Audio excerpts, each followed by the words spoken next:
Blocked extra point, only up 3. It just felt as many, and as we know well around here, the feeling of going up against a Patrick Mahomes, inevitable. Kansas City's offense wasn't moving the football. They weren't playing particularly well. You got Travis Kelce damn near pushing over Andy Reid on the sideline. And yet, end of the game, chance to win, it's over. That man is Tom Brady. That man is Michael Jordan. And he's in your division. What I said last week, he is the biggest roadblock, the biggest impediment, the biggest speed bump that you could possibly have inside this division. The biggest one you could possibly have that stands in your way of success. All those teams in the AFC East for all those years. Think about them. 2 decades worth of Tom Brady.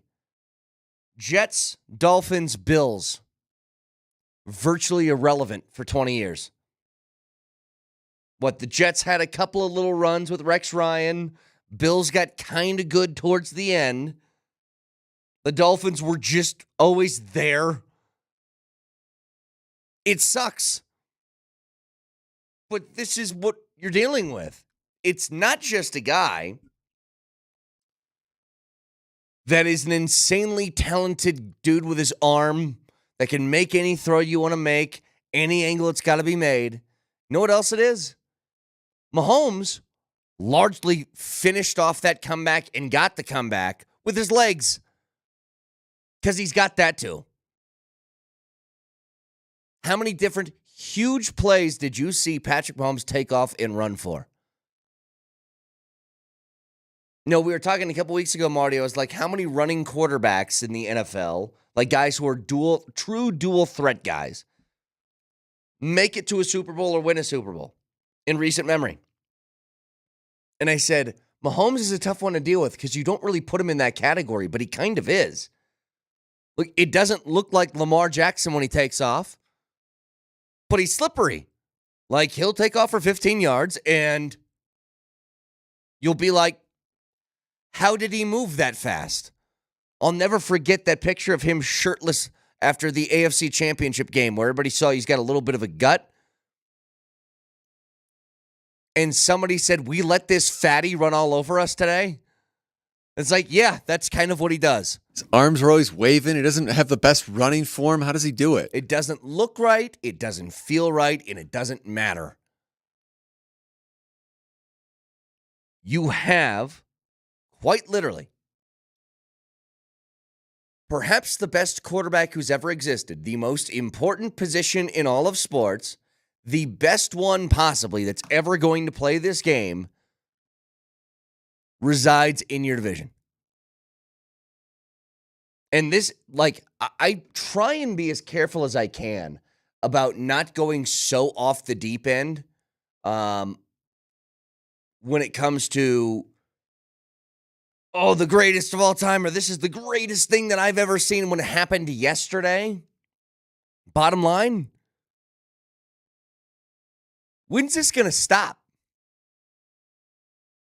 Like, Patrick Mahomes winning and making Super Bowls and AFC Championship games, it feels like if this was going to slow down, it would have done it already. He's lost his most dynamic weapon in Tyreek Hill, and it didn't matter. The only constant's been Travis Kelce. And he did bail them out. Like, having him on the field still obviously is a giant coup for that team. So as long as he keeps playing, there's going to be an issue. It's going to be a problem even after he's done. But for the moment, we're watching a historical run. As much as I hated it, But we just watched the Patriots go through this, right? And we're like, what the Patriots have done is an impossibility in that sport with the way that the salary cap rules work and the draft and all of that. There is no way anybody can put up that kind of run again. And Kansas City is well on its way.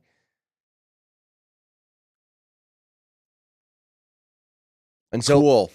So now what? I mean, now what is a great question. Because quite literally, Marty, now what? I have all these different pieces of audio from Sean Payton making it down to the Super Bowl media car wash thing, talking about quarterbacks. There's the story of, could they restructure? The Broncos are open to a restructure of Russell Wilson's contract, maybe. Like, great. What gets you past that? What gets you past that guy? Because it's not going to happen next year. Probably not the year afterwards either, even if everything goes really well. How about the year after that? If everything goes really well, Marty, then maybe. But in order to do that, I think you need draft picks, and you need to be good at hitting on those. And they don't have all that many this year. Could they trade and acquire more? Maybe. But they had, it's a necessity in this draft. They have 6 picks. 4 of them got to be, starting caliber players. Even if it's not immediately. But within the first couple of years, those guys better be on the field.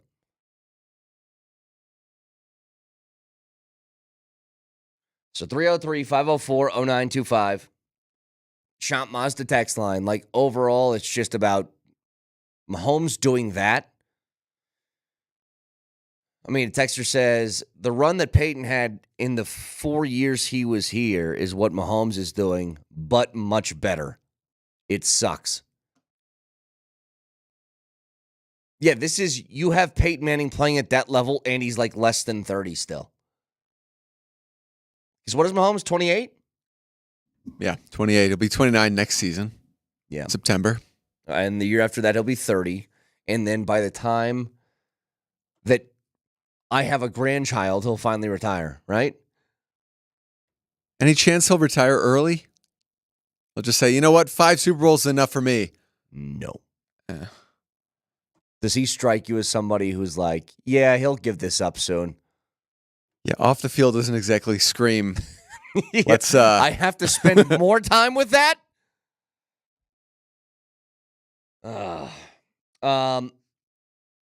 By the way, something in this game that I want to get to in a little bit, as there was a decision that was made where actually this guy was on the other side of the football watching another guy make this call, and it worked for him. We'll get to that in a little bit. The Niners did not do themselves favors, though. It just, every time it felt like they were starting to pull away, they would make one big mistake. Now, the Chiefs did it too. The Chiefs hit that deep bomb, and then Pacheco fumbles inside, the 15, the 10, somewhere in there.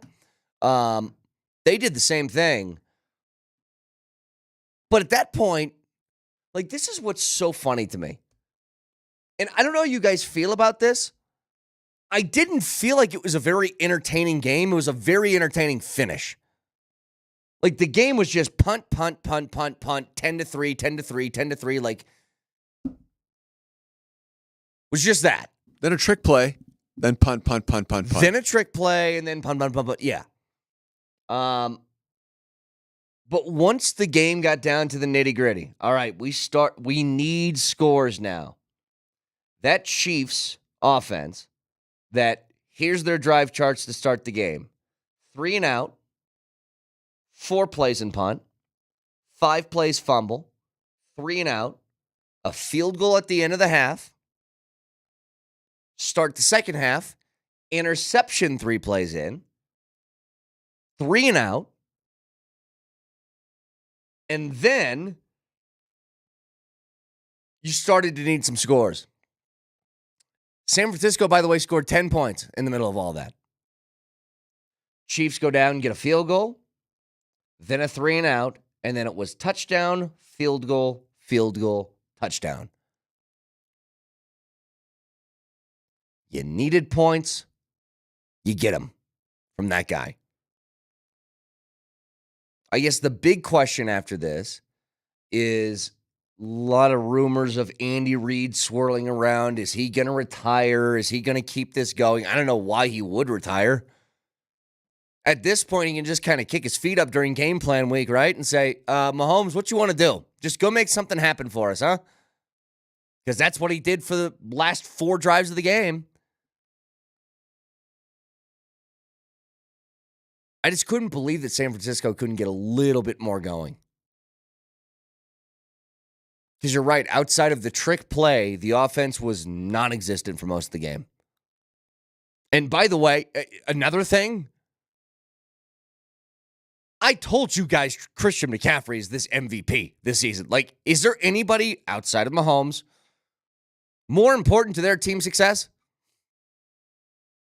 Like, Lamar Jackson was really good this year. And at the end of the day, his numbers were like 24 touchdowns and 7 picks. I know his rushing yards and stuff like that was there. But I'm like, did you see what the offense was for San Francisco? McCaffrey, you touch the ball no matter what. You get 22 carries. We're going to throw you the ball like 10 times. Just go make something happen. Again, 303-504-0925. A lot to discuss with this game. A lot to talk about with a really ugly weekend for both the Nuggets and the Avalanche as they lose out in the weekend. And I'm starting to get a little bit concerned about these Avs now. Now, remember, it's only 4... What? It's only 4 games in a row that you've lost. But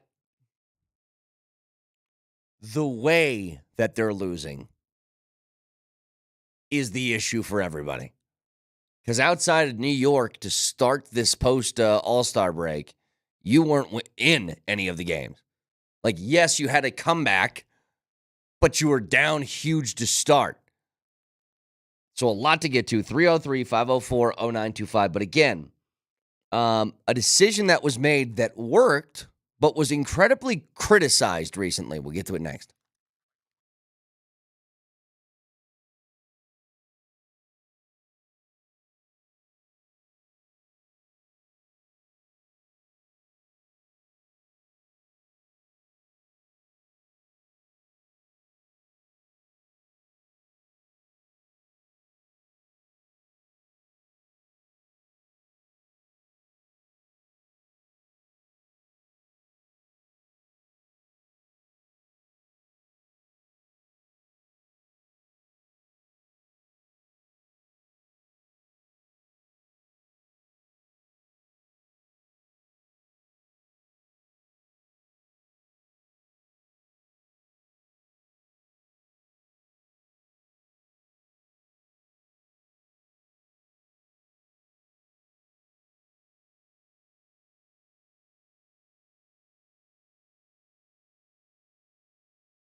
So, two coaching decisions I want to talk about. The first one was you get to overtime, and I'll be honest, I learned the new overtime rules in real time.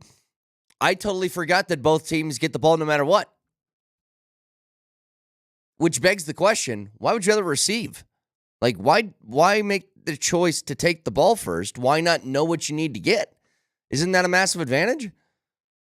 Like in college football, that's what happens all the time, right? They always choose defense first to know what they need to get. And Shanahan takes the ball, they go down,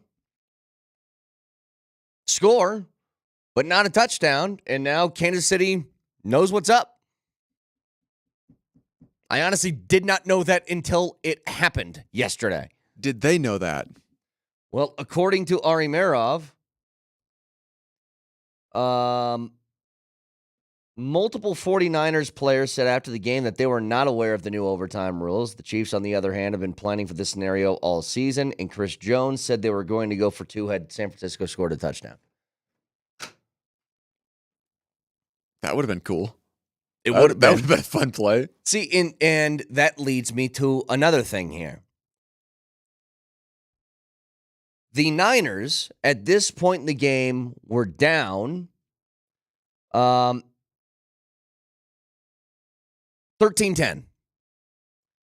There are, Marty, on this drive, remember, this is right after the muffed punt leads to a touchdown the following play for the Chiefs, so they're up 13-10. Niners driving. It's a long drive. And with 12 and a half minutes left in the fourth, they are down 3 on the 15-yard line facing a 4th and 3. And the decision that Kyle Shanahan makes is to go for it. It's a little out route to George Kittle. He jumps, reaches over the pylon. First down, that drive ends in a touchdown, but with a blocked extra point, but they're up 3. He just faced a team 2 weeks ago that, faced with that same situation, did the exact same thing and missed, but he did it. Now, because you get it, Kyle Shanahan is a genius. Because Detroit didn't, Dan Campbell's a dope. But what makes that situation any different? The receiver caught the ball? I mean, that's it, right? Just the result that it worked as opposed to not working. But I'm talking about the initial decision. Did you feel like that one was dumb? Because that decision could have won them the football game. Again, think about it. They get the touchdown. If they don't get the extra point blocked, Kansas City came down the following drive and kicked the field goal. Maybe they feel the need to go for it in that situation instead of kicking the field goal if it's a 4-point game as opposed to 3. Everything changes. But that's where, like, these little itty-bitty spots in this game that it's like, oh, a missed extra point here, muffed punt, got a fumble inside all of that starts to come together for a Chiefs offense that was struggling to move the football. The problem is what? You gave that witch a chance. You had the chance to bury it, couldn't do it. But when I talk about that initial decision, 4th and 3, 15-yard line, down 3 points in the Super Bowl in the fourth quarter, and they go for it. Is that a dumb decision that worked? Or how would you qualify it? Because I was the guy that was being called an idiot 2 weeks ago, where I'm like, I actually like the decision. Go for the win. Don't play conservatively, especially against a good football team. Go out and make your own luck. But here's what's funny to me, Marty. This morning, they get that, they score the touchdown. Let's say Kittle stopped a half yard short. Is that the talking point this morning? Is that the discussion of what a dumb decision? It's the Super Bowl, take the points, you're down 3. But now it's silent because it worked? Yeah, that's how it works. Thought so. Yeah. It's an interesting little insight into sports media for you, because that 100% would have been like topic of discussion, lead block this morning had they not gotten that. I mean, their kicker, Marty, just hit a 50-some yarder. It's a chip shot for him. He'd make it. Ignoring the extra point that happened right afterwards. What do you want? You want No. I'm just like, this is, to me, it's nothing. All I'm asking is... Do you want to free Dan Campbell? Is that what this is about? No. I just wonder what people's mentals are in moments like that. That's all I'm wondering. Like, the decision was virtually the same, but is for some reason that different than the other one besides the result? Like, did you think differently when they went out to line up? Because I was shocked. I was shocked, yes. But then they got it, and it was like, okay, first down. They're keeping the offense on the field? Yeah. Like, to me, I was like, dude, I'd kick that. Like, I really would. I like that they didn't. I think it's cool when a coach has belief and is aggressive like that. It's fun to watch. But to me, I was like, dude, you take these points, don't you? It's the Super Bowl, and the Chiefs haven't. At that point, Marty, I think the Chiefs' only touchdown came the drive before on a one-play, 16-yard drive from a muffed punt. And do they still call it a muffed punt if it hits a blocker's shin? Or how do they qualify that? I don't know what that is. By the way, who is Jawan Jennings, and why was he the best player on the field for the Niners last night? He caught the touchdown, and he threw the touchdown. The fact that guy... I mean, I thought it was funny because they make the call on that trick play, and I'm like, of course, the first touchdown thrown for the 49ers isn't even from Brock Purdy. Like, of course it is. And Purdy he was fine yesterday. Like, the difference between Purdy and Mahomes, and I think it's pretty clear here. Can you tell me a single play from Purdy that you were like, wow, big play? He made that plays. Fourth down throw to Kittle. Yeah. And that was like a short little out route. Kittle had 3 targets all game. Well, that's what I'm trying to ask here is Brock Purdy this is exactly who I thought Brock Purdy was this entire time. He's fine. Like, is he good enough to win a Super Bowl? Absolutely he is. They almost did. But is he good enough to win a Super Bowl when it's paycheck time and guys got to leave and guys are on and off the field and you can't afford this guy anymore? Like, are you good enough then? I don't think so. I think it's just like a perfect situation's all coming together. So now what for the Niners? They give him a big contract? He almost won a Super Bowl, Brett. Was this year 2 or year 3 for him? I think 2. Because he started now for 2 straight years. Was he a rookie last year? He was drafted 2022, so yeah. Okay, so he's got 2 years left on his rookie deal, which is peanuts. Like, he's making nothing. But are you saying, what do you do with paying him? Yeah. This is where the NFL thing is so weird. Like, to me, if you really wanted to keep him, and I'm sure they do, let's say that this year was the end of his contract, Marty. Now he's going to be a free agent in the offseason unless they do some extension or something. I am giving him such a Kirk Cousins treatment.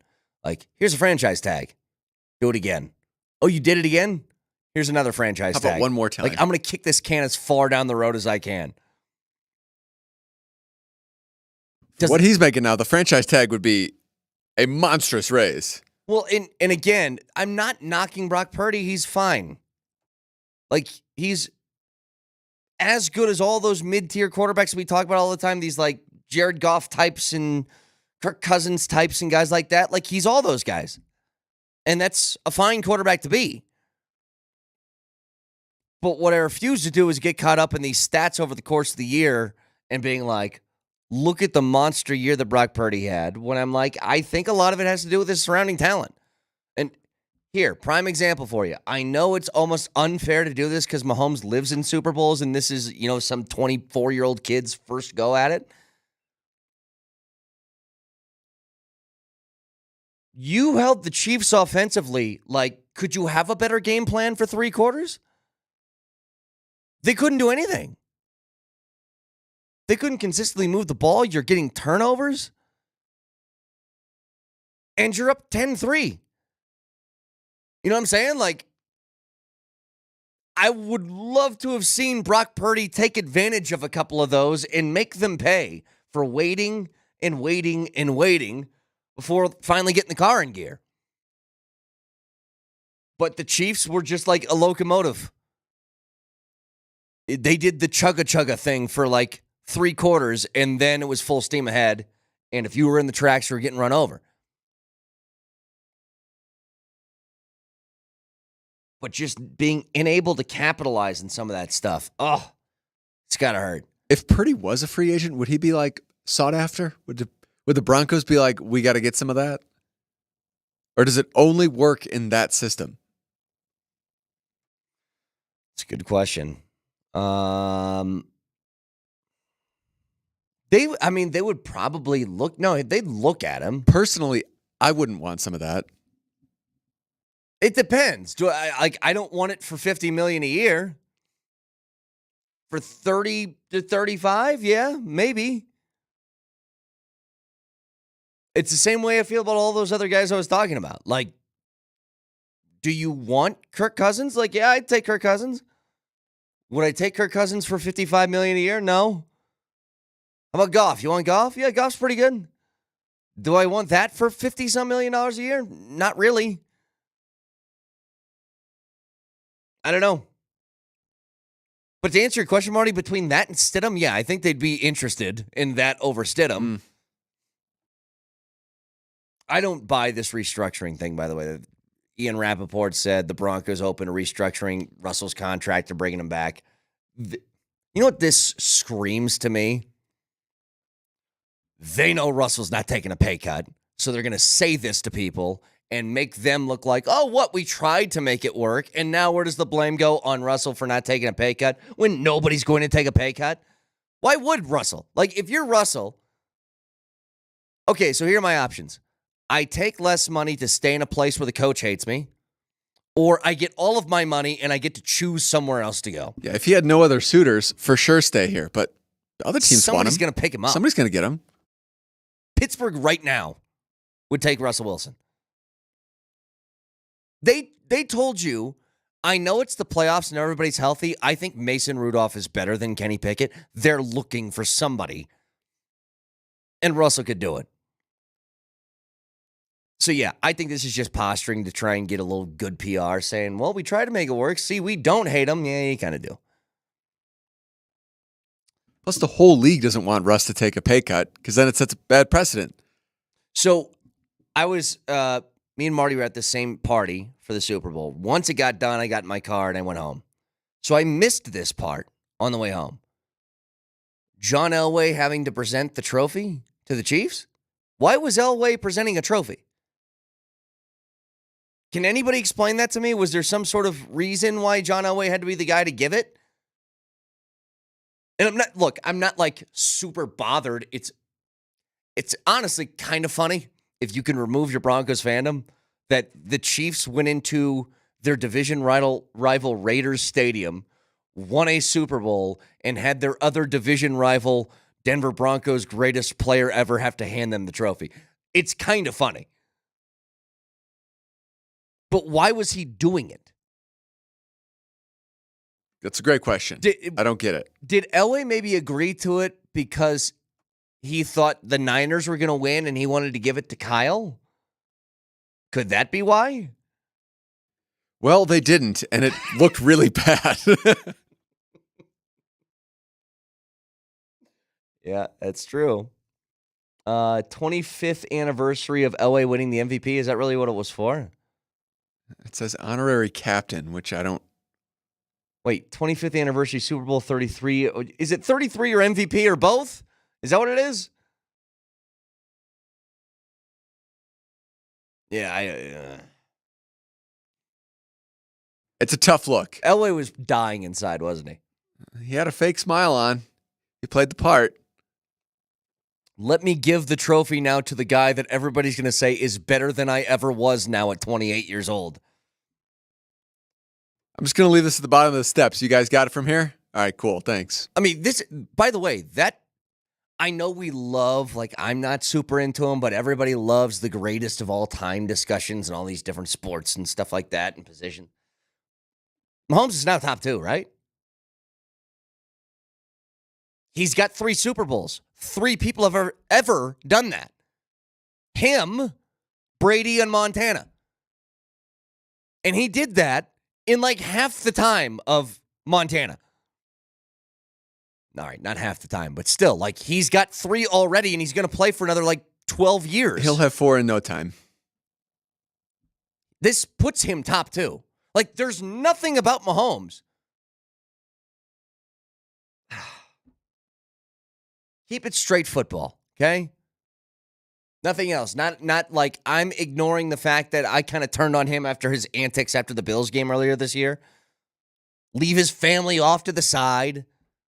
Football-wise, what's the worst thing that he does? His worst quality. I can't think of one. He's smart. He's got a huge arm. He can throw from any angle. He can take off and run. He avoids pressure. He anticipates throws. He makes guys around him better. What's the flaw with this bleeping guy?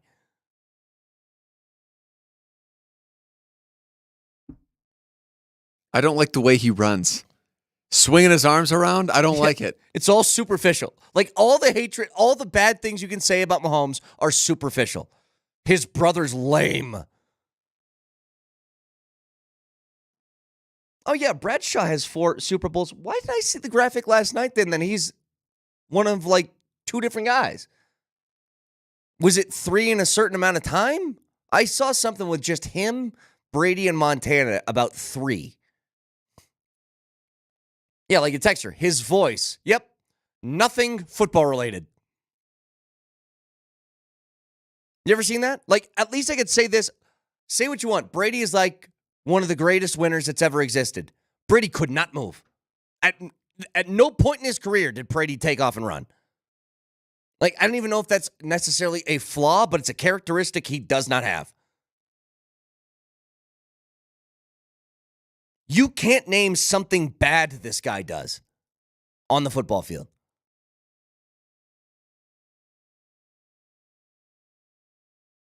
That's crazy. Crazy. Well, what about the Bills thing? I mean, that's something he did on the football field that pissed me off. I can't believe they made that call. I Hey, know. Josh Allen, do you believe that? But Marty, Oh, my goodness. That's what I hate. I hate that. that's not football, though. Yes, it is. That's he was just complaining the about guy. the game. Oh, the graphic was Super Bowl MVPs. That's what it was. Yeah, MVPs. So him, Brady, and Montana have, I think Brady had 5, Montana had 3, and now he has 3. That's what it was. Anyway, 303-504-0925. Champ Mazda text line. I almost hesitate to really complain and say this sucks because it's just, if there are any Kansas City fans, they're going to want to drink your tears this morning.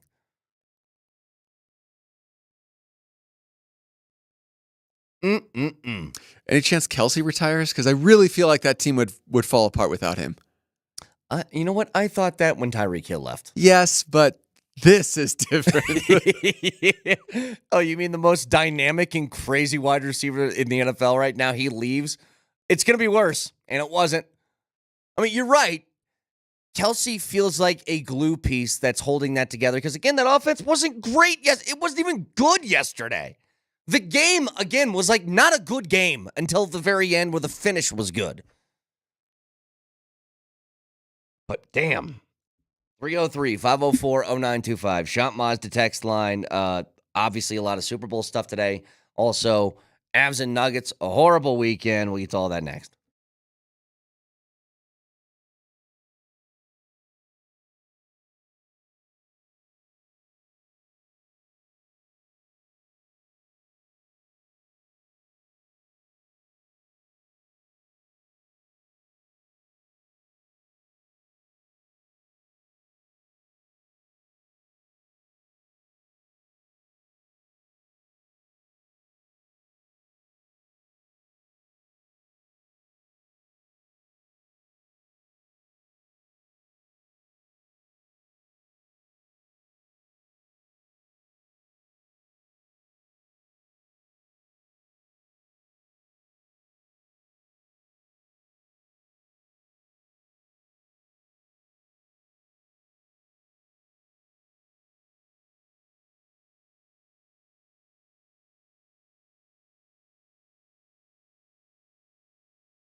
All right, so a lot more to get to with the Super Bowl from over the weekend. The Avs and the Nuggets both played, and neither one went well. I want to just get the Nuggets out of the way real quick because this one's going to be nice and easy. They had one of those I don't care games in the middle of a road trip, and they just shut it down. I don't have a concern about them. They're out both KCP and Michael Porter Jr. to start that game. Missed his first game of the year. Missed his first game of the year. I don't give two bleeps about that game at all. Whatever. Come back, play well against Milwaukee tonight. We'll be right as rain. Don't care. You know how I know that? You guys didn't even mention they were playing the Kings on Friday. When you were talking about the Lakers game, at no point did you say, Kings game coming up tonight. Yeah, look, and the Kings are good. Like, they'll do that to you. They're really fast. Like, they play a very quick style. And De'Aaron Fox is tough for anybody to keep up with. But the game just kind of from the beginning felt blah. And I was watching, I go, all right, I think it's one of those games. I'll tune in a little bit in the second half, and then I watch a little bit of the second. I go, yep, it's one of those games. I'm about done for tonight. Now, the Avs, on the other hand, they have me kind of scared right now. 4 games after the All-Star break, 0-4. You're able to get 1 point out of this in the New York game. The problem with the Avs is not just the losing, it's the way that they look as they're losing. In the 3 games that they played, you've never really even been in it. Like, didn't give yourself a chance. Just quickly, goals go up on the board. You're playing catch up. And even if you do score a couple and make it close, like they did against, the Devils, you exert so much energy just trying to make the comeback that you don't have enough in the tank for the end of the game. So that's got to get rectified in a hurry. So they don't play tonight. They will play tomorrow against Washington. The main thing about them, they're terrible on the road. Like, you give the Avs a home game, they're good. They go on the road, it is coin flip to whether they even show up or not. Well, that's not good because they have 3 home games in February. So they got, the next 2, Washington and Tampa. Then you got, did you say 3? They got 4. They got 4 left in February. 4 home games? Okay, Great. Arizona, Vancouver, then they go to the road against Detroit, then Toronto, and Dallas. Both at home before, it's a leap year, February 29th. They go to Chicago. You could have given me 1,000 guesses on which year's the leap year. I wouldn't have guessed this one. So the leap year has the extra day? Correct. I thought you leap over the 29th. I always thought that was... Wait, did you... No, I get it. I know what it is. It just doesn't make any sense to me. Why is it called a leap year? Like, what's the deal with that? I don't know. All right. I have no idea. Well, let's look it up, Marty. I saw the look you were giving me. You were about to roast me for saying the 29th thing. No. I thought you were about to say that you thought every I know what it is. Days. It just doesn't make any sense. I thought that's where you were going. Hang on a second. Why is it called the Super Bowl? No, why is it? That's actually a good question, too. Why is it called the Super Bowl? Why is it called a leap year? Well, a common year is... I know what it is. Why is it called that? Smithsonian Institution?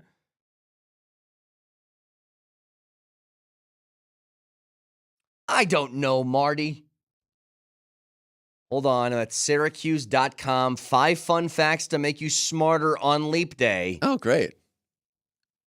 Why do we call it a leap year? The term for inserting extra time in calendars is intercalation, which doesn't exactly roll off the tongue. We use leap year because each date on the calendar jumps ahead 2 days of the week instead of 1. For example, Christmas fell on Thursday in 2014, and then Christmas fell on Friday this last year.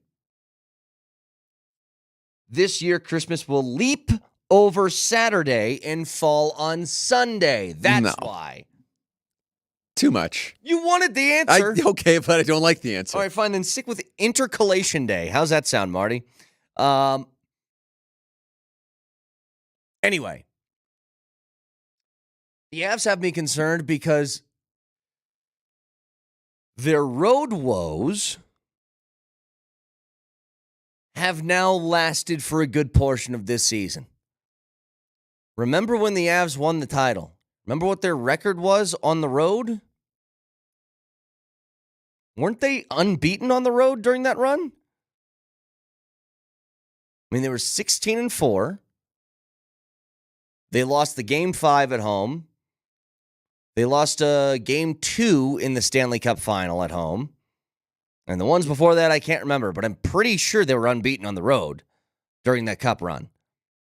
You have to be able to play the same brand and the same style as you go on the road as you do when you're at home. And so far this year, the Avs haven't really done that. Now, they're so talented that they're going to pull themselves out of this. They've had losing streaks like this. Hell, they had them last year. But they're in a bad way right now. And it just really sucks that it comes right after the post-All-Star break where you wanted to see them change into another gear, and now the car's still in neutral right now. Or reverse, depending on how you look at it. A lot is going to be discussed about goaltending and defense, and Ryan Johansson's caught a lot of heat during this losing streak. He has not looked good. That second line needs to be better. You get Johansson for virtually nothing. You don't trade much to get him. You get him on a discounted price. But I don't know what you do now.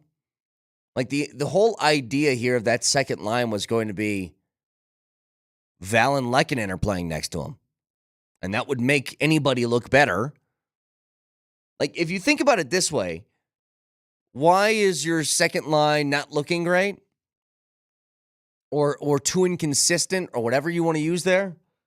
Well, 2 of your top 6 forwards are out. Landeskog, Val, they're both out of the lineup. If they're in, I bet that changes a whole lot, doesn't it?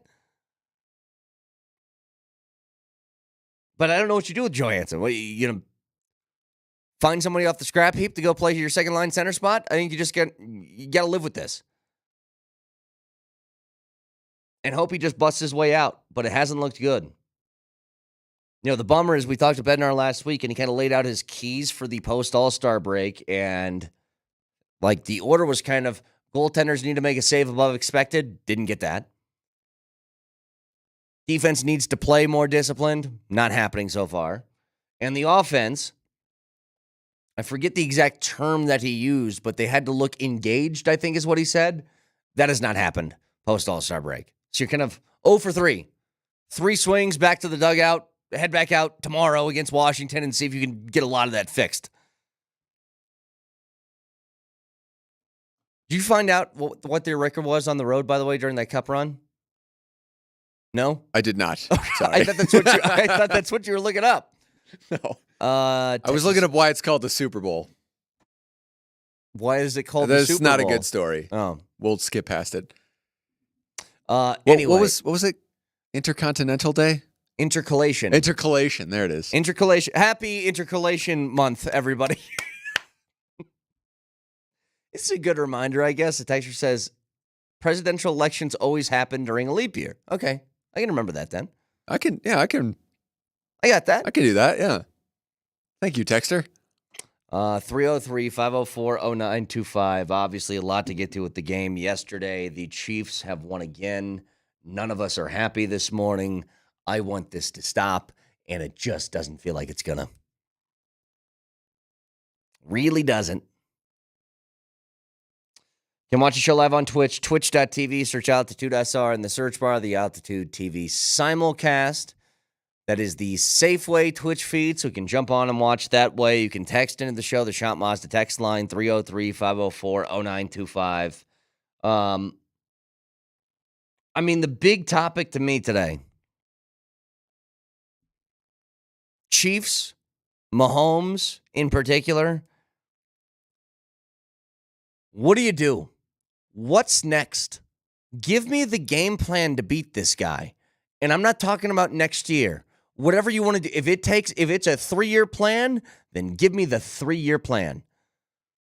But you got to have a real, true game plan with no shortcuts if you want to get through this team for the next decade.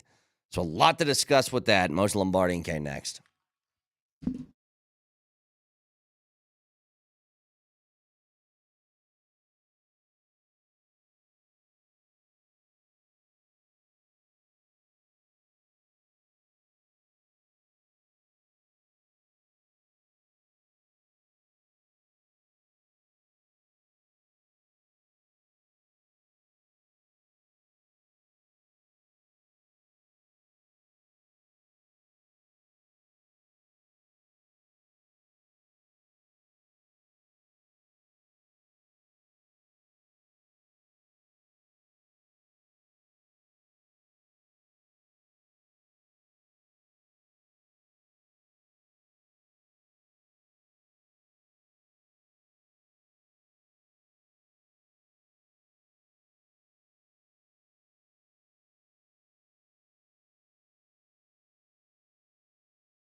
The 7th longest game in the history of the NFL was one of the most memorable ones as well.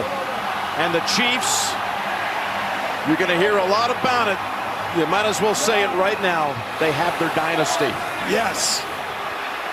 They absolutely do.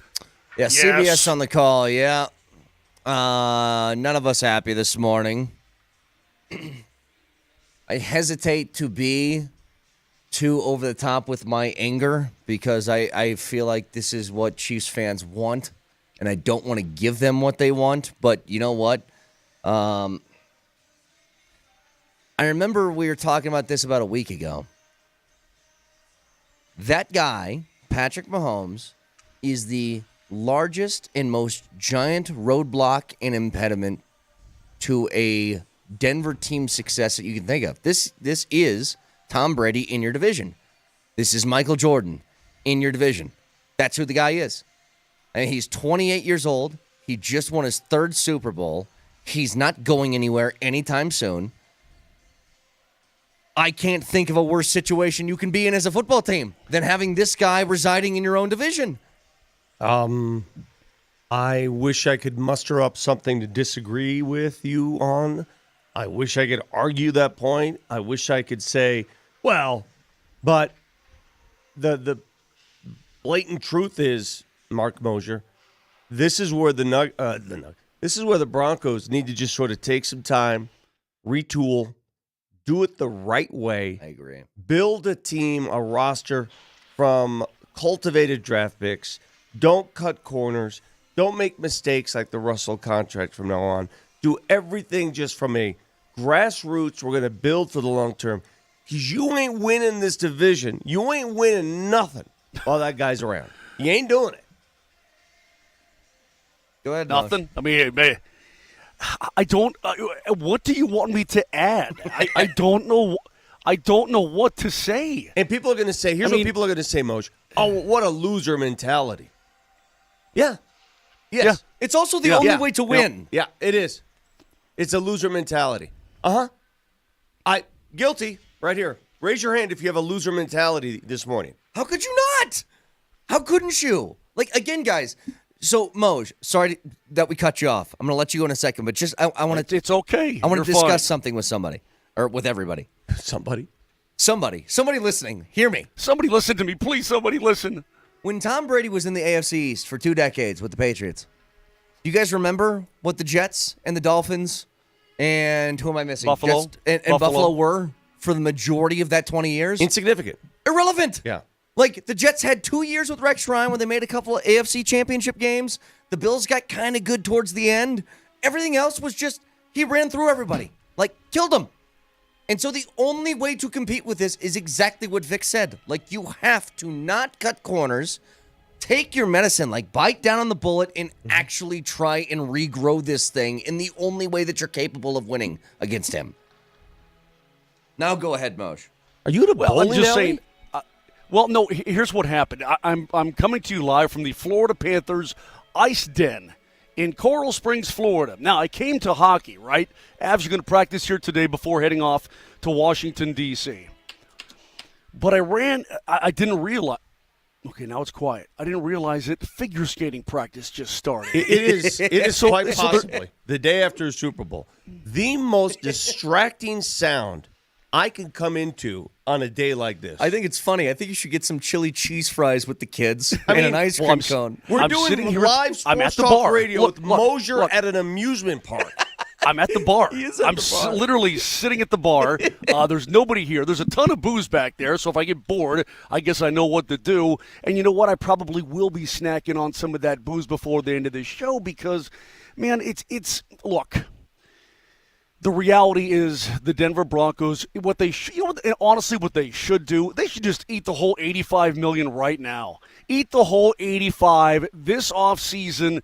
Just suck as much as you can suck and do it the right way, rebuild the correct way because you got a witch inside your division and now you've got a guy who just took over the dang Chargers who's probably going to get them going pretty good. And I don't know, man. It's just like we said last week, we said I want the Niners. I think the Niners can win, but man, oh man, I don't believe it. It's just that guy is going to find a way to win the damn football game, and that's exactly what happened, Brett. I mean, they're up 10-3 at halftime, and I'm like, well, Niners are dead. I mean, you needed like a 21-3 lead, in my opinion, to have any sort of hope. What do you do, man? What do you do? I was in a room full of people, obviously, Super Bowl gathering. Tell me if you guys thought the same thing. As soon as they failed to score a touchdown on the opening series of overtime, I turned around and I told everybody in the room, ball game. Yep. And look, there was a strategic decision that I think was missed with Shanahan that we'll get to in a little bit about that. But you want to know how and here's what's funny, guys. Could you ask for anything better on the defensive side of your football team than what the Niners got for 3 quarters? Like, they stymied that Chiefs offense to nothing. Nothing. It was one big throw that was followed up with a fumble. A flub that was punt return that led to a touchdown. There were things that led to scores for the Chiefs. But you're right. The Niners defense I thought was solid. Everybody, that Niners defense gave up. No, they didn't.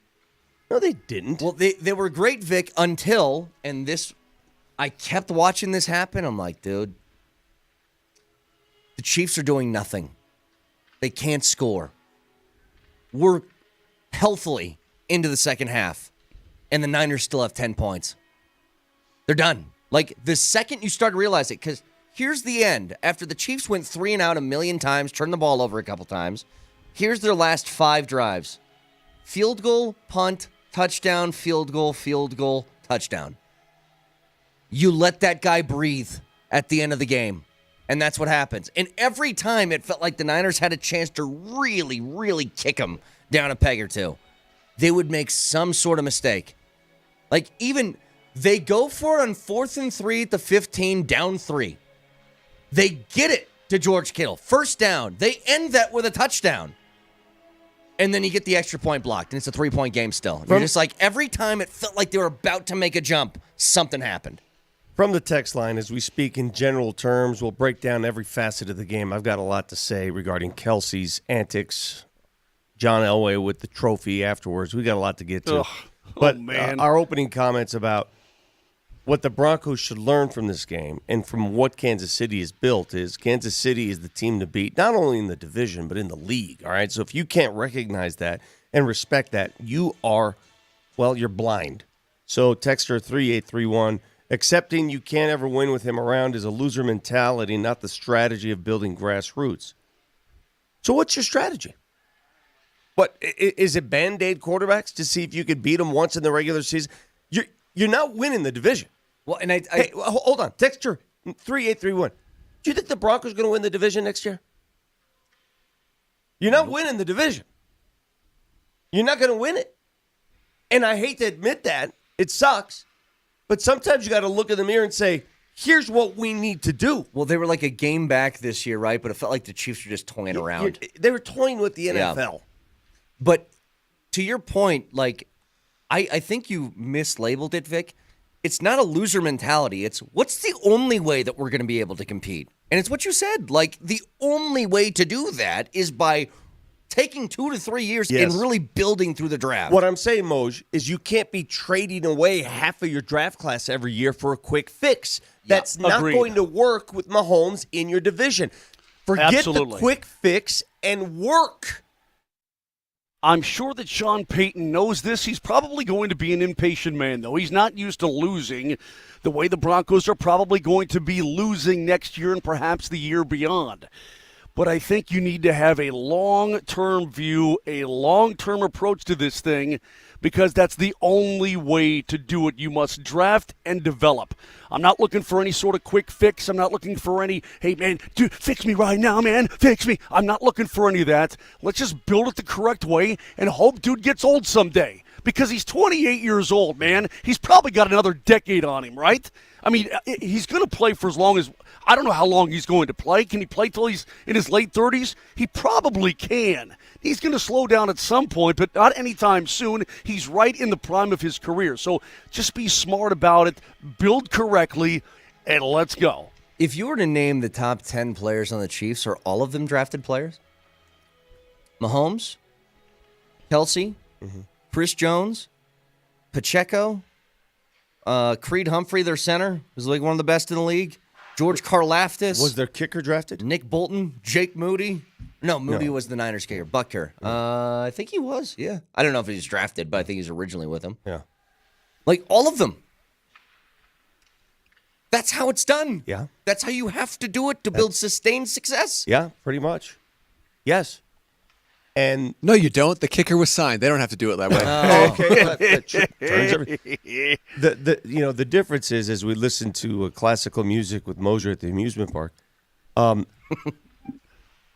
difference is this. Thanks, Mosier. You're dealing with a witch on the other side, and the only way you can beat a witch, you watch The Wizard of Oz. You either throw a bucket of water on her, or you use the stake to the heart. Or is that a vampire? Is that a vampire? All the same I to think me. it's a vampire, Yeah. but it might work with a witch Yeah, too. all the same to me. So who needs garlic or who doesn't like garlic? All the same. Put garlic around him. I had somebody that was that put money on the Chiefs, and they were all worried the entire game, worried when it was 10-3. And I said, "What are you worried about? Have you not seen this movie before? Yeah. Have you not heard this song? You're worried about a 10-3 deficit? The Chiefs, Mahomes, they got them right where they want them." And we can debate the choice of the Niners to take the ball first in overtime. I don't think any choice would have worked. Let's say that they decided, let's play defense first. Okay? Great. You still got to score. You still got to answer him. You still got to do what he did. I don't know. I don't think there's any blame to be had about taking the ball first. It's still the Chiefs. I don't. Because you know why? I know what you're going to say. The Chiefs said all along, if they scored a touchdown, if the Niners had scored a touchdown, let's say they scored a They go touchdown. for two. They go for two anyway. Yeah, but I still think there's a different sort of mentality. It's like in college football, you always go on defense first. You got to see what you got to get. Now, just so you're aware, Vic, according to Connor Dyer, who is a budding novelist and an avid gamer, and he's an enjoyer of fantasy and sci-fi, the ways that you can kill a witch are burning her at the stake. Okay. Okay. You can use an enchanted weapon. Okay. That sounds good. Yeah. You can destroy her source of power. You can use some form of ancient prophecy against her, or drown her in a sealed bag. What Those do you are prefer options. of those options? Sealed bag. I'm with big on the sealed bag sealed as well. bag. Yeah, I'm really big on that. Yeah, dual hefty bags. Let's do it. So get a huge Ziploc and let's go to work. Technically, dude's a warlock, right? That's a male witch is a warlock. Am I wrong about I that? think I'm you are not- right, yes. I'm not super up to date on my witchcraft, guide. What's to- my to favorite show with the masses. three witches? What's my favorite show with the Charmed. three? Yeah, there's Warlock. Oh, yeah. Anyway, the point is, he did it again. I mean, he did it again. And I'm looking at Kyle Shanahan, and this has got to be killing him, man. I mean, as an OC and now a head coach, that's 3, dude. You're right there. You're right there, and you can't get it done. That's got to be heartbreaking for him and for the 49ers. It's got to be. Well, there's a lot that, again, you go back and do the postmortem of that game. You look at a lot of the things the Niners did, and you're like, ugh, if you could just do this or this or this, maybe everything is different. We'll break all that down as we go along. Also, a bad weekend for both the Avs and the Nuggets. We'll get to that in a little bit. But decision-making, I want to go back to something Vic said. Coin toss. I was actually unaware of the rule until they told me last night. I totally forgot that no matter what, both teams get the football. So should he have taken the football to start, number one? And number two, another decision that was big that actually worked in the Niners' favor. We'll get to those next.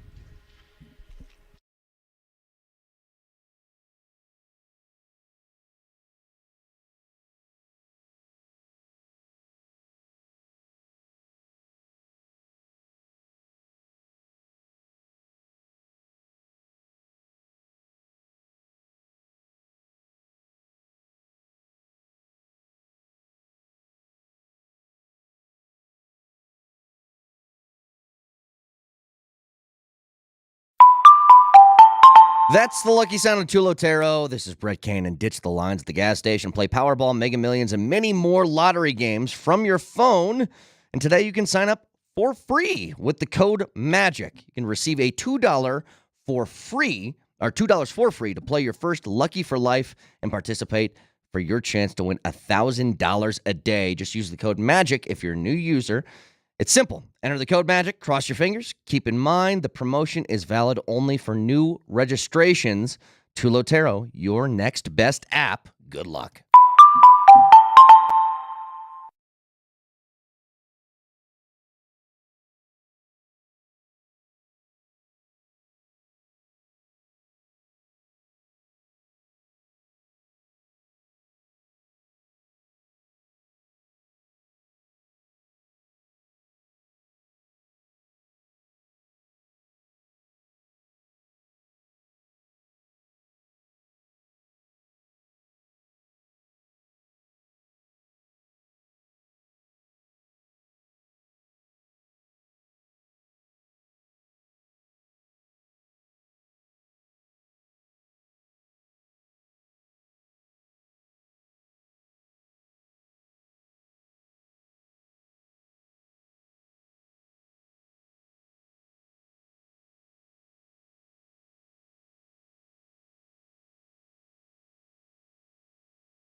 All right, so a couple decisions here from Kyle Shanahan. One that I liked, another one that I didn't. Now, Vic, you kind of brought this one up. We'll get this out of the way again. The new overtime rules, and is it just for the Super Bowl? Is that all it is, or is it all playoffs? Or I can't remember exactly. I believe it's playoffs. So in the playoffs, we just were never faced with that situation. Each team is going to get the football no matter what. So even if you go out, score a touchdown first drive, the other team gets the ball, they get a chance to tie. Again, I think they changed that after the Bills and the Chiefs, did they not? In the AFC title game, didn't they change that a couple years ago? I think so. Just have we not seen it? Have we not seen an overtime playoff game? They don't want to see that one and done anymore. Yeah. They don't want to see that. So, well, I mean, we all agree. We all agree if the Bills had gotten the ball in that game, if they had gotten the ball first, they would have scored and won. We all agree to that, right? Yeah. Okay. Yeah, they don't want to see one and done anymore, and so they're giving each team a chance to answer. So you have a chance to answer. Now, from the get-go, coin flip, Niners win. What do you do? What do you do? If you have to revisit. I go on defense. You go on defense. I choose the direction. Give me your reasons why. Because I want to see what the offense on the other side is going to do first. I want to know what I need to go get. All right. And I think Yeah, to me, that's the idea, right, Caners? You want to know what you're facing, right? You want to know, okay, do we need to score a touchdown? Can we just kick a field? I mean, whatever it may be, right? Mm-hmm. You want to know what the hell's going on. If I'm in Wheel of Four, or I'm sorry, Price is Right, I want to get to the wheel last. I want to know if somebody lands on a 90 and I need a 95. Like, that's what I want. I don't dispute that. Did you hear Kyle Shanahan's response as to why he took the ball? He said they've discussed it, they talked about it, and they wanted the opportunity if Kansas City had answered and scored the same amount of points they did. It's now sudden death. They would have the ball third. He said, I wanted the ball third. The problem is they didn't get to third. You're skipping 2 steps. Yeah. And you're dealing with the guy on the other side that won't let you get to third. You're not going to get to third base. You got to worry about first and second base before you get to third. Yep. You skip to third, sometimes you get in trouble. You got to worry about first and second base. That's where I agree with you. Because who's to say you get to third anyway? Who's to say, Niners, because we heard this, you score a touchdown on the opening drive and Mahomes answers with a touchdown? You heard what Chris Jones said. Mm-hmm. They were going to go for 2. Yep. They were going for the win regardless what you do. And that's another, okay, so now it gets me to another decision he made, which is about aggression. 2 weeks ago, NFC Championship game, Lions head coach Dan Campbell was ripped for going for it on 4th down, especially when he could have taken the points and tied the game because it's the NFC Championship game. You just want to keep the game going, right? With 12 and a half left in the 4th, the Niners are down 3 on the 15-yard line with a 4th and 3 in front of them. Mm-hmm. And Shanahan goes and gets it with Kittle. Big call, great call. You know why? Because it worked. No. You know why? You guys, I heard you discuss this in the appetizer. You go for that every time because of who's on the other side of the field. But their offense did nothing the You entire go for game. that because you're taking on Mahomes. I had no problem with it. Time and place. See, you guys seem to think there's like the analytics, the mathematical equation of win. It's all about the game, the tone of the game, who's on the other side. That's why you go for it, Brett. Mm-hmm. I mean, I think I deep loved it. down, I loved it. But deep down, I think what you're trying to do is you're trying to ease the burden on your boy Dan Campbell. I swear to Yes, you. he I'm- is. Oh, yes, Preach, you Vic. are. I swear to you, I'm not. No, you are. You are. I'm look, 100% you are. You're trying to make this. Well, see, the Niners did. See, Time out for a second. If the Niners were in Dan Campbell's position, you kick the field goal. You don't have Mahomes on the other side. I don't care how anybody feels about Dan Campbell. What I'm trying to get at is what makes the mentalities different in these situations. I just gave it Because to you. You did. Yeah. You did. And it's a good point. What I would also counter with is if he doesn't get that 4th down, he's being ripped this morning for the call. Is he not? Like, regardless if you thought it was right, if he doesn't get that, Moj, am I wrong here? Right? I got 3 TVs on 3 different channels. He's probably being ripped if he doesn't get it. Yeah, I mean, he would say just get yourself some points and move on, right? But think about this. Think about this for a second, the Moj. He makes that call. They get it. They end it with a touchdown. They get exactly what they wanted. And then the extra point is blocked. And it's like, blocked. that Like you could have can't been win. even more of a genius decision Yeah, had they but just hit the extra point. Even if the extra point is made, for those who say, well, that extra point is the difference in this game. Well, clearly, you don't think that Chiefs know how many points they need in certain situations. They just would have gone for it rather than kick the field goal at the end. Yeah, but there's just no It just guarantee.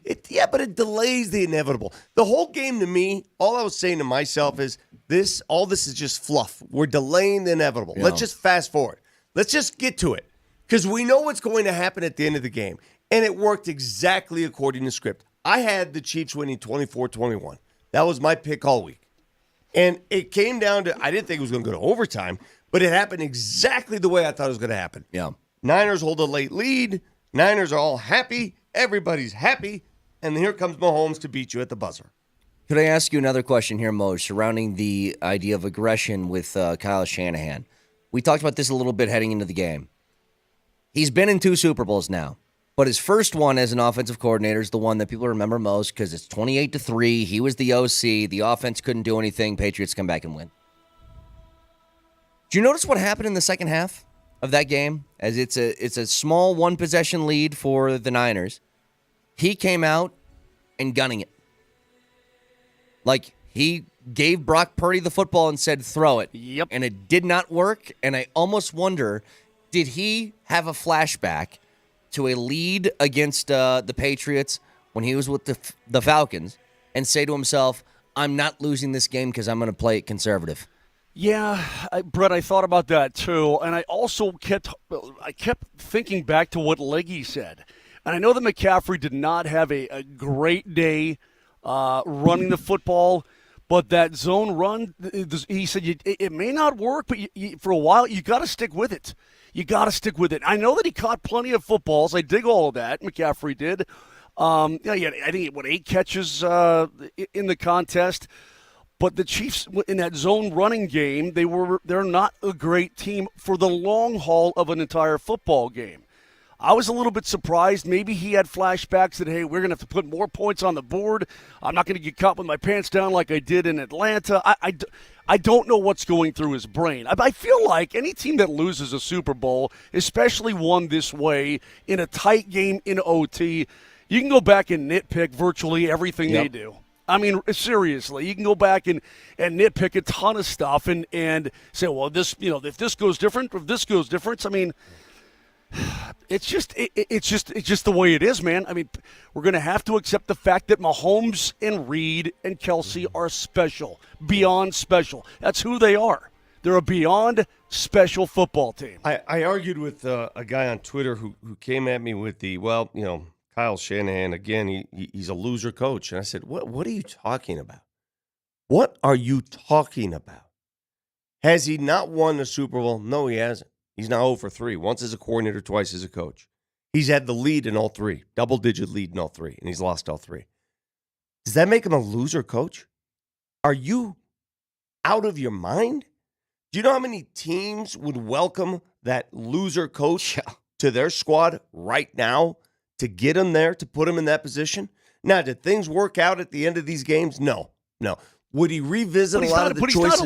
He's not a loser coach. Not, that's a ridiculous take. And he's also got a lot of runway ahead of him as a head coach. Yes. I'm guessing he's going to win at least one or maybe multiple before he's all said and done. He's too good of a coach, but to call him a loser now is pretty silly. Damn unfair. And look at the quarterbacks he lost to. I mean, you're talking generational. You're talking probably among the top 3 quarterbacks of all time.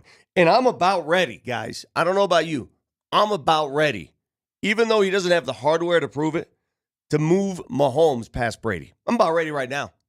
Well, I'm about ready right now. Listen, I know he doesn't have as many. I'm not ready for that. I'm not ready for that. I'm not ready for that. Vic. I'm not ready. I'm ready. Here's what I talked about earlier. I asked this question to everybody listening to the appetizer, to Marty, everybody. Nobody had an answer for me. I go, tell me something he does bad. Like, what is a single, and I mean one, single football flaw in Patrick Mahomes? Have you seen the first, what's he been in the league, 6 years, 7 years now? He's 15-3. Something like that, yeah. 15-3 all time in the playoffs. Six, because he went to 6 straight AFC championship. Well, he didn't play his first year. Okay, so yeah, maybe it is 7. 15-3 all time in the playoffs. 15-3.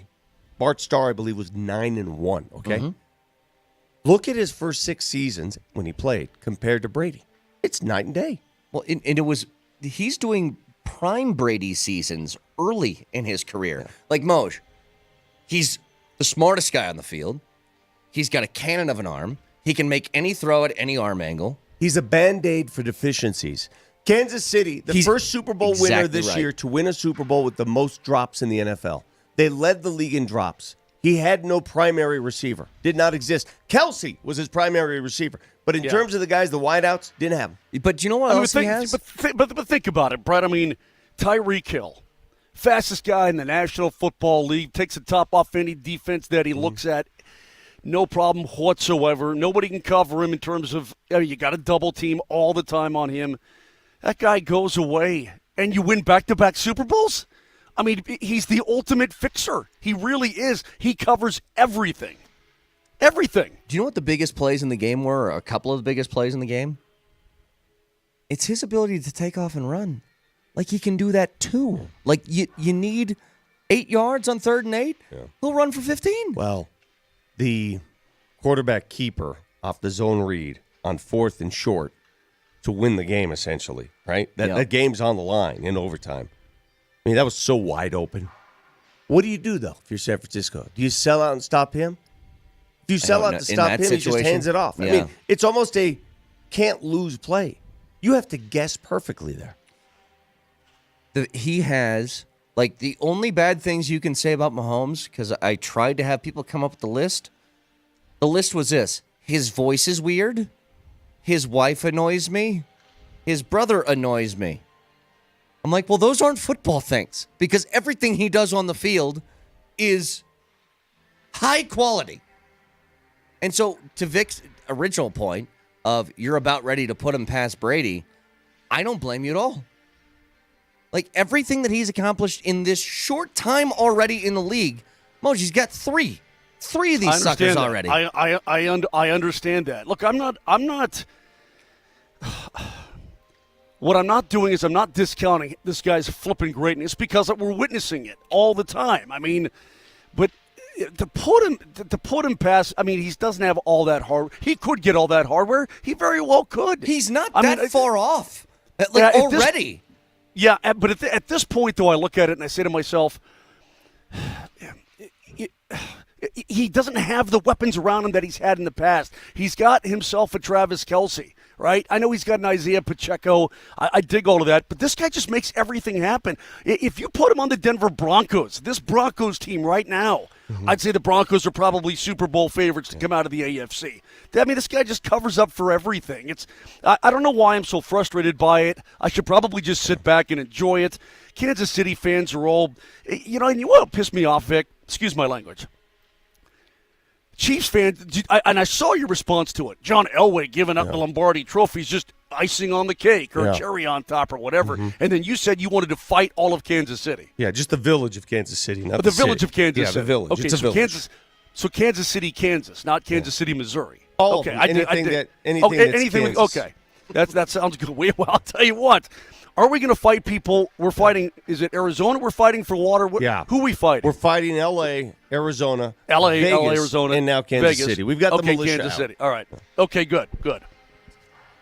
The water militia is going east, but you said and we're going to something. friggin' Kansas City. You said something that sparked it. It is, in my opinion, it's not the story of the day, but it's an interesting byproduct of what happened yesterday.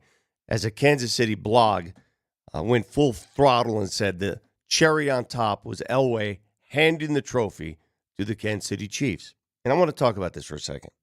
Because I'm sure John, when he was told, hey, do you want the honor of handing the trophy? It's a 25-year anniversary of that Super Bowl MVP. Yeah. Let's take it from Zonka, and you bring it up to stage. I don't think he saw what we saw last night. I don't think he saw the consequences that unveiled. He didn't understand the moment. If anything, it could have been cool if the Niners won. You get to hand it Exactly to Shanahan. right. Like, in the back of his mind, I'm sure he's like, okay, the NFL wants me to do this. What a great honor this is, bestowed upon me. I'll do it. And then all of a sudden, the worst possible case scenario unfolded. Now, you don't think John was sitting there during the game and he wanted his buddy John Lynch and the Niners to win?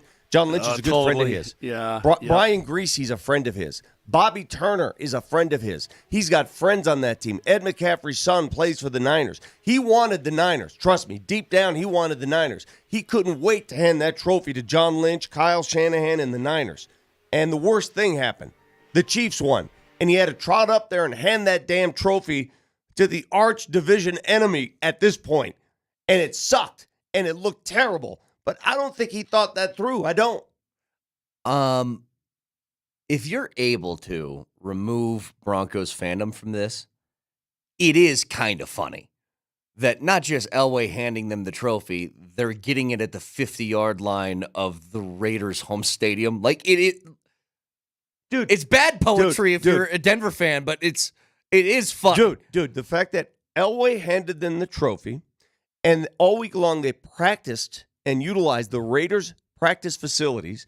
They won in the Raiders' stadium. Mm-hmm. They basically came to your house, slept in your bed, drove your car, and oh, by the way, anything else? Yeah. Ate all your food. Ugh. Go ahead, Mush.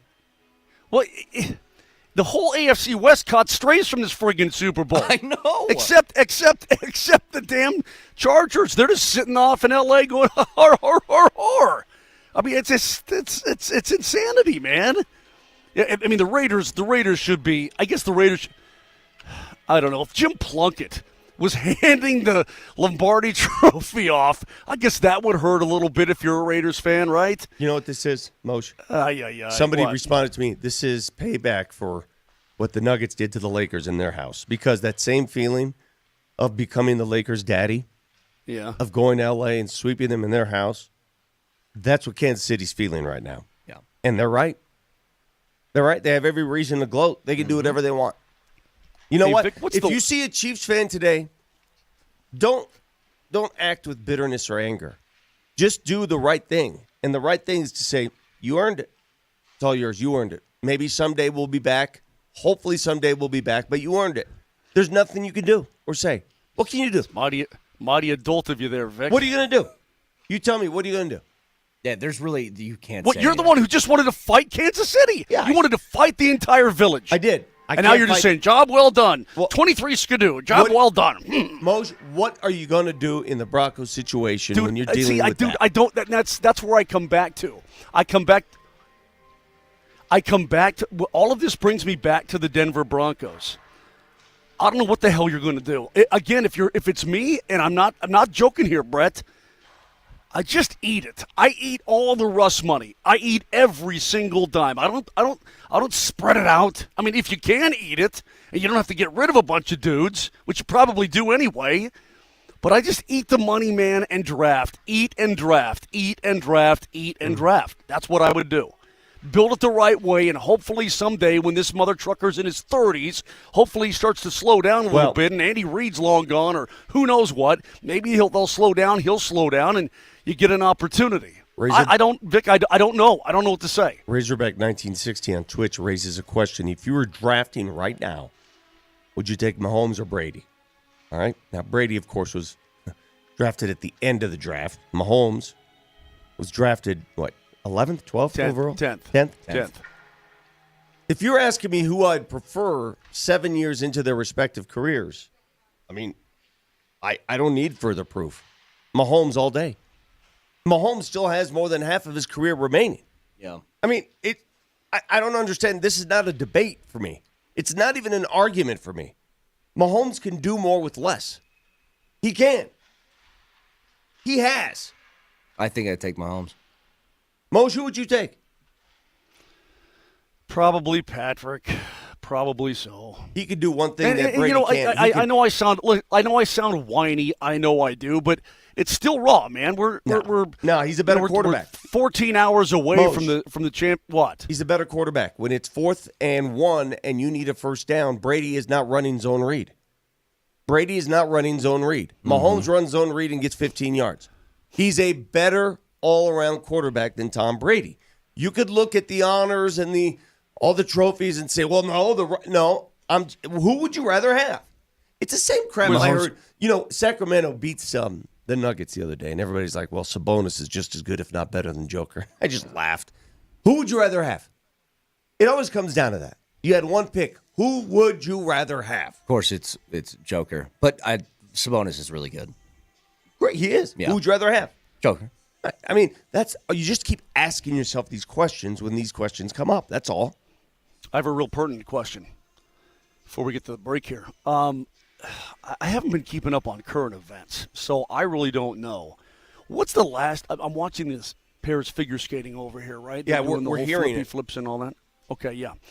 So what's the last pairs figure skating pair that you could recognize? That the names just come right out. Blades of Glory. Will Ferrell and Wait, are you talking about a pairing, or just name a couple Yeah, people? just a pair. No, well, don't say Michelle Kwan. She was a solo. Well, that's all I got. Michelle Kwan. Will Ferrell and Napoleon Dynamite sharing the ice. John Heater. Oh, Yeah. okay. That's I go back to Jimmy. Can I touch you, Jimmy? That was pretty friggin' funny. just random lines from think movies. of- Again. Yeah, random line. Remember the crazy fan that was a fan of Jimmy? Remember that in sure. Blades of Glory? I think back to Ty Babylonian and Randy Gardner. All right, and that's about enough from That's Mosher. about enough from you. 303-504-0925. Turn off your music. Hey man, in the I came to background. I came to a hockey practice, and a figure skating broke out. Yep. Okay, Yeah. what am I supposed to do? You do the show from your hotel room. That's what you do. Anyway, Then I'd miss the plane to D.C. When you we- dork. when It's we- 45 minutes away. when we come back, we will talk more about the Super Bowl as we go along. But how about the bad weekend from the Nuggets and the Avs? And look, Oh, that's great, Brett. That's great. Yeah. Let's go back to figure skating. Boost I my can't. morale. Appreciate it. yeah, we'll do that next.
All right, so a lot of football to discuss, and Mosier, I know you're pissed, but we have to talk about this because it wasn't good over the weekend. Now, two completely different situations, it feels like. The Nuggets game felt like one of those New York Knicks, we've been on the road for a while, and I just don't care tonight games, which they don't bother me very much. KCP and Porter were out, and halftime hit, Vic, and I said, I'm going to watch a little bit of the second half, and it'll tell me all I need to know if I need to keep tuning in. And I realized very quickly, nope, I can just tune this one out and forget about it. That one doesn't bother me. It's like, whatever. You got your butt kicked. You didn't have it that night. Don't care. Mm-hmm. The Avs are the one that's they're making me a little concerned here, Moj, because they aren't just losing. They aren't in these games at any point. When I look back to the Saturday game, obviously a 4-0 loss. Bobrovsky was pretty damn good in it, but there's a whole lot I didn't like about that contest. And I think that right now when you're going through a bit of a scuffle, and that's what this is, there's no major problems or anything, but you're going through a scuffle right now, and your big guns aren't producing. Heck, nobody's producing. Even for the best players in the world, confidence can be a situation. And I think when you look at that game the other night, the Avs, I thought, were the better team in the first period. Now, it probably sounds crazy because they were down 2-0, but I thought they were the better hockey club. But you're down 2-0. I mean, you gave up 2 power play goals like this, right? And they have world-class players who make world-class plays. I dig that. But you were gappy, and it was, you were wide, and I thought the second one was just way too easy on the backdoor play, and I'll give them credit because Tkachuk it's a no look pass, and Barkov had a beautiful no look pass, and you're down 2-0, and you go to the room, and it seems like you're fragile right now. At least that's what it seems like. And then you come on out in period number 2, and the Panthers did not have a power play for the rest of the game, and you gave up 27 shots in a period. 27. That's ridiculous. The most in a game this year that the Avs had given up was 23. Four more 27 shots. The lack in period number 2, man. You're like going, there's just no way. There's just no way. Moj, what's tough for me to stomach right now is just fundamental lack of cohesion defensively. Defensively, they're just breakaway after breakaway, just breakdown after breakdown, open shot. I mean, what is this? This used to be a couple years ago, this was the best blue line in hockey. And a lot of them are still playing on that blue line. What is going on? Vic, it's not just a defenseman either. It's sort of everybody as a unit, and guys start to get individualized a little bit, and you get outside your structure, and it just compounds itself. I think well, look, for the most part, I think that guys are trying to do the right thing. They think they're doing the right thing, but they're not doing the right thing. The heart's in the right place, but the execution is poor right now for this Avalanche squad. Now, they're going to get on the ice here in about 45 minutes. They had the day off yesterday. I don't know what Jared Bednar is going to say to them. I'll try to listen in the best I can, but you can't continue to scuffle on this road trip. You can't do it. Well, this has been a big discussion since Saturday's game, is Ryan Johansson's catching a lot of heat. He hasn't played well lately. I think we all kind of understand that. But my question, Moj, is what's the alternative here? Because, look, you basically get him not for free, but at a very, very low-risk move, right? Half the salary stays with the team that he just left. You barely trade anything to get him. I don't know what you do now. Like, you want him to be a healthy scratch, and then you want to bring up somebody else and just pray to God that they work? Like, I don't know what the alternative is, and I just want to keep in mind, Val not being on that second line hurts them a lot, as far as what they're trying to do.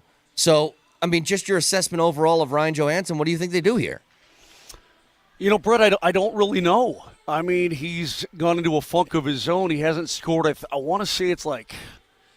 it's somewhere in the teens in terms of games since he last had a goal, and he had an opportunity. I mean, he's right on the doorstep, and Bob shut him down the other night. I mean, that puck bounces to him, but he's in so tight, he has no time to pull it back and try to lift it because he's right up against Bobrovsky, and Bobrovsky does a great job.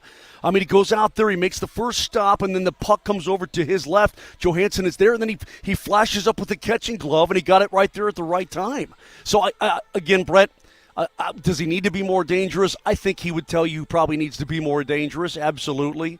Also, you're with line mates who you haven't been with before. There's a lot. I guess there's a lot of things to poke at with this Avalanche squad, and it's not just Johansson. I mean, the top line hasn't done anything the past several games. That roaring 20s line was broken up by Jared Bednar. He's trying to get guys going with other guys, trying to change things up, find some momentum. They haven't been scoring either. So it's sort of everything right now. I mean, it really is. Ryan Johansson has not scored a goal since December 29th. There you go. And he has 3 points since the new year. 3. What do you do? What are your options? Like, that's what I'm saying. Like, what is the alternative? Let's say they go healthy scratch. I mean, then what? Who's the next guy who gets the second line center spot then? Right. He wins a hell of a lot of faceoffs for this team, I'll tell you that much. You can't pay a guy that much to win faceoffs. He's not making a whole bunch of money, but he's just in a very prominent spot. Agreed. I agree with all of that. What do you do? I don't know what you do. You know what's apparent is the All-Star break hurt the Avs tremendously, because what were they going into the break, like 12-3-1? They were on a great stretch. They were playing great hockey. And then all of a sudden they get back from that break, they take this road trip, and nobody showed up. I mean, they're just not there. They didn't show up. Well, let's hold on a second. I mean, you lost 4 straight. Nobody showed up. Yeah, but you lose to the Rangers in overtime in a game that you should have, would have, could have won, okay? That's my opinion on it, but it could have gone either way. And then the Jersey game, you fight all the way back. You're down a couple. Hey, you're in a tie game with under 3 minutes to go, and you had one breakdown in the slot. Cost you.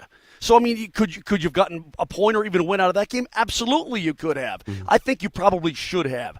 Even though it's a back-to-back situation, what got you is Carolina smothered you, took away everything you wanted to do, and the Florida Panthers, they absolutely did the same damn thing. Okay, well, so I'm not sure how you want me to spin it. Not every loss is the same kind of loss. No. These last 2 losses are not good losses. No, they've lost 4 in a row. At the end of the day, they've lost 4 in a row. You lose by 1, you lose by 4, it doesn't matter. You lost 4 in a row. And I think they've got to cleanse that palate sooner than later. Getting back home is going to be paramount to the rest of the season. It's not over by any stretch. I mean, it's just a bad run for them. All I'm telling you is this could actually end up helping the Avs more than hurting the Avs. Because I think when you struggle like this, it sends a message that maybe they do have to do something before that trade deadline. Yeah. Or perhaps they would have sat on their hands and said, this is what we've got. Now you've got to do something. And let me add one more thing. I think this is proof in the pudding. If they don't have certain players in the lineup that they're missing right now, if they don't have those big guys, beasts, they're not winning the Stanley Cup. Yeah, Val being absent. Val and Gabe not being there. Listen, and I hate to say that. I hate to go to that level. But you're not going to win the Cup without those guys in your lineup. Mosier, when did Val take his leave? When did that start again? I think it was 1 month ago. A month? And I know there's not the same time frame for people. Was Sammy G like basically a month and a half or like 7 weeks or something like that he was out during this? Well, he was back. I mean, he was out a month, and you have to be if you're going to go in the player assistance, it has to be at least a month. Yeah. Okay. Well, Sammy was out a month, and then he was back with the team, but he was just skating and getting back into shape and so on. He didn't play for a week, and then he got back into the lineup. And by the way, he's playing pretty damn good right now with Sam Girard. And people are saying, look, Mosier's deflecting and making excuses. I'm not deflecting. I mean, look, they're playing like crap. What do you want me to say? Mm-hmm. I don't know what you do about the – I would like to see this team be constituted the way it should be constituted, drop 13 back into the lineup and so on, and see if that gets number 12 going. I don't know what you want me to say. I don't know what you do. You're not. I mean, here's deflecting. one for the 1554. Bednar is a loser coach. Now, people are just so friggin' stupid sometimes. I think he's making a joke from earlier in the show talking about Shanahan. Yeah. You're not deflecting, Moj. I'll say this though: the Avs are very much in the same situation. Most pro teams are, except the Chiefs, who can make do without anybody, it seems. If the Nuggets are missing any viable piece of their starting five, if anybody gets hurt, they're not winning the NBA championship. Breaking news. Yep. If KCP or MPJ, God forbid, if they can't play in the playoff run, they're not winning the NBA title. And same applies for the Avs. It's just that much of a razor's edge. That's how talented these leagues are, and that's how you have to be ready with your entire roster. You have to. 303-504-0925. The only time I thought the Chiefs might lose, and I can't believe this isn't getting more attention, we'll get to it next.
I had one moment in watching that game, and it came early when I thought maybe, just maybe, the Chiefs are so out of sorts that they might actually lose this game. Travis Kelce shoving Andy Reid like that was pretty What intense. in the heck was that all about? Seriously, what was that? Well, they diffused it afterwards, and one of the reasons why I was hoping for a Kansas City loss is because I wanted a lot more attention to that. Now the attention is gone because they won the game, and they could laugh it off as Andy Reid did afterwards. I don't know, Marty, do we have any sound from either Andy Reid or Travis Kelce discussing that moment? Because they both sloughed it off as a guy that got emotional, intense, and the coach is like, yeah, he gave me a love tap. I didn't find it funny. When I saw it, I was like, whoa, roid rage, roid rage. I mean, listen. I'm looking at it right now. It's like he damn near bowls him over. Andy Reid was standing on the sideline, looking at his play sheet, ready to call the next play, and there's a crazy lunatic in his face that bumps him off balance. Here's Andy Reid after the game. Was Travis giving that speech on the sideline when he ran into you in the first half? No. He keeps me young. So, The balance looked good. Yeah, not so good. He tested that hip out. Yeah, I know. Like JB's got a new hip too. Yeah, man. I'm telling You took a good hit right there. But that's how you guys communicate sometimes. Well, he caught me off balance. So normally I'd give him a little bit, but I didn't have any feet under me. Everybody's laughing. That was weird. That was just weird. It was just weird. Everybody's laughing like that's acceptable. It's not acceptable to run over a 65-year-old man who's your coach. Ever. I don't care how enraged and mad or excited you are. That's on national television in the Super Bowl. You want to be in the game. I get it. We all want to. That's stupid. Yeah. Especially the fact that, look, you know, when the Broncos and the Rams a couple years ago, was it Christmas Day, right? That game where they got blown out, and then there was that shove on the sideline between Dalton Reisner and Brett Rippon. Different sort of deal, maybe, if it's like two guys in their mid-20s. Andy Reid's old. That's an old man, okay? If he falls, there could be some problems. Here come the okay boomers. Okay, boomer. Let me tell you something. You can't touch your head coach like I don't that. know how old you are, Haking, or I don't know how old you are. But there is a respect you show that position. There's a respect, and it works both ways. Like, when Sean Payton yelled at Russ, I wanted Russ to yell back. Now, you don't want him to go to blows, but I wanted him to yell back. But there's a certain respect and a line you don't cross with your head coach in sports. And if you're the kind of guy that crosses that line, you know what you are, Haking? You're a punk. I agree. You're a punk. You can boomer all you want. You're a punk. And if I was your coach, I'd sit your ass down. What if they shove you? I tell you what, part of it too. Before this season, I really wasn't in the I don't like Kansas City. I admired that they were so good, and Mahomes did what he did. But as the season has gone, my opinion of these guys has totally changed. I don't like Kelce at all. I don't like Mahomes at all. I don't like their attitude. I like Andy Reid. It feels like good. Yeah, I like Andy Reid. Yeah, I don't have anything against Andy Reid, but Mahomes it feels like doesn't bother me as much as he bothers good you things. guys. Good things are happening to bad people. No, my It opinion was of after him the has Bills changed, game. man. Yeah. The Bills game after the bothered Bills me. game. Kelsey's on a different level. The Kelce, screaming and the whining to Josh Allen. I didn't like any of that. Hey, George Moj. Here's my retort to those who think there was nothing wrong with what Kelce did. It's just their relationship. Yeah, your relationship. George Kittle got targeted 3 times. Kittle's a pretty good tight end. He got targeted 3 times. Yeah. You see him bump Shanahan or get in his face and yell? Nope. You show your head coach respect. The end. Yeah. I mean, to me, it feels like he needs a friggin' he needs some sort of comeuppance. You know He what I does. mean? He This whole does. Taylor Swift thing and all the attention, and he's on every damn commercial, running into his coach. I don't know, man. He needs someone to knock him down a peg, or he needs some sort of humbling. That's what it feels like right now. He feels like he can just do whatever he wants, whenever he wants. I'm sure I don't like him. I don't like him. I don't like him either. I'm sure Christian McCaffrey wanted to carry the ball more in the third quarter when they stopped giving it to him. I didn't see him on the sideline screaming at Kyle Shanahan, spittle coming out of his mouth, bumping him. I didn't see that. Sometimes players don't play. Sometimes coaches make decisions. That's why he's the coach and you're a player. Shut up. By the way, Christian McCaffrey is so damn good. Like that guy, I've never been more confident in my thought before all these awards were given out that he was the league MVP. Because look, Mahomes is the best guy on the field yesterday, but what are the Niners without that guy? They gave him, I think it was 30 touches at the end of the game. Should have been more than that, because the second they went away from him, you got nothing. And one of the things that I thought about was go back and think through 5 quarters. Like they played the entire overtime. 5 quarters. How many plays from Brock Purdy do you remember in that game? Yeah, not very many. Yeah, he didn't make game-changing plays.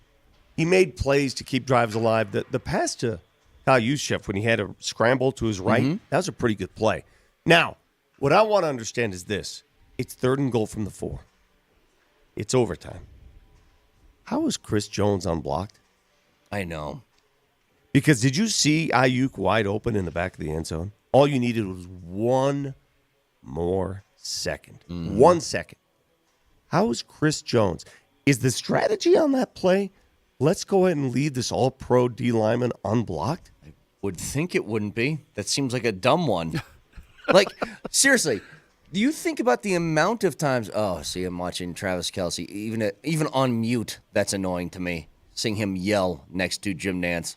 Kelsey's the best tight end, writes his texter, and he's won back-to-back Super Bowls. You don't like Kelsey because you're a Bronco fan. Well, I don't like him because he's obnoxious. I like Andy Reid, and you know what? These guys don't, but I like Patrick Mahomes personally. I do. I don't like Travis Kelce because he's a punk, and he showed the whole world why he's a punk, and he did on national television. So if you like punk asses, that's on you. Like, Travis Kelce is obnoxious. He is obviously an amazing tight end. Arguably, like, what? You could make an argument for maybe the greatest tight end. He's up there. Look at how many people are defending him. He's really good. He's really good. Look at our Twitch feed. Look at all the people defending that action. And therein lies the problem. Look at all these people. What is wrong with you guys? So you people think that that's okay to do that to your coach? Have you ever played sports? Those of you defending him, all of you, have you ever played organized sports? If you ever did that to your coach in a game, you'd be your ass would be on the bench. You'd be gone. You would be 100%. done. You'd be done. 100%. If you did that to your coach. If you think that's all right, that's on you. That shows who you are. Punks. See, this is what's funny. Texter, I agree with this. Gronk was obnoxious, but in a self-aware, ironic way. Kelce is just a cringe lord. I think that's absolutely right. Gronk is obnoxious, but it was almost like it was a bit, right? Like he's just playing the role of big dumb meathead guy. I never saw Gronk shove Bill Belichick. No. Nope. Someone not said ever. you guys love to keep Talib. I never saw Keep Talib shove anybody on the coaching staff. Did you? No. Nope. No, you can't do that. By the way, one thing that I wanted to mention about the Niners, they had so many opportunities to break through. Like, let's just go back to the beginning of this again. You played as good as humanly possible against Patrick Mahomes in that offense for like 3 quarters, and you had 10 points. That's it. The amount of missed opportunities. And what was the turning point in the game? It's very clear that, I don't know, is it called a muffed punt when it hits a blocker? Whatever it is, that punt that went to the Chiefs' direction, 1 play, 16-yard touchdown drive, and they scored an all but 1 possession after that, I think. That's it.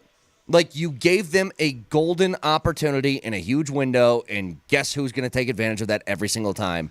And you missed your opportunities. Again, Moj, each time it felt like the Niners were about to break through.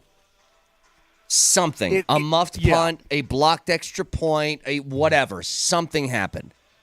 What you cannot have when you're playing Patrick Mahomes and he finds a way to get it done, you cannot give the Chiefs opportunities that they do not earn. Period. End of story. Now, if they earn opportunities and they make plays, hey man, they're superstar players on the other side. Okay, so they're going to do that on occasion, or maybe on more than one occasion. But you can't give them more opportunities. You can't help them beat you, and that's exactly what San Francisco did. It's exactly they could have won. Listen, the Niners could have won in a lower scoring game, and I thought their defense played good enough for the majority of the game to win that game. You just cannot continue to give number 15 opportunity after opportunity. He will kill you, evidently. He's too good. And I'm looking at the long range, even the short range plans for the Denver Broncos. And I think somebody said this yesterday and put it so eloquently. If anything, it should free the Broncos' minds. It should free your minds. There's no hurry here. Like, oh my God, we got to hurry up. We got to catch the Chiefs. Who are you catching? Yeah. What are you going to do? Where do you get one of those? You don't get one of those off the bookshelf and say, we're ready. Take your time. Build a young, tough, whatever kind of game you want to play, whatever Peyton envisions as his team, take your time to build that team. Draft and develop. Draft and develop. Draft and develop. There's no quick fix. And I know Sean Payton was making the rounds around Radio Row telling him that. Yeah, what was he doing? What was he talking about there? He was selling something. But the NFL now, this was his claim. And I disagree with him regarding the Broncos. The NFL is now a reinvent yourself league every year. You reinvent yourself. Well, when you lose, you reinvent yourself. Sure. Of course. Whatever you invent yourself as, Broncos, you're not beating Mahomes. Yeah. You're not doing it. You're not going to beat him. Take your time. Wait for the empire to crumble. It will crumble eventually. It will. Something will happen. They all crumble. Take your time and build it the right way. So, speaking of, we're kind of using, okay, KC wins again, and what's the next step for Denver? There was something that was tossed out there by Ian Rappaport this weekend. We've discussed the idea. Is there any chance that maybe Russell restructures his contract to come back? So that report is now out there that the Broncos are open to it. I'll tell you why I think that this is just a bunch of PR spin. We'll get to it next.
All right, again, as the Chiefs win their third Super Bowl in the last, 6 years? Ever since Mahomes has taken over. You start asking yourself, how do you deal with this? Like, what's the next step for you? How do you go about competing? And a lot of those questions can't be answered until you figure out what first goes on with Russell Wilson. And I think we all know what's coming, which is he's going to be cut and they're going to have to eat a lot of money. But there was a report from Ian Rappaport over the weekend that the Broncos are open to the possibility of reopening talks with Russell Wilson about restructuring his contract and keeping him in Denver this year. Here's the thing. This all feels like PR spin, doesn't it? Because let's just take this from Russell's perspective for a second. Why would you ever give that money back to stay in Denver with a coach that hates you? Yeah. Like, here's the other option you can have. You get all of the money, and then you get to choose wherever you want to go he afterwards. doesn't get all the money. He doesn't get all of the money. Well, That's the thing. guaranteed money. Yeah, But he gets all doesn't- the guaranteed. He he gets gets all gu- that guaranteed money, which is plenty. He It's gets a lot. He gets the money next year, but he doesn't get the money in 2025. He doesn't get all of the money that the contract warrants. He doesn't. He leaves some money on the table. He gets the guaranteed cash. Okay, but what if he decides, man, I'm not going to get paid anywhere near that out there if I play beyond those years? Listen, He's not playing beyond those. Dude, he's. I agree with you guys. I agree. I'm just giving you a little feedback on he doesn't get all the money.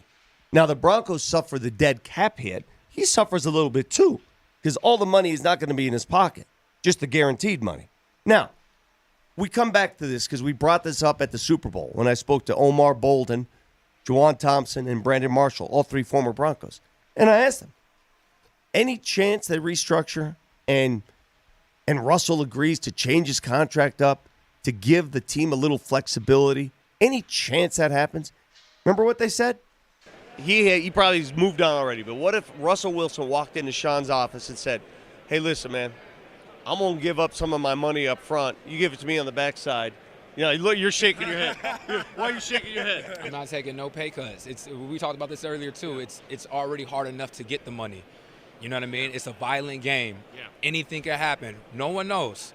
I don't think any man should be taking a pay cut unless we were going on a championship run, and I knew that I was going to be here longer than what we know is going to happen. Well, I'm not talking about a pay cut. I'm talking about taking some money away now and give it to him on the back end. I guess. A deferment. Oh, yeah. You wouldn't do that? No, because here's why. Because they're going to get rid of him. Like, if he has another season that's deemed subpar, right? It's subjective. That's deemed subpar. They're going to get rid of him before he gets to that back-end money.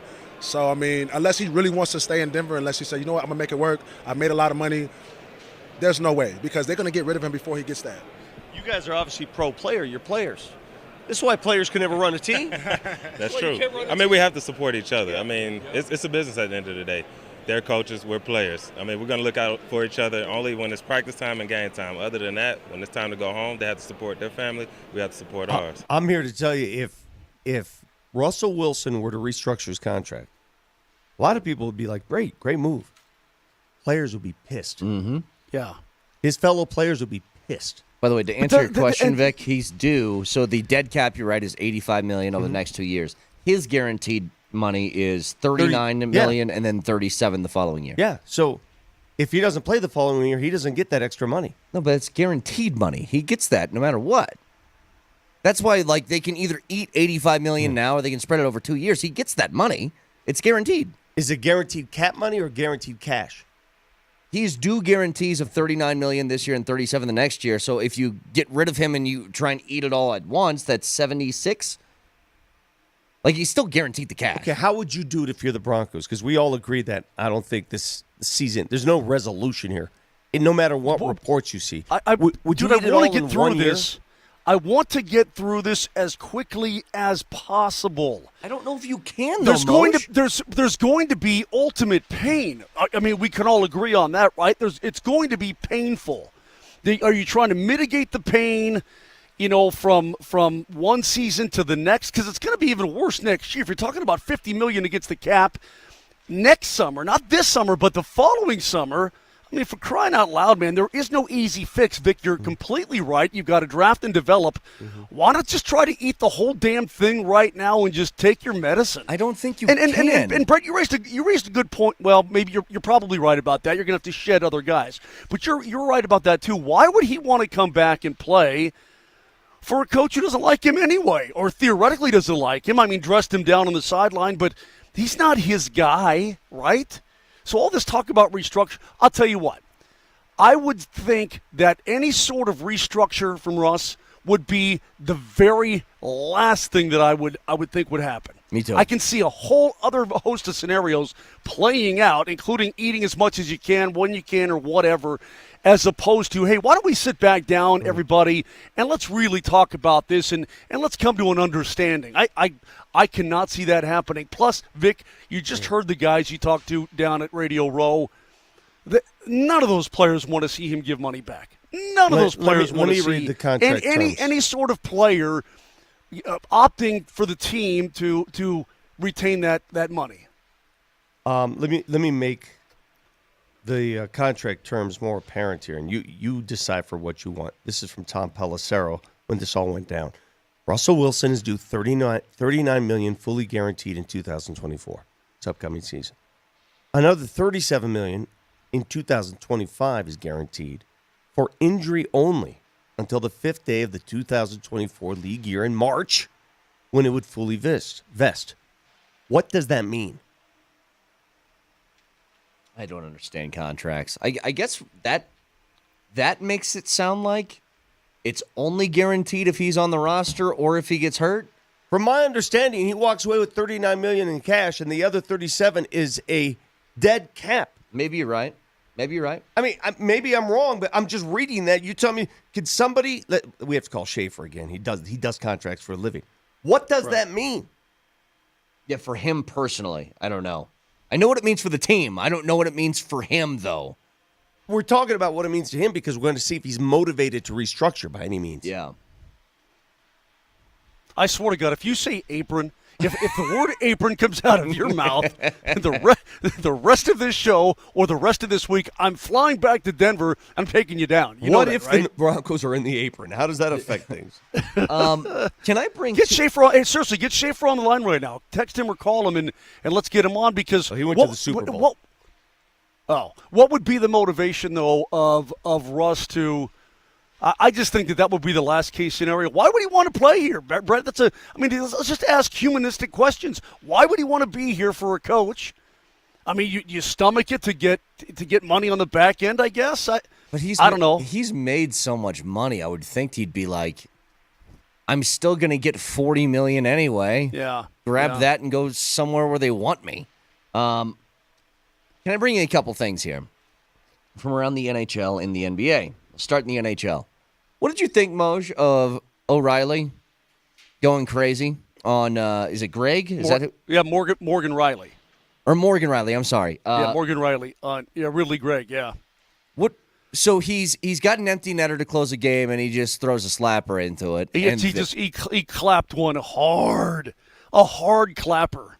What's the thought here? I know it's like respect and sportsmanship, and this is hockey polices itself and blah, blah, blah. But I go back to what I always go back to, which is, so what? Who cares? You should have stopped him. Like, I mean, if he just sort of flipped it in the net, or if he just sort of what's the difference here? Wristed it or something like that instead of a clapper. I mean, it was a hell of an it's a hell of an in your face kind of move. I mean, let's be honest about it. Was it an overreaction?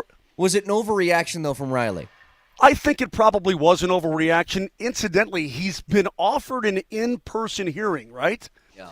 And what that means is that if you're offered in person, it's 6 games, man, or more. I mean, it's not one of these over-the-phone deals. This is like, hey, you are going to go down. Did he lose his brain? Yes, he lost his brain. I guess I can understand it a little bit, only because that's a hell of an in-your-face move. It hurt his feelings? Yeah, but it's in the world of hockey, boys, in the world of hockey, that's hella obnoxious. I mean, okay, Marty, I see what you're saying. I'm just telling you, pretty damn obnoxious. So is that like in a basketball game, if you're up by 20 and the clock is running out and you go up and throw a tomahawk dunk up on a free layup opportunity? What's the equivalent here? I guess it's something like that. Well, we saw Zion do that. Remember Zion did that and he caught a lot of heat for it? But the response wasn't nearly as nasty as it is in hockey. No. The hockey response is, whoa. Would you eat my kid? Boy, he buried him. I mean, he absolutely buried him, did Morgan Riley. But I'm just like, it's what you said earlier. Whether he flips it in the net, because they don't care about the goal, because those are scored all the time when it doesn't matter. He cared about the way it was scored. And I was like, oh, would you stop being a baby? Who cares? I don't want guys like out there if I mean, I know it's a respect thing, and again, you police your own, but I mean, my God. Were they more mad about the goal or the fact they lost the game? They lost 5-3. They're probably pretty torqued about that. That's my guess. They're probably pretty torqued, Okay. but So yeah, what if go he ahead. had, instead of a wild slap shot from 2 feet out, what if he had just sort of eased the puck in and waited? No problem. No. What if he had waited for the defender to arrive, stopped at the line, and then as soon as the defender arrived, he just went boink and tapped it in? Is that So that's is like that the acceptable? Or did like a 360 twirl before he put it but in. what's the unwritten rule there? What is an acceptable shot in that situation? What you should do is just put the puck in the net. Just Well, he just did that. slide it. He did. I know, but he did, but it's the way he did it. Oh my God! I mean, hockey dude, it was. people. I'm And you hate the baseball unwritten rules, and you're telling me Oh, this? that's so true. That's so true. Well, you I'm got to just- put it I'm in at a just certain telling you. mile per hour, otherwise you're getting one in the face. Yeah, what is the per hour that you cannot exceed? Is there a radar? That's a good question. Is there a I mean, seriously, how much can you wind up to where it becomes an excessive shot? What's the wind up? What if he got down on his belly, Moj, and slid with the puck into the net? What if he did that? Or like went and tried to blow it in? Do you hear what Coach Sheldon Keefe had to say from the Toronto Maple Leafs? What did he say? He said, "I thought it was appropriate." Wait, the response? Yes, he thought his guy did the right thing by blowing up Ridley Gregg. Yes. I listen. Listen. Is it silly? You guys are making fun of the miles per hour. I mean, if it's your wrist shot, is it okay? So let me ask to a you- clapper. let me ask you What this. if he just flips it in? What if he dekes an imaginary goalie and goes top shelf? Let me pose it to you this way. Please do. Please do. If I take you back 2 years ago, and you remember when Naz Kadri just got beat up in that St. Louis series, he got cheap shotted left and right. What if it came down to a Naz Kadri breakaway, and to beat the Blues, to eliminate the Blues, he did the same thing. He wound up after what he went through in St. Louis. I would have loved it. I would have loved it. You would have too, Loved Moj. it. You would have too. You would have loved if Naz but Kadri sent St. Louis out of the playoffs by winding up on a last-second shot like that, empty net. Okay. I think the circumstances would have been different after what he went through in St. Louis, okay, and all the stuff that he had to deal with during that series. I think it would have been, maybe even expected, but I think that was part of that series, right, if that had happened. Well, it didn't. It didn't happen that way, okay? Listen, I see both sides. Yeah. I think it's funny, and Riley got him good. By the way, Morgan Riley blew him up. Mm-hmm. So now he's gonna be able to sit and think about it with a lighter paycheck because he's gonna get himself 5 games. Here's the other thing I wanted to bring up was speaking of overreacting, Draymond Green has been guilty of that in his career, and the suspensions that he has taken have reflected that. So Draymond Green is back playing with the Warriors. The Warriors have rattled off a few wins. He was in his post-game press conference, and he was asked what he's learned since his suspension. Go ahead, Marty. Quick follow-up. What have you learned? Sorry, Adam. I didn't mean to curse. That just slipped out. Oh, my God. Sorry. What have you learned since your suspension? That when I'm in the game, we are a very good basketball team. Incredible. And I think people are starting to see that. So he that's didn't what learn I anything. learned. All right, so back to jail for him? Yeah, he didn't I learn say we anything. throw him back in jail. We all agree? So did you learn anything? Was the rehab effective? Sir, what have you learned since leaving prison? I've learned that my cocaine business is awful without me. Flourishing right now. But now that I'm back, Kingpin's back in town. I mean, seriously. Dude, you're making me laugh. You're making me laugh. I can't stand that guy. I can't. Marty, he's permanently on the list at the top of the list. The more you break that down. All right, so you took about a month off to go back and consider all the mistakes you've made. Be a little more at peace with who you are. What did you learn sitting out for that month? Nothing. I learned that my team sucks without me. You know what that says? You know what that says to me? Yep, move it up, Marty. You know what that says to me regarding Draymond Green? That self-imposed timeout, whatever it was, that wasn't self-imposed. That wasn't self-imposed at all. That was either league or team imposed. They made him sit for that long. Wait, what do you mean? Of course, he was suspended by Adam Silver. Yeah, but he took extra time. Oh, I got you. To go remember, find himself. He was going to retire. He had to have a phone call with the commissioner. When he said at the very beginning, by the way, the very first part, Marty, play that again.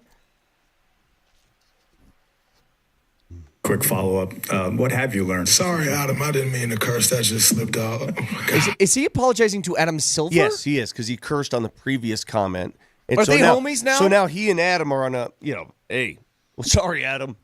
Yeah. I mean, Moj, I can't stand this guy. In fact, you can give me 10 Morgan Rileys and I would take them over one Draymond Green. One. Listen, I saw this meme that was so great, by the way, dude. Moj. He is who he is. He's not going to change. Hold on. I don't know what you're expecting. I mean, is he going to come back and say, you know what? Golly, I really need this game, and I've had a chance to contemplate my choices, and I'm going to be a better citizen. I mean, is that what you expected? Of course he's going to say, my team sucks without me. I'm a great defender and rebounder. Here I am back. I saw this meme with the Warriors. So they took just their headshots, right, that they have on like ESPN.com. So they cut them all out. In one corner, it's Steph Curry who said, hey, guys, I've got 60. Can I get some help? All the other players are in this other corner that one just says, shoot it, Steph. And then Draymond's in his own, and it says, I'm going to punch somebody. You know what? And that's what that team is. As much vitriol as you're showing Draymond Green, I understand it. It was nice to see the Warriors beat the Suns the way they did at the buzzer with Steph Curry launching the way. I mean, that was awesome. Yeah, but Draymond got into it. You saw him get into it with Nurkic in that game, right? Again, I mean, it seems like, and Nurk hit him with the too small, blah, blah, blah, and Green got back in his face. But Nurk said after the game, he said he didn't learn anything at all. It's just a matter of time. He's going to hit somebody else again. I mean, he's probably right about that. And look, I'm no Nurkic guy. I don't like him as much as I don't like anybody in this league. You had to make a decision. Nurkic or Draymond? Oh, put him in a for pickle. my team as a player, no, or here's what I'm gonna do, or to hang out with on a boat. Here's what are you saying here? You've got a 4-hour boat ride with you got a barbecue there, a skillet, and drinks. But it's just you two. It's just you two. You and this other person. You got a choice. Oh, I'll take Draymond all day. Hold on. I'll take Draymond. Here's it doesn't your even choice. matter. Here's your all choice. Day. Draymond Green, Travis Kelce, or Nurkic. I'll take Draymond.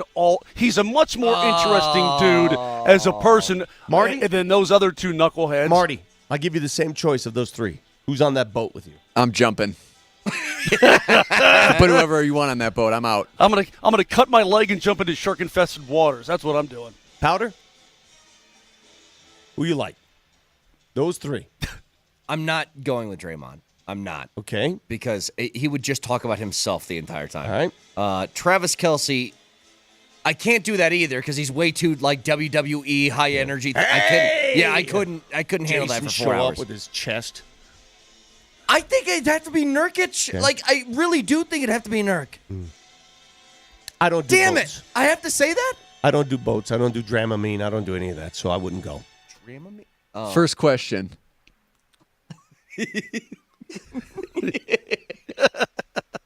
All right, 303-504-0925 back after this.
Vic, I can't believe you made me choose between Travis Kelce, Draymond Green, and Nurk for a hangout. Tough choices are made in life. Who did you choose? I told you, I don't do boats. Okay, fine. Then you guys are at a winery. Who's going with you? Dude, 3 hour tasting, Vic. It 3 was hours. my question, therefore I get to decide. Well, I changed it. Now it's a winery. You asked me about a boat. I say the winery. You got to choose one of the three. Go. Kelsey, definitely not. That leaves Draymond and Nurkic. It would be Draymond for me. Oh. I'll talk hoops with Draymond for a while. I don't agree with what he does, but I'll talk hoops with him. Like I said, he's just going to talk about himself. It's going to drive me nuts. That's fine. I'll talk about myself. That you will. Two guys talking about themselves. What a fun and interesting conversation that would be. I'm so good because I do this. You should see how good I am doing this. Mm-hmm. All right, so a couple of things here. As can I say this? Would you guys agree with this statement? The game was not good yesterday. The finish was. The game itself was boring as hell. A whole bunch of punts and 3-and-outs and you know what I mean? Like, it kind of felt like a snooze fest until you got to the end and you got a little back and forth going. Yes? Agreed?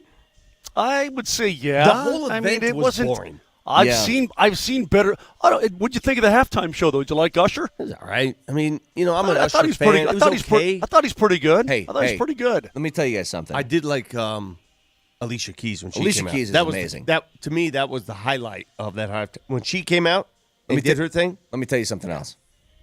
Alicia Keys is a married woman. If Usher hugged my wife like that in front of all those people on TV, How about the thrusts? I'm jumping on the stage, and we're gonna fight. The thrusts. You don't get to do that to my wife in front of everybody in America, okay?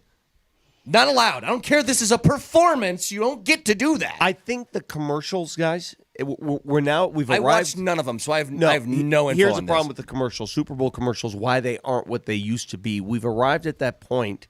It's like the NBA dunk contest. There's no more material. We're done. It's over. I mean, the Christopher Walken commercial was mildly funny. See, I get nothing on this.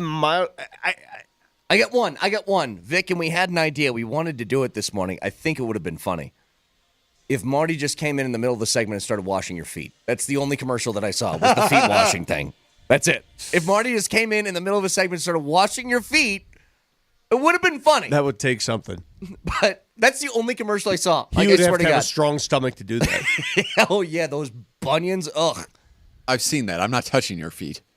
Come touch my feet. Maybe they I'd need rather washed. give you an Usher Alicia Keys hug than touch your feet. No, I'm not joking. Seriously, take a page from that commercial. Come in here, grab a bucket, come wash my feet. Raj is in here doing nothing. What do you got to lose here, Raj. Raj? Go grab a bucket and some water and start washing the man's feet. Let's do a segment where you guys wash my feet. Oh, he's going to do it. Let's go. Yeah. Yes. You Go got to grab a touch bucket. those bunions. All right. Don't use a trash can. He's going to go get some water. He's going to wash my feet. This is beautiful. Says, oh, come on, Brett. Let Usher, your wife. I can't say the word in the middle. It's not the word you think, but still. No, I'm not doing that. I don't care who that guy is. By the way, me and Marty were in the same place. We're watching with a whole bunch of people. And the audible noise of every woman in that place when Usher removed his shirt. It wasn't just the women, Brett. Everybody was into it. That is true, actually. I've heard my wife make that noise twice surrounding other men going shirtless. The other time was Once Upon a Time in Hollywood when Brad Pitt is on the roof. Moj, can I make a broadcasting commentary as Alex goes to fill that bucket with water? I can't believe he's doing this. This will be good. Broadcast commentary, Moj. You're among the best at your craft, what you do. I just wanted to get your thoughts when Kansas City won the game in overtime and the pass to McCole Hardman. And Nance did what he always does. He's a true pro. He announces the touchdown. That's when you're supposed to – it's a Super Bowl championship. You win the Super Bowl. That's when you're supposed to allow the crowd to soak it in, hear the Nats, go to cutaways.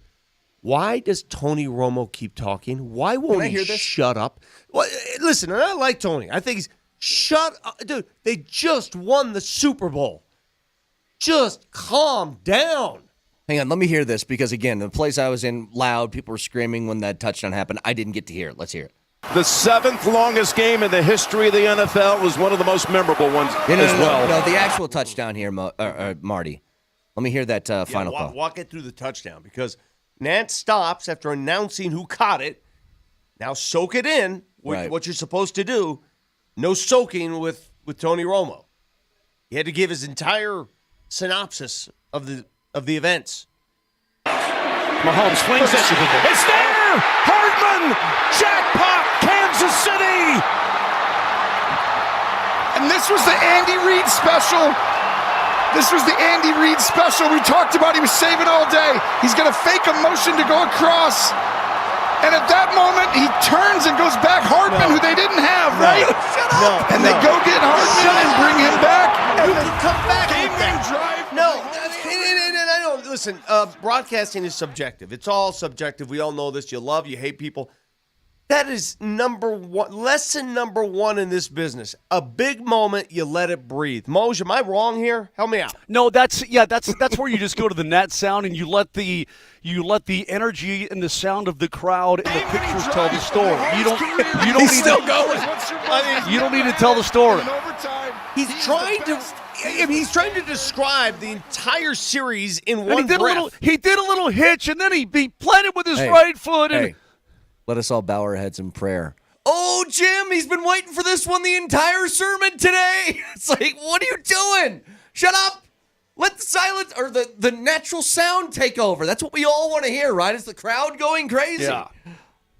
That's funny. I imagine Tony Romo still speaking right now about that play call.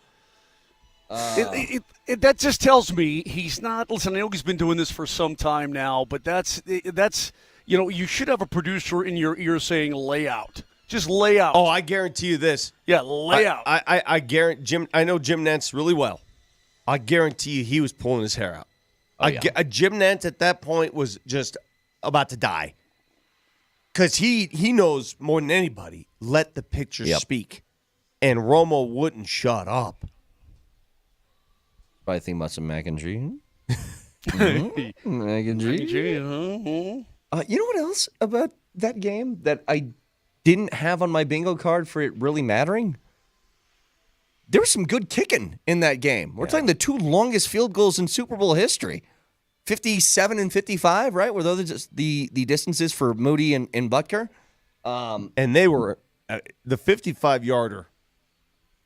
Which one was the one that was a low kick? Was that No, 57. That was Butker, like the liner. That thing was a 5-iron. Yeah, that was a Tiger Woods stinger. And I thought the missed field goal, that was entirely on the kicker. That's the one issue he had. That was a low kick. You got to put that up there. That's a wedge, bro. He hit, rescue club. You got to get that up in the air with a wedge. Look at Raj. Raj He's is gloving preparing. up. Yeah, good. So here's what's going to happen. Is this really happening? Oh, yeah. Because that's pretty gross, man. Say It's pretty gross. Say it the first time somebody's gloved up for me. Look at Raj. He's ready to go. Hey, Marty, you're part of this too. You're washing my feet. Oh, Marty's going to wash him too? Yes. No way. Yes, you are. No, I am not touching those bunions. Disgusting. They It's like another foot are growing. really gross. I mean, they're really gross. I can't help who I am. This is what I am. This is what I was born with. So here's what's going to happen.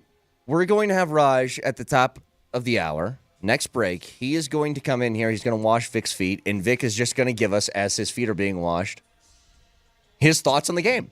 Like that's I'm not just, doing it. I'm not we're doing it. participating in this. Yes, you are. We're doing I don't want to participate. I don't want to be a member of this. tough. I don't care what you want. It doesn't sound right. It doesn't feel right. Tony Romo didn't sound or feel right. Hey, Kaner, real quick before we get to the top here, and before apparently Vic's feet get washed, and I'm pulling out all stops on that. I don't even want to look at it.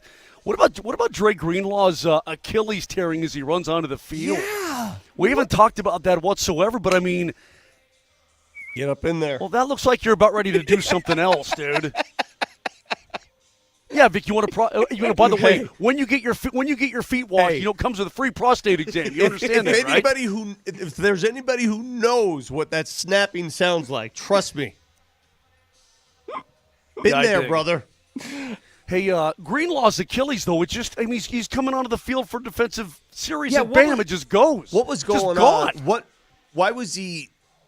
He was all happy. What was going on? What happened that caused him to just pounce onto the field like that? By the time I looked at the TV, he was on the ground. Like, I didn't even That see is this. so sad to see that happen. And I think it was ready to go, right? It Mose, has to be. you're an Achilles guy who's torn yours. That probably could have happened on the very next play. It was just a matter of time. I suppose. Well, mine was going for quite some time. I mean, I tried to rehab it and keep it together the best I could, but it was never gonna get back together. And then it shredded was like terrible. Like what, Marty? Shredded like what, Martin? Pulled Say it. Go pork. ahead and say it. Pulled Pulled pork. pork. Okay, pulled pork. It's hard to watch. But dude, I mean, we're talking about a world class athlete here who's run a million. You know, I mean, the quick starts a million times out of his linebacking spot, and he's sort of hopping a little bit. He's excited to get back onto the field, and bam, it's just gone. Just gone. It's 6230 just writes, crazy. see, 6230 understands how this works. I would rather watch Vic get his feet washed than the Chiefs win another game. There you go. If you're a true Broncos fan, that's exactly what you hope for this morning. Well, your wish is our command. When we come back, Vic will get his feet washed and then talk about the game next.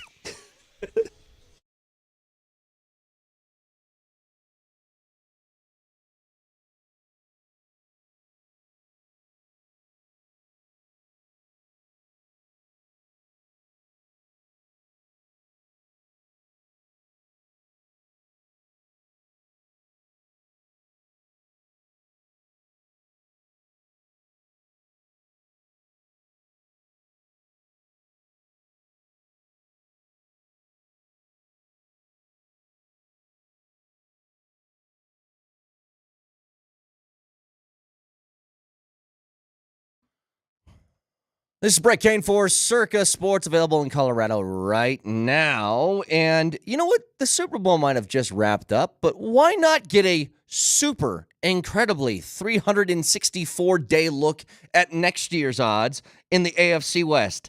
The Chiefs to repeat again, three-peat. They are plus 900, tops of the list. Next in the AFC West, the signing of Harbaugh really helped. Chargers winning, plus 1,900. And then you get to the Raiders at plus 6,000. And the Broncos last at plus 8,000 for Super Bowl odds in the AFC West. You can check all of that out and more.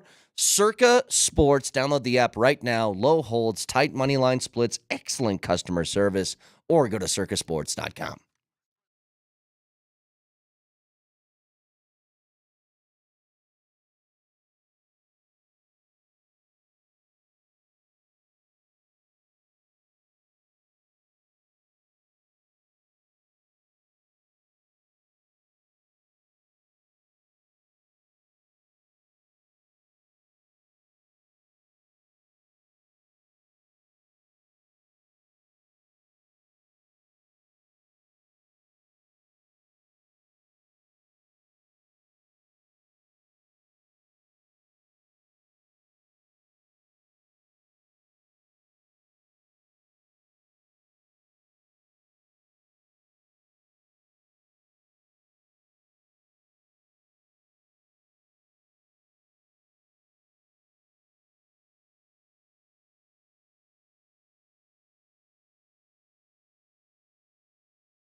Let me start by saying this.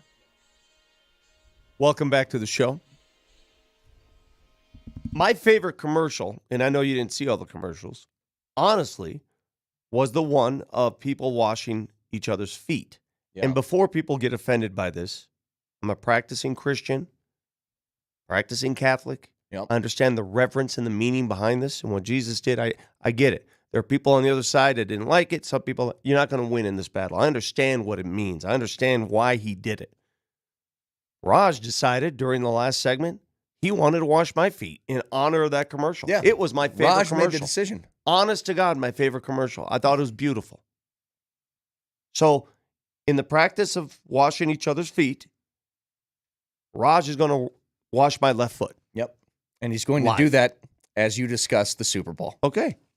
So, Get to Raj, work. glove up. Yeah. Nice job. Yeah. So, we're just going to do this as normal. We're just going to do a radio show, and here he's actually untying your shoe, which is great, too. Take it easy, dude. Don't be so hard. All right, here comes the left foot. Mose, you are watching this, aren't you? Are you? Yeah, no. Raj could give me $100 bill and Take say, it "Let easy me with all wash the your cameras, feet," and I'd say no. Freak. I wouldn't let him wash my feet. It's just this is a gross thing, Gator. Look at the foot. Okay, Look at you the describe bunion. it, man, because I'm not there. I can't even handle it. I mean, it's disgusting. So Vic's foot is now in the wash, and here goes Raj. Vic, your thoughts on the strategy to not take to take the football instead of going on defense to start overtime is what? Get in there. Get in there real good. I thought it's a no-win situation either way. It's really a no-win. Don't give me close-ups. It's a no-win situation because even if you decide not to take the football, you still have to face that witch on the other side. I don't think that was the deciding factor in the game. The deciding factor in the game was 3rd and goal from the 4 and not scoring a touchdown there. As soon as they failed to score a touchdown there, the game was over. Yeah. Okay? The game was over. Yeah. He's doing this little piggy now with his feet.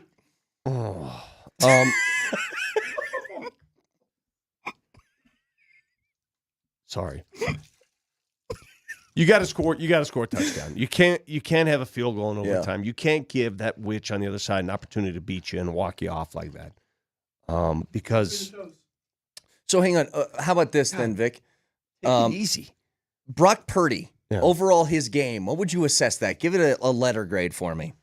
Brock Purdy, I thought was a B. He didn't do anything crazy. He didn't throw an interception, did he? No. Mahomes did. No. How long are you going to make me do this? All right, that's good. Get my socks back on. Let's go. Let's finish this up. Yeah, Let's wrap this up. give it one more clean. Maybe on the do the heel. other foot. No, we're not doing the other foot. Why not the other foot? No, the other foot's in bad. Yeah, get that in a bad heel. way. Scrub that. Get the barnacles off there. Yeah. All right, good job, Raj. Way to go. And that's how it's done. And I'm not, thank God I didn't catch that. All right. So, Vic, continue, please. I forgot what you asked Brock me. Purdy. Brock Purdy, I thought was fine. But Brock Purdy's not Patrick Mahomes. Brock Purdy is not going to be that witch at the end of a game that'll beat you no matter what, right? You know, if Mahomes had the ball first, the way the Niners did, let's say Mahomes and the Chiefs have the ball first, right? You think they settle for a field goal? No, I don't think they do. I think they depending on like what I guess the distance is, but I think if it's close. I don't think they do. I think they understand the moment. They understand. If you're going But to it's fourth, play, if it's 4th and 9 at the 35, Vic, if you've already got a couple of Super Bowls to your credit, I mean, do you just go for it a little bit more there? I mean, seriously, do you just gamble a little bit more? Like you heard who said it after the game? If the Niners had scored, that the Chiefs were going to go for 2. When they scored, or obviously they did, but I mean, because you already have a couple, do you sort of just play with house money there? Because, again, if you're talking about overtime and you get the football first, because the Niners had their choice, if the Chiefs drive down and it's a 4th and 13 from the 25, and I don't know if they go for it. I think they probably kick a field goal. Or maybe you're right. Maybe they're like, hey, we already got a couple of these Super Bowl things. Let's just go for it and see what happens. First of all, my foot smells like Ajax now. That's number one. Number two, when you go into any game, any sport, anything, you have to know who's on the other side. That's very important, right? The reason why I was all over Dan Campbell for not kicking the field goals, you got Purdy on the other side. It's not Patrick Mahomes. It's Purdy. Yeah. Okay. when you know Mahomes is on the other side of that field, you do everything you can to lay it on. You have to. You can't play conservative. You can't. If you play conservatively, you lose. The funny thing is, like, the fourth down decision is one thing. Another thing, though, Moj, is would you call it if the Niners continue to pound the rock with McCaffrey, is that playing conservative, or is that just playing to your biggest strength on offense, which is that guy's the best player? Play to what you do well and what they don't do well. I mean, they utilized Christian McCaffrey the way they typically utilized him. He ran the football, and they threw the football to him. But I don't know. I would just keep pounding that rock, man. You're right in the game. You have a lead. Just keep pounding that son of a gun. I tell you, I don't know. There's going to be. I'm sure that Shanahan's going to go home, Vic, and he's going to second guess himself an awful lot. I'm guessing that's what's going to happen. That always happens after you lose closely like that. He's now lost 2 overtime Super Bowls. The one as a coordinator with Atlanta, and then this one. And in all 3 Super Bowls that Shanahan has coached, one as a coordinator, 2 as a head coach, he's lost double-digit leads. Yeah. He's lost double-digit leads. But he's lost all those games to witches on the other side, to guys like Mahomes and Brady. So know your opponent is all I'm saying. Know who you're up against, and when you have a chance to drive the stake, you have to. I'll ask everybody listening. I'll ask all of you listening. If you are the Niners and you get the ball first, you make the choice to get the ball first, is it touchdown or bust for you? It was for me. It has to feel that way. It's got to be touchdown or bust. If you're inside the red zone, it's 4 down territory, no matter what. It's 4 down territory. Because let's say you don't get that touchdown. You can still stop them. Right. Another thing, too, is we have this idea that the Chiefs are going to be around forever, and the Chiefs are another decade's worth of AFC championship games and Super Bowl appearances and all that. What's the Niners? I mean, they've had 2 runs at the Super Bowl. Their team has been very, very good. Is it 3 straight NFC championship appearances for them? How much longer can they make this last? And That's a great question. Purdy thing that's hanging over them, they still got a couple of years on his rookie contract, but I saw a guy in Brock Purdy, Moj, that I put in the same category that I put Jared Goff and Kirk Cousins and all these guys, that they're good. But is that worth $50-some million a year? Probably not. But the fact that you were this close to winning a Super Bowl with that guy, and you've done that now with 2 people. Like Jimmy G was that close. I said earlier in the program when talking about Kyle Shanahan, he's probably going to win at least 1 before he's done with his coaching career. He's got a lot of runway ahead of him. I mean, he can coach for a long, long time. But there's the other side of that equation is that you never know when you're going to get back. Yeah. You never know if you're ever going to get back because a lot of things have to go right. And the number one thing that goes right for a team that wins the Super Bowl, really, it's health. Mm-hmm. I mean, they stay healthy for the most part the entire season, right? And Well, they half have the their league's best quarterbacks were on IR this year? Yeah, they have half. I mean, they have their best players available to them at the right time in the postseason and going into the Super Bowl. So, I mean, you never know when you're going to get another kick at the can, or you may have the best team and something bad happens to you, right? I mean, your quarterback tears his knee. I mean, we saw what happened last year with Purdy, and his elbow got all shredded and had to have it fixed. And so it's like, I guess you never know. To me, it's hard. It's hard to get so damn close and then come up short again. I mean, it really is. You need to take advantage of the opportunities when they are presented, and the 49ers simply couldn't do that. Couldn't do it. 303-504-0925. If there's one play that you think the Niners wish they had back, it's got to be the punt, right? Well, I mean, how do you take that back? You got to get the hell out of the way, man. Yeah. You got to get out the way. You gave them a touchdown. You gifted them a touchdown. There are many plays I'm sure they'd want to take I could back. put a close That's just second, I one. think, on the blocked extra point. Sure. I think the fabric of that game changes if the Chiefs know that they have to get a touchdown there instead of a field goal. Like I'm not. I think I disagree on that. I don't think if it's a they're guarantee. down 4 instead of 3, the Chiefs just go for the touchdown. It's inevitable. It's inevitable. It just made things more inevitable. Didn't you have that feeling? Remember how I described Nikola Jokic as inevitable last year? Don't you have that same feeling with Mahomes? I did forever, though. Like, the fact that the Niners, and another one here, is Mahomes throws the pick to start the second half. You start the second half at the 40-yard line, and you come away with no points. None. Dude, I'm watching right now. I'm watching this video again of Larry Zonka giving the Lombardi Trophy to John Elway. What made matters worse, not only Elway presenting the Lombardi to a division rival, he had to walk through a cesspool of Chiefs players just to get to the stage, and they're all touching the trophy, and they're parading him around like it's the walk of shame, like that shame. What was that? Game of Thrones? The Game of Thrones. Shame. I mean, seriously. They're parading him through a whole concave of Chiefs players. They're just grabbing and touching, and then he gets to the stage, and he has to hand it over with a smile on his face. Did you guys know? By the way, Brett, did you know that the lady in Game of Thrones who did the shame? Just going to say it, yep. Yeah, she's also Rebecca. Yes. And the team owner in Ted Lasso. You would have never guessed that either. No.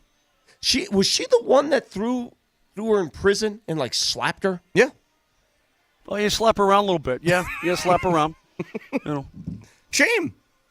Shame. You got a little shame going on there. Shame. I mean, and I'm sure. Do you think John would have been the presenter though? Probably an NFC player if the San Francisco Niners had won that. But isn't it just about the 25th anniversary of his Super Bowl? Is that what it was? Well, then why was Larry Zonka there? I mean, I didn't get that. Well, because they were.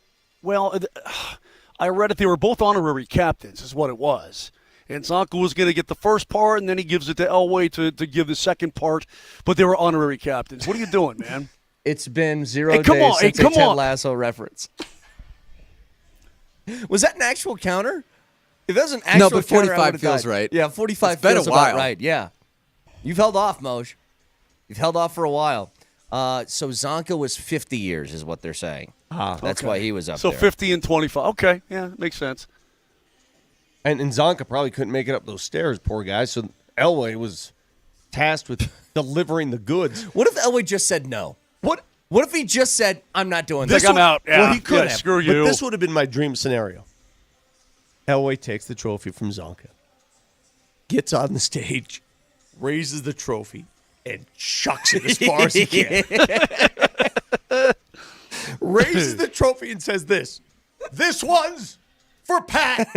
Boom! 50-yarder. I've thought about that because, guys, we've seen that over and over again, right? Like, I just saw Puka Nacua was at the Pro Bowl, and somebody put down a jersey, a Niners jersey, and said, can you sign this? And why would you want Puka Nacua to sign a Niners jersey? I don't know. But he signed it. He did the hand motion, and then the guy brought it up. He's like, oh, damn it. What if Elway did the same thing? All right, John, present the trophy to the Chiefs. No. No, not doing that. Sorry. I mean, look, would Vic, if they asked you, you need to give, because you are the daddy now of the NBA championship trophy from last year. This finals comes around. It's already booked. Vic, you're going to hand the trophy to the winner, and it's the Lakers. Do I get paid for my participation? Is there money involved? Sure. Like, give me a number. They gave you $10,000 expenses paid. Yeah, I'd do it. Of course you would. Yeah, because so you can be bought. Because Yeah. That's because you have absolutely you have no couth. No. You have absolutely no couth and no moral fiber. Of course you can be bought. Yeah. Of course you can. $10,000? $10,000, hi. Visit to whatever the finals. Yeah, I'd do it. You'd probably do it for a C note. Here you go, LeBron. Here you go, buddy. Hey, AD, this is for you. Enjoy your Larry O'Brien. God, I would punch you right in the gullet. Right in the throat. You deserve it, too. All right, 303-504-0925. Let's get a preview on the Bucs game tonight. First of all, main question I have, can we expect KCP and or MPJ to play tonight? We'll get to it next.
All right, we'll get to the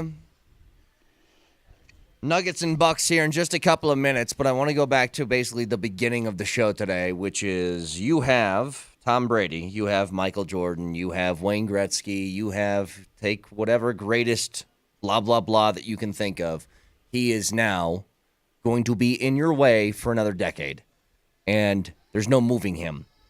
And go back and look at the AFC East records in those teams when Tom Brady was in that AFC East for the Patriots for 2 decades. It's purgatory. You're going nowhere. Here's the most deflating aspect, and you brought up a good point. You could take chess pieces off the table and say, okay, well, now, Tyreek Hill, take him away. Now what? Well, he's won 2 straight. Oh, okay. What if Kelsey retires? He'll find a way. Doesn't matter. I don't. Dude, greatness is greatness. The Kansas City Chiefs win a Super Bowl despite having the most drop passes in the NFL this season. That's never happened. The Kansas City Chiefs had to go on the road. For 2 games. Had to go on the road in a game that I think, they were underdogs in that Baltimore game. They were. This was one of the toughest runs to a Super Bowl that you can have. And they survived it. And they did it with the knowledge in the back of your mind. It's only a matter of time before he wins a game, right? Did we all think that? Yeah. It's funny. I'm looking at these numbers. So I wanted to know what this was, just for reference. So the AFC East, somebody did the math 5 years ago on a Reddit thread. The AFC East since 2001 when Brady got on the Patriots. The Bills were 119 and 169. The record against Tom Brady was 4-32. That's stupid. The Dolphins were 133 and 155. Their record against Tom Brady was 12 and 24. The Jets were 132 and 156. Their record against Tom Brady was 8 and 28. Jeez. That's what having that kind of guy in your division does to teams. That's what it does. That's what it's doing to the AFC West. That's for damn sure, man. And again, I don't know because it's a completely unproven product. What's Harbaugh going to do in L.A.? I mean, seriously, if he gets that thing humming, and he gets Herbert humming, man, it's going to take Vic. It's going to take a while. But what Vic said at the beginning, yes. I know patience sucks. I know it does. You want to go get your guy at quarterback. You want to get things turned around quickly, and you want to compete with these guys. Take your time. Take your time. Do it the right way, and hopefully someday they'll start to come back to the pack. That's just it, Moj. Like after watching that, Vic, number one priority if I'm the Penner Group, the Walton Penner Group, I call Sean Payton in for a meeting, and I say, I know you hate losing. We're going to have to risk that. If you want to do this correctly, we're going to have to risk it. By the way, I was talking to several members of the media as Sean Payton was making his rounds. He went to different places. And here's what I gathered. So Sean Payton, he's never really developed a drafted quarterback. He's never developed a guy. Every quarterback he's had, I mean, if you think about it, Drew Brees wasn't a rookie. And I wouldn't call him a reclamation project either. That's unfair. He was a good developing that happened, exactly. But he wasn't a rookie. He was a veteran free agent, found his way to New Orleans, right? Mm-hmm. Look at the guys who he won with in New Orleans after Brees and with Brees when he was hurt. Teddy Bridgewater, he was a veteran in the league. Yeah. Jameis Winston, he was a guy that's already been in the league. Taysom Hill was... Yeah, but that's sort of a guy that he plugged in. Yeah. What I'm telling you is that is exactly what I expect Sean Payton to do. This is who he is. He is more comfortable taking a shot at another quarterback that's in the league right now, that's played a few years, that he believes he can get up to speed faster than a rookie. Let me throw a name at you. Zach Wilson. Do you think he's more comfortable with Zach Wilson? No. Nope. Okay. No. I don't think so either. Zach Wilson runs backwards. Dude, again, the biggest problem, and he already told you what he's looking for. He said it. He said it publicly twice. What are you looking for in a quarterback? A fast processor. By the way, before anybody starts, I don't want Zach Wilson. I was just I know. It was just an example. But the first thing he said is processing. He wants a fast processor of the defense. That's the number one attribute in a Sean Payton quarterback. Yeah. And it's the one issue he had with Russell Wilson, the processing of the defense. So, who's out there right now that you would consider a fast processor? Who is it? That's available? That's available. Now, who's a quarterback out there? Cousins. I give you Kirk. That's a big number. He's coming off a blown leg. He asked for processing. Like he processes defense. I asked him a fair question. Who's available that can process? Oh boy. I really, that's a great question. You know what, I Vic? really don't know. Almost nobody, because they don't let those quarterbacks go. Almost nobody. If they're quick processors and they're effective and they're good, they stay with the team that they're with, dude. They're not just hanging out growing on trees, man. Is Mac Jones a processor? He's not an athlete. No. Come on, you're starting to grasp at stuff now. You're starting to grasp. I'm not grasping. Vic's right. Grasping. Vic's right, though, I'm posing an argument. I'm giving you the lay of the land. Sean Payton doesn't play rookies. He doesn't go with the rookie quarterback route. He's not going to spend 3 years developing a rookie. That's not happening. He's going to go with guys who've already been there and done that. Gardner Minshew. Maybe. Just take a look at a list of processing quarterbacks in this league, and I think that's your next quarterback of the Denver Broncos. It's that simple for me. I don't want that. I want them just to go. What do you want? I want the restart. I You want them to You admit. want an old Tannehill? You want to go get an old Tannehill? Something like that? I want them to admit that this isn't working, and I want them to draft properly. And that doesn't mean just take a quarterback this year, even if you don't totally believe in the guy. But I'm talking about that position. What do you want next year? What do you want? I'm asking, what will make you happy? To be honest with you, Vic, next year, I don't care about that one. I just don't see the point in going out and getting a 32-year-old when you're going to lose. I completely agree. So if I had my choice, I'd rather completely agree. Stidham? No, I would either draft somebody somewhere and play that somebody. That's not happening. But why? I just laid. I just spent. I don't know if you've been listening the last 10 minutes. I just gave you. No, that's what he's of Sean typically Payton. done. But Sean Payton has also never restarted before. So I'm saying if you're going to do that, then do it the right way. Like I would even be down go out and throw like a fifth at the Cowboys for Trey Lance and kick the tires on that guy and see if that works. Well, that would be my strategy. I go young, I draft, and I'm not going to force a quarterback pick in there. I'm taking the best damn football player that exists. What about at number 12. Ian Rappaport story about the possibilities of Russell Wilson staying in Denver? I thought they should have done that from the start. I just don't see it happening. But I don't see I'm it with happening. Moj. Like of all the scenarios, I just don't see that scenario as the one that is the likely. I mean, to me, that would be the least likely scenario of everything. For a number of for both sides. I mean, here's what's weird though, Moj. I mean, for crying out loud, they benched Russell at the end of the year. They benched him and put Jarrett Stidham in. It seems like the least likely scenario, and it's also, I think, the smartest. I think the smartest thing they could do is just bite the bullet one more year with him. Like, that's it. Because what's the point of letting it go anyway? Unless, like I said, you want a total restart, then actually do it. Don't, dip your toe in the water, jump in, and just get it over with. Because we've been saying this all day today, but it's the truth. It's there's no quick fix to beating that Chiefs team. Sorry, that doesn't exist right now. It's got to be done a different way. The only teams that have stood chances against the Chiefs are ones that are built kind of like San Francisco. I just want you to think about something. Buffalo's got a pretty damn good quarterback, and they had home field, and they couldn't beat that witch. Baltimore's got an MVP quarterback. Two-time MVP. They've got arguably the quarterback you need, and they had home field, and they couldn't beat that witch. What makes you think that the Denver Broncos, who don't have that quarterback, who don't have anybody resembling Josh Allen or Lamar Jackson, can turn somebody into that quarterback that can beat that witch? It ain't happening anytime soon. This is not a resignation, Bronco fans.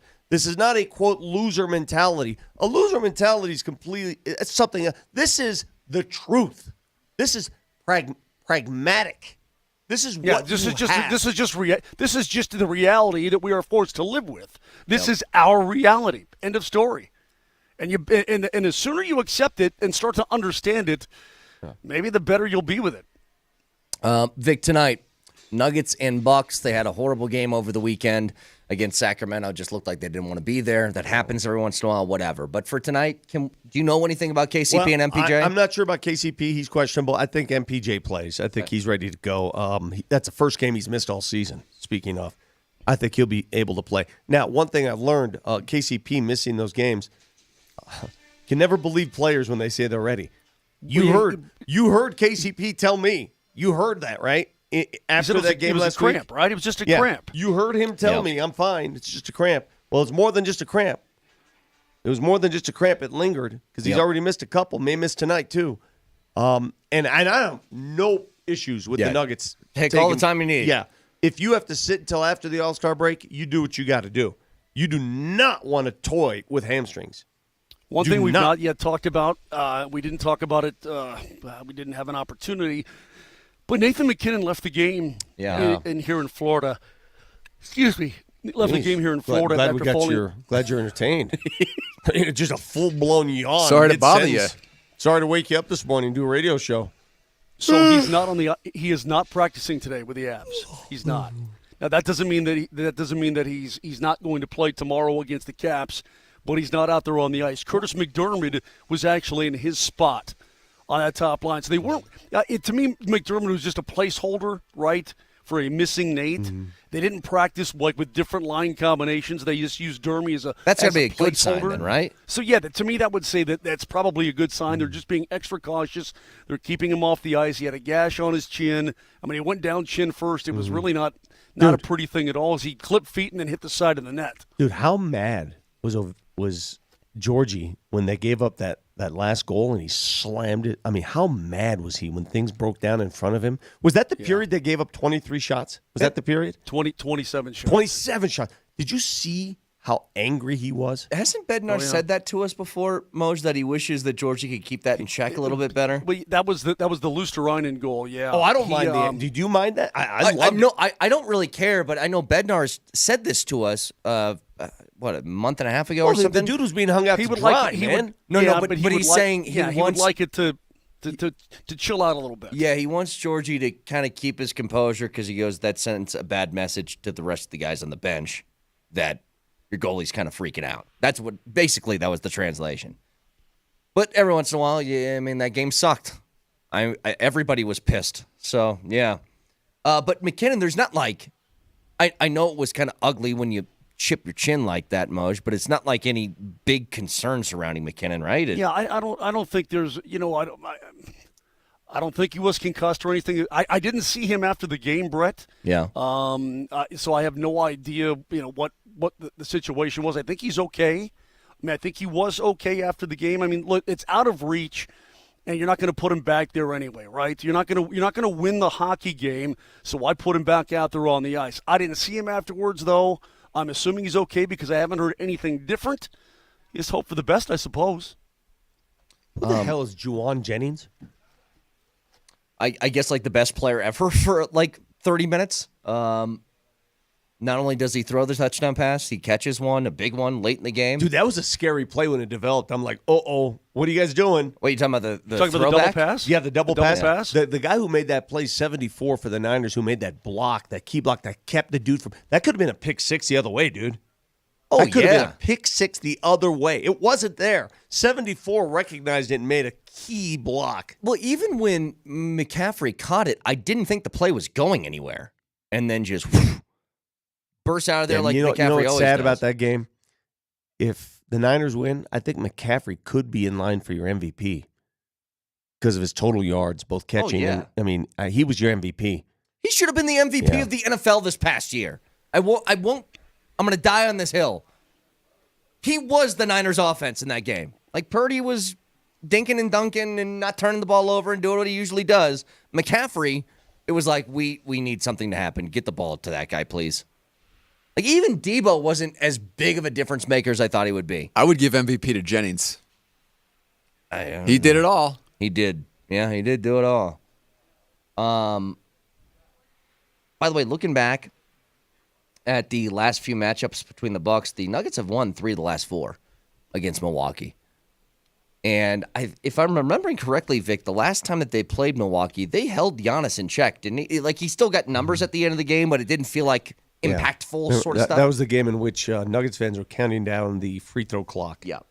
And Milwaukee's not been good since Doc Rivers took over. Now, they've played better since. They got Patrick Beverley's on the team now. The self-professed Jamal. Do we get a pissed off Jamal game today? Remember what he said? When was the notorious Buck slaughter incident? What year was that? Help me out with that one, Vic. That was the year of 21? that was the year of COVID, because they went to the bubble that year. Do we still have that, Martin, hanging around someplace, or is that gone? Is that just now gone forever? For those who don't know, because we get more and more people coming to the program every single day. Vic's infamous line to Jamal Murray following a win over the Milwaukee Bucks. That was one of the greatest Q&A sessions ever. Pretty good. Think you've been charged with buck slaughter tonight? What was Jamal's reaction to that, by the way? He went deep on that. He said that's he very didn't. good point. He completely ignored you. Look, I'm sure we've all seen it. He might have went, I'm sure we've all seen it, but Jamal sometimes doesn't have time for the post-game interview thing, and the thoughts that were going through his head when Vic asked the question, I can only imagine. Sometimes he just doesn't have time. He's like, yeah, I got it.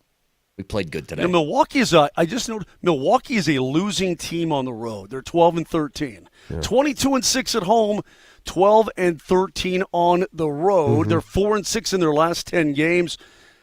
Are you telling me this is gettable here tonight? I mean, It'll be a tough game. I mean, you got 2 left. I'll tell you the one, if you gave me a choice, which game would I rather win? I'd rather win both, but Milwaukee tonight or Sacramento Wednesday night.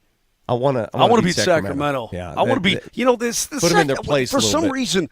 I know it was a back-to-back, but I asked you guys this on Friday. What is it about these damn Kings? They've played them twice on back-to-backs in Sacramento, by the way. And what is it with these Kings, man? They somehow they have the Nuggets number at times. What's going on with them? I'm not that worried about the Kings. I know everybody's all up in arms, but I'm not. I told you they play fast. Like, De'Aaron Fox gets the ball and he goes a million miles an hour at the hoop, and then he scores. Malik Monk is a Nuggets killer. He is. He plays great every time they play against him. Every single time. Again, you can hear that game tonight right here, Altitude Sports Radio 92.5. I have an admission to make, and I apologize because I know we've had fun with the Apple Goggle Vision glasses. Oh, hold on to this. Tell me after the break, because you become a traitor on me here. And I apologize. So we'll get to that next.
All right, so we talked a lot about the Super Bowl, obviously, a little bit about the Nuggets and Avs over the weekend, and a preview of the Nuggets for tonight. Check that out, iTunes, Spotify, Spreaker, Moshe Lombardi, and Kane if you missed any of the show. But, Vic, I need to discuss you being a traitor in this. I thought I had an ally, that we were going anti-goggles team for these Apple things, and, of course, your techie brother bought one of these. I saw a video of you wearing them, and you look to be enjoying yourself.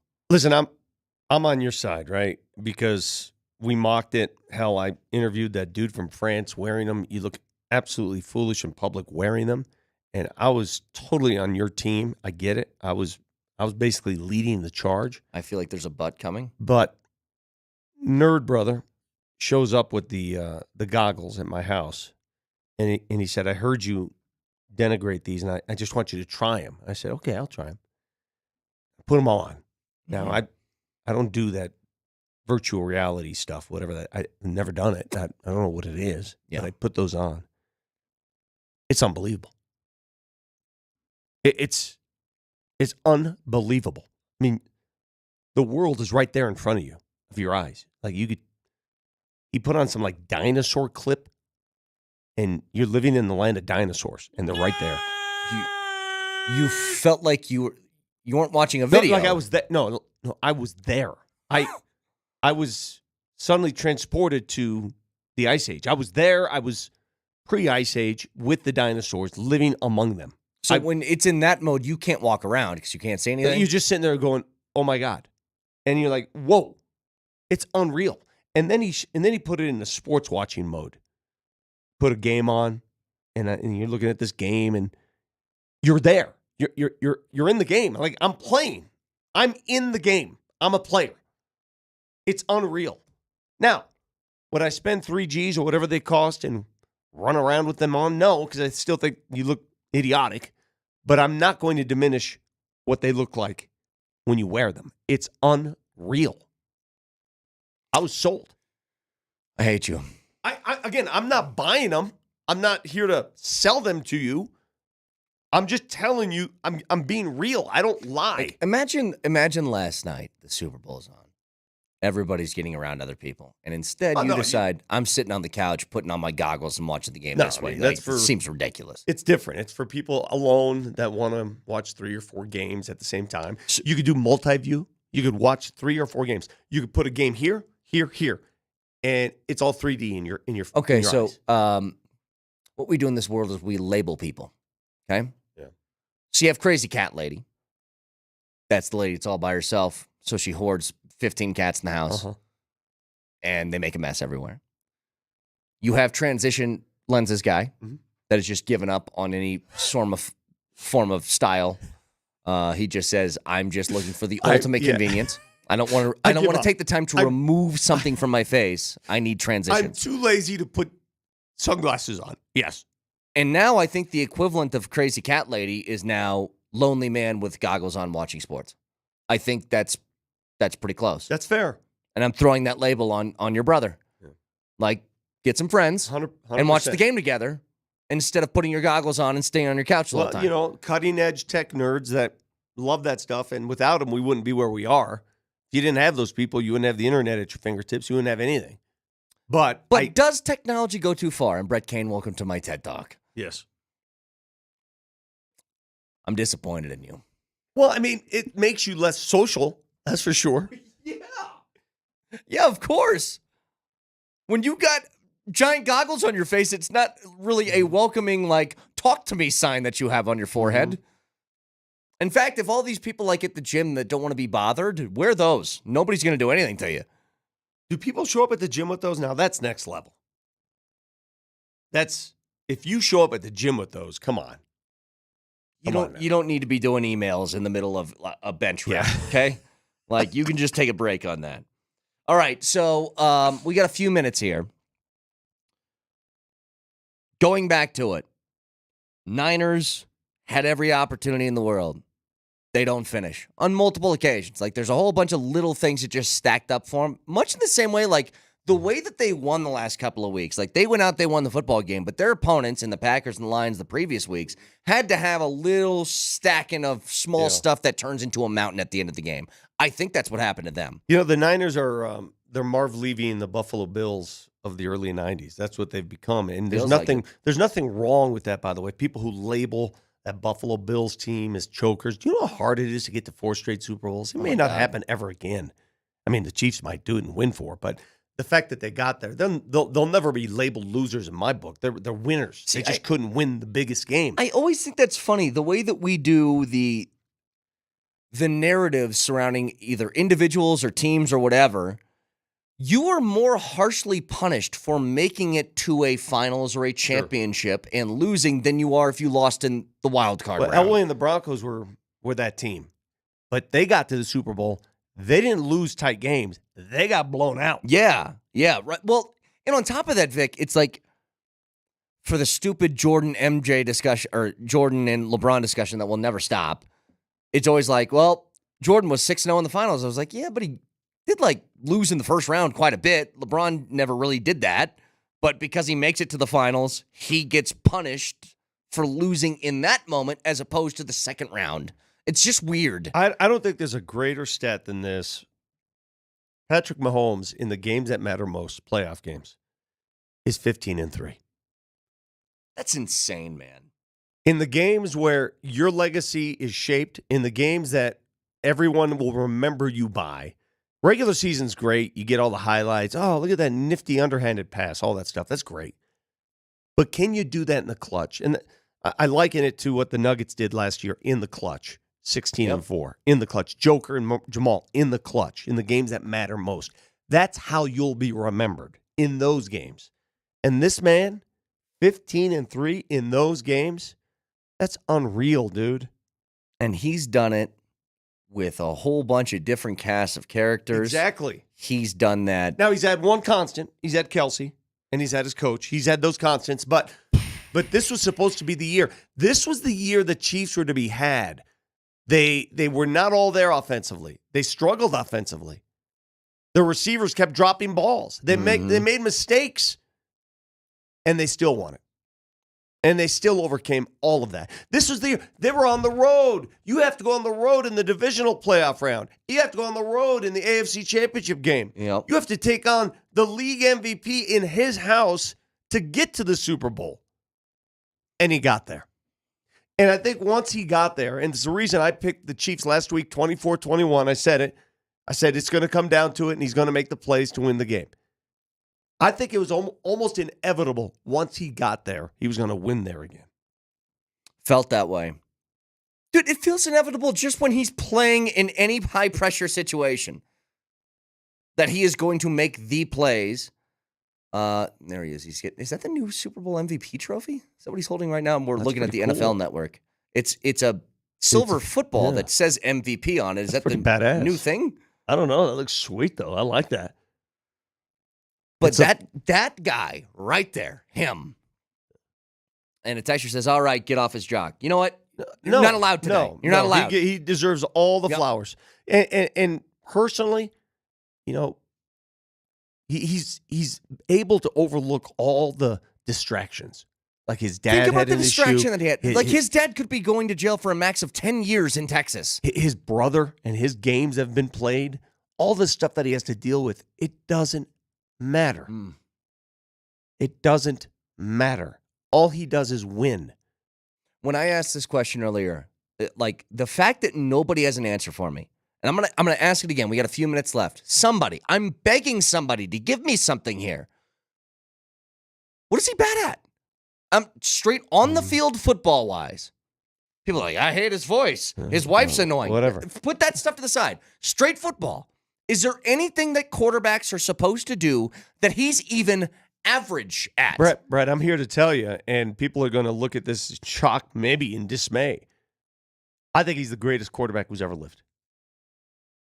I think not only raw talent-wise, because I said that about Aaron Rodgers. Like, I think Aaron Rodgers had all these different qualities that you would just rule over in a quarterback. Like, he didn't have a lot of flaws. But you could say with him, well, where's the hardware to back it up? Okay, fine. Do that with Mahomes now. Like, he has everything you could hope for in a quarterback, and he's got all the winning that goes along with it. I mean, this stat, if just crazy stats, since he became the starting quarterback, he's never not played in an AFC Championship game. Yep. Think about that one. And won 4 of the 6. I mean, think about that. He's never not been there. Who does that? Texture said, "Is he good at handoffs?" I you know what? I've never noticed him being bad. Maybe he's average in that department. You're right. Maybe that's it. Anything else? Like, seriously, even with Brady, you know what I can say about Brady? And if there's one thing, he couldn't move. Yeah.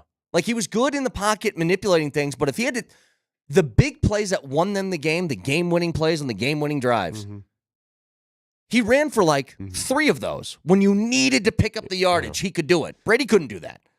Manning couldn't do that. I tell you, the comparisons with Jokic, I can see now what opposing fan bases see and why they're so frustrated with Nikola Jokic, because you can't stop inevitability. It's just like, and when what you do feel do? like you got him dead, they're not. What do? He hits a fallback Sombor shuffle 3 in your mug to beat you in your gym. He does things like that where we obviously love it. We live in Denver. Mm-hmm. Kansas City fans love Mahomes. The rest of the world can't believe how he does. It's unbelievable. 2 things happened this Super Bowl. My respect for Patrick Mahomes as a player is through the roof. I think he's the greatest quarterback ever. And my disrespect for Travis Kelce is at an all-time high. Yeah. Because say what you want as a player, that stunt he pulled on the sideline, oh, he's just intense. He's just, no.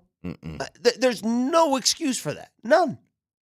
303-504-0925. Get a fact checker, Marty.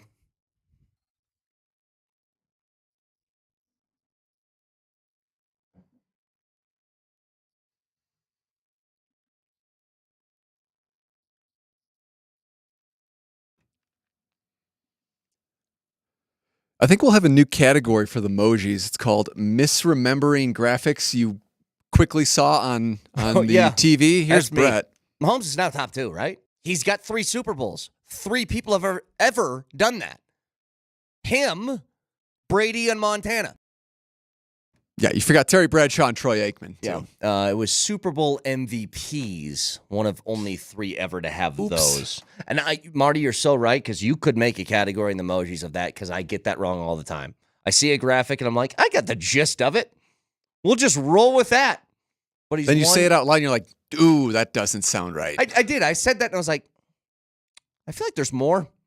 And I was quickly reminded, yes, Aikman, Bradshaw. There's been a couple. All right. So, again, iTunes, Spotify, Spreaker, Mojo Lombardi, and Candace, where you can find the podcast if you missed any of the show. A lot to talk about today. A lot. And you got Mike Sanford with Chris Dempsey coming up right after us. I'm sure Sanford has a whole bunch of breakdowns from that game, and especially quarterback play. So stay tuned for that. Thank you, as always, for tuning in. We love you guys very much. Have a wonderful Monday. Talk to you tomorrow.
First and goal. Mahomes flings it. It's there! Hardman! Jackpot! Kansas City! And this was the Andy Reid special. This was the Andy Reid special. We talked about he was saving all day. He's going to fake a motion to go across. And at that moment, he turns and goes back Hardman, who they didn't have, right? And they go get Hardman and bring him back. And the game-winning drive of Mahomes' career, he's been waiting for. He's won Super Bowls, but he's never had it in an overtime. He is the best. He is the standard. Your Michael Jordan wins it again.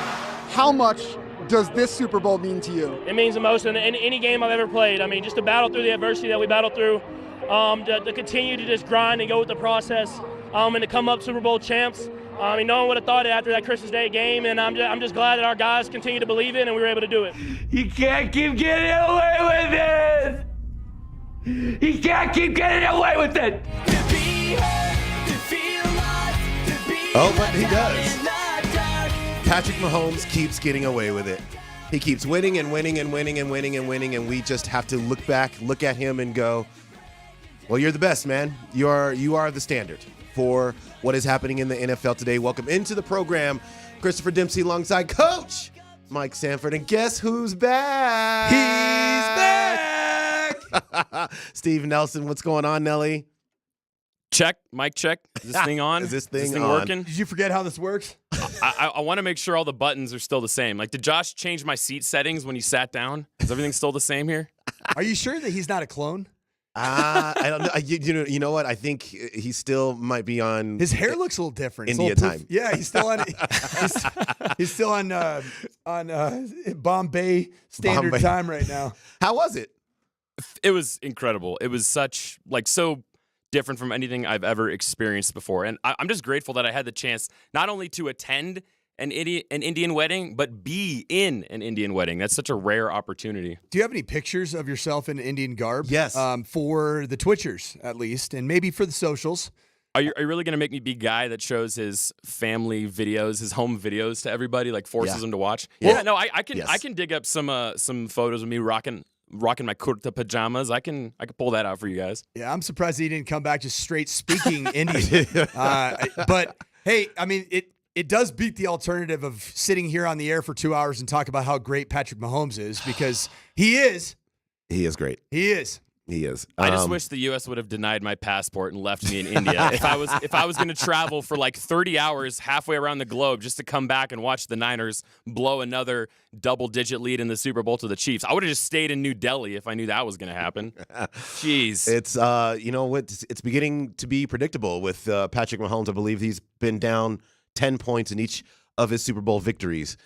They come back and win. Last night, 25-22. In overtime in which apparently some of the 49ers players didn't understand how that worked. I don't think anybody understood that was watching it.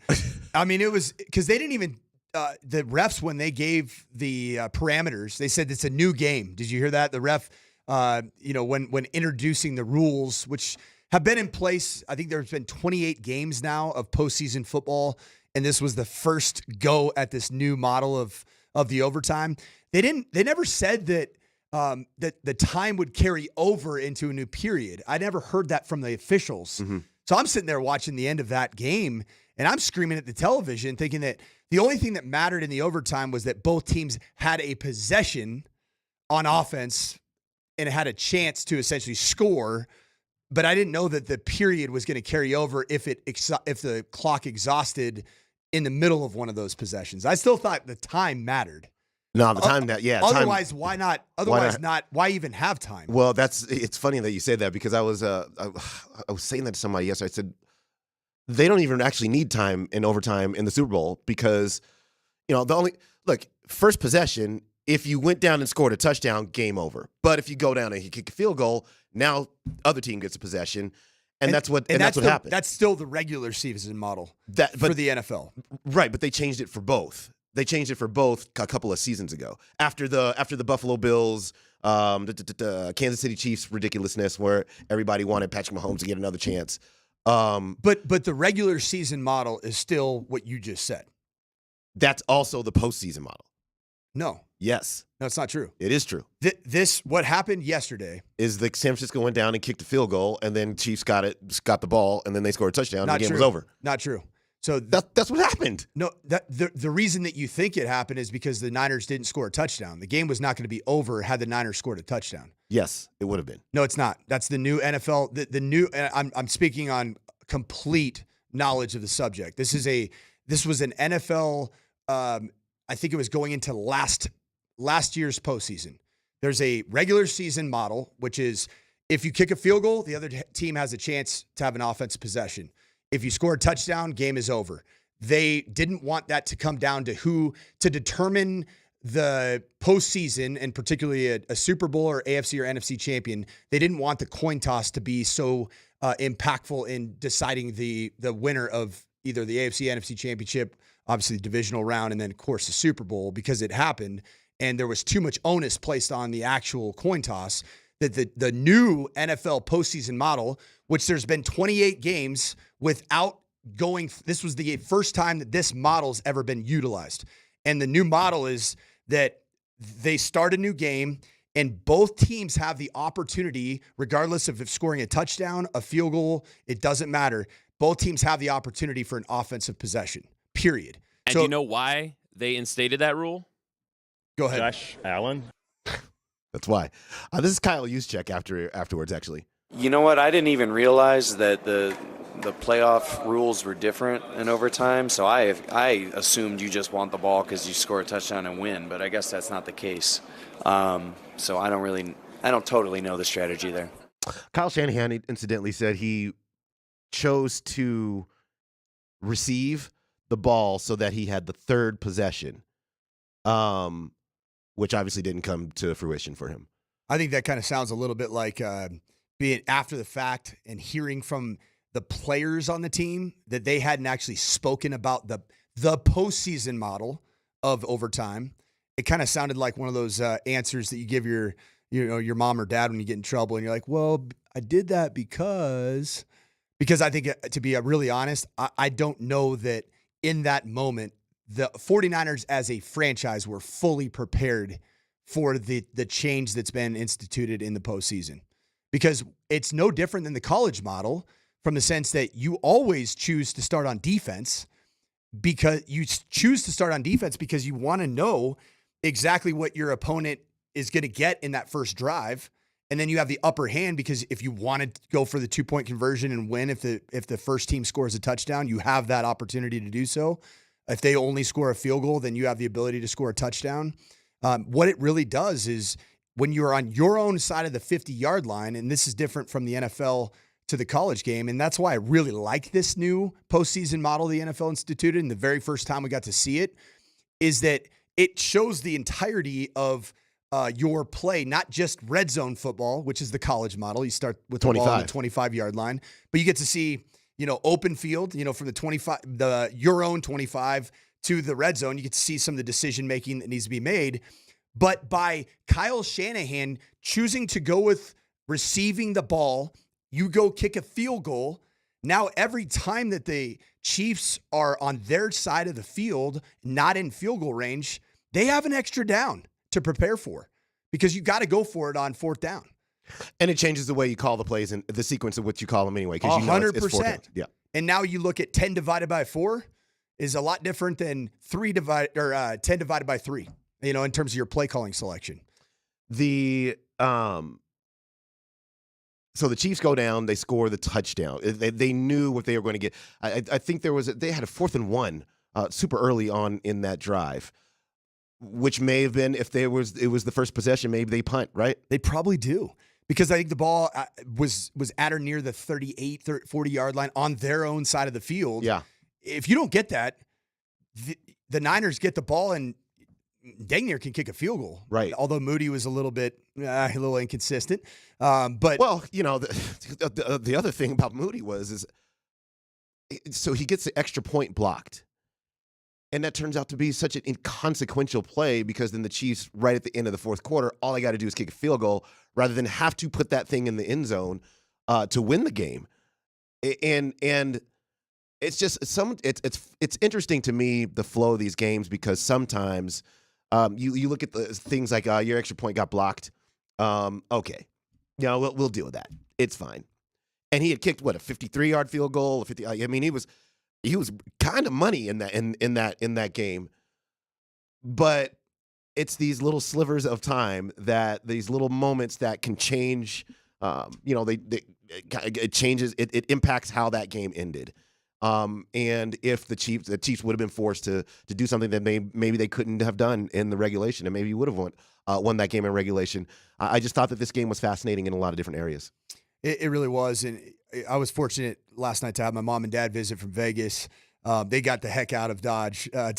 They came out to beautiful Colorado to get away from the Super Bowl ridiculousness that existed in their hometown now of Las Vegas, Nevada. But so I'm sitting there watching the game with my dad, a 48-year veteran of coaching, college, NFL, high school now in Las Vegas, and we watched the first field goal attempt from the 49ers, and my dad, just knowing the game so well, he's like, they have an issue with their field goal protection.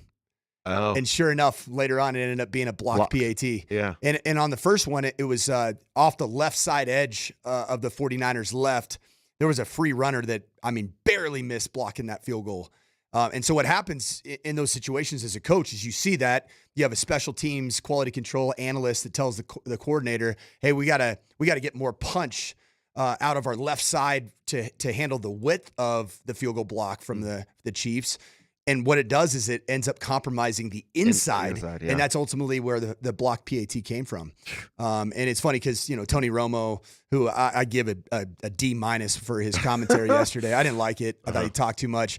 He just said that the ball was driven too low, and it was an actual protection issue. Said. Yeah. It was a true special teams issue, and I think the 49ers had all the special teams problems. And I think that ultimately led to the outcome of this game. And you could say that no matter what, Patrick Mahomes is gonna do Patrick Mahomes, but I know this is if you're the 49ers, you have a 10-point lead, and you get the Chiefs to go 3 and out and punt, and you give up a possession to Patrick Mahomes inside his own 25-yard line, you're asking to be beat. And the punt that inadvertently came off the foot of I can't remember the name of the player on the punt routine. He was in. Yeah, he was holding up. Yeah, it looked like it was the returner who muffed it, but it wasn't. No, that was, I think, one of the 2 critical turning points in the game. And just not even anybody's fault, really. That was just as bad luck gets, right? The football bounces off a foot. The returner sees that. So now he knows he's got to go get that football, but couldn't do it. Yeah. So the returner, and these are things that we work on, like having been a head coach, like these are the things that keep you up at night, like really keep you up at night. And so your returner in that situation, if it's a short punt and he can't get to it, he has got to be screaming at the absolute top of his lungs. And the word that most people use is Peter, Peter, Peter. And that means everybody on the punt return unit sprint to the sideline, get the heck out of the way. And I think it was too little, too late from the punt returner from the 49ers. And ultimately, he had a guy that was still in his hold up in his blocking position. And that's an avoidable situation. And ultimately, that falls on the special teams coordinator and the punt returner. Yeah. A lot of people think it wasn't the punt returner's fault. It is. You have to be more communicative and more demonstrative to wave off your guys in that situation. That's interesting. Just because would then at that point in time the guy who's blocking, I don't know who that guy was, but if he was getting pushed back into the play, would it matter how loud you're saying Peter, or is it he should have said that prior to? You got to see that as the actual punt returner, what's happening in front of you. Yeah, really, when you're a punt returner, you are a quarterback. Truly a quarterback. Think about what a quarterback does pre-snap. He's, communicating where the blitz is coming from, changes the protections, a lot of times changes the pass concepts, but you have to be a demonstrative communicator. Gotcha. And so you have to, NFL punters, their hang time is so incredibly, they have the balls up there for sometimes over 5.5 seconds. So you have to be able to quickly diagnose how, your ability to get to the actual catch point, but you also you have to be so demonstrative because the guy that it bounced off of for the 49ers, he's actually trying to block. Right. So he's engaging that block. Right. But he engaged that block probably about 10 yards from the catch point, where the time should have been at probably about 3 seconds of hang time. That part returner, realizing he's not going to get to it, is screaming. I mean, I'm talking bloody murder. Right. Like because you're in a dome stadium. There's all kinds of noise. It's the Super Bowl. I mean, you have to take charge and take command. And that play, like I said, was one of the two. And I think the other turning point, Demps, to transition away from special teams, because we just dove into some special teams play. It was consequential, yeah. Yeah, was the Patrick Mahomes interception, which was that is so rare. I mean, it was the first postseason turnover for Patrick Mahomes this year, and he had stacked so many quarters of turnover-free football. He just missed a throw. I mean, he had Travis Kelce fairly open on the second play. He sails the ball. For the Niners to inherit the football on their plus territory and to get zero points, that was those two things to me determined the outcome of the game and really prevented the 49ers from putting a stranglehold on the game and putting it away and not giving the dang witch, a chance to be the witch, which he was. Yeah. If you continue to give Patrick Mahomes chances to beat you, he's going to do that at some point in time. And he throws for 333 yards in the game, 2 touchdowns, the 1 pick. Actually, for a big chunk of the game, I thought the 49ers defense held up pretty well. They're real. Yeah. They are good. I mean, the pass rush was there. They didn't just they weren't just getting home and sacking Patrick Mahomes. They were very strategic in the types of rush lanes that they were employing to not let him feel comfortable getting outside the pocket, which is such a big part of Patrick Mahomes' game. Joey Bosa, while it wasn't like he had a 4-sack night or something crazy like that, he was an agitator especially the first 3 quarters, because it's Nick. Yeah, there you go. Nick Bosa. But Nick Bosa was so dang good at preventing Patrick Mahomes from being able to get outside, and he wasn't beating him to the edge. And then the Niners and Steve Wilks had a tremendous game plan with their coverage. They were playing tight man coverage with 4 or 5 man rushes. And the minute I saw the Niners get away from playing pressure-based man coverage defensive structure and started playing some zone structures behind it, I looked at my dad and I was like, he's going to eat him up. Yeah. But they were disruptive in their man coverage. Travis Kelce in that second half and then into the overtime, obviously, the bulk of his catches came kind of then.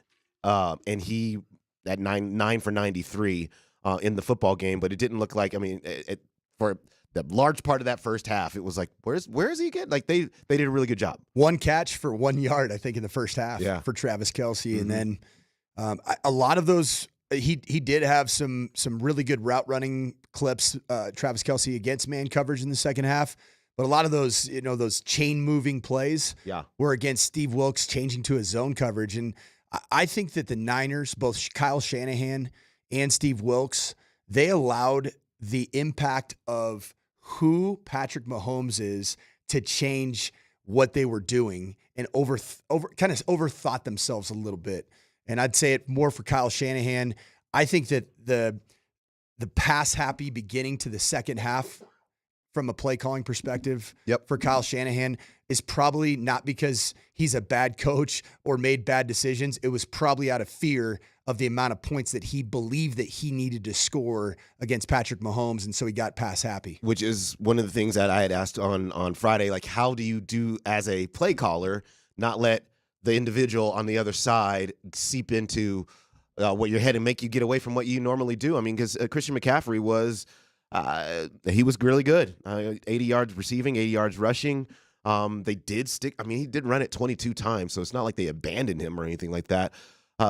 But yet and still, there are these moments where you think, okay, but if we give it back to Patrick Mahomes, what am I going to have to then do offensively to keep up with him? And maybe that changes a little bit what you do. It was the first 3 drives of the third quarter for the 49ers where I believe he didn't touch the ball as a runner, but once, one time. Mm-hmm. And I think that, when you're putting the game on Brock Purdy, who played really well, he played admirably well, but the second best player, maybe in the National Football League, not touching the ball coming out of the third quarter when you have a lead.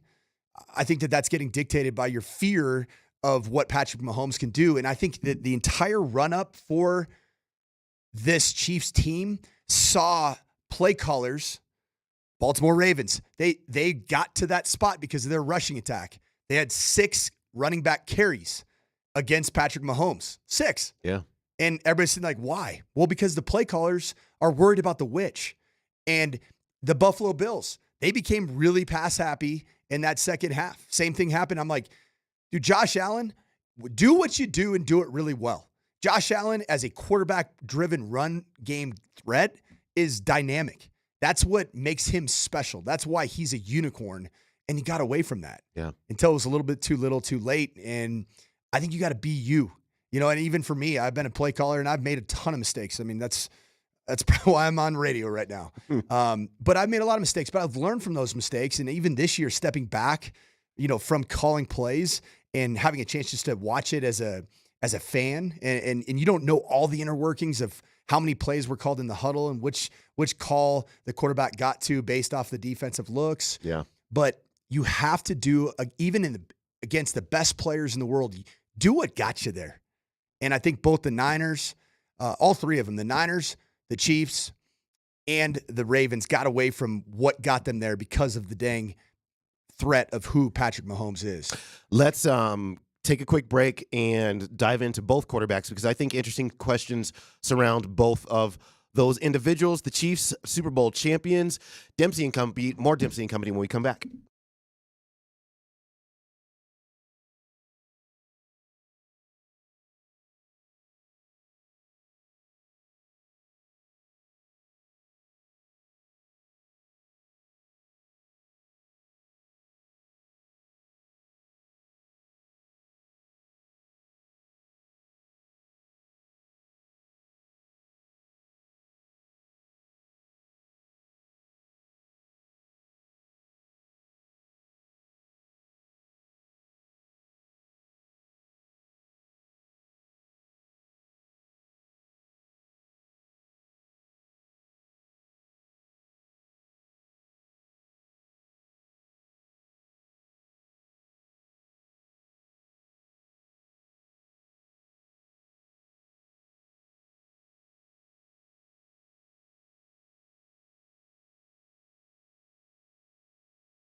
Altitude Sports Radio 92.5. Chris and Coach Steve Nelson is back with us here on the program. We're here until noon today. PhD takes over after that, talking through the Super Bowl, all things that happened last night, and a lot of significant ones really did take place. When we take a kind of closer look at the quarterbacks. Patrick Mahomes, his career as a starter, 6 seasons, 6 AFC title games, 4 Super Bowl appearances, 3 Super Bowl titles, 3 Super Bowl MVPs, 2 NFL MVPs. This, in my lifetime, I mean, I can't remember Tom Brady's start to his career, but this is as good as it gets. And, I hesitate to walk down the road. Can he get as many Super Bowl titles as Tom Brady did? But is this about the time we start to ask that question in a real way? Because he's still young. I mean, that Andy Reid just announced today he's coming back next year to be the head coach of the Chiefs, and nothing is really changing there. They're just a juggernaut. What is reasonable and not when you're starting to think and project about Patrick Mahomes' career? Well, I love what Patrick Mahomes said in his post-game press conference that, if you measure me against Tom Brady, you can only go that he beat me in the one Super Bowl I had against him. And I think that shows a level of humility. It shows, I think, who Patrick Mahomes is, whether we like him, we hate him. I think there's a chip on his shoulder at all times. Mm-hmm. And he brings even the scars with him. And I think that's what propels him to be so great. But I also think that you have to look back, and there's the side-by-side comparison of where Patrick Mahomes is at in his career through 96 games as a starting quarterback in the National Football League. Tom Brady through 96 games. You have to look at the tit for tat. And, touchdowns to interceptions. You have 74 touchdowns to 70 interceptions, or to 70 touchdowns in favor of Mahomes. Tom Brady in that time threw 2 more interceptions, 24 to Mahomes 22. 3 championships and 3 championships tied up there. Yep. Then you also have to look at the yards. And this is what Tom Brady through 96 games was averaging 224.6 yards per game. Patrick Mahomes is at 296.1 yards per game. That's 50 more yards per game for Patrick Mahomes. And then I think the most significant stat for me that I look at, and why I do think that Patrick Mahomes has the opportunity to eclipse Tom Brady's run as the greatest of all time, is the rushing yards. The rushing threat of Patrick Mahomes, in addition to what he's done as a passer and being one of the most dynamic passers that this world's ever seen, through 96 games, Patrick Mahomes has 1,936 rushing yards to Tom Brady's 435. Yeah. You're looking at 5X. And you could say 4X, 5X. You're looking at that threat. If you're a defensive coordinator, that creates a whole nother dimension of how to stop this guy. Yeah. And I think that becomes so much a part of his game late in games to be able to just take off and run and move the sticks. I mean, the 4th and 1 conversion that he had in overtime, you think Tom Brady's getting that play called in that situation? Probably not. Right. And so it makes a defense account for that part of his game. And that's why I think the scary thing for us here in Denver and these Broncos is that Patrick Mahomes came out of this season not necessarily playing his best football, not being surrounded by the best supporting cast, but he came out of the season healthy. He didn't come out of last season healthy. Mm-hmm. He was banged up. He had high ankle sprains. I'm sure, probably kept it out of the media, but probably had one of those tightrope surgeries for high ankle sprains and repetitive high ankle sprains. Like, he is healthy, and he played his best ball in the last 5 games of the season. And that ultimately led him to another title. And now you think that Patrick's going to be okay with just running it back with the same receiving core? No way. They're going to start being able to pay the luxury tax of winning a Super Bowl and benefiting from other teams trying to trade for some of their pieces, free up a little cap space. And I guarantee you, somehow, some way, Patrick Mahomes is going to have a legitimate number 1 receiver next year. I wonder if he needs one, though. I think he does. You think it's ultimately, yeah? Because it was hard. Like, this was a grind. Yeah. And that's why I think it was all the offensive guys, like really namely Travis Kelce and Patrick Mahomes, you could tell this one meant that much more to him because of how hard it was to play really like Kansas City style, their brand of offensive football, was because the receiving core was just so average to below average. I mean, really bad during the regular season, and then postseason They just didn't make mistakes in the postseason. they were good. Right. They were solid. Yeah. But I think that what makes even Travis Kelce that much more dynamic is the threat of a legit number one receiver that can blow the top off. I think that these Chiefs if they're smart, they allow the market to pay some of their pieces that are at the tail end of contracts, unload some of that cap space. Some of the free agents they just determine not to re-sign and go out and get Patrick Mahomes, a true number one. Look out. The defense was the one of the youngest defenses in the NFL, the youngest defense to win a Super Bowl. Just a lot of youth there, a lot of players that are going to be around for a little while before they even have to start getting paid in mass. So that's got staying power. I think if you're a Broncos fan, it's interesting because I'm not worried about winning the division. Like if Patrick Mahomes is going to be here, you're probably not going to win the division. But that doesn't mean you can't get to the playoffs and beat them in a one-off, on a particular day. I mean, we've seen Joe Burrow has done it already. And so while this is a dynasty, this is dynasty time, right? Without question. Okay. I mean, this is the first back-to-back Super Bowl win since 2003 and 4 with the New England Patriots. Were they a dynasty? Yeah. I mean, this is and 3 and 5, right? Yep. So it takes some doing to beat the dynasty, but football does have that any given Sunday component to it that you can kind of in a year get yourself to a place where you've beaten him, even if he's going to come back the following year and just do it again.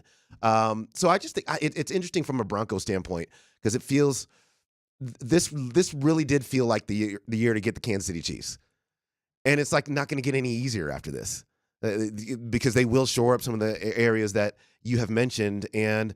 They will be stronger for it. Meanwhile, Brock Purdy, did he prove that he is franchise quarterback material?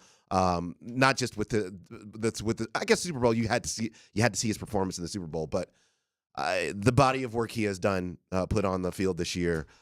Does that leave you any doubts in your mind? No, I think he's the future of the San Francisco 49ers. Yeah. Unfortunately, he's not Patrick Mahomes.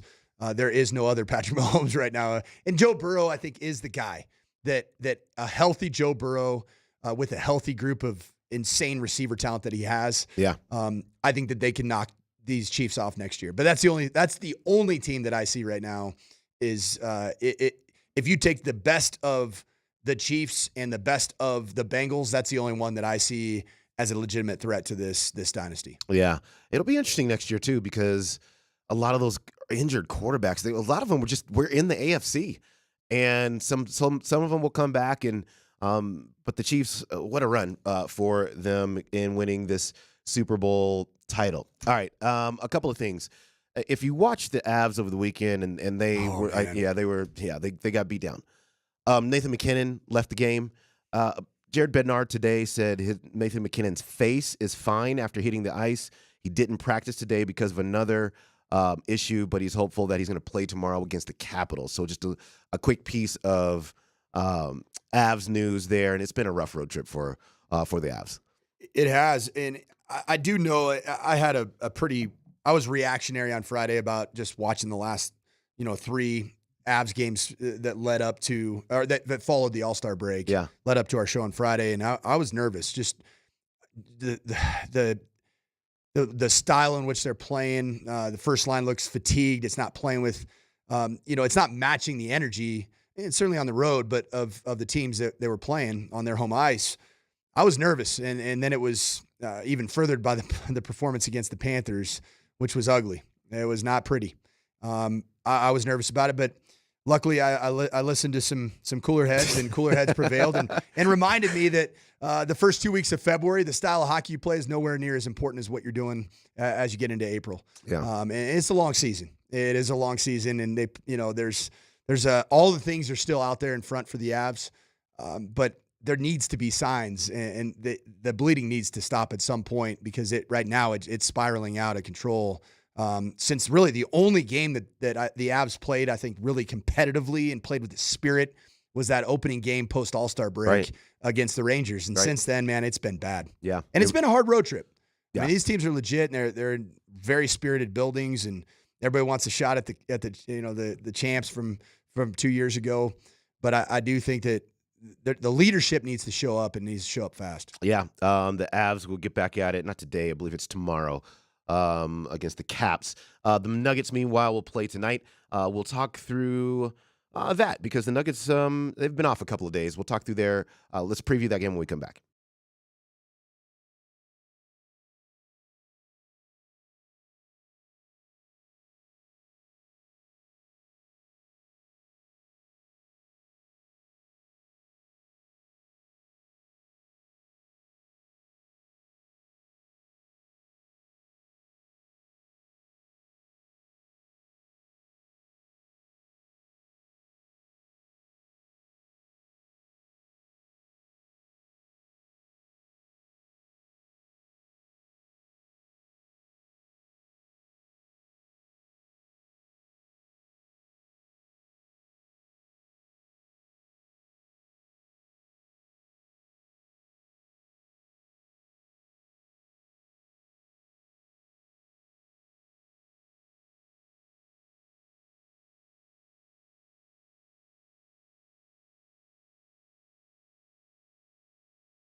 Hey, what'd you think about the halftime Loved show? it. I loved it too, man. Loved it. And anybody who had all kinds of negativity about Usher at halftime and all the different, like those people, what have you been doing for the last 30 years? Because there were some absolute bangers being played. Bangers. You know what's funny about Usher is it's been so many years he's been around for so long. I'd forgotten some of that stuff, not all of it, but even when Alicia Keys was out there and they sang My Boo, and I was like, oh yeah, that's right. I used to love that song. He was getting a little feely with Alicia. Yeah. If I was Swiss Beats, I was like, hey, man, hey, listen, bro. Keep your hands up. You know what's How funny many is- text messages do you think Usher got from Swizz Beats after that? So many. It's like you're putting your hand on my wife's what in front of 150 million TV viewers? I'll say this, man. Usher is the Chris Dempsey of worldwide entertainment. The man doesn't age. The No, man it's true. does not age. That's a fact. He looks no different than he did when he was coming up on the scene, man. Yeah. No, he was. I loved every second of it. I thought it was a great halftime performance. You know what else I thought was interesting was actually it was my most eye-rolling moment of the night, and that was when John Elway was walking out with the Lombardi Trophy, gonna give it to the Chiefs. I want to vomit. I want to vomit. I want to vomit. Are you arguing with yourself? Is that your old self? That's my old self. So current self and old self are trying to convince yourself how bad you want to vomit. Oh, coach. Yeah, that's brutal, man. That's a team that John Elway used to own. That is absolutely brutal. brutal. And he had to hand them a trophy. Yeah, it's got to be. I think it was probably even worse for the true diehard Broncos fans to see the aesthetic of that. Yeah, witness that. Hated than it probably every was second of even John Elway. Yeah, I mean, let's call a spade a spade. He got this city another Super Bowl title as an executive, as an owner, but he's no longer in that seat anymore. Yeah. So you're not in that seat anymore. He was smiling. That the smile. I don't know if the smile looked kind of. I don't know. To me, it was a little weird, man. There's a couple shots that weren't on the television side of things, and it was a little chummy up there. Was he chummy? Yeah, a little chummy. I don't like it. I did not like it at all. All right, the Nuggets play tonight. They get back into action against the Milwaukee Bucks. By and large, I would expect. I'm going to take that back. I think that Michael Porter Jr. will play tonight. I think that was. I know there was a little bit of an injury designation. Played every there. single game. You said off air, yeah. Every single one up until the Sacramento game, and yeah. I mean the void of both MPJ and KCP were felt. Yeah, I mean that's a massive void. It's a big time perimeter threat as a scorer, and then your best defender, and those Kings are for real, man. Yeah, it's a tough team for the Nuggets to handle, and Malik Monk, man, every single time he plays the Nuggets, it feels like he has a big game against them. But you're right, and from the standpoint of your perimeter players were doing so much damage. Yeah, well, that makes sense if KCP, one of your best perimeter defenders, isn't around. But also that is just the Nuggets will be happy that they don't have to go back to Sacramento. At least they're not during the regular season, because that is not a place that they play fairly well. But they get the Milwaukee Bucks tonight. The Milwaukee Bucks, they made a trade for Patrick Beverley to kind of shore up their own defensive deficiencies. If we'll recall, I believe Doc Rivers' first game coaching the team was in Denver when he took over, and the Nuggets took care of him pretty easily. The defensive issues continued for the Bucks after that, and then they traded for Patrick Beverley. I do believe they won their last game, so they're trying to get things together. But this is especially if Michael Porter Jr. is going to be back, I think this is definitely a winnable game. Did you see the clip of Patrick Beverley's first game in Milwaukee? He actually grabbed the clipboard and started drawing up plays. I'm thinking first game. I know. You think Doc's like, hey, slow your roll, bro. What are you doing, man? I know. And it's funny because he did an interview after the game. He said, I know, I came in talking to all these guys as if I've been here the entire time. And I just said, yeah, I watched like Brook Lopez literally walk away from you because you're talking so much. You just got here, man. Was that a good trade? I think Patrick Beverley's best defensive days are behind him. Mm-hmm. And so what you're getting right now is a loudmouth who will get under the skin. He can still do that. He'll try to get under Jamal Murray's skin tonight. But his ability to actually lock you down, to actually move his feet, to actually keep you in front of him for the majority of a game, I think those days are behind him. And so the Patrick Beverley acquisition always looks good because somebody goes, "Oh yeah, look at he's playing hard, he's fighting, he's the kind of guy that you want on your team."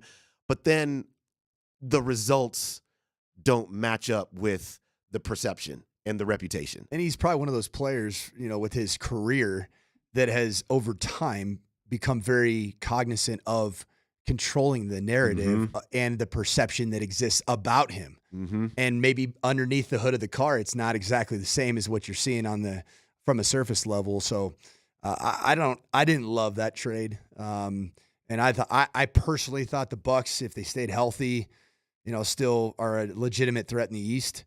I almost think that you upset the apple cart by adding Patrick Beverley. Yeah, you can, because there's an element of his personality that can rip at the fabric of the foundation of a team, and so you hope he doesn't do that. Doc Rivers has had him before, I believe it was with the Clippers, so he understands the Patrick Beverley experience a little bit.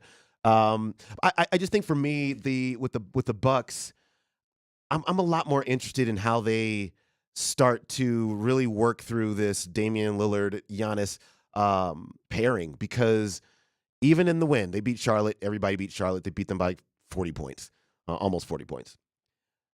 In that game, you have Damian Lillard with 26 points on 9 of 18 shooting, and Giannis 15 points on 5 of 10 shooting.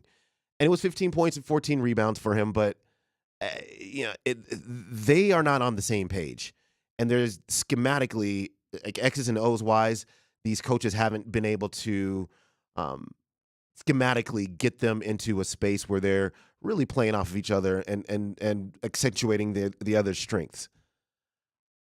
If they can't do that, this team will peter out in about the second round of the playoffs. But if they can do that, then to your point, they are a legit threat to get to the NBA Finals. I just don't see any evidence of that. There's not much. Yeah. There's not much, and with Embiid being out for the most likely the remainder of the year, correct? Yeah, possibly a playoff appearance, but I don't even. I mean, they might be limping into the playoffs themselves, minus Embiid. They're kind of falling off a little bit. Is it the Celtics and everybody else below them? Yeah, in the East. Yes, yeah, I think you're right. Yeah, it's the Celtics, and the Celtics are kind of flawed because of they get into these games where they shoot a bunch of threes. The interesting teams, Cleveland Cavaliers, they've been super scorching hot, so they are actually second now in the East. And then the New York Knicks, who I thought did the very best at the trade deadline. I like the Knicks. Mm-hmm. I don't like them, but I like how they're trending, relative to a hopeful opponent. Maybe in the finals. Yeah, because I think they play. Jalen Brunson is playing at such a high level. The surrounding cast plays really hard defensively. They've bought into the style of basketball. Yeah. That head coach is Tibbs. Tom Thibodeau. Yep. They bought into the Tom Thibodeau defensive model, and I think that it could be like two teams. If these two teams are on a collision course, which right now Vegas would not agree with said sentiment, but right. If the Nuggets and the Knicks are on a collision course, that would be a fascinating series. It would be a fun series, no doubt about that. Yeah, the Knicks did, from acquiring OG Anunoby, who's actually out injured right now, to Bojan Bogdanovic and Alec Burks, when they added defense and extra scoring around Jalen Brunson, which is what they needed, and they got it, and they did the very best job at the trade deadline, and so we'll see what happens for them. The Nuggets and the Bucks tonight on Altitude Sports Radio 92.5. That game starts at 6 p.m. Pre-game will be 5:30. Fiserv Forum. Isn't that what it's called? It is. Is it Fiserv? Fiserv. Fiserv Forum. Yeah, which I think Fiserv, I want to do this on a program, which is I want to take 10 arena names and just ask you what the companies are. Like, What do they do? What do they do? Because it's like they were at the Golden One Center. What's Golden One? Yeah, it's a credit union. There we go. I know, but like, it's hilarious. These companies. The Steelers now play at Acrisure Stadium. What is that? What is? I knew what Heinz was. I don't know what Acrisure is. I know. How do you get away from Heinz in Pittsburgh? I mean, that's it's such an iconic brand of Pittsburgh in Western PA. I mean, Is Acrisure acupuncture? It's pretty strenuous putting up all those steel bridges, man. Maybe you need to blow off some steam afterwards. What is Acrisure, man? Give me the ketchup bottle back. Paul Burry from the text line came with some heat that the Golden One is a shower company. Oh, God. Boom, boom. And with that, we'll take a break. We'll come back with Sean Payton actually has some interesting things to say and some apologies that he wants to make. We'll hear from him next.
Hour number 2 of the program, Christopher Dempsey, Mike Sanford, Steve Nelson, and you, Altitude Sports Radio 92.5, post-Super Bowl Sunday.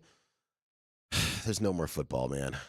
That's a tough pill to swallow, man. It really is. Yeah.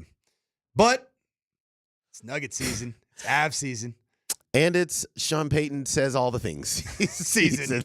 SZN, as the cool kids say. That's exactly right. More like SZYN for you and Baker Mayfield. Hey, by the way, did you see your boy Moody, the kicker, he had a Zen before the biggest kick of his life. I saw that. He put in a lip pillow and then set the record for longest field goal in the Super Bowl. The kickers. And then, and then got eclipsed. By Harrison Butker. Good kickers, man. But they were good, man. Those kickers made those kicks. All right, Sean Payton made the rounds during Super Bowl week, and there were a lot of interviews, and he said a lot of things. Let's start with the apologies and the regrets before we get on to the business of what they're going to do with Russell Wilson and how they're going to do all those things. All right. He was asked by USA Today, actually, which it was the publication in which he did the interview, really criticizing Nathaniel Hackett, the job that he did, called it the worst coaching job ever or whatever, something along those lines. USA Today asked him if, when he looks back at that, did he regret it? He said yes. I regret going a little too far. I mean, I do. And yet the motive behind it was just me reacting to the criticism they had gotten consistently over a period of time. So I'm appreciative of how hard it is and how difficult it is to coach and put a program together.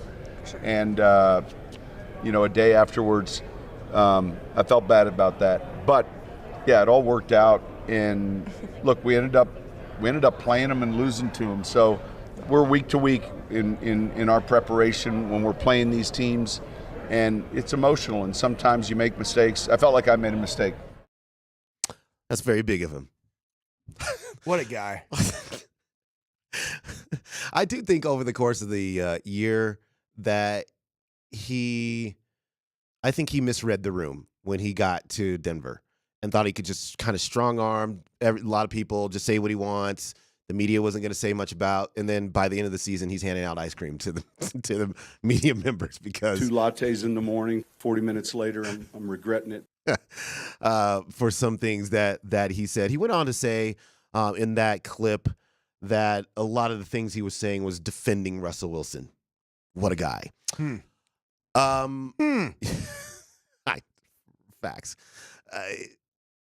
He did say also in a different interview that starting today, they're going to have, hours-long meetings about all the things, including Russell Wilson. So let's just start about what he expects this week to look like. We start draft meetings Monday. So everything you've heard and read about us, we're going to trade up, trade down. I can't tell you the jersey numbers of these rookie quarterbacks. Yeah. We haven't even seen them yet. So our plan to do this thing the right way is to really assess, hey, the quarterback position. Are we going to be able to find it in the draft? Are we going to find it in free agency, or is it in the building? I think that decision is going to happen quicker than later relative to Russ. Monday, after the Super Bowl here, 3 days, we're in 10-hour draft meetings. And I'm sure one of those days will start with the quarterbacks. What do you think is going to happen with the quarterbacks? Well, I don't think it involves Russell Wilson. And I think any rumors that might exist are being planted to media outlets to make Russell appear to be a fine option for other teams. I still think that. Mm-hmm. Doesn't really change the salary cap, because I don't think anybody's going to take on the entirety of said contract. But I still think that we're on a collision course with March 17th, the date in which, the decision has to be made by. And it's going to be parting ways with Russell Wilson. Yeah. In terms of what they are looking at, who they might like, Sean Payton was a little cryptic, but basically just said, we're going to do what we want to do. This is part of it. I'm going to play you 2 clips of him saying that in a different way, but this is what he's had to say about what they might do and how they might go about it. Here's what I do know, all right? Let's say, hypothetically, there's 6 or 7 that are taken in the first round. How many end up hitting on? The 2? Okay. So are we in love with any of them?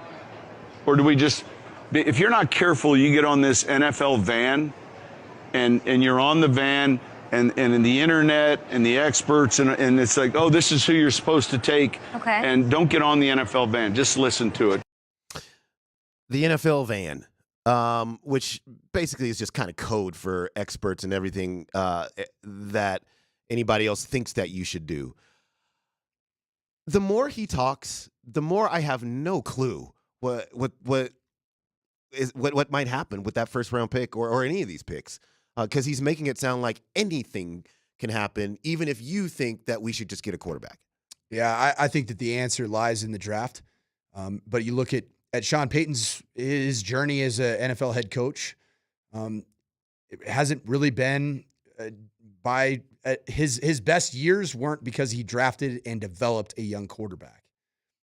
So this is going to be rarefied air for him because I don't believe that there's a world that exists that there is a franchise quarterback in the free agent market this year. Mm-hmm. And I don't think that the cap situation that the Broncos are going to have is going to allow them to even delve into that market to the extent of a Kirk Cousins, who I personally think would be a really good selection. But I don't think there's a world that's a possibility. Too much money. Too much money. Would you take a swing at trading for Trey Lance?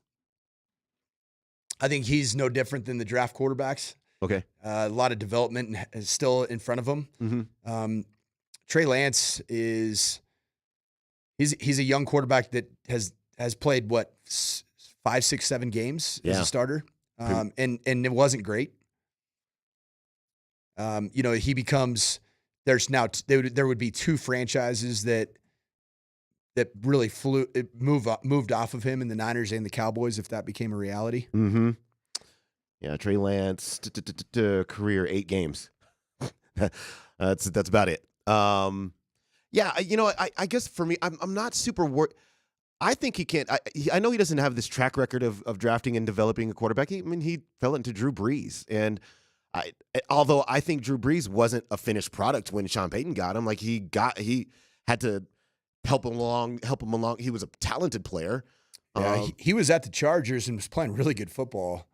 And then the shoulder injury. Remember, he had a complete reconstructive surgery of his throwing arm, which was at the time is like, what are the Saints doing? So the audacity of Sean Payton in that organization to risk their franchise on Drew Brees. I mean, clearly it paid big dividends, but between the years and NFL experience and starting big games and delivering, not in Super Bowls or big time, championship moments, but he had shown that he's a more than capable top 10 NFL quarterback when he left San Diego. Sure. I mean, and then they chose Phillip Rivers over him, right? Yes. Yep. Because of the injury. It kind of happened at the same time. And like his size and everything. Like there were some red flags about that they felt also that maybe this is I don't know. I think that there's a universe that he drafts a quarterback and develops him. I do too. Yeah. And I think that's the only path forward. Yeah. That's the only path I see. Unless there's a massive about face and you say, you know what? Maybe the best way to beat the Chiefs is to follow the model that the Broncos were employing through the middle of their season, which was playing good defense, create takeaways, run the football, and allow Russ to play the second play and do just enough to score enough points to beat him. And just frustrate the living heck out of Patrick Mahomes by possessing the ball, and don't worry about the explosive plays and the stats and the yards and all the things that everybody gets so caught up in. When sometimes to beat a team like the Chiefs, it almost takes a unique model that nobody in this playoff run against the Chiefs really stuck to for 4 quarters. Yeah, it's I think drafting a quarterback is just the way they're just going to have to do it. And I actually do believe that he's I make fun of him a lot, and there's a lot of things I say about Sean Payton, but I do believe that he can the acumen to be able to get a young man here, and then over the course of the next 2 to 3 seasons, get him to a space that is really productive. I think there's no doubt that he can do that. The question is also is there the quarterback you want going to be available to you when you're picking, especially with so many teams that need quarterbacks in front of you? The argument that I hear about not drafting a quarterback this year is that this is not a good draft year for quarterbacks. Mm-hmm. First of all, every year is a bad draft year. Once people poke all the holes and talk themselves out of it. I think the media, sometimes either over coronates certain quarterbacks or just finds all the holes in them. Next year's class, if you're waiting for next year, it is. And I've done college football for a living. I covered it very closely this whole season. Yeah. I coached against multiple quarterbacks that are in this draft. This is a deep draft class for quarterbacks. Deep. Mm-hmm. Next year, I'm not seeing it, man. Not so much. There's major holes in the quarterbacks that are being lauded as first rounders for the 2025 draft. Yeah. And those questions have to be answered because the body work leading up to the year before the draft, it's not very exciting. Yeah. I mean, to me, the only guy that I think's right now that I've watched him play in the 2025 draft class is Jordan Travis from Florida State. He's coming off a massive injury. So he has the same issue that Michael Penix does, at least everybody says. Right. But he's shown a complete game, the wow factor, can manage tight ball games, a winner. I think this is a good class, and you can't pass up on it. You cannot pass up on the depth of this draft class of quarterbacks. Yeah. The Broncos we'll see what they do in terms of that. It's very interesting hearing from the coach, and according to him, today will be the first day of major meetings in terms of decisions being made on their roster, who they want to keep, who they want to move on from, and Russell Wilson obviously is right at the top of that list in terms of decisions to be. Actually, he is at the top of that list. And if we're all being honest, we know the decision is made. I mean, he can say that the decision has not been made, but we know it's been made. And how do they continue on from this point going forward? I would argue that the final decision was made before the Patriots game that he started, and then you think it was and even stamped once he got benched. Yeah. The Patriots game was bad. It was bad for everybody involved, and it might have now run Russell Wilson right on out of town. When we come back, let's take a break and come back with Nelly's NFL Notes.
All right, 11:20 on a Monday morning here in the Mile High City. Nellie's NFL notes are back. Nellie, what's story number one? Real quick, what happens to NFL notes once the NFL season is done?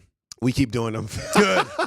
I woke up kind of in a state of panic. I was like, is NFL Notes going to continue for the foreseeable future? Because I need Nellie's soothing voice in my life. Well, thank you, Michael. Fear not, because this is a sponsored segment, so we have to do it. So you didn't have a choice. Nellie's NFL Notes lives on. And let's start this edition by talking about the most important event that happened in the sporting world yesterday, the most significant thing to take place on a gridiron. And of course, I'm talking about the 2024 Puppy Bowl. Team Rough faced off against Team Fluff, and it was a real nail-biter, man. Team Rough eked out the 72-69 nice victory to hoist the Lombardi Trophy. The game-winning touchdown, of course, you already knew this, was scored by Cookie, a Siberian Husky American Pit Bull Terrier mix from Dayton, Ohio. Real Cinderella story. What were your impressions of the Puppy Bowl, the biggest headline from yesterday? So this is what NFL Notes turns into? Is this the road we go? We start talking about puppies? Yeah. Running around with I'll say footballs, because if I say balls, then we'll make a segment about it. Did you just go AI? We talk about puppies? We sitting here talking about puppies? I thought you were going to say the most significant event being Gronk's really strange field goal attempt. That is a FanDuel. Yeah. There's no, that was so fake. You don't think it didn't look live? It didn't look live? It looked super pre-recorded. He missed, too. I know, and people bet on that. People actually bet on that. Like, is he going to make it or is he not? There's odds set on it. And then it looks fake. Of course he's going to miss. I mean, it felt like playing slots at a slot machine in Vegas where you're like, this thing is so stinking rigged. Why am I doing this? Why do I keep feeding my twomps, my $20 bills into this machine? Puppy Bowl, you got it, Demps. I got nothing. The Puppy Bowl was amazing. Did you watch it? I didn't see a single. Did you know what happened? Yeah, I did. I didn't. I did. And because neither of us saw it, we're just going to move on. What's story number two? Reminder that Thank you, Coach Sirianni. Reminder that Nellie's Puppy Bowl Notes is brought to you by Mountain High Appliance. We are Colorado's most complete local appliance store with locations in Denver, Louisville, Littleton, Colorado Springs, and Glenwood Springs, offering every major appliance line and brand. MountainHighAppliance.com. Well, tried to throw you guys a bone with the Puppy Bowl, but fine, we'll do it. We'll talk about Patrick Mahomes winning another friggin' Super Bowl. Let's start with the big picture of this. What were your overall impressions of the game? Did you like it? Was it exciting? Is this going to go down as a good Super Bowl? Did you like the commercials? Did you like the halftime show? Give me the rundown of your Super Bowl Sunday experience.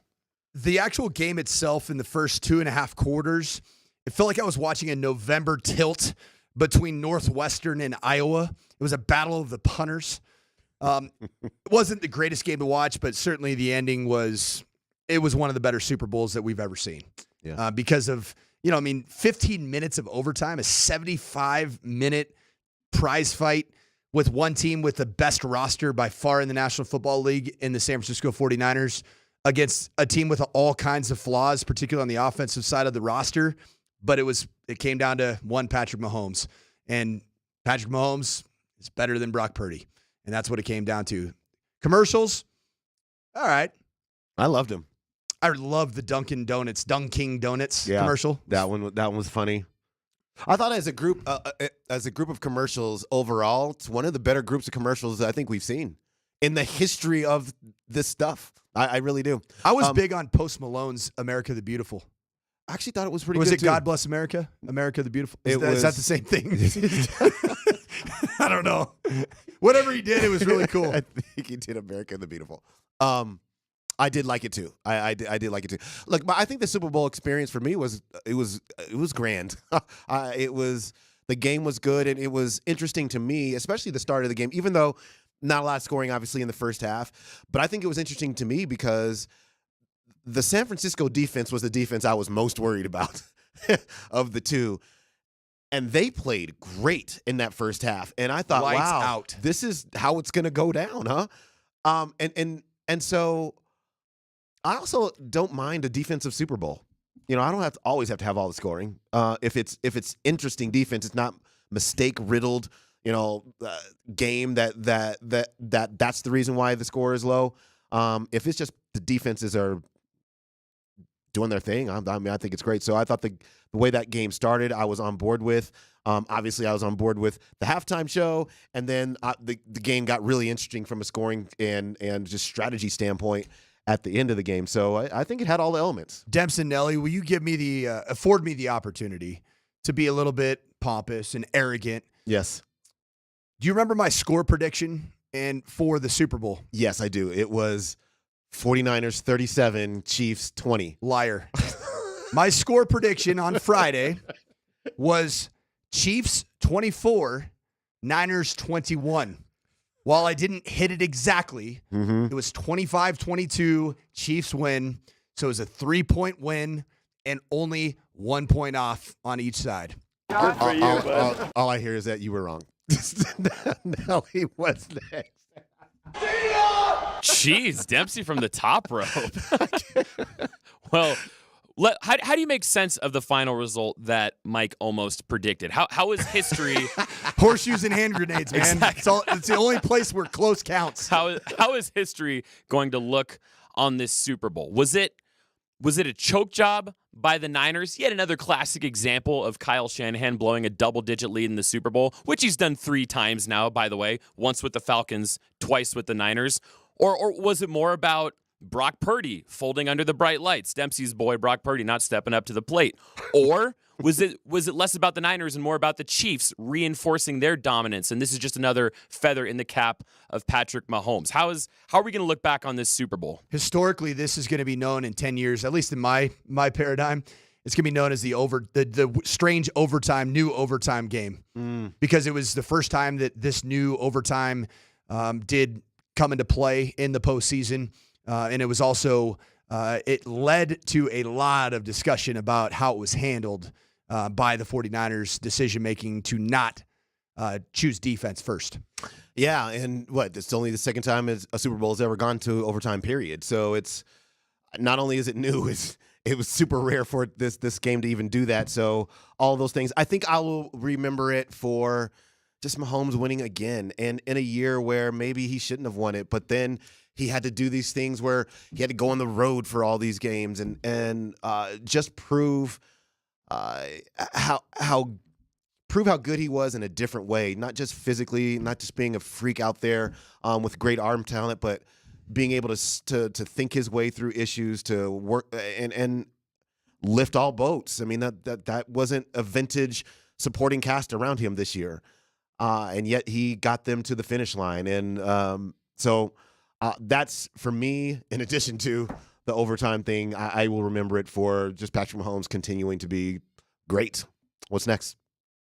What a perfect segue, Mike. It's like you and I have ESPN or something. Kyle Juszczyk, the 49ers fullback, said after the game that a lot of the team did not know that there were different rules for overtime in the playoffs. You know what? I didn't even realize that the playoff rules were different in overtime, so I assumed you just want the ball because you score a touchdown and win, but I guess that's not the case. So I don't totally know the strategy there. And so the decision for the Niners to take the ball first has come under a lot of criticism, like you said, but probably the most compelling argument for why they did that first is they had to give their defense a breather. The Chiefs had just pulled off an 11-play, 64-yard drive to tie the game and force overtime. I don't think you want to send your defense back out there immediately and give the Chiefs a good chance to score the touchdown early. I think that's why you take the ball first. Rest the defense, do what you can, and you know that the Chiefs are going to get a possession either way. With the TV timeouts, the commercial breaks, and the very long coin toss trying to explain this new rule, in real time, where we're probably both teams weren't thinking the game was going to get to this point. Yeah. And you're looking at like between probably 5 and 8 minutes of downtime for that defense to get a breather, which really, frankly, is no different than an actual possession in the middle of the field of play in a first, second, or third, fourth quarter. So I don't agree with that sentiment whatsoever. And just like Tony Romo's overall bad night of commenting the game, he justified the decision that way. When you give up the opportunity to know what your opponent scored and you have the opportunity to match or surpass it, and also do so knowing that you're going to have 4 downs to do it on your side of the territory, this is a bad decision, period. And there's no sugarcoating it. And what I even thought is listening to Kyle Juszczyk's comment, Kyle Shanahan's going to be pissed at Juszczyk. He's going to be pissed at him because it exposed that they didn't cover this as a team at any point during these playoffs. Whereas conversely, the Chiefs players that were interviewed after the game, they were very aware of the playoff overtime postseason model. And in fact, they had talked about it during training camp. And I think they even went as far as practicing going through the mechanism of the postseason overtime with the new rules. Let me ask you a question here, because there's a piece of me that thinks it doesn't even really matter if the players know or not. It matters if the coaches know most, because they make the decisions that are pulling the levers of how the game is going to ultimately play out. And just as long as Kyle Shanahan understands what's going on, then that should be okay, even if the players don't necessarily know. You're just running plays into them. But if you don't get it, and now you're taking the ball when maybe you shouldn't take the ball, and that's impacting how the decisions that you're making on this drive, I think that's the worst part of it. You tell me. Well, if you're operating under the assumption that this is, the normal season, regular season overtime model, it changes play calling perspective, which as a defensive player, you have to also anticipate tendencies from your film study that are going to lead, like maybe a 3rd and 6 on the Chiefs' own 40-yard line. Yeah. Is a called run because of the situation. Gotcha. And so there is a processor, and don't forget, do head coaches ever go out for the coin toss? No. So that's the players. Mm-hmm. And yes, there probably was a conversation that took place. I was going to say, didn't they? But if you're tell the player, but if you're going through that well ahead of time, either the week of practice, like the Chiefs did in actual training camp, talking about this, their eyes were fixated on that prize in training camp back in August, early August and July, and so it was just a no-brainer for them. They were prepared for that moment, and they executed in that moment. Big advantage for the Chiefs. Big advantage. Big tip of the cap to Andy Reid for the foresight to do so, and that's why he is going to go down as, I think, one of the top 5 coaches of all time. Yep, no doubt. Nelly, what's next? One last one here. In the first half of the game, when things were not going well for the Chiefs, the cameras caught Travis Kelce on the sideline going up to Andy Reid and giving him a little shove, and then getting all up in his face and just tearing him a new one, probably about the fact that Travis Kelce wasn't getting the ball. I think he had 1 reception in the entire first half.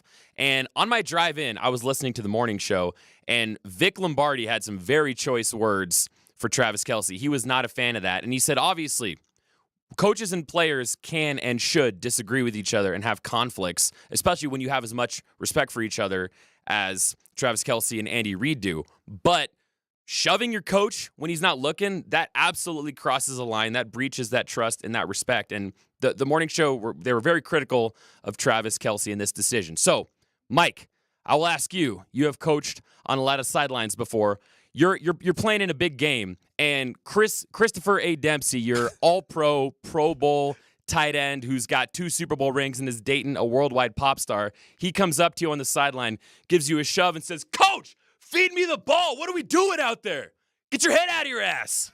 What is Mike Sanford saying to that Christopher A. Dempsey? Well, I think my natural instinct would be once I got knocked off balance and I'm staggering, I think I immediately would have planted my right foot and then turned around and cold cocked the son of a gun, dropped him to the floor. Unfortunately, that would probably lead to my immediate termination. So I would not do that. However, I will say this, and I heard Vic's take on it, and I think in conventional wisdom of how organizations and businesses operate, the optics of this was horrible. Right. But what I will say is that this is commonplace in the game of football. From having been in many locker room, meeting room, and even game day environments, football is not doing somebody's taxes. Right. Like, this is a violent sport where emotions are running extremely high. And I've even heard from NFL head coaches over the last 30 years that aren't, it's not just this recent generation where they have been physically attacked in different ways by a player. And that coach told me, guess what I did? I choked the dude out. Yeah. This happens. Now, the optics of yesterday was bad. It looked horrible, but you got to remember, a lot of these athletes, they're not your subordinates. They're your coworkers in the National Football League. They make more money than you. Yeah. And it's your job to employ them to do the best to their skill sets to help you win a game. Also, Travis Kelce is kind of like, he's like he's got that in him. You know what I'm saying? Like, it's not surprising to me that Travis Kelce is the person that did this. And also this, I don't think that there's a person on that team that has Travis Kelce's back more than Andy Reid has. I think Patrick does. That's his guy, man. Yeah, maybe, and maybe it's a different kind of a relationship. Because when Travis Kelce got to Kansas City as a super immature dude out of Cincinnati, and Andy Reid chose to look past a lot of his transgressions and help him become the man that he is today, which Travis Kelce has talked about this on multiple occasions. That's not the guy you want to go after like that, is it? No, I thought it was cringy. I thought it was a horrible look for Travis Kelce. I think his post games after Super Bowl wins are always like on a different level of cringe. Yeah. The Viva Las Vegas whatever was awful. It was hard to watch. Like, I'm like, get this guy off my screen. But I'll say this: right. If I'm a coach and he's the player on the team, what makes him great is that fire, is that passion, is that violence that he plays the game with. And it's really hard to play the game of football with that type of aggression and demeanor and just all of a sudden just shut that off. And some people can do it. He clearly can't. And then, so all of his cringy stuff that happens after the game, that's the peak of his level of competitiveness coming out. And I hate it. It's hard to watch, but that's part of what makes him what will be the best tight end career in the history of the NFL. Yeah. And Andy Reid won't flinch and he won't say anything about it because he's this kind of guy as well. And then it just all goes away. Nelly's NFL notes. We wrap that up. Let's take one more timeout, come back and wrap this show up.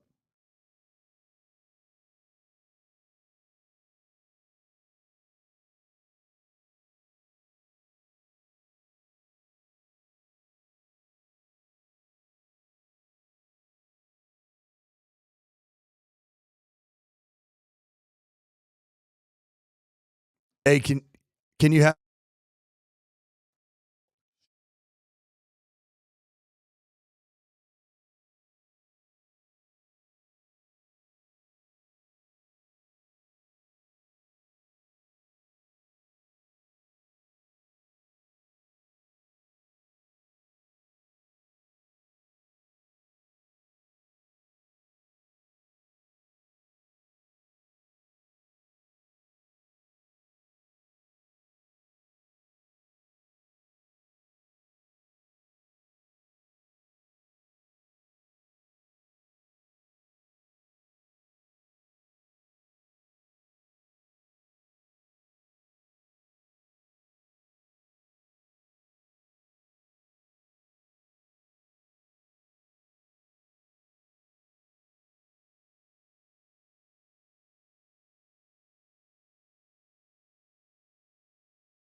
All right, last segment of the program. Chris and Coach with you here until noon.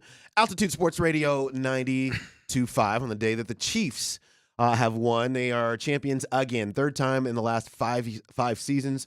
They have won the Super Bowl. It's full-on dynasty mode for them as well. Yeah, can the Broncos? Can anybody break? Even if somebody different wins next year, how many more titles do you think this Chief iteration of the Chiefs have in it? Patrick Mahomes, 28 years old. Mm-hmm. I think as much as 4. 4 over his career. Yeah, a three-peat. It's been done once, ever, never. Maybe not in NFL championships. But not in the Super Bowl era since right. the merger, never happened. Never happened. And there's a reason for that. Yeah, you pay the champion tax. In terms of the value of your roster. Just like the Nuggets did with not being able to hold on to Bruce Brown and Uncle Jeff. Right. Same thing happens in the NFL in certain cases.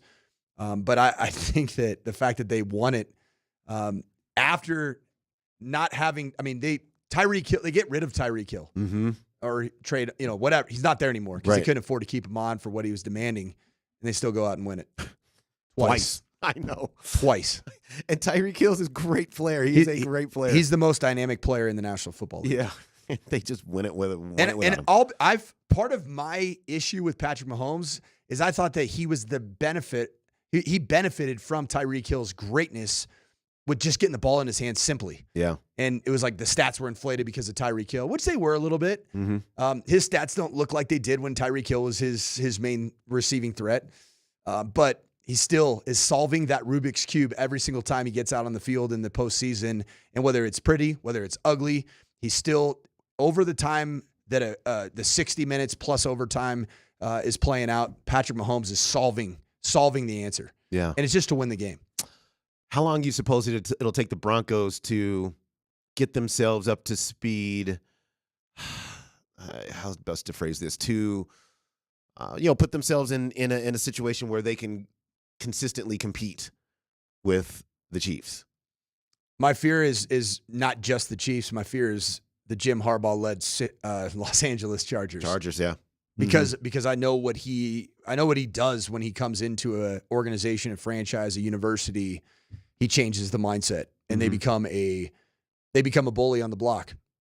How is it that he's not been a place where he's kind of fallen flat on his face? That's just not existed with him. Why? Even great coaches have. You can point at a moment that was like, they weren't so great at this point in time, but he doesn't seem to have that in his resume, and I don't know why. Why is that? I was with him in his first 2 years at Stanford. I was a young quality control coach, and what I witnessed is that he is the most competitive and one of the most toughest human beings that I've ever been around. And essentially, he breeds that in his organization. And if you can't match it, and if you don't meet that toughness and competitiveness, you're gone.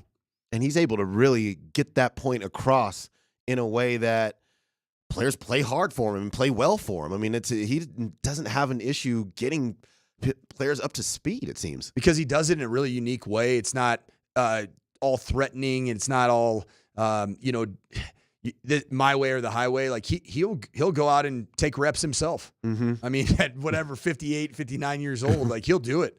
And so it's just who he is. That's why I think he's so successful, is because a lot of things can be said about Jim Harbaugh, good, bad, and different.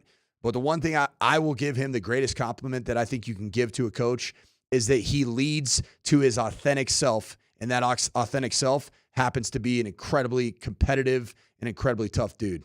Yeah, the AFC West coaches, Peyton, Andy Reid, Jim Harbaugh, and then Antonio Pierce, and he's going to be in his first year as the full-time head coach with the Raiders. You got to think that 2 of your divisional wins came against the Chargers last year. Yeah. Those aren't going to be not readily available anymore. Those aren't going to be given to you. You're not going to see Easton Stick and an interim head coach. Do you know the interim head coach's name for the Chargers? Stick. After Staley got fired?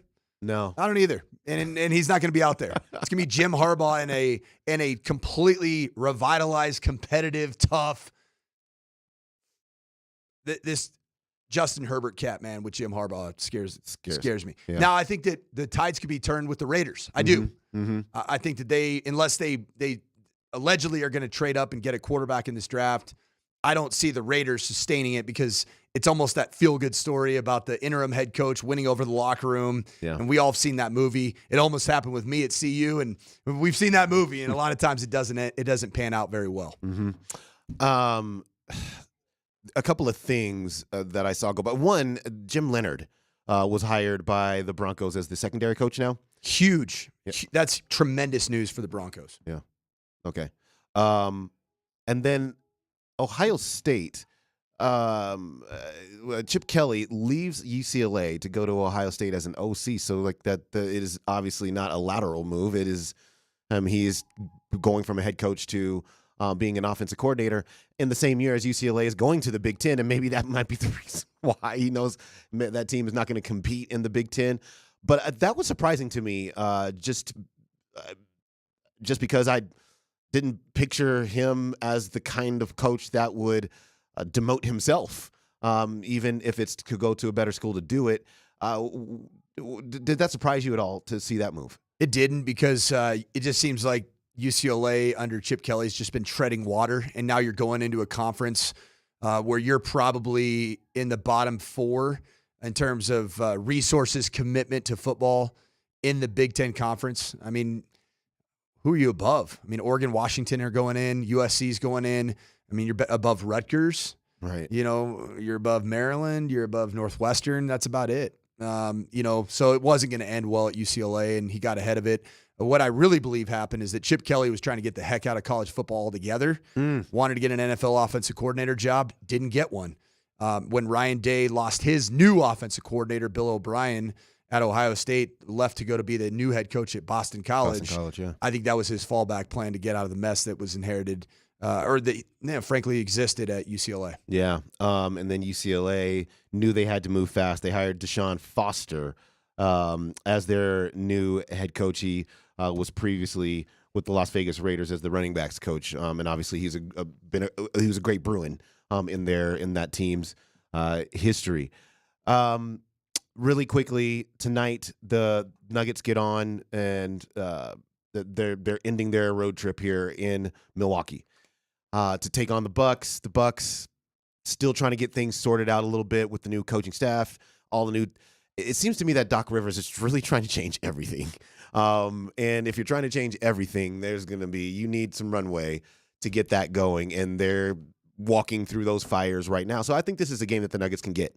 And I think that they, especially after how it went down in Sacramento the other night, which was not good, I think they will get it. I need a score prediction if both KCP and MPJ are not playing tonight. Maybe just not an exact score, but just yeah. And like in the ballpark or whatever. Yeah. I would say if they're not playing. Both, yeah. So you're back to probably P. Watt starts, right? Yeah. And they had Justin Holiday in the starting lineup as well. Boy, that's a tough game to win if you don't have both of those guys. Agreed. Yeah. MPJ playing, KCP not playing. MPG playing, KCP not playing, which I think might be the configuration tonight. Nuggets 110, Milwaukee 105. Yep. Something like that. That's exactly how I see that thing playing out. If that's the case. I mean, you get MPJ and KCP not playing again. That's challenging to have. I think two really significant pieces of both how your offense is constructed and your defense plays. Mm-hmm. That's tough to overcome against a team that has Giannis Antetokounmpo. Now that you've seen what all the other teams around them have done trade deadline wise, how are you feeling about the Nuggets in terms of their ability to get back to and maybe win the NBA Finals? I have all the warm feelings. I have all the great vibes about what the future holds because they didn't do anything that upset the apple cart, and they have tremendous chemistry. Mm-hmm. And I think that why I feel even better about the direction that the Nuggets are headed as they get, into this postseason chase coming up in the next 3 months. P. Watt is the story that gets me the great vibes. Yeah. Because of what he's able to do on both sides of the floor. Yeah. No, I'm with you on that. And as long as he is committed to continuing to be better and better and better, which he is. He's one of the most mature young men I've seen. Like enter the NBA in quite a while, just to be honest with you. His approach to things and how he's handled not playing and then playing a little bit and then, now playing a lot more and then maybe making some mistakes in some games, being able to come back and not do those things again. It's been great. The Nuggets are fourth currently in the Western Conference, 36-17. They're tied. It's Minnesota 36-16, Clippers 35-16, and then Oklahoma City and the Nuggets tied with identical 36-17 records. The Thunder have won, obviously, the season series against the Nuggets by virtue of winning 3 out of the 4 games against them. Nuggets and the Milwaukee Bucks tonight at 6 p.m. 5:30 is your pregame here on Altitude Sports Radio 92.5, and that's going to do it for us. What a day! What a day! What a day, man. We had to eat our Kansas City Chiefs crap sandwich. but hey, you gotta That's true. You gotta acknowledge greatness. Yep. Patrick Mahomes, you love him, you hate him, he's great. Bottom line. That defense, that D that the Chiefs had, you gotta acknowledge they're great. How about that D, baby? How about that D? For Coach, I am Chris. Steve Nelson, we appreciate you. How about that D, baby? Can I explain my D now? That's the way we started off the week. It's beautiful. 2024, the year of the D, baby. PhD is next.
Yeah, appreciate it. Today, the decision-making of Kyle Shanahan and the results of the Super Bowl. We have the Nuggets who are in action against Milwaukee. I think this one does matter. And, what's it like to have ripped abs and roller skate?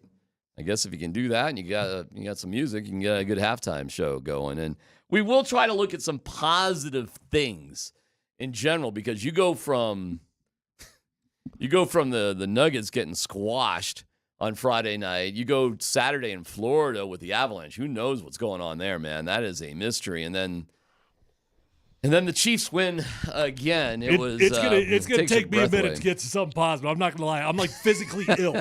That's how I feel. I feel physically sick. Like, I hate you, Patrick Mahomes. I hate you, Andy Reid. I hate you, Travis Kelce. I hate you, Mecole Hardman. I hate you, Isaiah Pacheco. I hate you, Taylor Swift. I hate all of you. I hate every last one of you.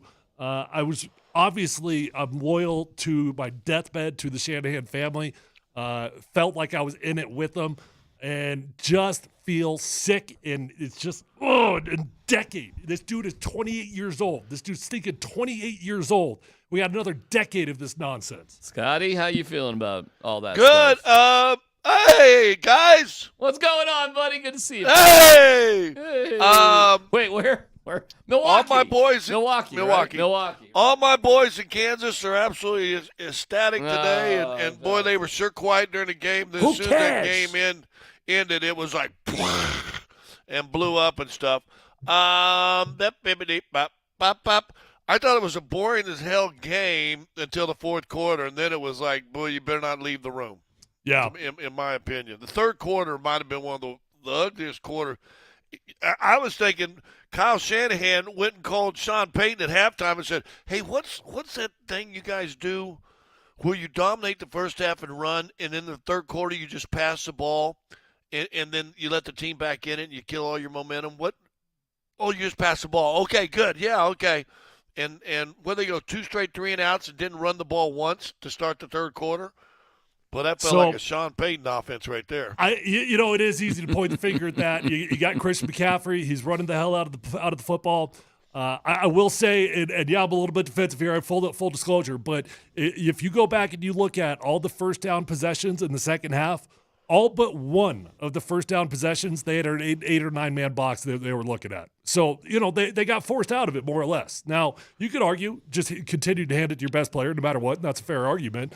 And I probably would have still done that a time or two. But the Chiefs were doing anything in their power to force Brock Purdy to throw that football. All right, well, let's start at the end and the overtime stuff. Okay. Were you guys aware of all the new rules and everything that was going on? Be honest. Were you completely aware of what we were looking at? I was, but I got confused for a second when the referee said it's a brand new game. Right. So I did know that you had a rebuttal possession. I knew that you couldn't win it with a touchdown or anything. Mm-hmm. But when he explained it as it's a brand new football game, there was a part of me that was wondering for a quick second, hold on. Wait, does it matter if the Chiefs score a touchdown on the second possession or not? Or are they going to the end of time, like the clock, just whatever's remaining? So I did get confused for a quick second there, but I did know that you cannot win off the first possession. Scott? I knew you couldn't win off the first possession, and all I kept thinking about was a meme I'd read leading up to this game that they've already got the script of the Super Bowl and the Chiefs are going to win in 2 overtimes. And I'm like, oh, my God, really? And it'll start going. But let me ask you guys this question. Yeah. And I don't know if Tyler, he was probably too young. There was a Monday Night Football game in Denver, Colorado between the Chiefs and the Broncos. And it was one of the great Monday night games of all time. And Elway, late in the game, leads the team down for a touchdown, they go up. And in the post-aftermath stuff like that, and they've done films on that game, Elway said, I looked up at the clock, I knew I left too much time for Montana. This is Montana was the Chief. And sure enough, Montana comes right down, bing, bing, bing, bing, blah, blah, blah, bing, bing, bing, scores a touchdown, Chiefs win at Mile High Stadium. That reminded me of that last night. And I was sitting there saying, you kicked a field goal. I said, okay, you just lost the game, because there was no doubt in my mind the Chiefs were going to go down and score. I mean, it was like a foregone conclusion, and they tried to use the clock and try to get in it. Booby and got but by not scoring a touchdown, I said, okay, San Francisco just lost the Super Bowl. And there was just no – and I talked to one of my buddies, Nick Elling, who's on our crew, who's a Giants Chiefs fan. I said, when you guys got the ball back in overtime, did you know you'd won? He goes, yeah. I mean, that's where Mahomes is right now. You left too much time on the clock. You didn't put it in the end zone. Game's over, brother. Knowing the basic rules of the game has always amazed me in any sport, that you wouldn't be a master of whatever the rules are and know it. For as much time as you spend, relentless amount of times, it dazzles me that organizations don't spend enough of time end to halves, end to games, and perhaps this time in overtime. Kyle Shanahan butchered his decision after they won the toss like nobody else has ever butchered a decision. And sadly, as much as I was rooting for the 49ers, this is a tough one to live with, because we were critical of Deion Sanders for really not understanding the math of overtime. It's not about the belief in your players. And Kyle Shanahan's defense, maybe our defense was tired. Well, so what? No, that's not the defense. So I would have made. Let me just finish real quick. Well, but you're implying he didn't know the rule. He knew the rule. Okay, he knew the rule. Whatever his reasoning was, because I've heard all sorts of stuff. His players are ratting him out, saying they weren't aware of what was going on. Neither did the Chiefs. Mecole Hardman didn't know the rule after he won the game. Mecole Hardman said he blacked out, meaning that he was just kind of in a state of whatever. But Patrick Mahomes on the set with Chris Berman said they've been schooling that and knowing that since the beginning of the year, never mind the beginning of the playoffs, that they knew exactly what was going on. It was so irresponsible for Kyle Shanahan not to know the basic concepts of how to win in overtime. You can disagree with the rule, but he knows the rule. I'll tell you, because I talked to the coaches this morning. Okay. I talked to two people in the building about the justification of what they did. So I lay it on me. Go ahead. So you can disagree with what he did, and that's fine. And I wouldn't have made the decision either. I would have made a different decision. But you can't imply that he didn't understand the situation of what was happening. Because here's what happened. I'll make the argument based on what they did. They didn't really have a comprehension of the totality of the rule, whether they had a justification or not. They screwed up massively. Well, here's the analytical thought process behind it. Is that the only true sudden death possession of overtime is the third possession. It's the only true sudden death possession. Whatever happens on the first possession, whatever happens on the second possession, it does not matter. So you want to make sure that when that third possession, the sudden death possession comes around, Patrick Mahomes does not have his hands on that football. So I would have not made the decision. I'm not disagreeing with you. I would have made a different decision, but the analytical approach to it is saying you can't win it on the first possession, you can't win it on the second possession, but you can win it on the third possession. But that's not true, because you can win it on the second possession. No, not if the 49ers have scored a touchdown. You can go for two. Okay, fine. Well, is that true or not? Sure, you could go for two. Okay, so you can win it on the second possession. But that's not a... Yes. Okay, well, that's what my point is. You have more control, even if it's just slightly. It's like the green, square or whatever on a roulette table. But you have some form of advantage, and you have an extra down, like Dan Orlovsky was pointing out on ESPN. You have 4 downs with the second possession. You just have more time to do everything. Well, I'll tell you the biggest mistake that he made in overtime, in my opinion, was not the decision to take the ball first. But when it's 3rd and 4, I believe, 3rd and 5-ish, whatever it is, you're down there in the go zone, trying to score a touchdown. You should have called timeout right then and there. No doubt about it. You should have thought it over. No doubt about it. Let's get our best play in. You got the timeout in the pocket. You got a chance to go score a touchdown. Let's make sure we get the best call in. In my opinion, that was the biggest mistake. But think about this. They did exactly that in the fourth quarter, and they sent a blitz in and incomplete, and they ended up having to kick that field goal in the fourth quarter. I was wondering maybe he's thinking, last time I tried to call timeout, he countered me absolutely perfect. Yeah. They were up 10-0. They were up 19-16. They were up 22-19. They blew it. They blew it. I don't know how else to put it. It's tough, The Chiefs man. are good, and the Chiefs won a game. Not every game there's won and lost because someone blows it. Sometimes some teams Kyle Shanahan better. did not blow that game. He did not blow that game. He made an analytical decision that if you're an analytical guy, the analytics, according to 49ers organization, and I did talk to a coach this morning. I texted with Kyle. He's not the one who broke down what their thought process was. But the analytics had been through it. And at the end of the day, they did not want Patrick Mahomes with his hands on the ball in the only true sudden death possession of overtime. Okay. Well, you texted with Kyle. I did. How's he doing? Not great. I mean, it was just quick. All I said was, "Hey, man, love you. I'm freaking. I might have dropped the real word. Sick to my stomach right now. I can only imagine how you feel." And it was just quick. It was just quick. I love you back, and that was that. But matter of fact, I talked to a coach in the locker room before the game. I texted a coach before the game, and he called me from the locker room, and I could not believe it. Right, but it was kind of amazing, man. But he just kind of jokingly said, "All right, you got one of these things. I don't. What you got to say for me?" I jokingly said, "Don't give Mahomes the ball." So lo and behold, that's what it comes down to, dude. It's a freaking witch. He's a freaking witch. We have gotten to this because I guess maybe that's what talk radio is about. And I know we're in Denver here, and Chiefs are a rival and all that. Although probably in Kansas City, they're not looking at Denver as much of a rival the last 8 years. I bet. That we so want to denigrate the loser that we can't just sit there and go, I think the winner's pretty good. I mean, let's be honest, guys, and I said this early in the year. This was a down year for the Chiefs. This wasn't supposed to be their year. They won 3 straight playoff games being the underdog. Vegas had them as the underdog for 3 straight games.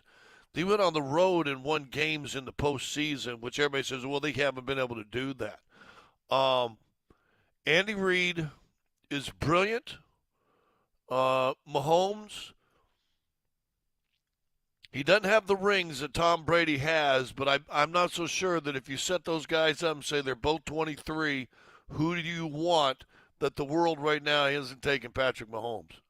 This guy, I'd like to say it's once in a lifetime, but come on now. If not for, think about this. If not for Tom Brady, he'd have 5 rings. Yeah.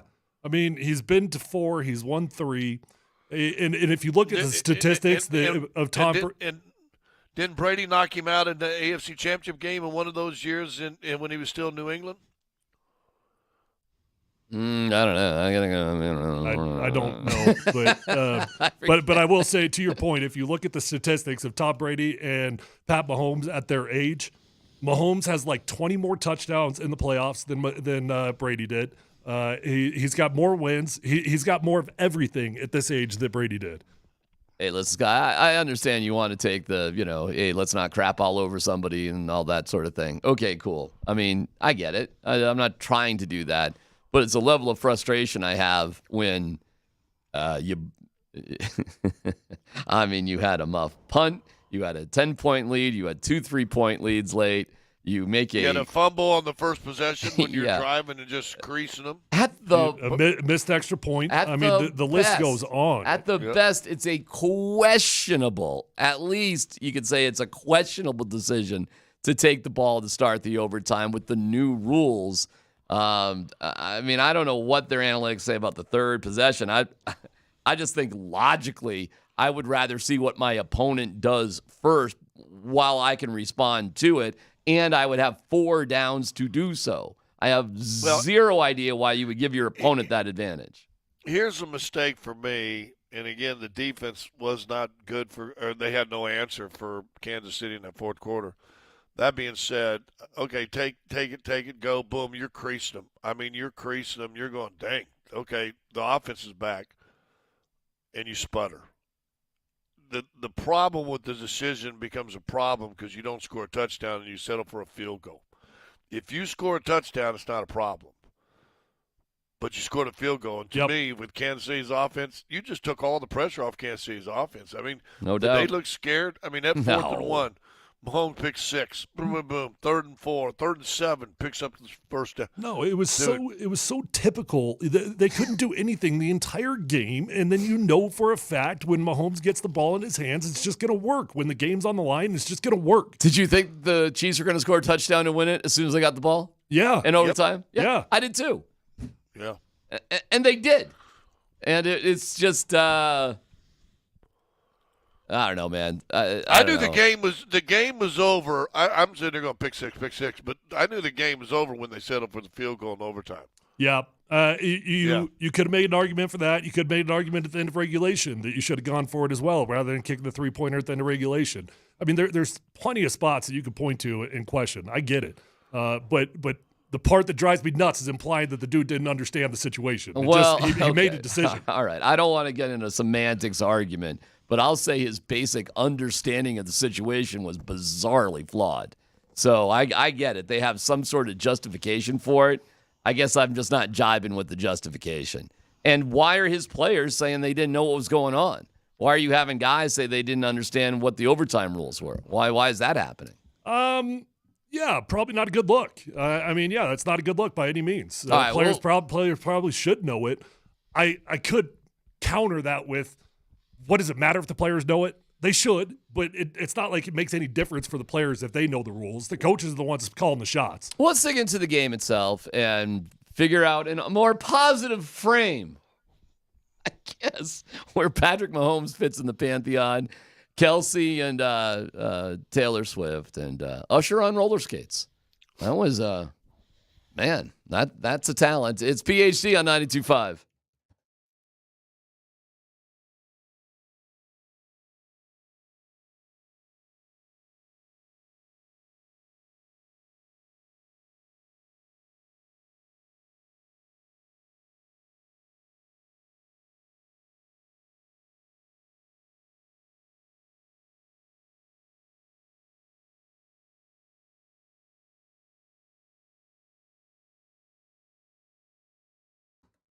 Hey, guys, if you want to feel better, look better, sleep better, and who doesn't want all of those things, do what I did, pick up the phone and call my friends at Revitalized Health. It's Tyler here, and I've been working with them for 7 years. That's a long time. Nobody would go back to the same place for 7 years unless they made a huge difference in your life. So do what I did, call Revitalized Health. They'll help you out with testosterone, peptide therapy, hormone replacement, and medical weight loss options. And the medical weight loss options are changing lives. So with 3 locations, they're closer no matter where you live. You can find them online at revitalize-health.com.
the first thing that comes to mind is just like when you have an opportunity like we did, to really, put some points up on them and take it. You got to take it, man. It's a Super Bowl. We got a good team in the Chiefs on the other side, and I think we had opportunities to do that, and we all fell short of it.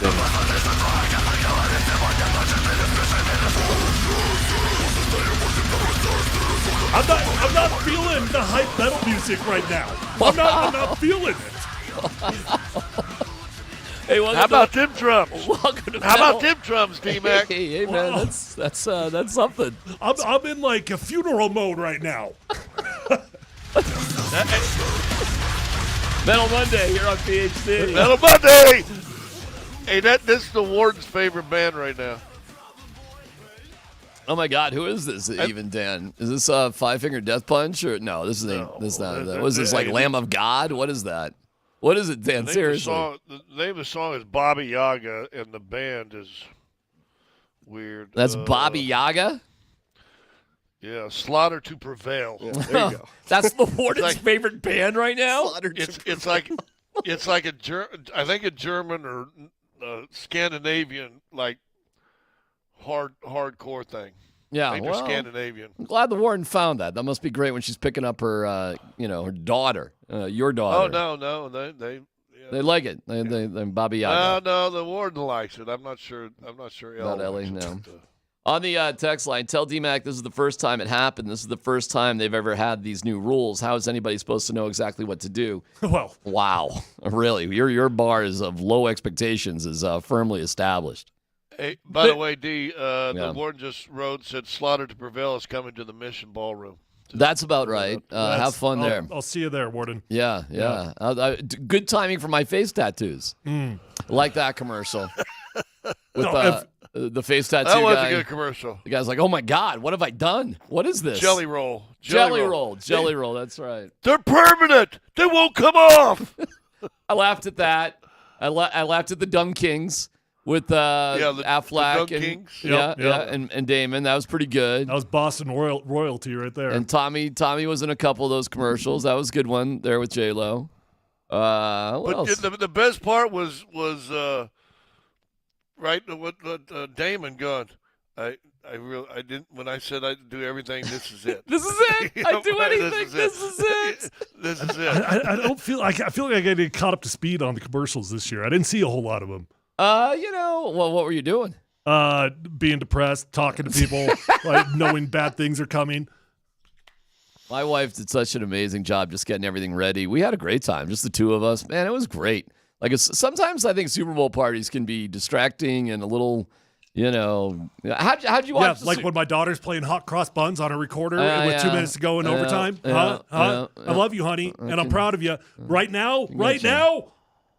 Scotty, how did your Super Bowl consumption go? How did on the road there? Well, they had a little function at the restaurant here for the team. Oh, okay, nice. And so I went there, got some wings and little sliders, watched the first half, and then at halftime I went, let me just go in my room. So I watched the second half laying in bed and watched just laying in bed. No, it was fine. It's the best way to do it. It's funny, though, but are we all over, like, Super Bowl parties?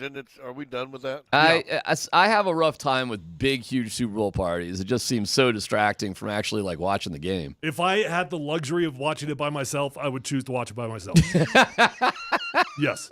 Well, it was good having, it was just me and my wife and the two cats. And even my wife got a headache in the fourth quarter, and she, I yelled up, Kim, you coming down? It's close. Goes, I'm just laying down for a second. Never saw her again. No. Overtime, whatever. So she just missed the best game, ending in Super Bowl history. But she knew the excitement of that would come from you after that game, and she just went a preemptive strike. I got a headache, and boom, just left her. Well, there you go. There could be that too. She's all. Listen, man, I gotta tell you, the whole Taylor Swift stuff. We loved it. We loved every single second of it. It was fun. It was a fun thing. Enjoyed the pregame with Taylor Swift during the game, the whole thing. I thought it was cool, and I was like, what was subtly missed? And I don't remember if it was a commercial or what. When Ryan Reynolds and he's talking, and he goes, "Hey, has anybody seen my wife?"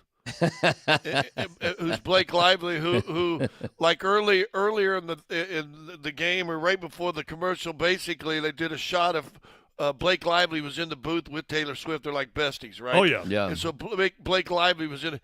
But in the middle of this commercial, and all of a sudden he goes, "Hey, has anybody seen my wife?" I mean, I thought I didn't get it till after, and I went, "Oh my God, wait a minute, okay." Yeah, funny. There you go. Funny I didn't couple. even feel it. Didn't bother me. As a matter of fact, I did make a comment early in the first quarter. Like, they hadn't shown her for the first 5 or 10 minutes of the game. I was a little bit surprised it took so long to get to her. And Taylor that was a non-story to me. But they got to her eventually. Travis hitting his coach was interesting. I did wonder how the Swifties felt about that. I mean, what are you doing? What are you doing, Travis? You can't do that. like it's one thing to vocalize frustration. It's like, and that's okay. We've been there. I've done it. I'm sure Scott's done it. We've all vocalized frustration with the coach. You cannot go chest bump a coach. I think you can't do it in general, but there's a class of players that can get away with it in pro sports. No, I don't mean it like he's not going to get away with it. Of course he's going to get away with it. Not everybody can get away with that. But he's in that rare air, and there's guys in sports that are just way beyond their coaches. And the point was, why am I not in the game? What's going on? He had 1 catch for 1 yard in the first half. This is not a good game plan. And you got to get him the ball, and maybe that needed to wake the coaches up a little bit. Did you see specifically why he was frustrated he wasn't in on the play, that like the specific play?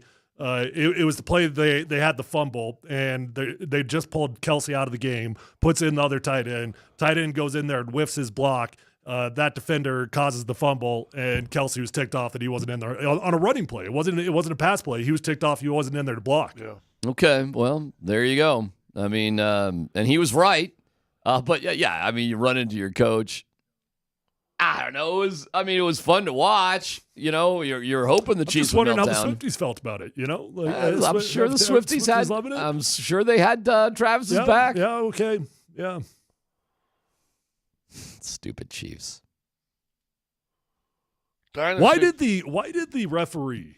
I'm trying to figure out the way he described the overtime rules. Were you into like a no dumb questions right off the bat here? Sure. Sure. Why did he describe it as a new game? It's not a new game. It's not a new game. If it was a new game, it would have gone to the end of the end of the clock. That's what it would have gone to. Well, I think you can say it's a new game. What I took it as just an expression. Like in basketball, it's tied with 2 minutes to go. It's a new game. Like, here we go. It's all tied up. That's it. That's just kind of I just took it. Well, I think he was trying to emphasize the rules are different. Like that was definitely his way of emphasizing the rules are not the way they used to be. Yeah, it's not first possession goes down and wins. Yeah, I just took it as it's overtime. Hey, we got all new game. Here we go. All the past sins, all the mistakes, all the penalties, none of that matters right now. Here we go. 15 minutes. Go. Yeah, but you know what? It wasn't 15 minutes. That was confusing too. I got confused there because I'm like, well, wait a second. What happens if time runs out? It's halftime. It's halftime. That's considered. It's literally considered halftime, and then you go to the next half of football, which would be the second overtime. But if that time ran out, then you go to the third half. Right. Yeah. But they do call it halftime. Oh, is that right? Yeah. Okay. It's called halftime. Then there begs the question: why even have a clock at all? Well, that's a good point. You don't need one. You could have a play clock, but why have a running clock aside from a play clock? To flip the field? Is it, there's some sort of advantage? Well, it's a good point because basically all the rule is does Usher come back out and roller skate more? Each team is guaranteed a possession. And then after that, it's sudden death, more or less. That's what it means. Yeah. So each team gets a possession and we'll play until somebody wins after that possession. There really is no need for a clock. Not really. I mean, you just have a play clock. The only reason you'd want a clock is if to make it fair, that if it ended up square again at the end of the first 15 minutes, you reverse directions the team are going, so there wouldn't be any kind of undue fair advantage. I guess, and that would make sense if you had some sort of weather conditions, I suppose, but the game's being played in completely neutral conditions. End zones matter. Teams, like, you get a feel for where the fans are, which end is louder, which one is going to be better for you on offense, all that stuff. Yeah, well, okay. I mean, they want to flip the field and do it that way. But it created to me a little bit of a confusing situation. I'm telling you, for me, and I hear what you guys are saying, it was just just something you say. It's a brand new game. That confused me. It did, because the way he said that, it really felt to me like you're going to the end of this clock. Do you like the new overtime rules? I do. Yes. It's a much better system. You cannot decide the Super Bowl on one possession. You can't decide it on a coin flip if Patrick Mahomes gets the ball or not. Right. Scotty, you like it? Yeah, I could care less, but you can't decide. Yeah, I mean, he's right. You can't decide your championship. You can't decide your championship on a coin flip or a shootout or whatever. So give each team a chance, and after that, sudden death, here we go. These rules have actually been in place for like 20-some games, and it's just the first time that it's popped up. Right, in the Super Bowl. But listen. No, it's playoffs also. No, I understand. It's the first time it popped up in the Super Bowl. But it has existed for all the playoff games. It just never got there. There was, just no games like it. How about not getting to the overtime in the first place? But, I do like it. It is the same as college football, essentially, for those two possessions. And then it goes back to the old school NFL, and I think that's relatively fair. And, if you got a pick six, the game would have ended on the first possession too, or a safety would have ended it. So if you got some sort of possession, you wouldn't need another possession. That would be it. So I liked it. I thut it was good. I mean, and, gave us another quarter of football. Why not? Stupid Andy Reid's face after they won the game too. Just he didn't even care. It's just like another game. Like hey, I won again. Hallelujah! Yay, I win. Wow, angry at Andy. When you think about Andy Reid though, and all the crap he caught in Philly, the 14 years that he coached in Philly and had good teams, had some nice quarterbacks, had McNabb, went there one time, but basically was ran out on a rail in Philadelphia. To come here and have this re-emergence, if you will, this rejuvenation of a career and soul and respect from around the NFL league and stuff, it's kind of remarkable, and especially coming later in his life as a coach. If you will. He's easily, and I know I was just calling him stupid because of his stupid face and everything, just because I'm mad, but he's easily one of the most likable coaches in the NFL. He truly is. He's an incredibly likable dude. Do you think him, Kelsey, though, bumping him and that whole thing, do you think that actually did change the tone a little bit on their sideline? Like, kind of woke them up a little bit about, let's straighten this out? Because they didn't wake up for the rest of the game. I mean, Kelsey had one target in the first half, and he had one target for 1 yard, and finished with 9 targets, 9 catches, 93 yards. I'm saying it didn't do anything for the team. I mean, they couldn't do anything the entire game. The Chiefs couldn't do anything. Well, they got it together a little bit. I mean, At the end, yeah. Well, I mean, they had to tie it and get it going. I mean, it was going back and forth there. They got Kelsey more involved, that's for sure. No doubt about it. Got to talk on the text line, Elway. Yeah, how about that? I didn't think I could feel more sick. I didn't think it was possible. I'm sick to my stomach. My daughter's playing her recorder. She's getting good at her recorder. I'm proud of her. I love you. But right now, I'm listening to this recorder as I'm mad. I'm just, nothing feels right. And then I see John Elway like so happy. Why do you have to be so happy? Oh, hold on now. Go back and watch that on tape. He's doing that old cheesy John smile. And as soon as he got by the players, his face changed, and he's walking off camera, and his face goes, like coldly. I went, okay.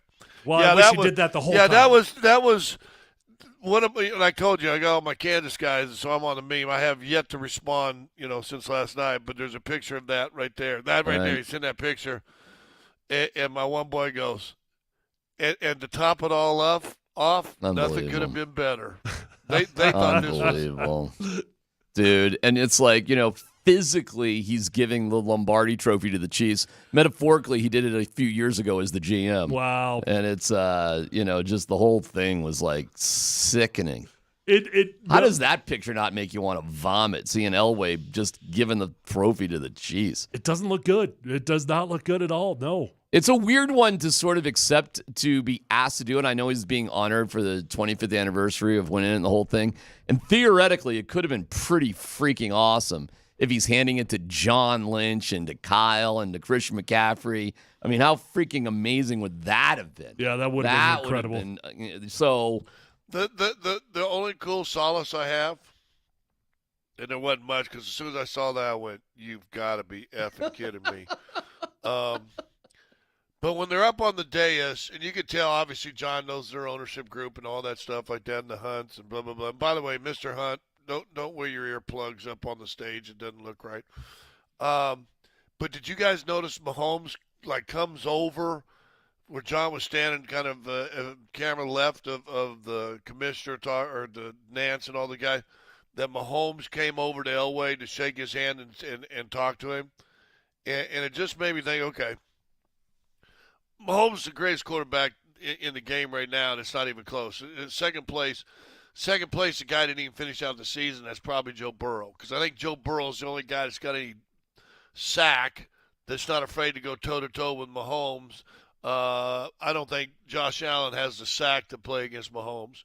But to go over to Elway, and I went, okay, but he still appreciates, right? He still appreciates the history. Still appreciates his elders, if you will. I thought so. That gave me a little solace after throwing up in my mouth while he's carrying that trophy to the Chiefs. That Mahomes did come up to him and kind of said, I mean, he came to him and said something to him and shook his hand. I went, okay, he gets it. He gets it. All right. We'll battle through this day, one way or the other. I was thinking, what good happened this could weekend? This could be a really good text. Kyle Shanahan might be Philadelphia's Andy Reid. Kyle Shanahan may be Philadelphia's Andy Reid, meaning Kyle needs to go somewhere else. No, just meaning he's been that close, and guess what? People are laughing at Andy Reid for a long time, laughing at him, saying he couldn't pull it off. I get it, but if that means that he'd have to leave San Francisco to go somewhere else. Not necessarily. If he's Andy Reid. Hello, Denver. Hey, let's go. Rocky Mountain High. Sign me up in a heartbeat. Colorado. And if anybody says you don't want Kyle as your head coach, you don't know football. So I was wondering if Kyle Shanahan's John Fox. No. He's not either. I mean, he is an absolute wizard. It had an insane amount of bad luck in that game. Insane. Bad luck. From the best left tackle in the league, starting out with 2 back-to-back penalties, to the best running back in the league, having his third fumble of the entire year, to a football bouncing off the heel of a dude and having no control over it, to a missed extra point after the game. That if you just make that extra point, blocked extra point, excuse me. If you just make that extra point, you win the game. You win the game. I mean, that stuff, it just doesn't happen. It's just, what do you say? There's a couple of quirky mock drafts. Well, get ready for it. Now they're coming. Now the mock drafts are coming. When's the draft again? I mean, I think tomorrow. And this one is interesting. And also, Jokic and Mahomes, what qualities they share. Details next.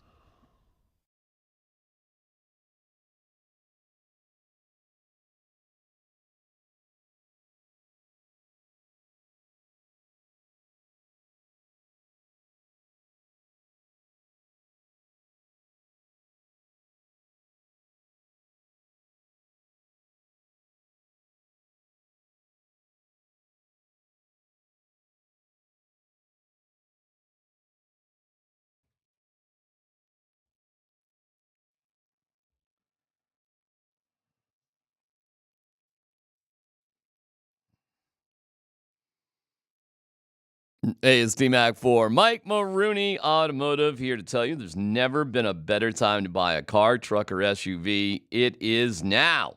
Mike Maroney's pulling out all the stops so that you can get a special deal on a new Chevy, Ford, Buick, or GMC. Depending on what model you choose, you could get a discount up to $10,000. 1.9% long-term financing. Payments as low as $299 a month. Okay, one more time if you missed that. This is amazing. $10,000 discount, 1.9% long-term financing, payments as low as $299 a month. And when you buy any vehicle from Mike Maroney, you get free delivery anywhere in Colorado and their money-back guarantee. Visit them today at Mike Maroney Buick GMC in Boulder, Mike Maroney Chevrolet Buick GMC in Longmont, and Mike Maroney Ford Longmont, proud partner of CU Athletics. For all the details, go to MikeMaroneyColorado.com and tell them your pal D-Mac sent you.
No, we never thought about there, 4th and 4. I mean, even if we do go and score, they still can go down and match it. And so, no, there wasn't a thought there. For overtime, what goes into the decision to take the ball first there? It's just something we talked about with, none of us have a ton of experience of it, but we went through all the analytics and talked with those guys, and we just thought it'd be better. We wanted the ball third.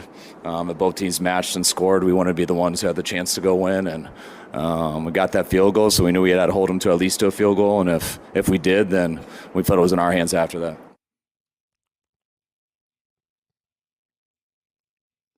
I love this Metal Monday, man. It's good. I love the vibe, but I'm listening to Kyle's logic, and you got to understand, man, I want them to win.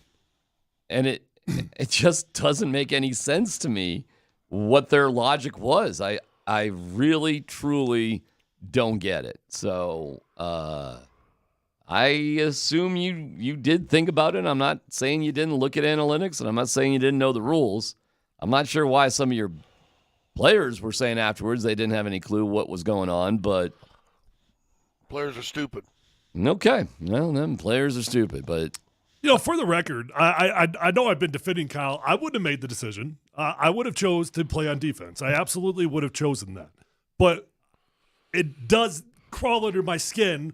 It's acting like he didn't have justification for what he did. Like they thought it through. Now, whether you agree with the decision or not, Dan Campbell stayed true to his roots, right? All the way to the end. He had a plan of what his DNA was. Now, yeah, I called him a dummy too. I personally would rather go down swinging, and I do think that when you put yourself on the defensive immediately by making that decision, because now you're playing without knowledge, right? And I don't agree with the decision, but all I can tell you is talking to someone this morning inside the building, he broke it down in detail exactly what Kyle was talking about there. This was not decided then. This was not decided that moment. This was decided before the game. If they get in this situation, they don't want Mahomes with the only true sudden death possession of overtime with the ball in his hands. Well, you can make bad decisions ahead of time, that's for sure. If you remember Romo late night in overtime, and they're 3rd and 3. And Tony Romo said before the play, I think this is 2 down. I think you got to go down and get a touchdown, and you got to go for the 4th. He goes, unless you lose yardage. And okay. Remember, they tried to run McCaffrey wide, and he got lost a yard, and they ended up kicking the field goal. Let's go back to that decision. Is that a place where maybe you go for it also, or do you have to take the points? You have to take the points at that point. Oh, my God. What would Dan Campbell have done? Dan Campbell would never be there, but assuming Dan Campbell's in the Super Bowl. Yeah, almost, I guess. He figured out how to blow leads. What would Dan Campbell – I guess Dan Campbell would have stupidly gone for it. But here's what I know with all the Kyle stuff, and I disagree with the decision also. I would have done it. I know this. When you get that close enough times, you're going to win. It's going to happen. You don't end up there on accident as often as Kyle Shanahan has got there, right? That's not an accident. That's not a coincidence. You work to get to that point. And over time, what I was referring to with Andy Reid earlier is that Andy Reid, he was kind of the laughingstock in Philadelphia. Mm-hmm. Now, he left and he won. And you're saying, okay, so he had to leave to win. Right. That really wasn't my point on it. My point was Andy got there, and he was there, and he was there. And then they made a dumb decision in Philadelphia, and they got rid of him. Think they'd like to have Andy Reid back right now? Yeah. When you get yourself to that position enough times, it's not a coincidence. It's going to happen. Well, they did win a Super Bowl without Andy Reid in Philadelphia beating Tom Brady. I mean, that did and then they happen. fired the dude.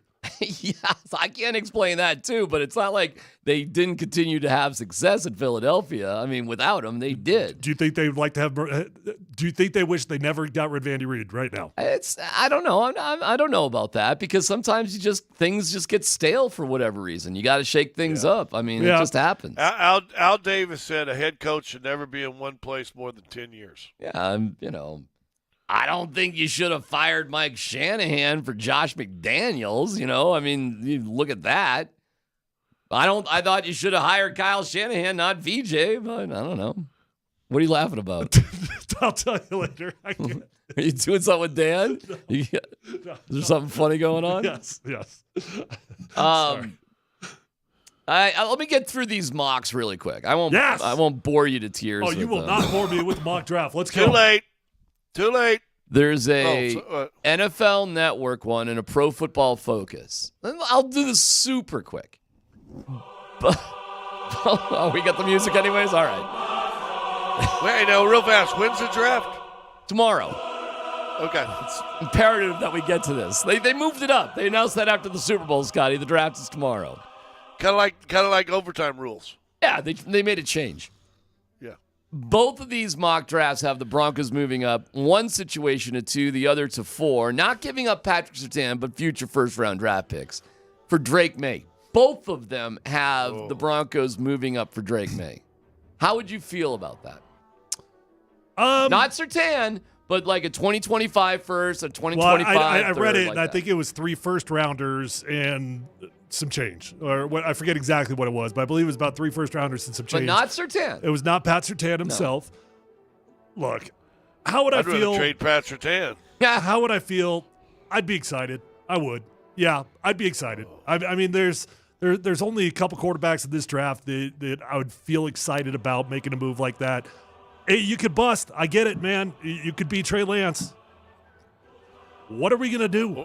What choices do we really have right now?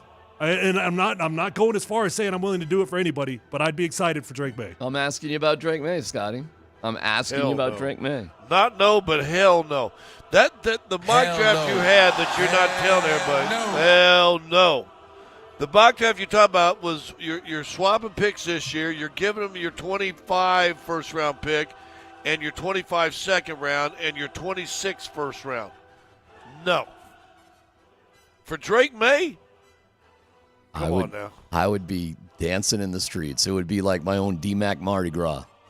I would be bouncing up and down. I'd be so pumped because that would mean they are all in love with this dude. They would be fully committed to him.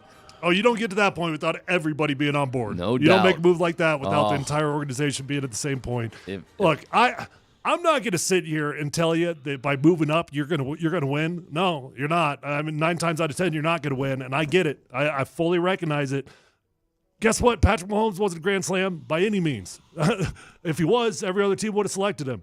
You got to get They lucky didn't at give some up point. They didn't give up 3 first rounds for him either. They gave up a bunch of stuff, No, though. they didn't give up much at all, actually. They moved from the big picture was not that They significant. did 2 trades with 2 different teams to move up from 20-something whatever to 11, 12, 13, But it was wherever they not. were. It was not like a Trey Lance type of situation, which is what this would be. It was. I mean, I'll have to go through it. I don't know the specifics of it, but they were very aggressive. The Chiefs were incredibly aggressive to move up. They did what it took. The Bills did what it took to move up for Josh Allen.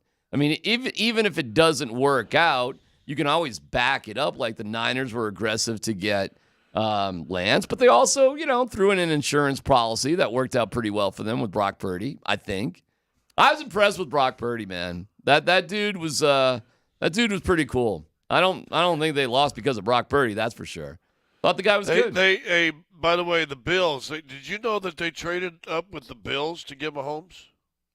Yes, I did. Yeah. Now about that you that? bring it up, yes, it's the moves that they made to get Mahomes were pretty cool. When you look at it, they loved him.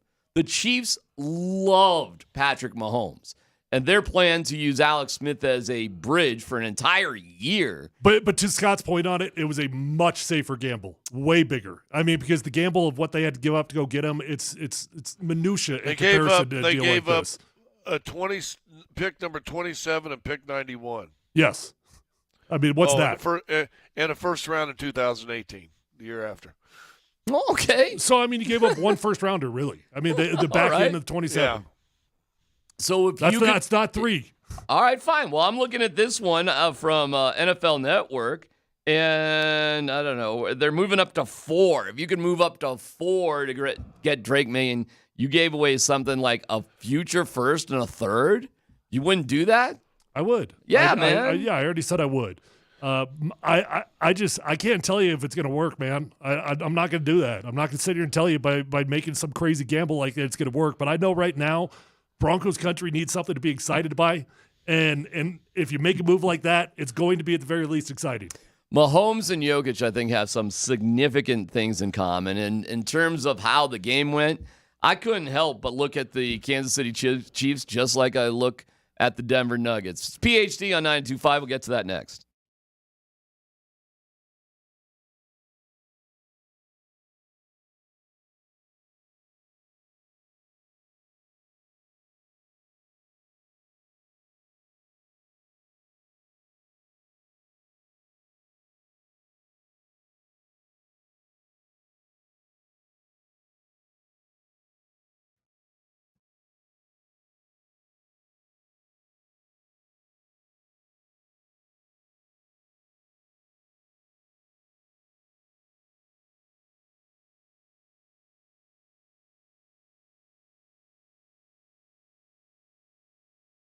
Hey, it's D-Mac for the Rocky Mountain Men's Clinic, a New Year's resolution. We're into February, so how you doing on that? But, yeah, you can tell me how you're feeling. And if you're just a little sluggish, if it ain't what it used to be for you, perhaps with your sex drive or weight, or you're just a little bummed out where you're like, what is going on here? Well, guys start losing 2 to 3% of their testosterone production every year, and it's gradual. Listen, this is easy. Go to RockyMountainMen'sClinic.com and take their low T quiz. It's 10 questions, yes or no. If you do feel like, oh, okay, maybe this is something, schedule a consult. They'll draw your blood, have results within 30 minutes, and then we'll review the results, discuss your options. The cost of the appointment is $99, which includes a medical consultee and PSA test. If you sign up for testosterone treatment the day of your appointment, the visit is free. I've been there. I know the locations. They're easy to find. Most men wait a year. There's no need to do that. No need to wait. Rocky Mountain Men's Clinic, 720-440-7900, RockyMountainMen'sClinic.com.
So here we go. Kyle Lowry will inbound it. The Nuggets lead it by 5. Denver looking to win the NBA championship. And here we go. Lowry looks in. Inbound. Over to Strus. Lowry 3. That one misses. Rebound down to KCP. 8 seconds left to go. Casey's across the timeline. And he'll dribble it out. The 47-year wait is over. The Denver Nuggets stand on top of the NBA world. They are champions. Well, I guess that's Dan Tanner's attempt to make us feel better today. Appreciate it, Dan. And Usher. I should have worn my ring today. That's what I should have done. Well, that have made you feel better? Yeah, a little bit. I mean, I feel like I'm living this thing. I'm a little bit too passionate about it. I got back. Ooh, it's okay. I got one. Hey, who here knew Usher could roller skate really good? Anybody? Did anybody know that Usher could, Ultimate roller skate song. Dude, that was pretty cool, him roller skating. I thought Ludacris was awesome, but I don't know why I like Ludacris. I thought Ludacris was great. And then her ripping on the guitar. Like, we got some guitar solos going on there. How Alicia Keys does not wear makeup. That is with no makeup. She's great. Beautiful woman. Very beautiful woman. I always laugh at the people like that. It's so predictable. Oh, that was the worst halftime show ever. That's everybody. The most common thing is just to tell us how much it sucked. So it sucked. You thought it sucked? I thought Go it for sucked. it. I did. Kind of like coaches' decisions. Yeah, it's so typical. So you really did think it sucked? I was not into it. I thought like the first 5 minutes, like Usher, like he wasn't confident in his microphone or something. Like he wasn't sure if he could like speak loud enough or sing loud enough. I don't know. Yeah, I thought it sucked. Scotty, I like Ludacris though. I love my two favorite parts were Ludacris and Alicia Keys. Yeah, but I'm a Ludacris fan and I'm a Alicia Keys fan. Well, I don't know, man. I guess I'm an idiot because I like the whole thing. And the dude rips his shirt off. How old's that guy? He's up Usher, there. 45, something like that. Guy is yoked, man. They're saying he might have done a shotgun wedding while he was out there. What? Yeah, there's like rumors out there that he got a shotgun wedding after. To who? I don't know. His fiance, someone. Oh, okay. And he's roller. Does Ludacris still make music? I don't know. Yeah. That and Fast and Furious movies. Yeah, I will continue to watch every single one. And then the roller skating. What a fun hobby just to have. Like, how do you pick that up? Like, you know that you go to Big Five, grab you some roller skates, and go outside. I mean, okay. You wait a second. You think you could learn how to roller skate like that in a short period of time? Are you nuts? Yes. No way. No way. Big tree fall hard. How do you think I spent my weekends through high school in a small town in Kansas? Dude, are you here to say you could, in a relatively short period of time, put together a roller skating routine Feels like borderline like a Cecil Lammey I can dunk? it is, Scotty. Come on, man. You think that's easy? Again. Are you saying you can do it? If I were not afraid to fall, yeah. Are you afraid to fall? Yeah, dude, I'm telling you, the older you get, falling is not a thing you look forward to. No. I don't look forward to it now. I mean, listen, seeing Scott Hastings out on a roller skating ring Dude, doing a routine would be hysterical. I'm not going to lie. I don't know about routine, but remember, I grew up in the time of roller derbies and roller rinks. Okay. But every weekend you would go down for 2 or 3 hours on a Friday or Saturday night, and they'd have the music, and you'd be – I mean, we were doing all that stuff. Going back. Yeah. All right. Yeah. And I got it. Were you doing Michael Jackson stuff? Hey, don't they say roller skating's like riding a bike once you do it, Hey, no, nobody's saying that. No. Everybody says that. I mean, I'm not doubting you roller skated in your life. I'm just saying. I'm going to tell you this. I did grow up rollerblading all the time. Like I got the grind blades and everything, man. Like I was into it. Rollerblading was awesome. I put on rollerblades a year or two ago. How'd that go? Not well. I mean, I could skate, but I damn sure wasn't jumping on a rail. Yeah, doing dance moves and doing all the stuff that, I don't know, bro. Listen, if you're saying you can do it, I'll tell you what I could do. I'll tell you what I can do. Gronk and the field goal stuff is embarrassing. I mean, that is embarrassing, dude. That's a 25-yard field goal. That's harder than you think. 10 out of 10. Put it in front of me. Guarantee. Here we Whatever go. you 10 need. out of 10. 10 out of a 25-yard field goal. That is nothing. No. Nothing. It's not nothing. It's It's tougher than you think. Well, I don't know, man. I grew up playing soccer my whole life. Here we go. Can you two just both shut up? I can take care of that. I'll tell you this. Yeah. I got a better shot of going 10 for 10 for 25 yards than Scott has doing a roller skating routine. No. You know, like What's I so was hard? with you when you were calling him out. Then you got to say something dumb. You know, like, hey, we're all just a bunch of has-beens. All right, It's Every roller last one of us. skating. It's a dancing while you're roller skating. It's a chip shot field goal with nobody getting in your way. It's nothing. It's nothing. All right, anyways. Go, what? Nothing. What? Nothing. I'm not having a tattoo bet. I'm done with the tattoo bets. I didn't say anything about Holy tattoo. cow, but I'm telling you, that ain't hard to do. What would the next tattoo be? My next tattoo? If they move up to number 1 and select Caleb Williams, you'll get a Caleb Williams tattoo. I'll give you this. Doing Queen, dancing Queen, you go back to the roller skating days, Scotty. I hear you. I got you. Come on, dude. Thank you. Hey, man. Hey, brother. I'll tell you this.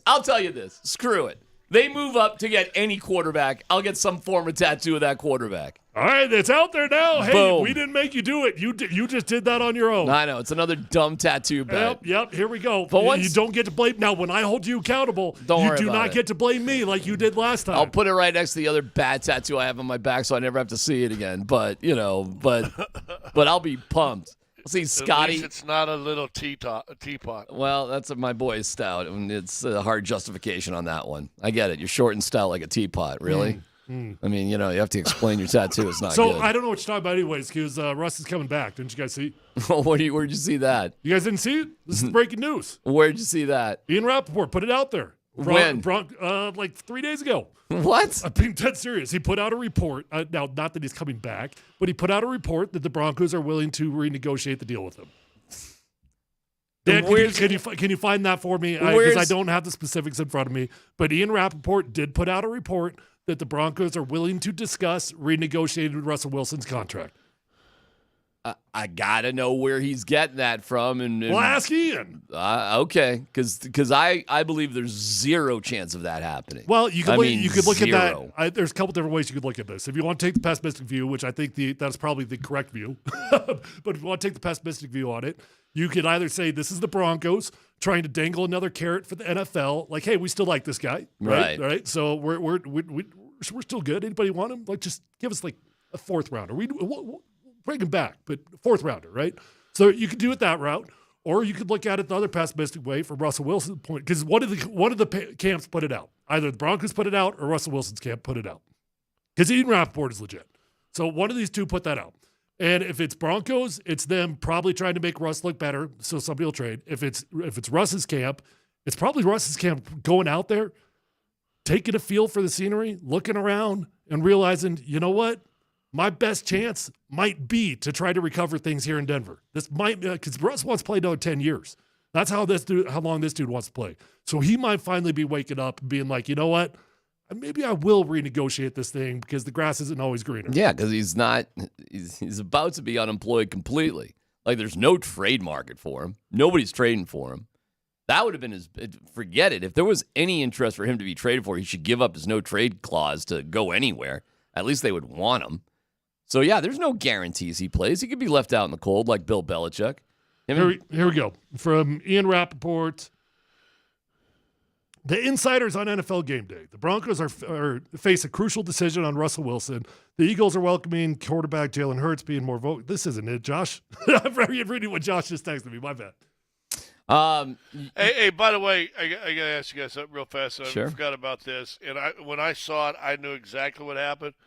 Did you see when Greenlaw was running out in the field? Oh. Yeah, I felt bad for him. Man. Talk about other bad things, like just freak of nature things that happen. Are you kidding me? Add that onto the long list of things that happened to the 49ers. When I saw that, I went, boy, he just tore his Achilles. Yeah, I mean, it was no question, was it? Is it an official tear? Yeah, it was. Yep. Yeah, according to bad Ian for that guy. Did you see his teammates? Because he must have gone down yelling. Because as soon as he went down, his teammates turned around and they all had their hands like up on their face, like what just happened right now? It's so ridiculous that happened. I know. Jokic and Mahomes.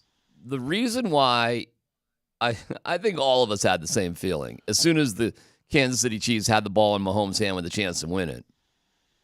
I do think the similarities between these two guys are remarkable when the pressure gets the most and you need it the most.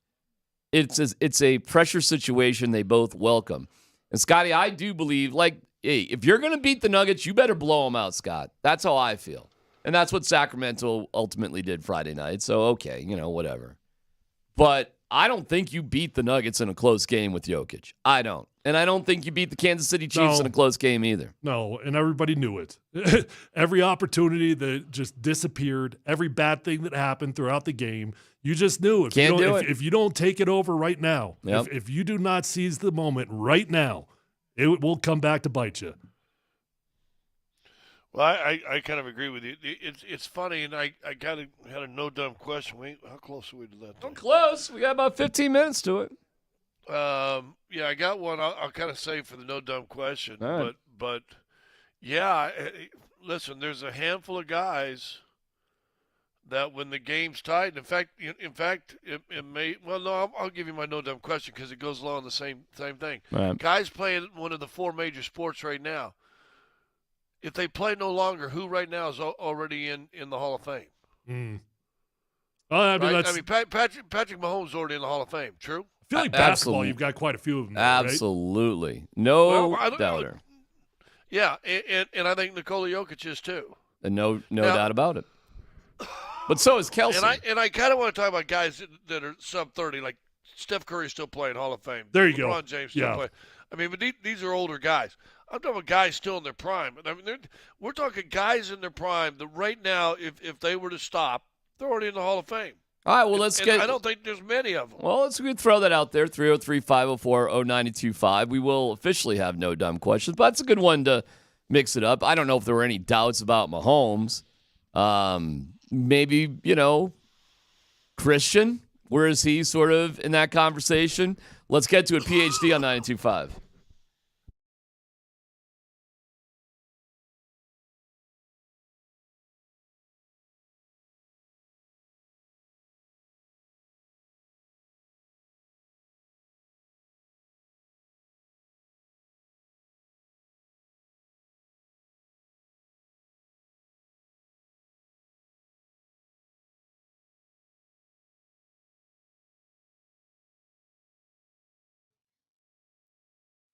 All right, DMAC for Premier Heating and Air. Premier, the name says it all. They are Denver's premier heating and air professionals on the Front Range. Okay, great deals going on right now. And I've been so proud to be associated with Premier for more than a dozen years because of deals like this. A $49 furnace or AC tune-up, $1,000 trade-in towards new systems, and 0% interest financing, and much more. They provide a great value with their Premier service. All of their equipment comes with a 10-year bumper-to-bumper warranty and a 100% satisfaction guarantee. If your furnace isn't working correctly, it's costing you money, and if it's malfunctioning, it can possibly affect your family's health. I mean, never mind if it's not working at all. Listen, call and book your appointment today. Mention my name, DMAC, and you're going to get some exclusive offers just for being a super smart person and an Altitude listener.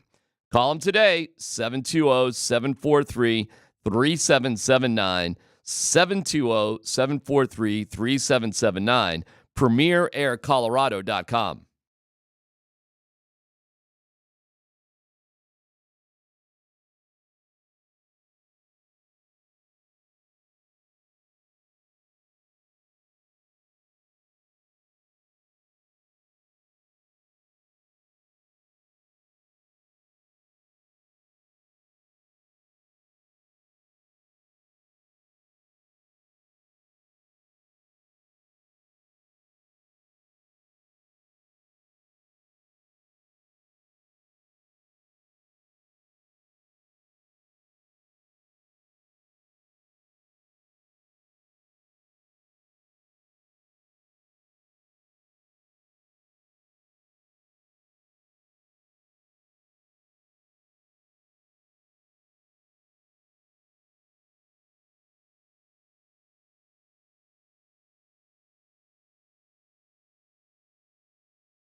The Broncos are keeping all options on the table regarding Russell Wilson, including the possibility of reopening talks about renegotiating his contract. Wilson is due $39 million, fully guaranteed this season. Another $37 million in 2025 becomes fully guaranteed if he's still on the roster come March 17th.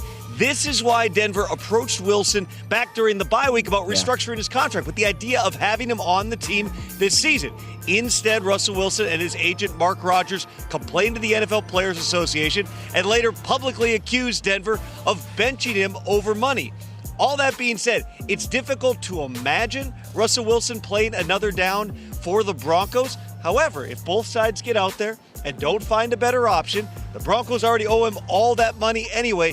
Don't rule out that possibility of Wilson being back in Denver just yet, Mike. That's Tom Pelissero.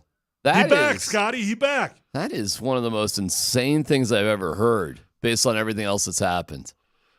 I don't even know what to say, man, if that's a real possibility. Well, you just got to think if that's a real possibility. You know what that means? What? Alabama cornerback. Yeah, pal.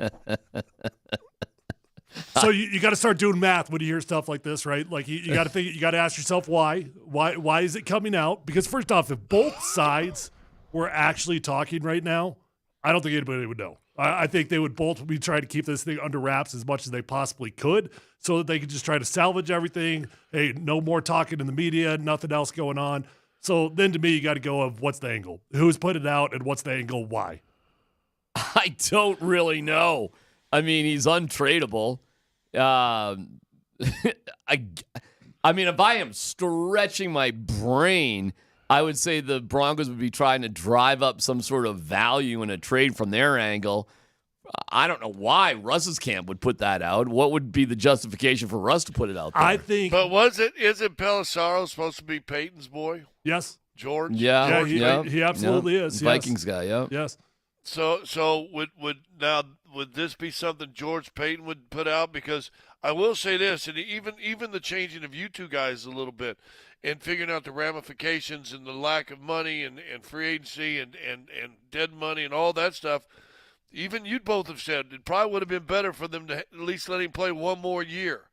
And I think finally the organization is starting to realize they're starting to get a little heat and they're called stupid. Well, they may be. I don't know. I don't know how they hadn't thought it all out. Listen, I think I've been consistent because I've just said owner, GM, coach have to be on the same page with the quarterback, 4 legs of the table, that's it. So if that ain't the case, then you need to move on one way or the other. So I don't know if I've been inconsistent with that. And if Sean Payton just says he ain't my guy and Greg Penner is committed to Sean Payton, which he clearly is more so than the quarterback, unlike the situation with the Chargers where they were more committed to the quarterback than to the coach. But if you're in with Sean Payton, if that's your guy, and he says, Russ ain't my guy, I'm like, move on. So figure it out. Here's my thought on it is that it does make it complicated. That's Pelissero. I'm not going to lie, because that doesn't necessarily add up with my theory, because Pelissero is a Payton guy. Scott's absolutely right about that. The only thing that adds up for me, it doesn't make sense why the Broncos would put that out there. I can't figure out the situation. I do have a reason. Well, all right, well, fine. Come back. So tell me in a second here. But what I really think is going on is I think this is Russell Wilson's camp. They've started to do their homework. They're talking to all the teams out there. They're realizing, hey, Russ, wherever he goes, he's going to be on a bridge guy no matter what, right? And Russ's long-term goals right now, he wants to play 10 years. He's not trying to survive another year or two. He's trying to play another decade of football. And if he wants to play another decade of football, what is the best route for him to do that? Sign and trade. Yes, exactly. So he gets himself in a long-term situation rather than a short-term situation with another team. That's a very NBA move, like a sign and trade deal, Scotty, if he wants to do that, I guess. Yeah, I was going to say, I've not heard that much in the NFL. No, it doesn't happen often at all. And there could be something of, and the NFL, remember, the NBA has rules, so if you trade a guy and then sign him, you're not eligible to trade the guy again for 90 days. I don't think the NFL has that I don't know. Maybe they do. Oh, it's just so unusual in the NFL. I think it would be the opposite, though. I think if Russ would he would redo his contract right now, with the Denver Broncos, so that is the tradable contract. I do have a strategery that Scott will love.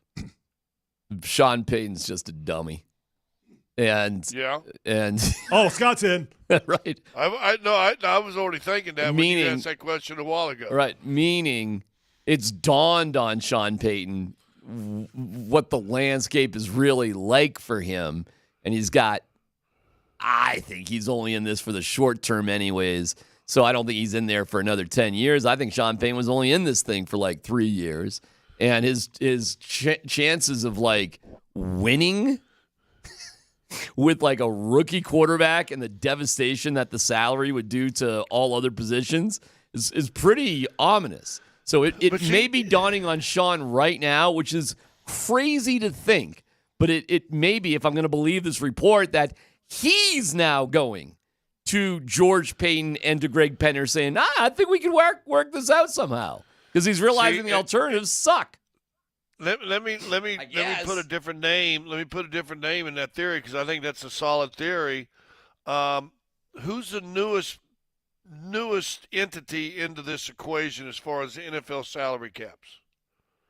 Ownership, right? Yeah. Okay. I mean, this is all new to him. I think, unlike it's Sean Payton, because I think Sean Payton and the Penners were on the same page, and George is just trying to follow. And this feels like maybe all of a sudden Penner's gone, what do you mean we can't do what? We're doing it. We're to get this out of this, we're gonna have to give up what? And how are we gonna be? We can't afford what? And then all of a sudden he's going, dude, this was stupid. What are we doing? And I'm not so sure that maybe Penner finally realized what you just said. What you're going to have to play, what you're going to have to do, the theory of if it's a rookie quarterback, whether it's May or whatever, and the lack of talent around that you're going to put a rookie quarterback into starting, you're going to lose another 2 or 3 years, at least. 2 years at least, probably 3, where you're not going to make the playoffs. And parents go, what are we doing to ourselves? Yeah, I think Penner's finally realized that they're in a big hole if they did what they did. And now Penner, because if George Payton released it, he ain't releasing that without now all of a sudden having a little confidence. Penner's back over in my camp.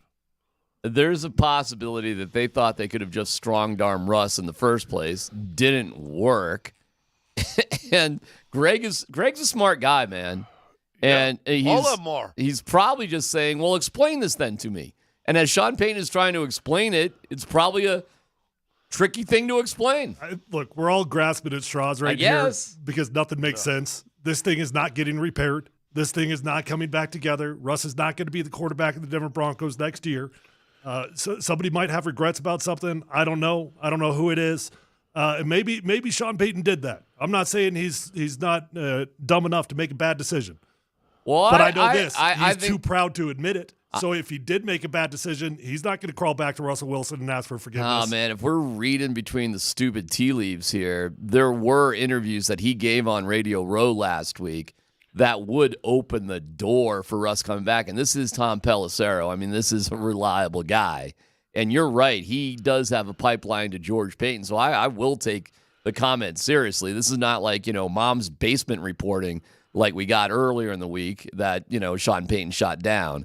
So, I don't know, man. It would be so ridiculous based on everything else that happened. And it really would show you that Sean Payton is out of his brains in terms of his approach to things. So, well, let me okay. See, I think it's more Penner came to the realization than even Sean Payton. But let's go on the theory of what Tyler just put out that Sean Payton did realize this. And you talked about his ego again. Maybe what the realization is, and listen, I think at least with Russ, we probably could have made the playoffs this year had we found the key earlier. We can at least get to the postseason next year with Russ. Otherwise, I'm going to have not this year, but then also next year and probably the year after a losing record on my Hall of Fame coaching career. How's that going to make me look? You know what's screwing all of this up is Brock Purdy. Because everybody's looking at Brock Purdy right now and being like, well, what the hell? Why can't we do that?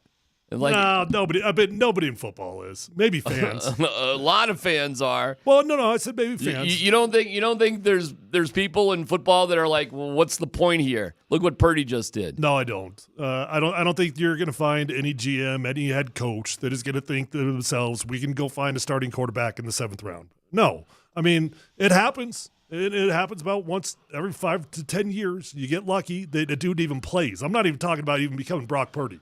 Like, you get lucky once every 5 to 10 years that the guy plays 4 or 5 games, right? Well, I'll tell you this, bro. If their strategy is to keep Russ and draft a dude in the 4th or 5th round, like maybe that will be our Brock Purdy. If the Broncos actually decide to do that this year, it probably will be like another 7-win season. And we'll probably be back in the exact same place we were this year. Well, I mean, you will win. You will win more games by bringing Russell Wilson back than by getting rid of him next year. If that's the short-term goal, is to win as many games next year, you'll win more games by keeping Russell Wilson around. How many wins do you think you get next year with that implementing that strategy? Seriously. Well, I mean, 10. say it's Drake May. 10. Hold on. Scotty, Wait, I don't care. I don't care what the quarterback. Oh, with Russell Wilson. That's what I'm Scotty sorry. just said. He said 10 no. wins I with Russell think Wilson. I think no. It'd be way too, man.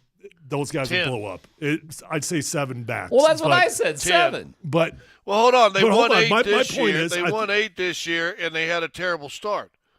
They don't have a terrible start. You don't think of the 1-5 start, you can't win 2 more games? those two dudes, they would not work together. They would not work together. Well, that's a whole different story. Well, Yeah. no, but that's the reality. Like, we are where we are Well, right but now. you're saying if you put Russ in there and we saw what happened in the middle of the year, then yeah. But do you think they can work? Probably not. But I think if they could make it work and someone would put their egos aside, both guys, let's be honest, Russ got a giant ego too. Both guys put their egos aside, I think they can win 10 games. Dude. I think they should have won 10 games Here's this what year. Broncos fans need to wake up to. Forget about next year. Forget about the next 3 years. Forget about it. I'm being dead serious. Forget about it. There is no strategery, to use your word. There is no strategery to find you immediate success next year. There's none. If you go out and get Drake May, guess what you're giving up the next couple of years? And I'm okay with that. I am. I'm okay with resetting yourselves right now. But there is no Band-Aid to this thing. You have so many holes. You have so many problems. And now you got to get rid of all your good players that you'd actually like to keep. You got to get rid of them. Can you imagine you get as far as the Niners got? You got through all these issues we're talking about. You found your guy in the Mr. O, the whole thing, and then your coach just doesn't understand to, get the ball second in overtime. Holy cow, that must be something. You see, now it's like you got fighting words. Yep. No dumb questions. Let's go, Dan.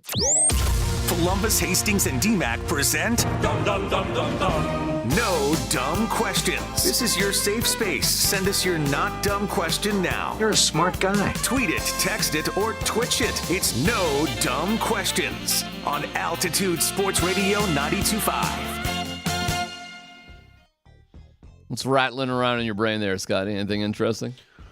Well, I threw that question out a while ago of guys that are playing. We'll start with the NFL. Name me who right now, if they retired today, would be in the NFL surefire guaranteed. Under 30 or just period? Yeah, you got to do under 30 because you're going to be able to. You can at least debate quite a few. Well, there's debate. I'm not talking debate. I'm saying surefire go in. I mean, if it's under 30, I got Kelsey. Wait, how old is Kelsey? Maybe Kelsey's he's over 30. 32. Oh, so not him. Well, Mahomes for sure. I mean, you just start with the Super Bowl. I mean, guys in the Super Bowl. Mahomes, Kelsey, Chris Jones. Trent Williams, Chris Jones, probably Christian McCaffrey. Really? Yeah. Really? Yeah. I think when it's all said and done, his numbers will be impossible to debate. No. We're not saying when it's all said down. I'm talking about today. Okay. Everything you've done. After that game, everybody retired. Today, that's a good one. Fine. Yeah, he's probably not a Hall of Famer today. Right. Chris Jones, a Hall of Famer today? Not like a lock-in, no. Trent Williams is. Oh, yes. And Kelsey and Mahomes. I'd say Mahomes, Williams, and Kelsey. I think Tyreek Hill's a slam dunk Hall of Famer. I mean, we're going to just stretch out to the NFL, I guess. No? I was just trying to think about all the guys that the Broncos have. None. Oh. Well, Russell Wilson? No. Russell Wilson ain't all. No? I stand by this, and I'm not trying to be a jerk. I legitimately think Russell Wilson played himself out of the Hall of Fame by coming to Denver. Okay. No, by playing with Sean Payton, yeah. And Nathaniel Hackett, does that count? No. No? What he did with Hackett, No. that wasn't bad? No. That was good? No. That was good stuff? That was good football? No, because Hackett went and stepped in it again, so now everybody, you almost got to say, Is Lamar Jackson a slam dunk Hall of Famer? Forgot. Russ was good that year. Two-time MVP. Lamar Jackson, no. Really? Two-time MVP under the age of 30. It's not a slam dunk. What other league two-time MVP is not in the Hall of Fame? I don't know. Maybe you got me. I think his lack of success, like in the big picture, hurts him. Well, I think you win the MVP twice. You are a slam dunker. That's a good question. Marino's in.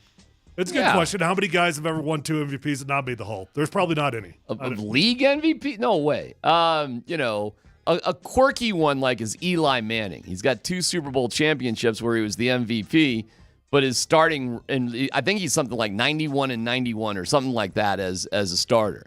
He's had as many bad, losing moments as winning moments, but he's got 2 NBA. He's literally 500 in his career record. Yeah, it's wild. He's an interesting one, and he didn't win league MVPs, but he won Super Bowl MVPs. But you win a league MVP? Oh, come on, man. I mean, give me a break. I don't know. It's a good question. All right. Any other no dumb questions here? Anybody seeing something interesting? Under 30 NBA. Under 30 NBA? Well, I mean, Jokic, obviously. Under 30 NBA. Doncic? Probably. Yep. How old is he? Is he the same age as Jokic? Is he? Yeah, about. So yeah, he's a slam dunk. His numbers are going to be preposterous. There's a lot of guys in the NBA How that I old's would Giannis? consider Hall of Famers. How old's The under Giannis? 30s, that's tough. Giannis is under 30, isn't he? Or not? Yeah. Well, he's a slam dunk. Luka's 24, by the way. Luka's 24? Mm-hmm. Oh my God. Yeah, for sure. So My God. Joker, Luka, Giannis. How old's Tatum? He's got to do Famer more though. yet. Yeah, he's got to do Yeah, more. he's got to do more. Yeah. All right, I got a no dumb question. Okay. Could you guys hear Tony Romo hearing the voice of the people in his head throughout that game last night? I did not notice that. He was very intentionally quieter, but because he was trying to be quiet, he was rambling more, like even more so, and he always rambles. There's a lot of pressure on him. I mean, his boss flat out came out and said that was a really big game for him. That what this could determine like the future of what's happening next year. It's funny you say that because their goodbye at the end of the broadcast was like, "Hey, I love you, man. I love you too." It's like, whoa, because his boss publicly said that this game means a lot for Tony Romo. It was a moment at the end of the broadcast where it felt like that, like there might be some breakup going on. Well, I don't think it's been decided, but it easily could be happening for sure. And I don't know. Me personally, you just didn't hear him as loud and boisterous before the snap. He was still doing his predictions and everything. It just felt to me like somebody was putting a mute on his mouth. Wouldn't bother me at all. I can't stand him as I think there's a lot of guys better than Tony Romo. So I thought he was really good the first half of his career. I thought he was outstanding. It just seemed to have gone downhill lately. Well, you know what he became?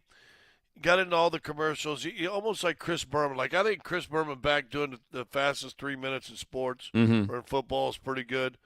But Chris Berman became a caricature of Chris Berman He did, late in his career. Yep. And I almost feel like Tony Romo fell into that in the last 2 or 3 years because I thought he was pretty good in his first handful of years, and then he just almost like, okay, I'm bigger than the game. Like Madden was a character, but you never felt like he felt his character was bigger than the game. Does that make sense? Yeah. Yeah, I mean, Romo's whole deal has been a shtick. That's what made him famous. That's what people liked. It was the predictions. It was the crystal ball. But like anything else in athleticism and sports and whatever, you got to live off fundamentals, right? And he did not abide by fundamentals of his job. It just bugs me that the guy sounds permanently like he needs a lozenge. I mean, easy. Easy on what? I can relate to that feeling. Okay. All right. Listen, I got another good no dumb question about the Broncos and VJ and Kyle Shanahan. We'll get to that. Also, Shedeur says he's the best quarterback in the draft for next year. We have sound of Shedeur bragging about himself. Oh. My God, that is awesome. That's next on PhD.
Really?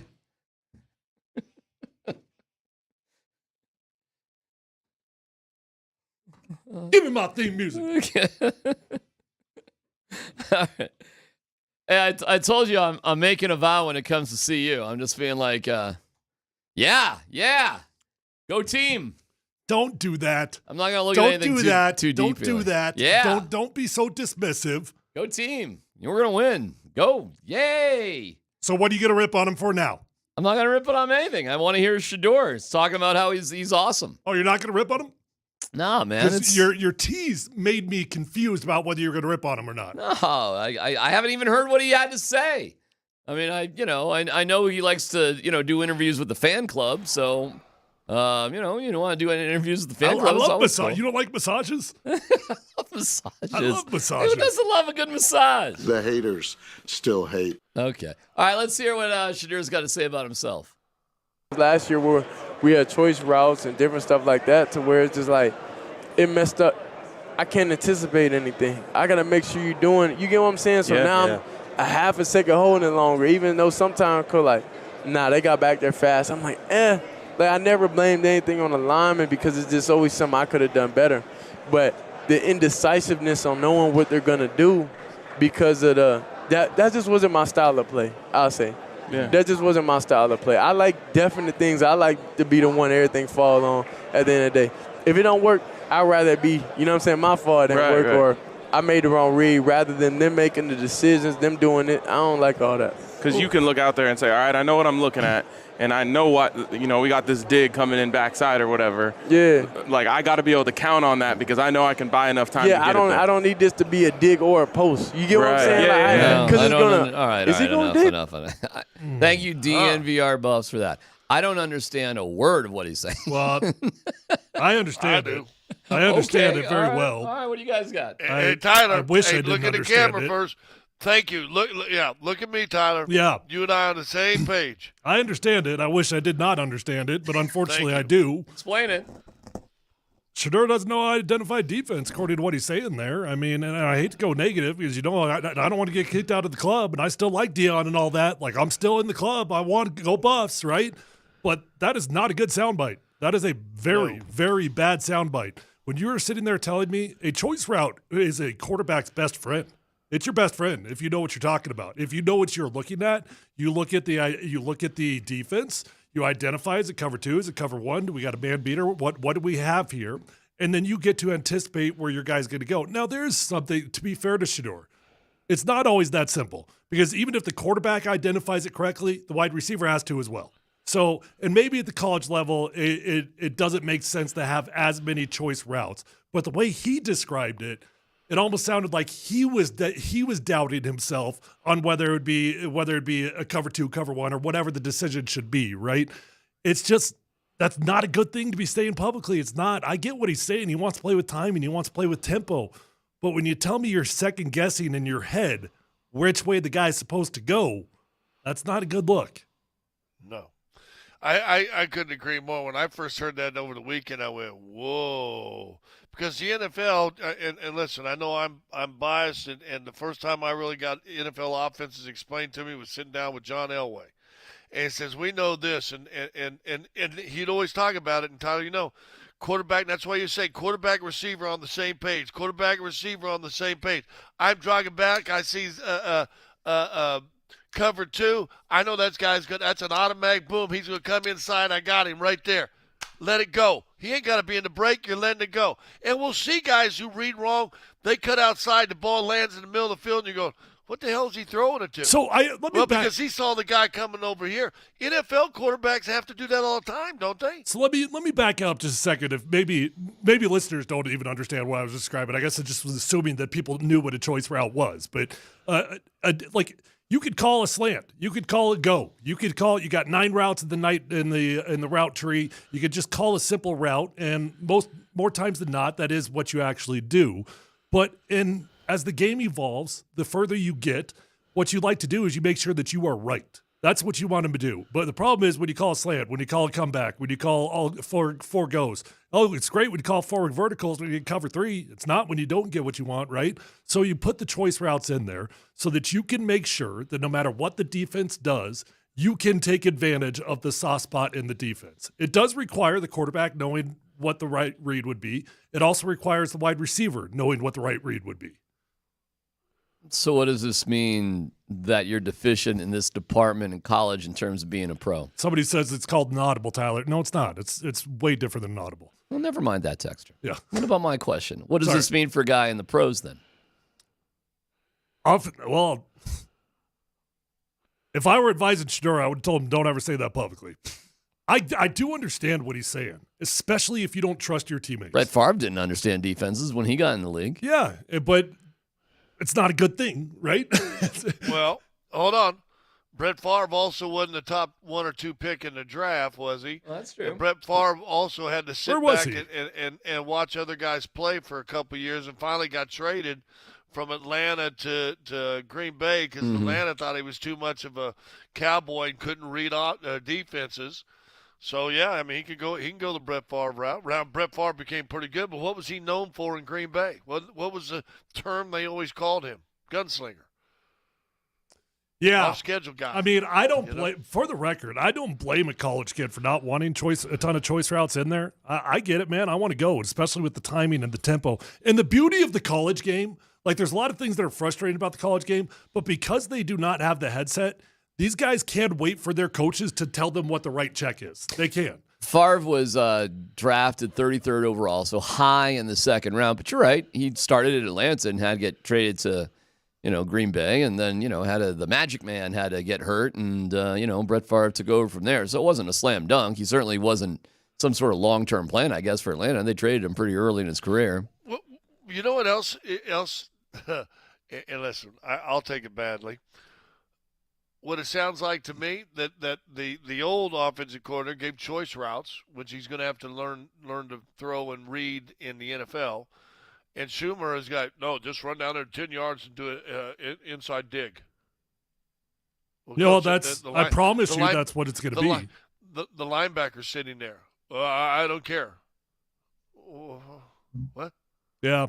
Yeah. So Schumer in his stupid offense probably is simple, and they're going to let him come out here and let's do that. Well, of course, they're going to he's suit gonna the do offense around what he does best. And that's because college coaches, they're not really looking to make sure you're better at the next level. They're trying to make sure you win right now for their own sake. They don't care. It's kind of interesting to put yourself in the mindset of Pat Shurmur right now, actually. Like, why is he doing this job? To make money. Yeah. Have something to do. But, like, if you put it in terms of, like, goals, like, is he beyond goals? Yeah, is he he's just hanging in there, bro. Yeah. What do you think it is? Well, no, I do think that's what it is. I mean, because logically, I don't understand why he would take it. I hate that I'm sounding so negative about the bus because I still think that Shador is one hell of a quarterback. I do, man. I think he's going to be a first-round talent. And the dude's got a lot to learn. He's got to stop running, going backwards. He's got to stop throwing off his heels. I think he's a first-round quarterback. But there's certain things that you should say into a microphone and certain things you say to the coach privately. Listen, I love this story too, but because if you think as a Broncos fans, things are getting, there's a primrose path for you, in 2025. I've seen a couple, hey, thank God D-Mac's not in charge. Oh, I get it.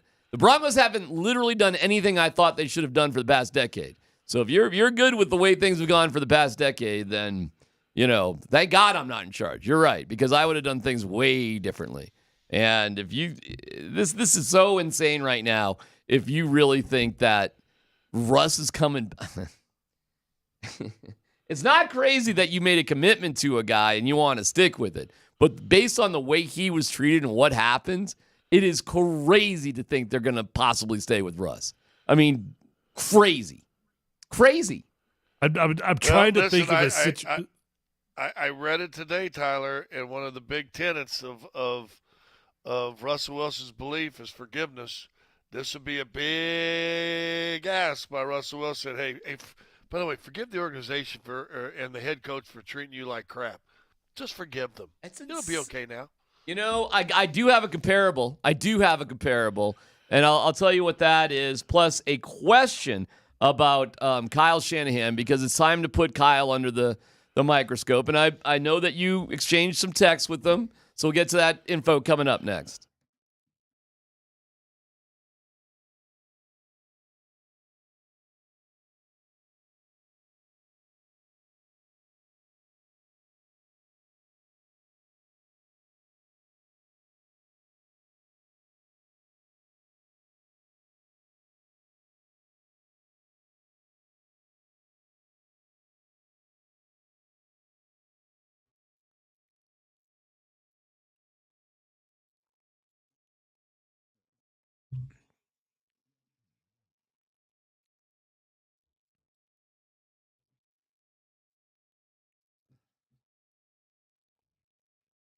You know, it's time for decision-making time before the Super Bowl, and hey, Old Chicago, you're talking about their incredible chicken bacon ranch pizza.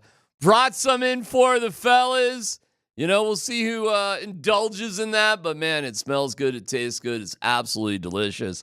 So easy to get, and Old Chicago, legendary for putting things together. If you haven't tried the chicken bacon ranch pizza, it's unbelievably good, and I'm happy to bring a couple samples in here for the fellas, no doubt about it. You should try it. And listen, Old Chicago, they got plenty of other options as well. I mean, salads, calzones, burgers, incredible entrees like their fish and chips. Everything is good at OC. And beers, yeah, man. I mean, Old Chicago's got you covered. Legendary, 100 local and legendary beers at Old Chicago. So whether it's in person or at your neighborhood Old Chicago takeout, they got you covered. OldChicago.com for your nearest location and to order takeout and delivery, or better yet, download the Old Chicago app and get $5 off your first order of $25. And check out the Chicken Bacon Ranch Pizza. You're going to love it. Again, visit OldChicago.com.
The 7th longest game in the history of the NFL was one of the most memorable ones as well. And the Chiefs, you're going to hear a lot about it. You might as well say it right now. They have their dynasty. Yes. Oh, I thought you wanted to say, I hate you. You might as well just say it. I hate you, Patrick Mahomes. Nance set that up, and Tony stepped on him. One thing you got to say, yeah, Jim, it's a dynasty. Thanks, Romo. Sometimes your partner just, Scotty, you know this, man. Sometimes he's just using that pause for a second. Kills you with truth. Just let him have that moment, you know what I'm saying? Yeah. Look at you getting sort of dolled up here tonight there. I see you now. Yeah. What time you leaving? Hey, let me ask you another dumb question just hit me while I was taking a shower. Okay. Now that the NILs are big, and there are a few kids that have kind of national stock market-y kind of sponsors, right? Mm-hmm. Companies that are on the stock market. Does that now mean, from a stockholder's point of view, I should be able to check what your grades and transcript look like? If they start an IPO, if they pull a Spencer Dinwiddie, maybe. I mean, remember Spencer Dinwiddie started? I got a stock that's traded over the market, and I have say as a stockholder in that company, and I'm paying DMAC $1 million. Yeah. I want to make sure my guy that I'm paying out of my company's funds $1 million to is going to school and grades are doing okay, right? You know what, Scott? I mean, it makes sense, but that's actually part of the problem. It's one of the biggest problems with NIL stuff right now. Is there aren't contracts. These guys aren't, the money is going to come and go, and people promise them $1 million a year, and then they become a backup, and then that money just disappears, right? So in theory, if they had like legitimate contracts, you'd probably be right.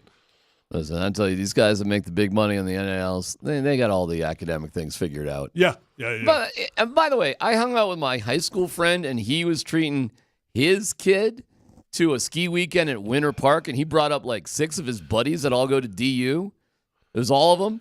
It turns out nobody goes to school on Friday, FYI, if you didn't know that. And I don't know when these kids go to college. I think right now, man, I'm screaming at clouds, get off my lawn.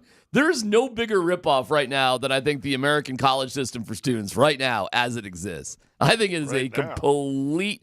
I think there was a time perhaps, but boy, oh boy, do I think it is a ripoff like you can't believe that parents get suckered into. So I don't know. Sure, you can trade schools.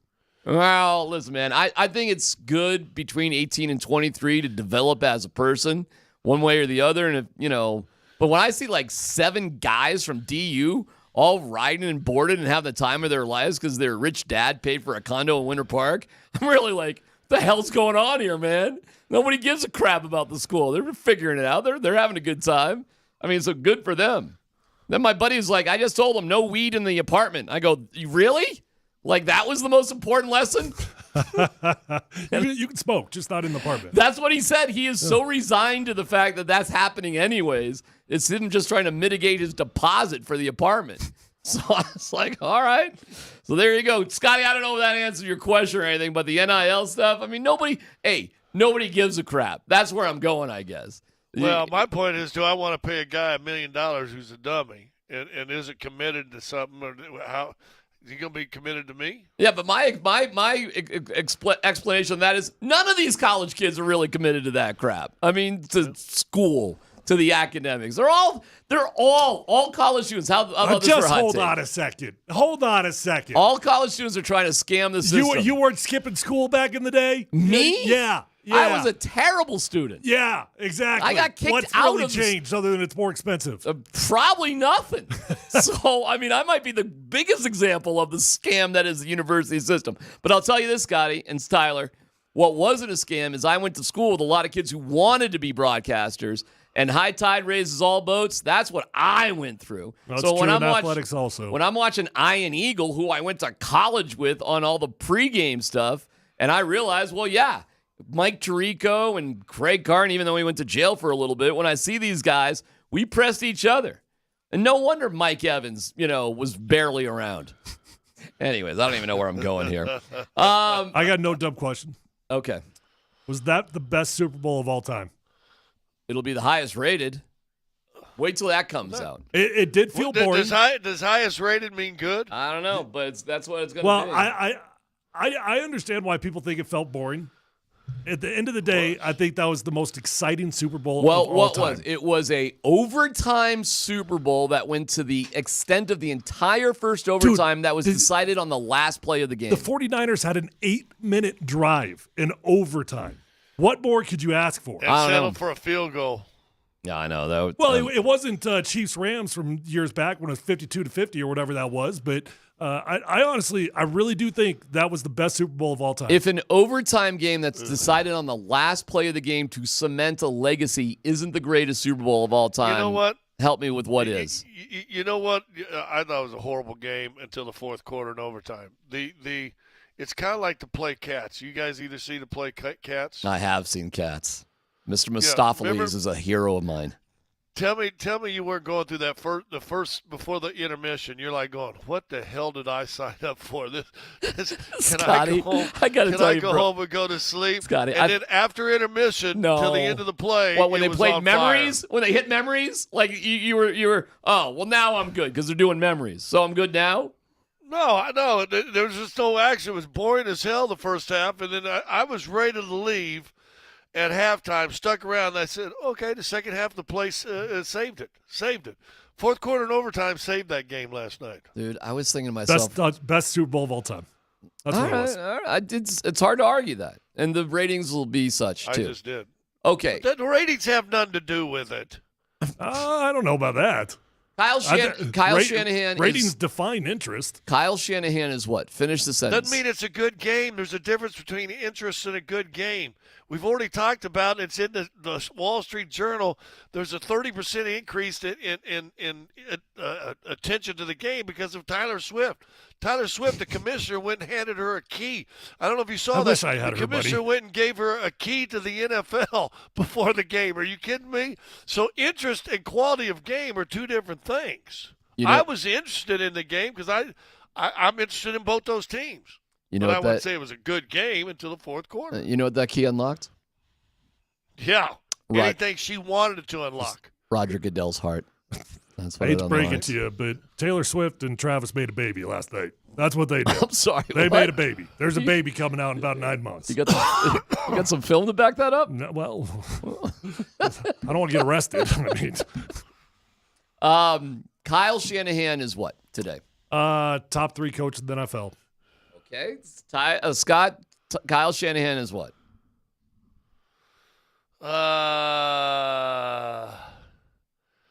There's a new Dos Equis commercial coming out, except they're changing the punchline.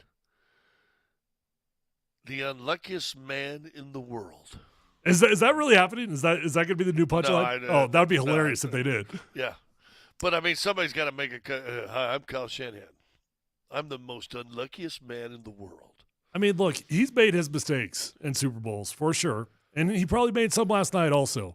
That game to me was the most unlucky game I've ever seen. The best left tackle in the NFL destroys you on the first drive. The best running back in the NFL fumbles on the first drive.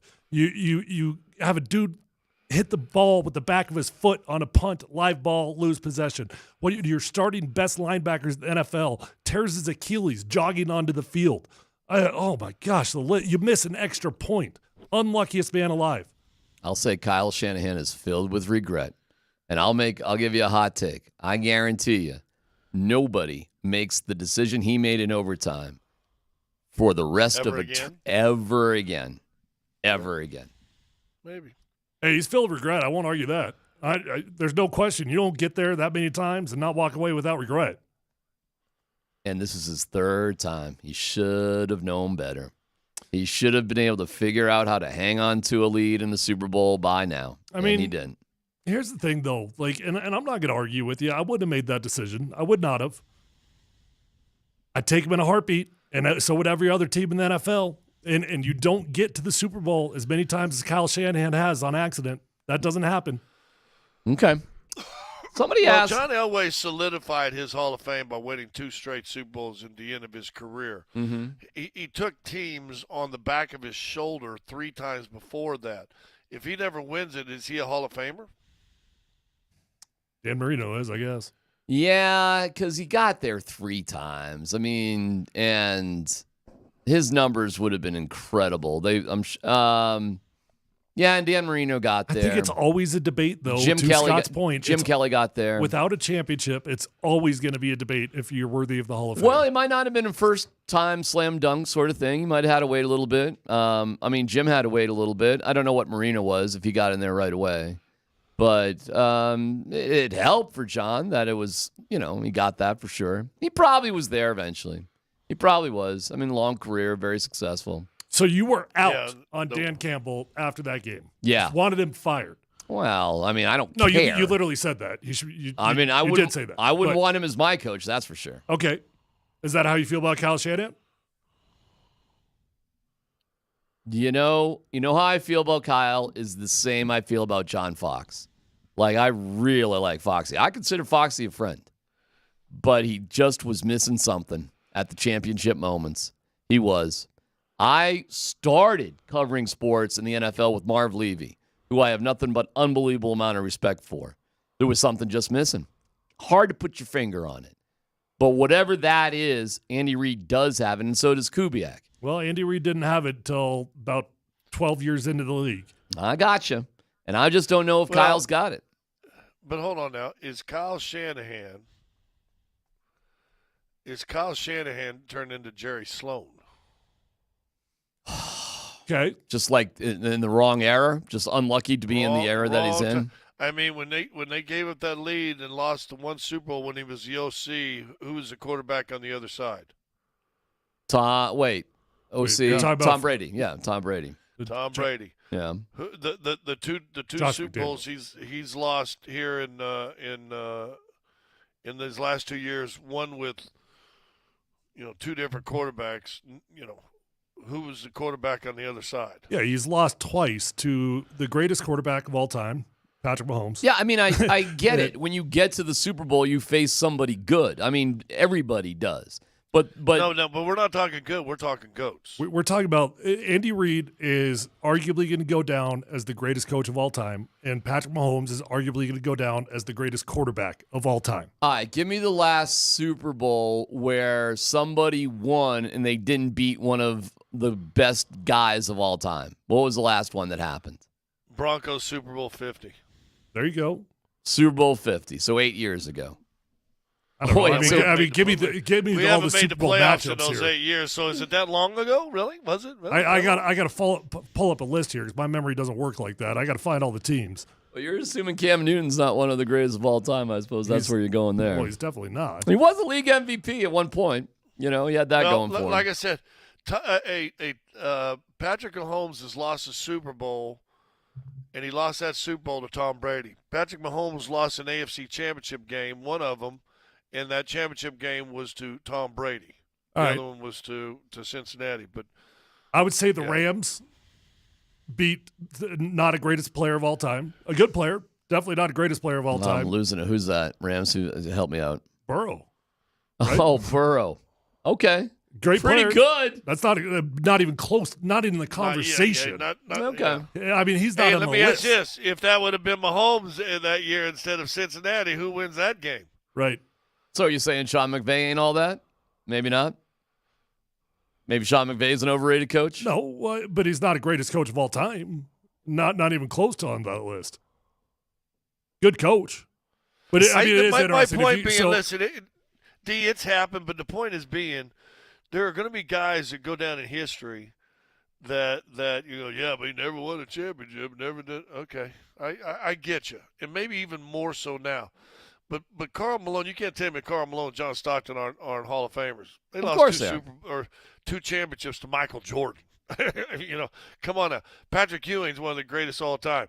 Couldn't get to a championship because of Michael Jordan. Then when he got there, who did he get? Akeem Olajuwon. Right? So there's moments in history that you might be really, really, really, really, really good, and you still are never going to stack up. Scotty, are we losing you soon, or are you hanging for a bit? I'm good to the show. I just, want to get I ready? had to poo a while ago, and I wanted to shower after I I pooed. appreciate the details. It's great. 2 wipes, I'm a detail-oriented man. We will get to Let's Football Go, all the Stamp minutia and all the important stuff about the Super Bowl coming up next with our guy, Dan Bud Tanner, here on 92.5.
That was.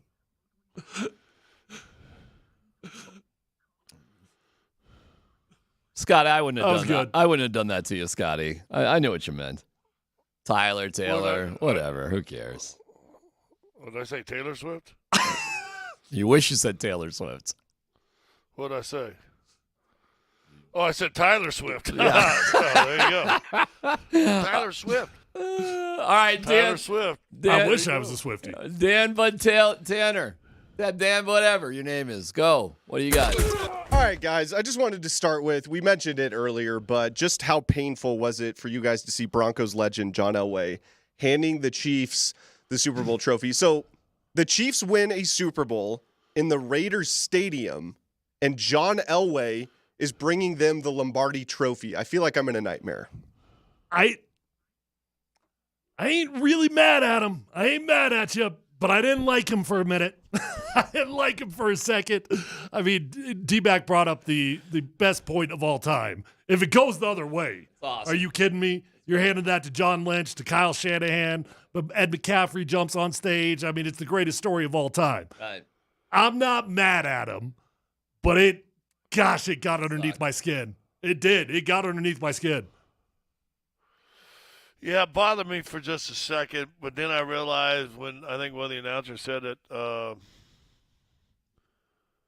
that's two quarterbacks that were up there on that thing at the end that have never lost a game in that stadium. Well, he never played. He didn't play there. Yeah, what are you talking about? I know, but he never lost there either then. I thought he was being facetious. That's funny. I was being facetious. I think, John handed them the trophy metaphorically and literally. So that's the way it goes. Hey, once you become a Hall of Famer, you have different obligations and responsibilities to the league. The league is now your new home. I just could he done something like kind of funny with it? Like, like I hate you. Fine. I'll hand this. No, he plastered on that phony John Elway grin that we've seen a million different times, and he just did his job. That's it. Whatever. He's, not that big of a deal. But Larry he might want to be commissioner again someday, right? John's not going to want to work that hard ever in his life. What are you, nuts? John. You think the commissioner works hard? I guarantee you he works harder than John wants to work the rest of his life. I'll guarantee you that. Whatever degree that is. For $60 million? John's done working, man. He's just living his life. I hope he's happy and doing whatever he wants. He's got nothing to do with the Broncos anymore. It was the age of Elway. It was 40 years of Elway. Build a statue, and he's got to go shake some hands, do whatever.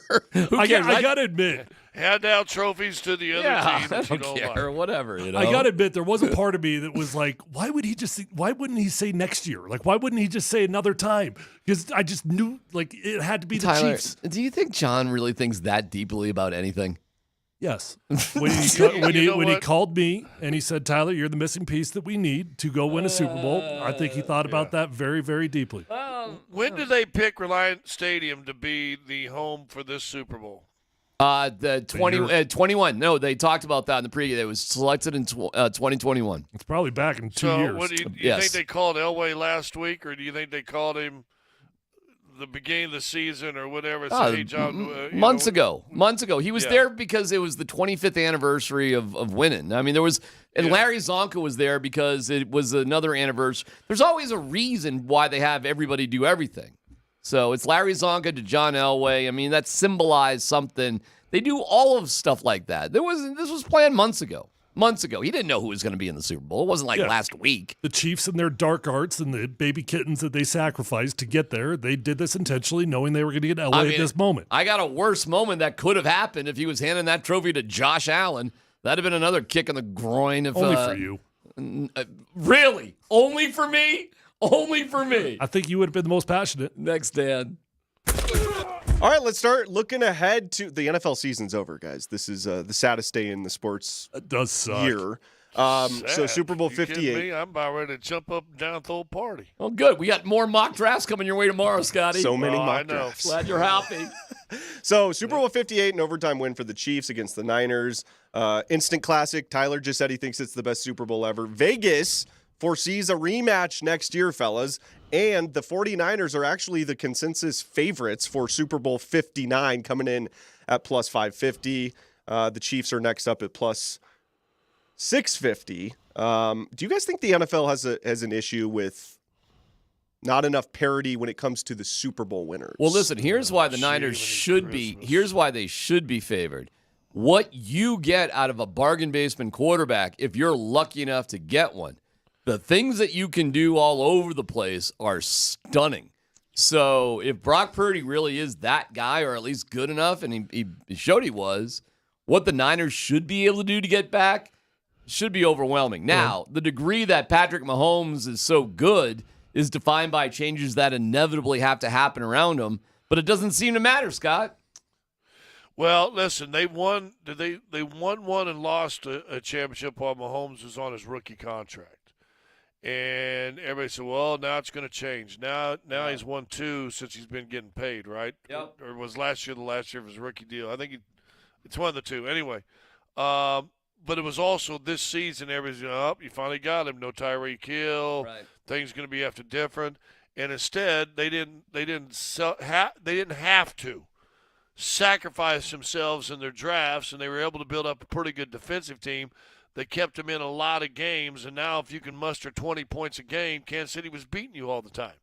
So, yeah, it can be done. It's harder to do, and you better have as a wise man once told me, your owner, your general manager, and your head coach all on the same page.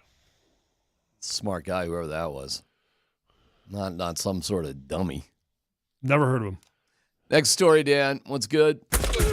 All right, let's hear from Brock Purdy. Here he is talking about believing the Niners missed their chance to take the game from the Chiefs.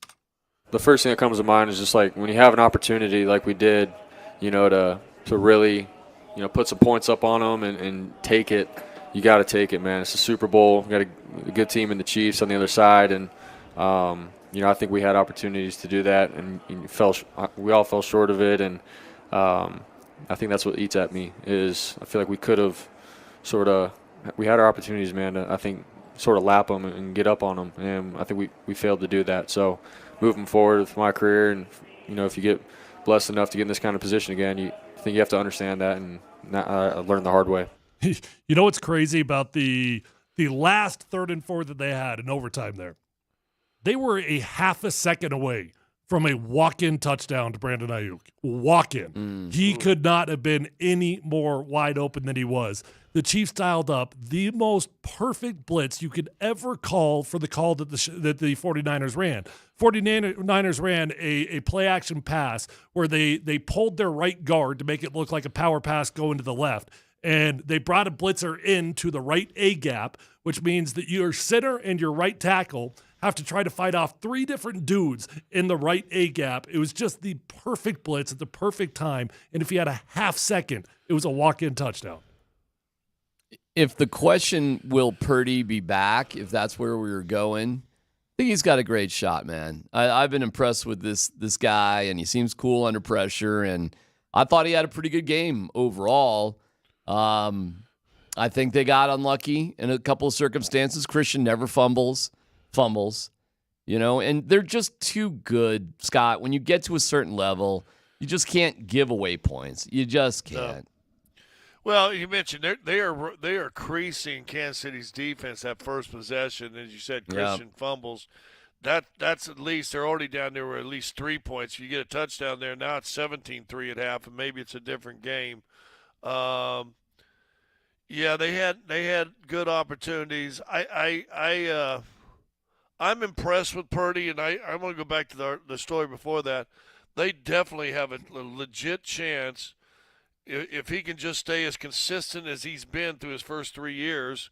They got a chance, man. They got a chance to keep winning and being able to fund other things. The interesting thing will be when it comes down to the time that you're going to have to pay him, is he that guy, or do you have the feeling that we can find another guy that can handle this offense? It's going to be complicated. It will be, because he's going to be that guy that he's good enough that you don't want to get rid of him, but you do get nervous about it. I mean, if you think about what Kyle's done getting to the Super Bowl with the 2 guys that he has gotten there with, with Jimmy Garoppolo and Brock Purdy. And I don't mean that to dismiss Brock Purdy because hey man, he's got a lot to be proud of. And I do think he's a good quarterback.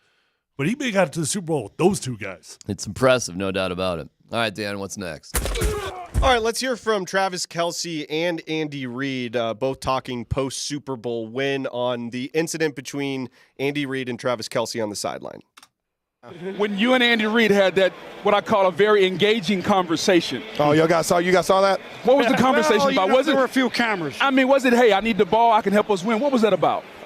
Man, it was. I'm gonna keep it between us unless my mic'd up tells the world. But I was just telling him how much I love him. Was Travis giving that speech on the sideline when he ran into you in the first half? He keeps me young. Yeah. So, the balance looked good. Yeah, not so good. He tested that hip out. Yeah, I know. It's like JB's got a new hip too. Yeah, man. I'm telling You took a good hit right there. But that's how you guys communicate sometimes. Well, he caught me off balance. So normally I'd give him a little bit, but I didn't have any feet under me. All right, is the question, was it inappropriate or not? I mean, is that what do you guys make of that? Like, have you ever seen that before? Yeah, guys yelling at their coaches. No, but like making contact? Not bumping. Oh, yeah, that's what made that one different. Yeah. No, you haven't seen that very often. Yeah. You might be able to find an example. I'm sure it's happened at some point. I can't think of any. I honestly don't think he meant, and it's just me, I'm not sure he meant to bump him. Right. But he got so into his face, and Andy kind of turned, and when Andy turned, he's kind of hit him, and then Andy stumbling kind of made it look even worse. Yes. I understand the fire and the passion he's playing with, but it was you got too caught up in the moment. Listen, I don't like Travis Kelce. Oh, so really? Yeah, I never have been a big fan of Travis Kelce. All right, I love his brother. All right, not a big fan of Travis Kelce. I think he's great and he's a Hall of Famer and he'll go in first ballot as far as I'm concerned. And now we can take Tony Gonzalez off that pedestal in Kansas City because I don't like him either. But I don't know if he meant to bump him. I know he meant to get close and yell in his ear. And when he turned, that looked bad. He ought to do a mea culpa big time. I'll tell you this. I wish Russell Wilson did something like that to Sean Payton. I mean, no, you can't put your hands on a coach. I get it. Yes, that's over the top. In the big picture, though, it's nothing. It's football, man. It's emotions. It's dude. You're hitting people for a living, but your blood pressure is boiling. I like that type of passion out of my guys. That was excessive. Not a huge deal. I bet you if we were doing sports talk radio in good old Kansas City, first of all, yeesh, what went wrong? But second of all, I bet everybody in Kansas City is saying that was the turning point in the game, that their offense wasn't doing the right thing, and it was Travis Kelce who's going to get credit for helping turn things around. I bet you, a donut that's what's going on in Kansas City right now. I bet you he's getting the cameras credit. Didn't follow him. Now, if he went back and did the same thing although they did show him on the bench, it almost looked like he was glaring at the dude that fumbled, Pacheco, right? Mm-hmm. Yeah, I could see that. I mean, that was an emotion. I will say this: he's good, man. I mean, he is good. And then you know what it did? One catch, as you said, one target in the first half. Mm-hmm. 8 targets, 8 catches That's in right. the second half. And So hey, man, you did tell it change something? Change something. Something changed. And don't tell me that Shannon Sharp didn't have that type of fire back in the day. Yeah. So who's that guy on the Broncos, y'all? Who's that guy? Who's Nobody. got nobody?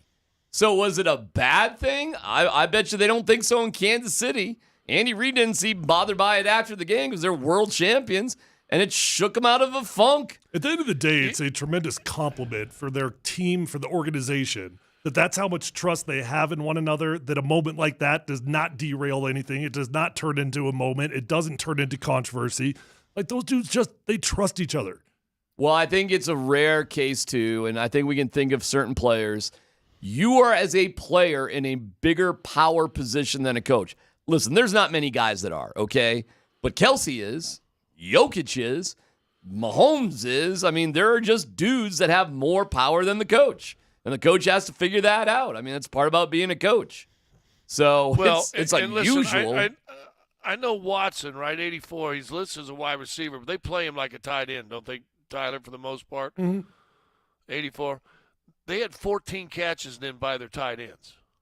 What is the Denver's offense missed over the last 2, 3, 4 years? They had 14 catches in the biggest game of the year. They're throwing to tight ends or tight end types. Think about that. How many games would it take for a Bronco tight end to have 14 catches? Quarterback would help. All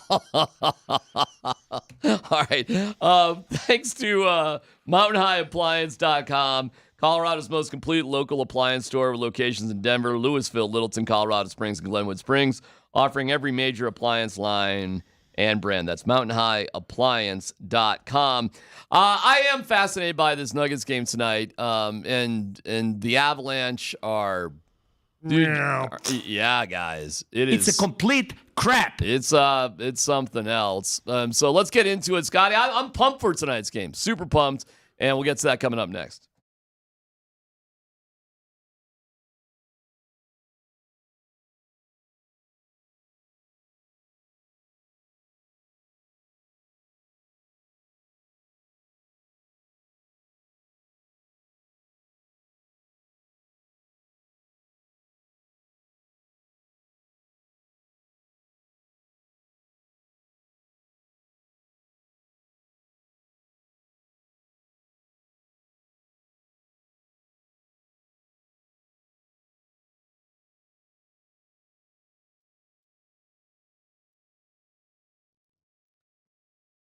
So on Saturday, I'm at Winter Park, and a buddy of mine from high school was there with his college kids, and is like, we're gonna go do the Cirque Bowl at Winter Park. And I'd heard about this area of Winter Park for a long time, and it was tricky to get to. It's up on a ridge. You got to hike for about 30 minutes or so to be able to drop in. And I got to the cornice, and it was deep snow, very steep, and I'm like, whoa. Got through it, got down it, and it was one of the more rewarding ski experiences of my life, and it made me just reflect on an incredible state that Colorado is. Well, you know what? What about just getting there? And 3 months ago and 30 pounds ago, ain't no way I was getting there. But with SOTA weight loss, dropping all that fat, not losing muscle, it has brought things back for me, where I've averaged 3.2 pounds of weight loss per week, and I am so grateful. Working with Amanda, my nutritionist, it has got me to the place where I didn't really even have to think about it. It was an adventure. I was able to physically do it, and emotionally it put me just in a better state of mind. So thank you to SOTA Weight Loss. And for your own journey, whatever you need to accomplish, if dropping weight to get back to life is part of it, SOTAweightloss.com, 800-555-6521. SOTA Weight Loss, state of the art.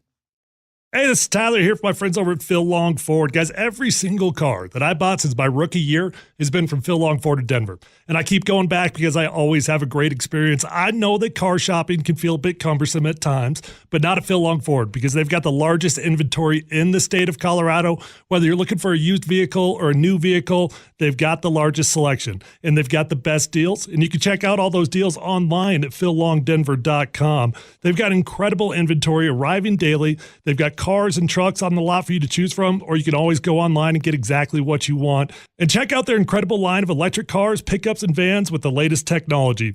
They've got the largest selection. They've got the best deals. They're going to get you in. They're going to get you out. And once you buy a car from Phil Long Ford, you will be a customer for life, because you will realize that it is an experience that is different than other car dealers in Colorado. Go check them out online at phillongdenver.com and let them know that Tyler sent you on over.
Hey, it's D-Mac for AAA Home Improvements. If you've been thinking about remodeling your home or adding living space, but don't know where to start, AAA Home Improvements. They are the premier design and build contractor in the metro area. They've helped hundreds of families transform their homes from tired and dated to beautiful and modern. Here's Dwight in Arvada. Our experience with our master bathroom update was great. Our project lead guy was great on keeping us informed on times of arrival and keeping us updated. We thank them so much. They ended up doing our neighbor's patio last fall. I've known Toby Hurdle for years and years and years. The work that they've put in from the beginning to the end, taking care of everything, upfront pricing, no surprises ever. And if you can think of it, they will do it. Their schedule does fill up quickly, so check them out for a free no-obligation estimate on your dream renovation. AAAHomeImprovements.com. That's AAAHomeImprovements.com. Quality at a fair price.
What was it that didn't click tonight throughout the game? They made a lot of shots. They're a good three-point shooting team. Have to go back and watch the film. But, yeah, give them credit.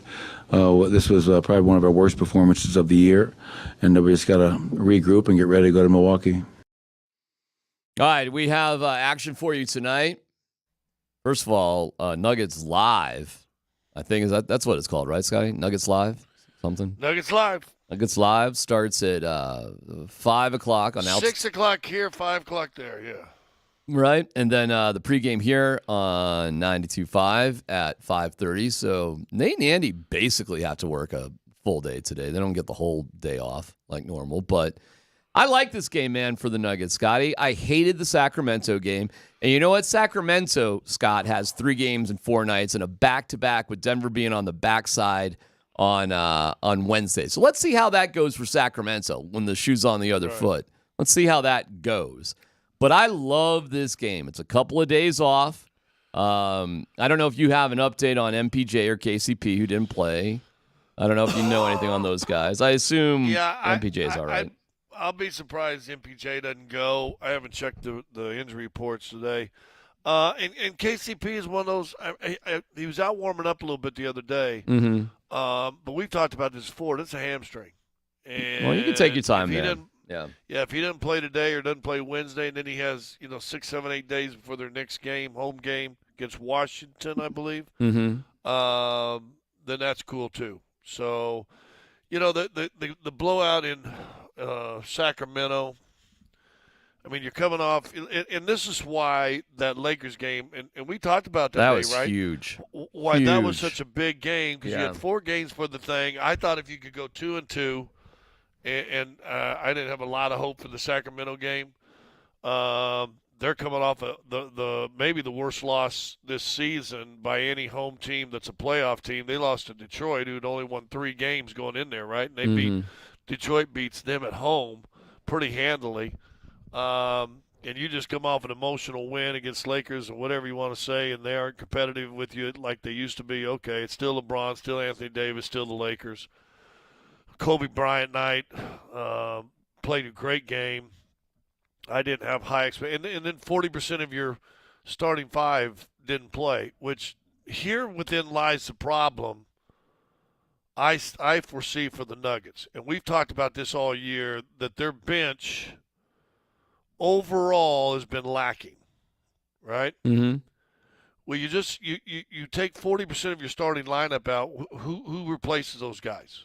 Well, it was Holiday and Peyton, but I know what you're saying. Which are 2 bench guys. Which Right. now, who replaces those guys on the bench? Guys that weren't even playing on the bench. Yeah, or never placing those guys. Their bench. If they had, in my opinion, if they had one goal these next 30 games, it was how can we make this bench a viable unit? And I don't care that once you get to postseason, they're only going to play 15, 18 minutes a game. That's fine. They need to be good 15 and 18 minutes. How do you get Christian Brown's confidence back? How do you get Peyton Watson some consistency that where, he doesn't get you 15 one night and then 4 fouls or 5 fouls and 2 points the next night? How do you get him consistent? And listen, I think Reggie's going through a lot of nicks and bumps and bruises. This is a 35-year-old guy that you've had to play a lot of minutes through the first 50 games. That I think the break is coming at a good time for him too, to be honest with you. So I think their bench is still worrisome for me, and I understand the postseason. The time is minimalized. There's still time though. Well, if I didn't know any better, finals. if I didn't know any better, it almost sounds like you're making a case that they should have made a move at the trade deadline there. But you can't. You're in the new, and once again, did we talk about this the other day? I talked this to Andy. You're in that new salary cap era where they've got the 2 different aprons and blah, blah, blah, and all this stuff, and everybody's trying to figure that out. Even the league has to go and make sure they talk to experts. Are they allowed to do that? Okay, if you're over the first apron, you can add one of these people that are signed, but you can't, or that have been cut and bought out. You can add those guys, but not if they made over $12 million. If you're over that first apron, if you're over the second apron, you can't add anybody. If you're over the first apron, you can't add anybody that's over $12 million. So then you got to do this. I mean, it's crazy. And I asked somebody, and obviously what they try to do is make sure that these teams, these guys that had veterans who got bought out, weren't picking and choosing where they went to go chase a ring. Well, so what? One. And I'm like, I asked somebody, I said, well, how did the Players Association sign off on this? And they pointed out, said, well, the lady that was in charge signed off on it, got it agreed to, and then either was dismissed, fired, or quit right after. Oh, no kidding. Yeah, and which I didn't know. That's Which interesting. I didn't know. So I'm not sure the Players Association are real happy, because if you get bought out, it shouldn't matter. They just paid you $18 million. Right. They could sign you for a prorated max, which is $4 million or whatever, and you're going to owe them $1.5 million or $1 million the rest of the season. Why can't they go play? Why can't Spencer Dinwiddie play for the Denver Nuggets if you wanted a backup point guard?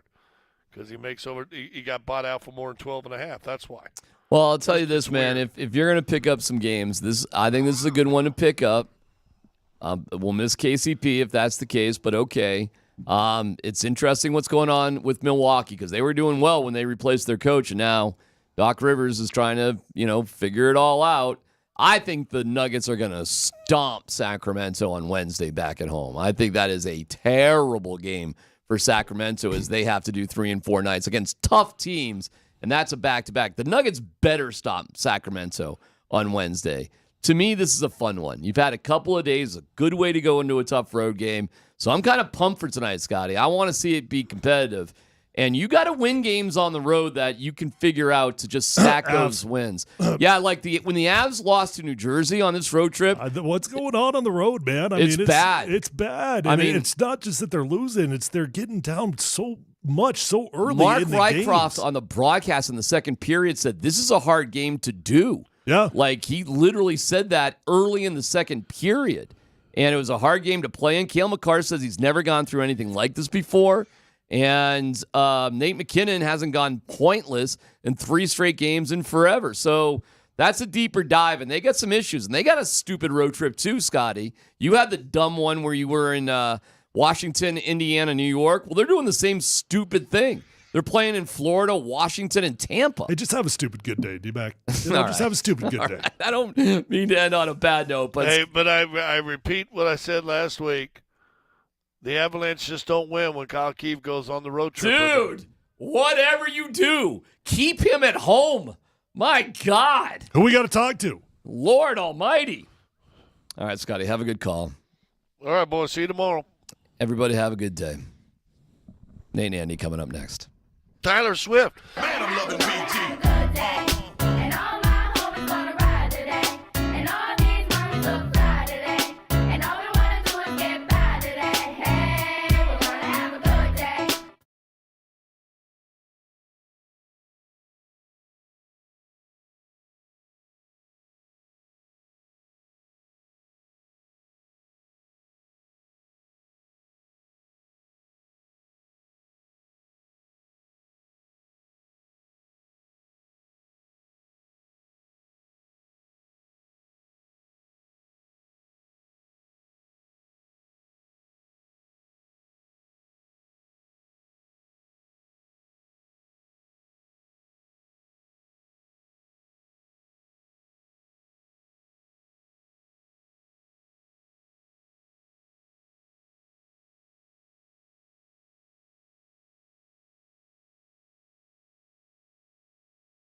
Denver, Colorado. Altitude Sports Radio 92.5. It's Kreckman and Lindahl. First and goal. Mahomes flings it. It's there! Hardman! Jackpot! Kansas City! And this was the Andy Reid special.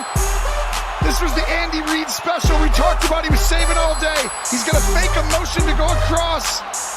And at that moment, he turns and goes back Hardman, who they didn't have, right?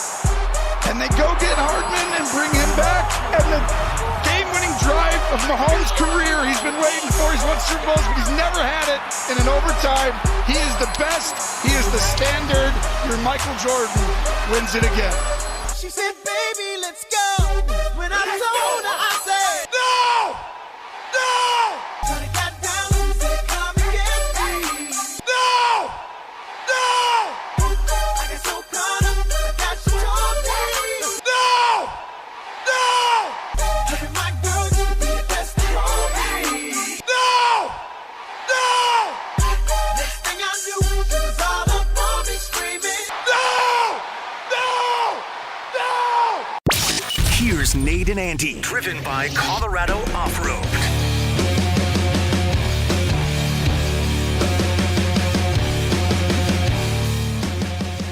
Yeah, they won it on Corn Dog again. It's just a play called Corn Dog. And it worked last year against the Eagles, and it worked again this year against the 49ers because, of course, Andy Reid wins Lombardi trophies on a play called Corn Dog. Welcome in, everybody. Happy Monday. It is the Kreckman and Lindahl Show. We are with you until 5:30. We have got the Nuggets, honestly, in the land of corn dogs tonight, as they will take on the Bucks in Milwaukee, which is Algonquin for the good land. So we'll get you all set for that today. And, of course, we react to Super Bowl 58, third Lombardi trophy for Andy Reid and Patrick Mahomes and Travis Kelce and company. How about that D, baby? How about it? It got the job done last night. Just enough to win the game in overtime. Andy Lindahl, proud citizen of the nation of Bronco. How you feeling today, man? Bronco land. Whatever. I told you. Broncos Nation. Can't get mad when you know it's going to happen. Yeah, I am over it. This one, I tweeted this last night, Andy. This one was the most absurd because their defense is excellent, okay? Yeah, probably the best one Mahomes has played with. It's the best defense he's ever had. The worst supporting cast that he has ever had on the offensive side of the ball. Let me tell you just how bad this team was.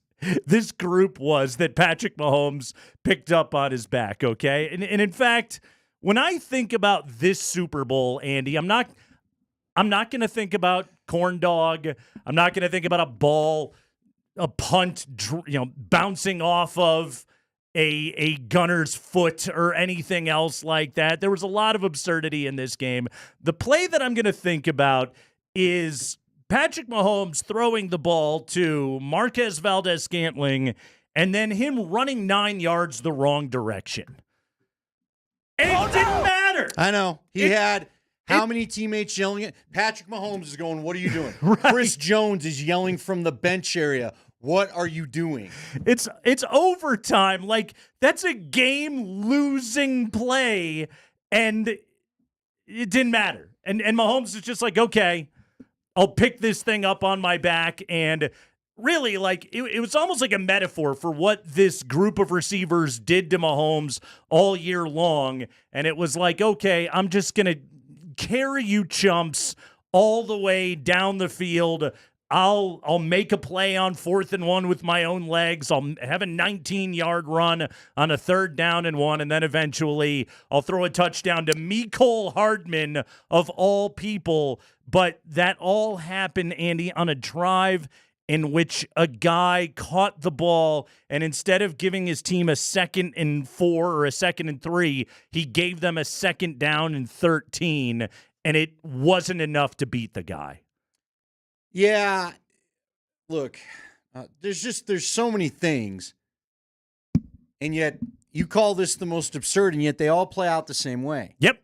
You know, in the last one, the Niners have a wide open chance to George Kittle down the sideline that Jimmy Garoppolo never even takes a look at. Yeah. Would have cemented the lead. And just kept the Chiefs not in a good mental headspace. Last night, first off, I did not like Kyle's play calling in the third quarter. I don't understand why you go away. What I don't understand is what happens to the toss play? What I think is funny is I was asking it with Sean Payton this year. Like that, and look, I can understand with Sean Payton, sometimes you would lose yardage on that. The freaking Niners receivers are the definition of the blocking receivers that you want on the outside. They had that one late in the game where Ayuk just destroys the first guy in, which I think was Snead, and then Dabo Sweeney goes and takes the next guy, and they're just so good at it. Why? Dabo Sweeney? I'm sorry. Why do I got the Clemson coach? Yeah, the Clemson coach. Dabo Samuel, whatever. Was he one of the guys that was streaking onto the field? Look, Nate, I'm not in the mood today. I guess I'm thrown off by my guy, Scotty calling her Tyler Simpson for a couple on his. Maybe that's where I was in. All I'm saying is, I just don't understand why you go away from what you are. You were physical. You were beating on the Chiefs' defense, and then you go you're throwing the ball to start the quarter. But the other thing that was just real quick, the fumbled punt return, Nate. The fumble, it goes off the guy's foot. I mean, there were 7 fumbles in the game. 7 times the ball hit the ground. The Chiefs recovered 6 of them. 6 of them. I did not know that. They recovered in the game. Now hold on. How many of those were the Chiefs' fumbles? Because some of them were their own as well. Because there were 2. There were multiple fumbles in that game, and again, 7 times the ball was on the ground. 6 times the Chiefs picked it up. Okay, the one lost fumble was the Pacheco fumble in the game. That was it. I mean, the luck was the luck of the fumble, and the dumb special teams luck was very much on the side of the Chiefs in that game, which you need that, right? You sometimes in a game that is insanely evenly matched, you need that stuff to go your way, and it went the Chiefs' way last night because that's Kyle Shanahan's life. Well, look, I mean, again, no one wants to hear it. Everyone's going to turn the channel because I had friends telling me that last night. I mean, a little Super Bowl party. It wasn't really a party, but a couple people came over. Sounds wild. The greatness. Yeah, trust me, it was a real barn burner at 9:30 at night when everybody just wanted to go home. Keg stands. Yeah, exactly. Keg stands. We were lucky you just get a frozen pizza cooked. It was Totino's and some Code Red. It was seriously it's the greatness of Mahomes. Yeah, because you let him have life with that fumbled punt. Mm-hmm. But did you see the replay? One of the NFL players pointed out Joey Bosa on the 4th and 1. Joey Bosa got upfield. Was assignment sound. He was the entire game. Mm-hmm. And then on 4th and 1, he didn't hold his water. He crashed down the back. The lane. Now again, Kelsey was going on a pretty good route. Sure was. But I would have taken the ball in the air. Right, is going to make you a little more nervous than Mahomes just going down the field. And Bosa, the one play that he needed, it did not stay home the way he needed to. And he was marvelous the entire game. He was marvelous. He did not deserve to be. He blew that game up last night. He had 10 quarterback pressures in the game. They had a great game plan against Mahomes. They didn't let him get outside of the pocket. Like, in a lot of ways, the first half was hideous for Patrick Mahomes. He got going with his legs. He made the adjustments that he needed to because he always does. Andy Reid really figured some things out play calling wise in the second half of that game. Again, those zone read calls were brilliant every single time that he called him in that game. They schemed Kelsey open. They got him away from Fred Warner more in the second half of that game, and they were able to make some plays. And then you're beating up on Shanahan for not calling run plays. Spags loaded up the box in the third quarter of that game. They didn't run it effectively when they did in that quarter. But then go outside toss, Nate. Go outside. Get away from where they're bringing the pressure to you. Yeah, it just – Brock Purdy couldn't beat him. And Snead said it after the game last night of just like that was our choice, was if they were going to win, Purdy was going to beat us, and Purdy couldn't get it done. And Mahomes did. And that's just what this guy does. He's cool under pressure. He just, again, he gets the breaks, but he makes the plays when he has to. His offense stunk this year. Outside of him, they didn't run the ball well last night. I think Pacheco was 3.3 yards per carry. It didn't matter. It just doesn't matter with this guy. If you put Andy Reid and Patrick Mahomes together out there, they're going to get it done. And I don't like this era of the NFL. This stuff is just going to keep continuing. I know. They're going to be better on offense next year. They will be. Can't be much worse. Right. That's not fair. They were ineffective, but he is the dude. He is the dude. So, Andy, they traded Tyreek Hill, and then they won back-to-back Super Bowls. Without a guy near his, they don't even have a guy half his talent. Rice may get there some point. Nowhere close. I mean, it's amazing what this guy has been able to do. And Andy Reid, Did you see him today, by the way? I did not. Quit talking about me retiring. I'm not retiring. Why Going for would he? 3 sounds fun. Yes. Why would he? I don't know why he would. I'm telling you, it's in autopilot. This is the funniest thing is like it took him 21 years to win a Super Bowl, right? Right. And if you remember, Andy, like those Alex Smith teams they had, they were good teams. Yeah. Well, but see, but you get the guy and you develop him the way that you did. You don't walk away from that. You're in the middle of a freaking dynasty. Like any coach would kill to be in Andy Reid's shoes right now. All right, it probably wouldn't fit, but they still. I don't know. Does he have tiny feet? Sometimes the larger fellows have tiny. Actually, I don't tiny know. feet. I don't know that about Andy Reid. I knew one guy used to call. You remember old Wyatt Thompson called games for the Kansas State Wildcats for the longest time? I called him Tiny Toes Thompson because he had the smallest feet for a larger dude I'd ever seen. What size were his shoes? I don't know, but they had to be under 12. They might have been under 10. Wow. He just had the little feet. And he wasn't like he looked a little like Andy Reid, maybe not quite as rotund. Okay. But I mean, it just was weird because you go down to the feet and then all of a sudden they're stuffed in these what looked to be 2 small shoes. So anyway, I will tell you what, we don't need to get into it here, but at some point I will tell you why last night I've got a proposal for Sean Payton. How about that? You're gonna get down on one knee for Sean Payton? Nah, I wouldn't go that far. But how about we all Travis Kelce didn't do it last night. Try to. Well, are we sure? By the way, he had smooches all over the place. Did he?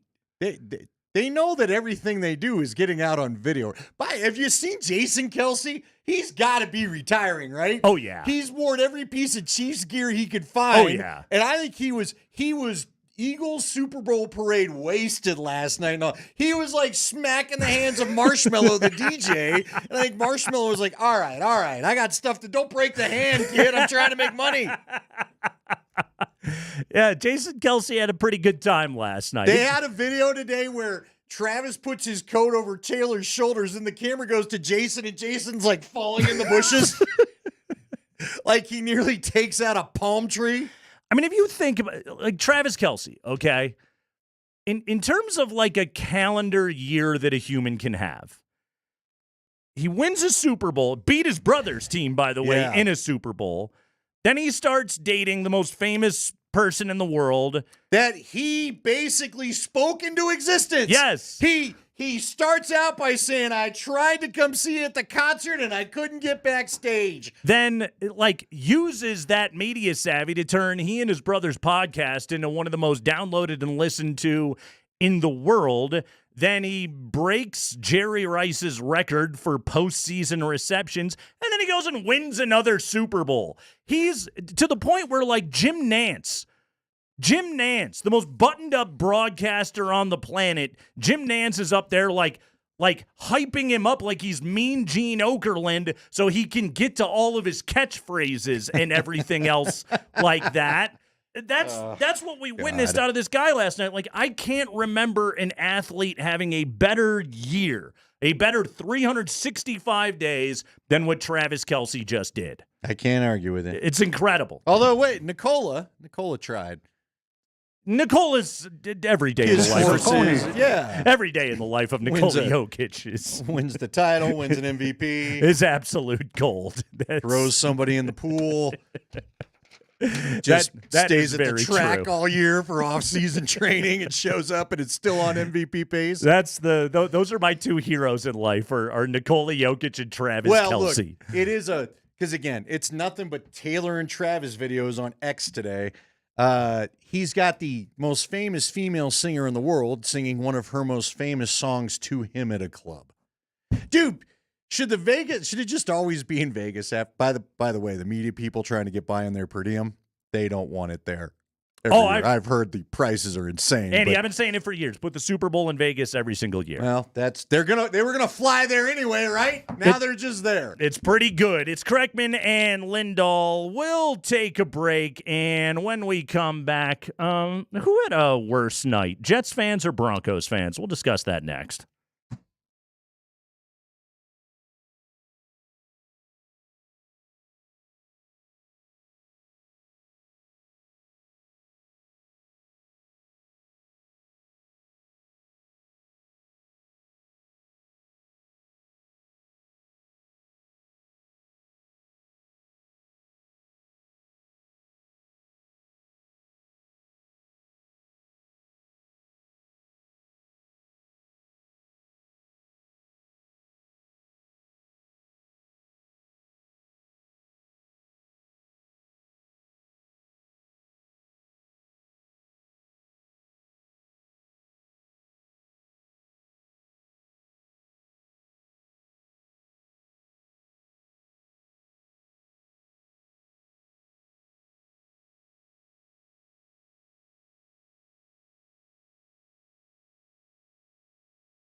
celebrating the 25th anniversary of his MVP performance at Super Bowl 33.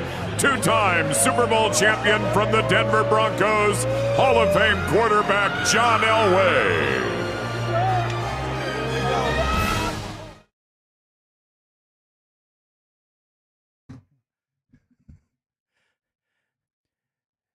Yeah, so they made this change a couple of years ago where they would have like some NFL legend carry the trophy through like a receiving line, and then all the players like touch it, grope it as it goes by. Rub it like it's a bald head. Exactly. The football, that is. Yes, they rub on it and they admire it, and then it gets up onto the stage, and it inevitably is handed to Patrick Mahomes because he just always wins the Super Bowl. This year, the honor to celebrate, as you heard right there from Alan Roach, the 25th anniversary of his Super Bowl MVP performance, that honor went to John Elway, who was still the general manager of the Broncos when this Chiefs dynasty began, when they won their first Super Bowl in 2019, when Mahomes had his first MVP season in 2018. Like, John Elway was still very much a rival of this group, and then he had to meander through the crowd with the trophy and hand it off to Clark Hunt and company there. All right, Andy, so I asked you the question before the break. You got Jets fans. Yeah. Who... Remind them what happened there, because this was, I did not know about this, and I was reminded of this, I don't know, watching one of the whatever shows that I watch. I'd forgotten that Mecole Hardman was a part of the Jets and their weird magic trick thing going on during camp. Yes. They sent in Oz Perlman, and he did that magic trick thing on Hard Knocks, and he was supposed to be predicting who was going to win the Super Bowl and what the score was going to be. And of all the people that he called up in order to do this trick with, it was Mecole Hardman. This is from Hard Knocks. This is from last summer at Jets training camp. Got a crystal ball in your hand. You see the future. Tell us, who do you see the Jets playing in this year's Super Bowl? Say it. 49ers. 49ers, and I'm putting you on the spot here. We're going to win. We know we're going to win. What's the final score going to be? 31-21. Yeah? Because when all the pieces come together in a season, it can be absolute perfection, folks. Because that's what I'm thinking. I'm thinking the Jets and the 49ers, 31-21. That's crazy. So there you go. So Mecole Hardman predicted that, he predicted that the Jets would beat the Niners, but really he predicted that he would beat the 49ers in the Super Bowl on Hard Knocks, and yet there he was. Yeah. So Jets fans who had maybe the worst year of any fan base in the entire NFL, with Rodgers having his leg blow up, 4 plays into the season. At least Rodgers made it onto the field better than Dre Greenlaw did. Oof. Dude. Unbelievable what happened to that poor guy last night. Yeah, I've never seen anything like also, that. that was a huge factor in that game. They were not as good. They targeted that matchup the rest of the game once he left the field. But Jets fans have to watch Mecole Hardman. He caught the 53-yarder from Mahomes. He catches the game winner on Corn Dog. Or Broncos fans who are watching their division rival win their 3rd Super Bowl in 5 years, and of all people to have to hand them the trophy, it is the most Bronco dude there has ever been. John Elway, the legend, the Duke, is the guy that had to go and hand it off. Who had the worst night, Andy? Yeah, clearly it's Bronco fans because you're living with this Chiefs thing. I will admit to you, I didn't want to see any of this stuff. So I flipped over to the Bourne Ultimatum. And then I started seeing tweets about John Elway and the trophy. I'm like, what the hell are they talking about? And then I went and figured out what had happened. You didn't get to see Travis Kelce singing Viva Las Vegas? For some reason, I turned back to try to see what everybody was tweeting about. And I did see Travis Kelce get set up for Viva Las Vegas and Fight for Your Right to Party and all the other stuff. Sure. And then I had, enough So I turned back to the Bourne. I will always watch the Bourne series. The Bourne movie. Especially if it's during a Chiefs party. Wait, was it with commercials? Oh, yeah. It was Of course it TBS. was. You kidding me? Are you kidding me? I did go to True Detective and got, Okay. I'm only one episode off of that. You got Night Country. And quite honestly, Night Country is less depressing than what we're dealing with in Broncos country at this point. And that's saying a lot if you've been watching that series. So, yeah, I had a lot of people triggered. We even already had a texter saying Elway's a traitor. Why? I had someone Was else he supposed to throw hit the me thing? up on social media. What did you want him to do? It would be funny if he just gave one of those famous Elway flings of the truck. Go, you want it? Go get it. That would have been hilarious. What if he would have? He could have licked it before he handed it to Clark Hunt. Yeah, just Here you are. just I don't know. Fake a sneeze on it, cough all over it. But I hit somebody up. I said, somebody hit me up today, and I just said, hey, look, you guys said he was one of the worst GMs at the end of his run. It was terrible. So don't expect him to, I just have people questioning his loyalty. First off, the guy agreed to this God knows how long ago, and he got paid for it.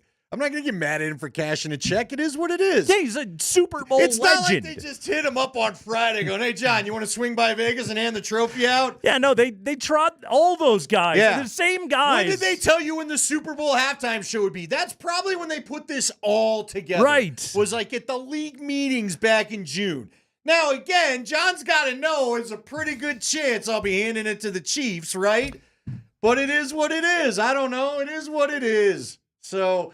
yes, this all sucks, Nate, if you want the answer. John handing the trophy to them sucks.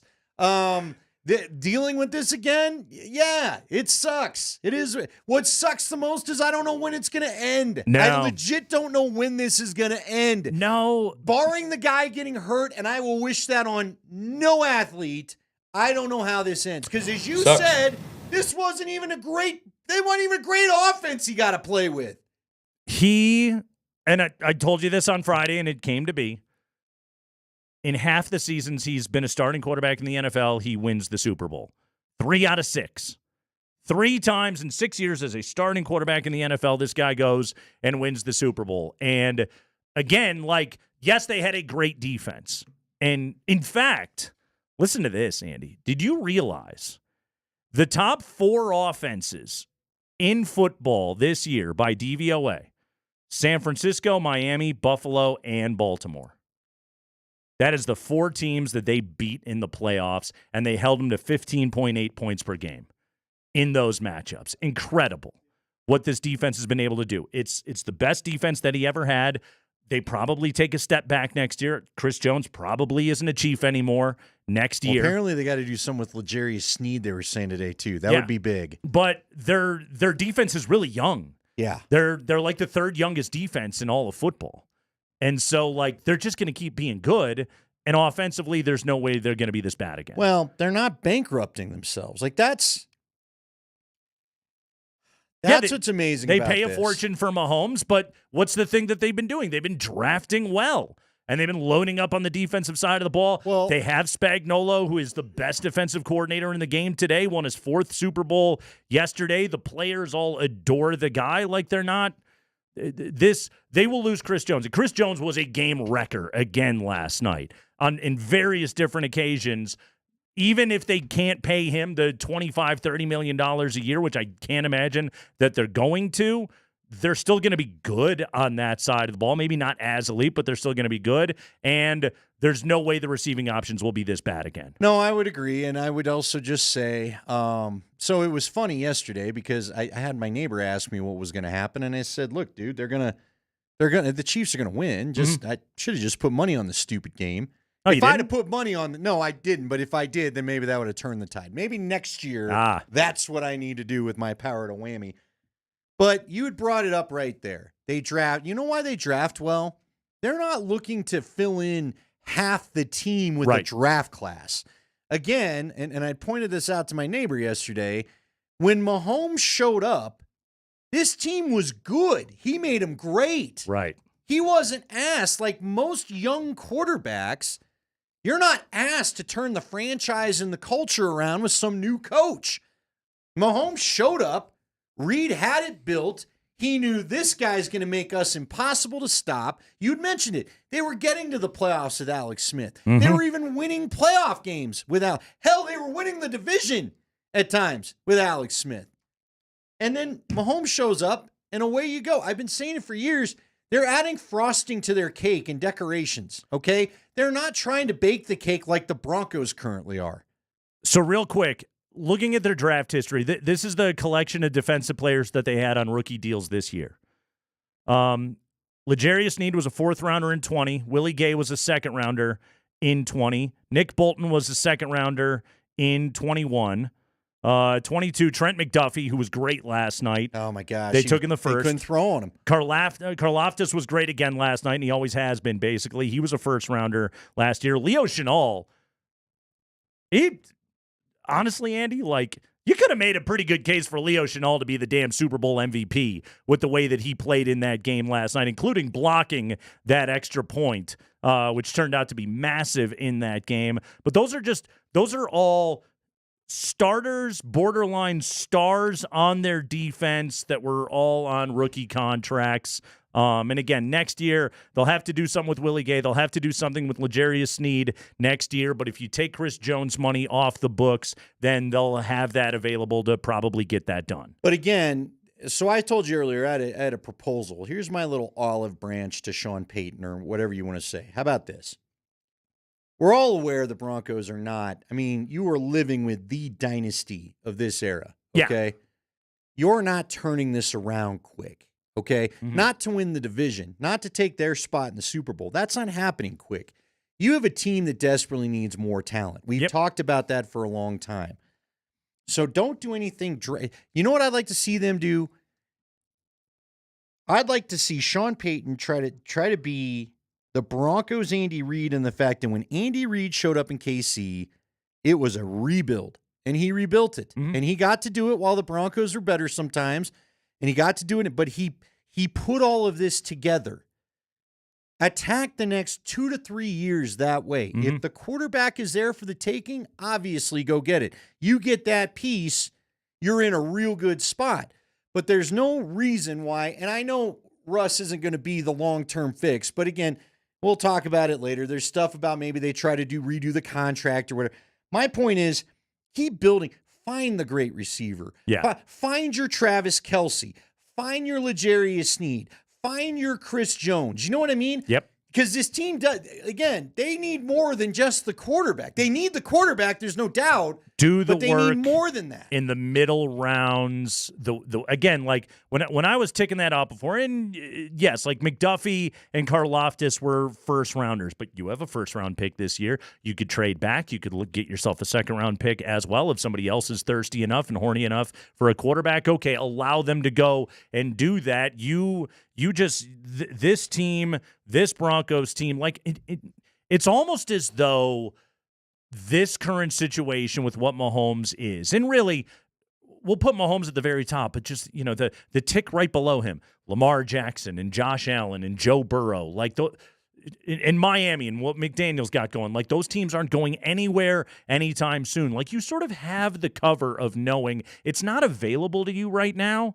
So do this right and do this by the book and stack up and fix your damn roster. Right. Well, do it the way you should be. You should have been doing it this way for a while. Let's be honest. Yes. But they kept convincing themselves, quarterback away. Trading for Russ. Trading for Sean. Got a great defense. Let's ride that. No, man. It's now time. You've got to restock the roster. You've got to get the lines better. You got to get, we underrate. Kansas City was missing its best guard, which was a and factor. They still found a way to get by. Mm-hmm. But it's not like Mahomes was under siege. You know what I mean? They'd have loved to have Joe Thuney, and maybe they run the football better if he's in there. But he wasn't under siege. If the Broncos lose a quality guard right now, whoever's playing quarterback's got no shot. We've seen it year after year after year. Yep. No, quite honestly, man, like, Andy Reid's game plan kind of sucked last night. Now, he solved some things in the second half of that game. again, he schemed Kelsey away from Warner. He started to use more of the motion stuff, and Mahomes started making plays with his feet. Like, things evolved as that game went along, but their first half was atrocious. Yeah. And the Niners were, I mean, their D-line was straight up just winning up front. Now, what worked out? Well, Kansas City's defense kept him in the game, and eventually San Francisco's defense wore down a little bit. And those were the factors that ended up, again, allowing the Chiefs to be there at the very end of this thing. But no, you're dead right. Like, and yesterday's result notwithstanding, but it just reinforces the notion for Denver of just do this the right way right now. Okay? Don't we talked about it, Andy. They made the splashy moves. And you know what sucks about it? They didn't even get to win as a result of it. They made the splashy moves that were going to hurt themselves for the future, and then they just kept on losing. So flip it around now and do this thing the right way. It's Kreckman and Lindahl. We'll talk to our friend Lindsey Jones, freshly back from Las Vegas, coming up at 4 o'clock. She wrote extensively about Kyle Shanahan's decision to receive on the overtime coin toss. So we'll talk about that. Jeff Legwald today at 20 minutes after 4 o'clock, taking you up to 5:30. Nuggets and Bucks this evening on Altitude Sports Radio.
Nuggets in Milwaukee tonight. Lost in Sacramento on Friday. Kind of saw that one coming. Going to bounce back this evening against Milwaukee. Couple of off days. That'll set them straight. They got Sacramento coming up on Wednesday. They'll get that one back. The Avalanche will look to snap their 4-game losing streak tomorrow in Washington. Okay, I've asked you this before, but I'm dead serious about it now. Dead serial. Should Nikola Jokic skip All-Star game? He got the knee and the Charlie horse or whatever it was. Yeah. He immediately puts the back thing on. Mm-hmm. Just skip it, man. Just take all the rest, big honey. No, because it won't make a difference. He's not going to do anything in the All-Star game anyway. Yeah, okay. You know what? He will not be putting in any effort, I assure you. No, of I get that, but would it? I'll be surprised if he jumps in the All-Star game. You know what would be the low-key good move? Who's Oklahoma City's coach? He's the coach in the West, right? Oh, why am I spacing who is OKC's coach? Anyway, continue. He ought to just play Jokic the whole game. Just tire him out even more. That's what the league's trying to do. They're trying to beat him up and tire him out anyway. Just be like, all right, you're just playing the whole game. Sorry. Can't live without you out there. I'm going to need you. I'm going to need you to play. Jokic will stop running back on offense. He'll just stay on the defensive end of the floor, and he'll let everybody go by him and dunk. That's the good news, right? Is Nikola isn't exactly an all-star game kind of player. No. You know what I mean? He's not the highlight reel everybody wants. He'll like lay in one putback, and he'll throw a couple of lobs, and then that's it for him. So Kendrick Perkins today. Yeah. Couldn't wait. He was asked who's his new favorite for MVP at this point in the season with the Super Bowl gone. And he's got Shai Gilgeous-Alexander as the new guy he's hyping. That's you all awesome. right with that? I'm perfect with that. I need Kendrick Perkins to stick to the bit. To stay away yes. from Jokic? Yes. Just stay consistent with what you are. I'll appreciate it. I don't want him to start liking Jokic now. If I could also just air one more grievance, I had to laugh because I'm getting ready and I'm watching the NBA today. Andy, you and I both know this will not be the last grievance that you air today, but continue. No, but for this in the NBA. Okay. I'm watching the NBA today, and Golden State beats Phoenix in overtime the other day. And now Golden State is back. They're a problem. Look out. They've figured it out. They've got Draymond back. Now the foot hits the gas pedal, and they're going to roll.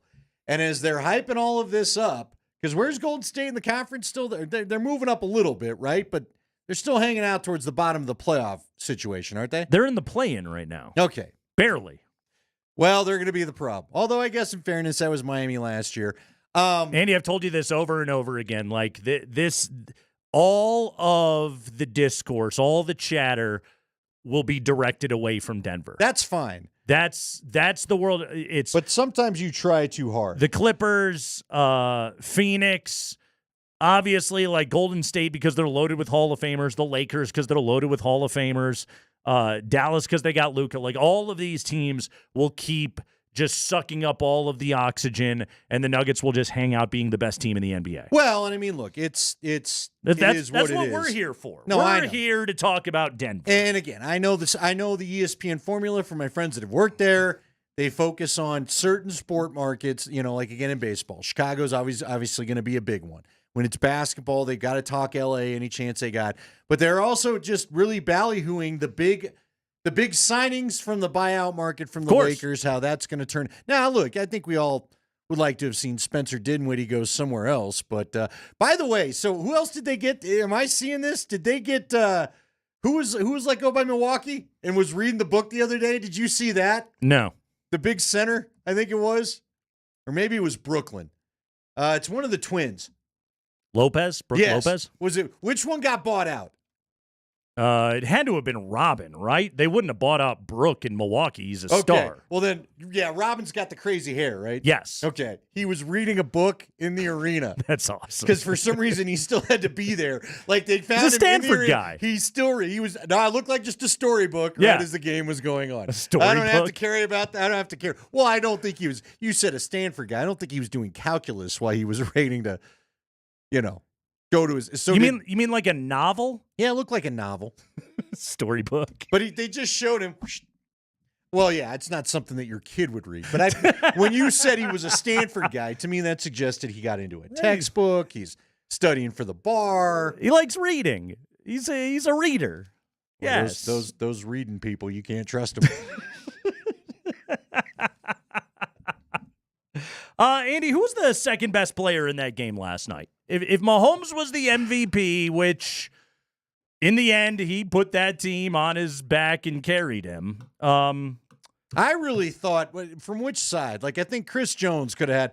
Chris Jones had a great screwed game. up some plays that could have really changed that thing. Yes. As he tends to, including the last one where they had, I don't remember which receiver it was. Was it Jennings again? They had him for at minimum a first down, if not a turn up and touchdown in overtime. Mhm. And they had no time to throw it because Chris Jones blew the play up again. He was unblocked. I mean, just unblocked and just cruised through. He had another dominant game last night. What about your guy Jennings, though? 6 quarterback pressures. Juwan Jennings, second player in Super Bowl history, Andy, to both throw a touchdown pass and catch a touchdown pass in the same game. I was laughing with my friends. I was like, what do you think Brock Purdy feels about him throwing the touchdown? So, and Brock got his later, but it was tweeted out. Jennings ran that same play at Tennessee when he was in college. And I think Kyle Shanahan literally lifted it from Jennings' college tape. Juwan Jennings was going to be the Super Bowl MVP last I agree night. with you. I thought so. Yeah, had the Niners won, it would have been between Nick Bosa and Juwan Jennings. Bosa had the 10 quarterback pressures last night. He had himself a marvelous game. We mentioned Leo Chenal before. He forced the fumble by McCaffrey. He had the blocked extra point. He was freaking everywhere in that game last night. And then Harrison Butker, Andy. Yeah, I was starting to wonder if Harry the kickers Butker were going to end up being, Harry Butker kicked a 57-yarder last night that felt like at no point was it more than like 14 feet off the ground. Just crushed that thing. It was so close to being blocked, and yet it managed to get through. It was a high snap, and he made that kick. He had a marvelous game last night. Also I think low-key could have been talked about? What about your guy, the Niners punter, who kept just flipping the field? And now they would never allow it, Yeah. right? They would never allow that. Townsend's But good. if you're talking about a guy that affected the game, he was doing a great job for the Niners. Christian McCaffrey, the fumbles on the resume, right? No matter what, he coughed the ball up on that opening drive when they were just moving right down the field. But you look up at the end of the game, and McCaffrey just had a fantastic 160 total yards with a touchdown scored in that game last night. He had a marvelous game. Okay, so one of the reasons why I'm not going harder at Kyle Shanahan for this, Mm-hmm. I'm disappointed in some of the play calling, as I said, especially mainly the third. I thought he got his game back in the fourth quarter and reestablished some things. Is there a chance? Here's the one thing I would like to know. Is there a chance Christian did something to himself on that weird tackle that had him doing the splits and then twist? You know what I mean? Yeah, bend backwards. Like he went back in and he looked okay, but part of me wondered, is he just gutting it through and that's why? Because they seem to rotate him out a little bit more. And I just wonder, I watch him do that. As an old man, you watch a guy bend the way Christian did on that. Both groin muscles are popping off your legs. I'm not walking for a week. Who knows what's happening right? I don't know how he just got up and was like, yeah, I'm good. Give me the ball again. He gutted his way through that game. Deebo Samuel gutted his way through that game last night. He was grabbing the hamstring constantly in that thing. Yeah, what did they do to him? Do you think it was just a cramp? They were trying to figure that out. Pat McAfee was talking about it today because he said he'd never seen a guy pull a hammy and be able to go back in. Yeah. So one of his panelists suggested, well, maybe it was just a cramp. Could have been. Because they all said a Toradol shot is not going to let you, because, you're still Can't going to run. feel that knot that's there, right? Right. Yeah, that game was physical last night, by the way. Oh, man. yeah. Oof. Well, there's a rivalry there. Yeah, it was, and yeah, it got a little bit stupid at times, but God, the hit that Kelsey put on that corner. What are you talking about? Kelsey's biggest hit was on Andy Reid. What the hell was going on there? Apparently they're just cool with that. They won, they were cool with that. Sure. Had they not won, I think that'd have been talked about in a much different light. It would have been a completely different conversation. Yeah. So, Yeah. oh man, the Chiefs are melting down. Kelsey's too worried about getting his touches because he's dating Taylor Swift and everything else. And instead, they win the game. And it's just like, no, we just bump into each other all the time. After the game, Andy Reid was just like, hey, he caught me off balance. That's all. No, he didn't. Nah, I My don't friend, think you yard so. sale. And look, we all would yard sale. I'm not knocking you, but that was forceful contact there. Whew. I mean, that was a physical game last night. It was a fun game that got played last night. There was weird officiating at times, weird spots of the football. Yeah, again, back to so I understand the ball is down where the knee goes down, but Nate, when did it become where the knee goes down and where the ball, it doesn't matter where you are with the ball anymore. It's where the knee goes down, and if they were spotting it dead where the knee goes down. I thought it was strange. My ball, I've got the ball here, and I'm leaning about a half yard ahead, knees down, so that's where the ball's down. You can't stretch it out again. That's what when your knee goes down, like wherever the ball is, that is where the ball gets placed. You're right about that, but they were spotting the knee where the knee went down. That's last night. like they, he had a first down and then a 2nd and 1, and then they had to go for it. He did. You're right. He had a did, first and down. I'm surprised. Well, There was one of weird them- officiating last night. Well, it's our guy. That guy, Bill Vinovich. That guy loves him some holding. Vinovich. He sure loves does. him some holding. So Called it where he could. Do you know how I know? Vinovich. Kyle had to be shaking. I was told Vinovich hates the zone blocking stuff, and he is a big. And so in the early going, I'm like, oh God, he's going to call holding all night, and they're not going to be able to run the football. But they chilled out on it after a while. But I had been told a while. Shanahan, the father, Mike, used to hate when Vinovich got a game. They pegged Same with Kubiak. the backup tight end when Kittle was out of the game for the shoulder injury. Yes. I mean, that one was It was a hold. brutally It obvious. was a hold. You can't argue that one. It's like, hey, dude. look, I would also say, so they let the Chiefs get away with one on Bosa, where Bosa's getting drugged to the ground, but then they gave it back when Ayuk just, one of the long runs, Ayuk just reached at it, just ripped the guy down. I really love Brandon Ayuk. Great by the player. way. Great player. The Broncos can't afford him, but I would love an Ayuk on this team.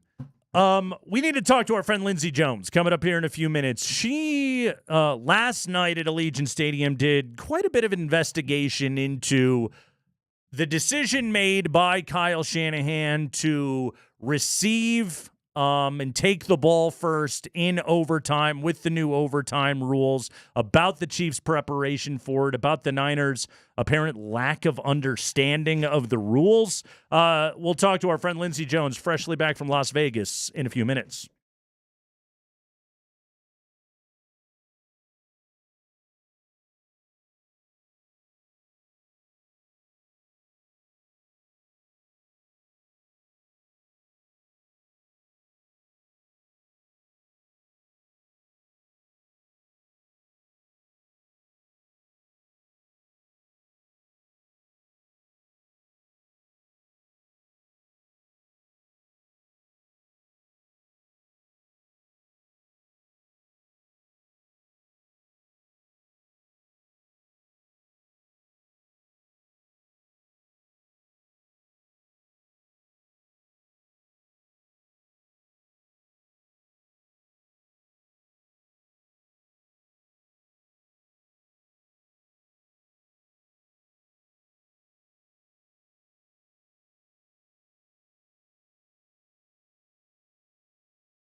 Yes, we are Nate and Andy.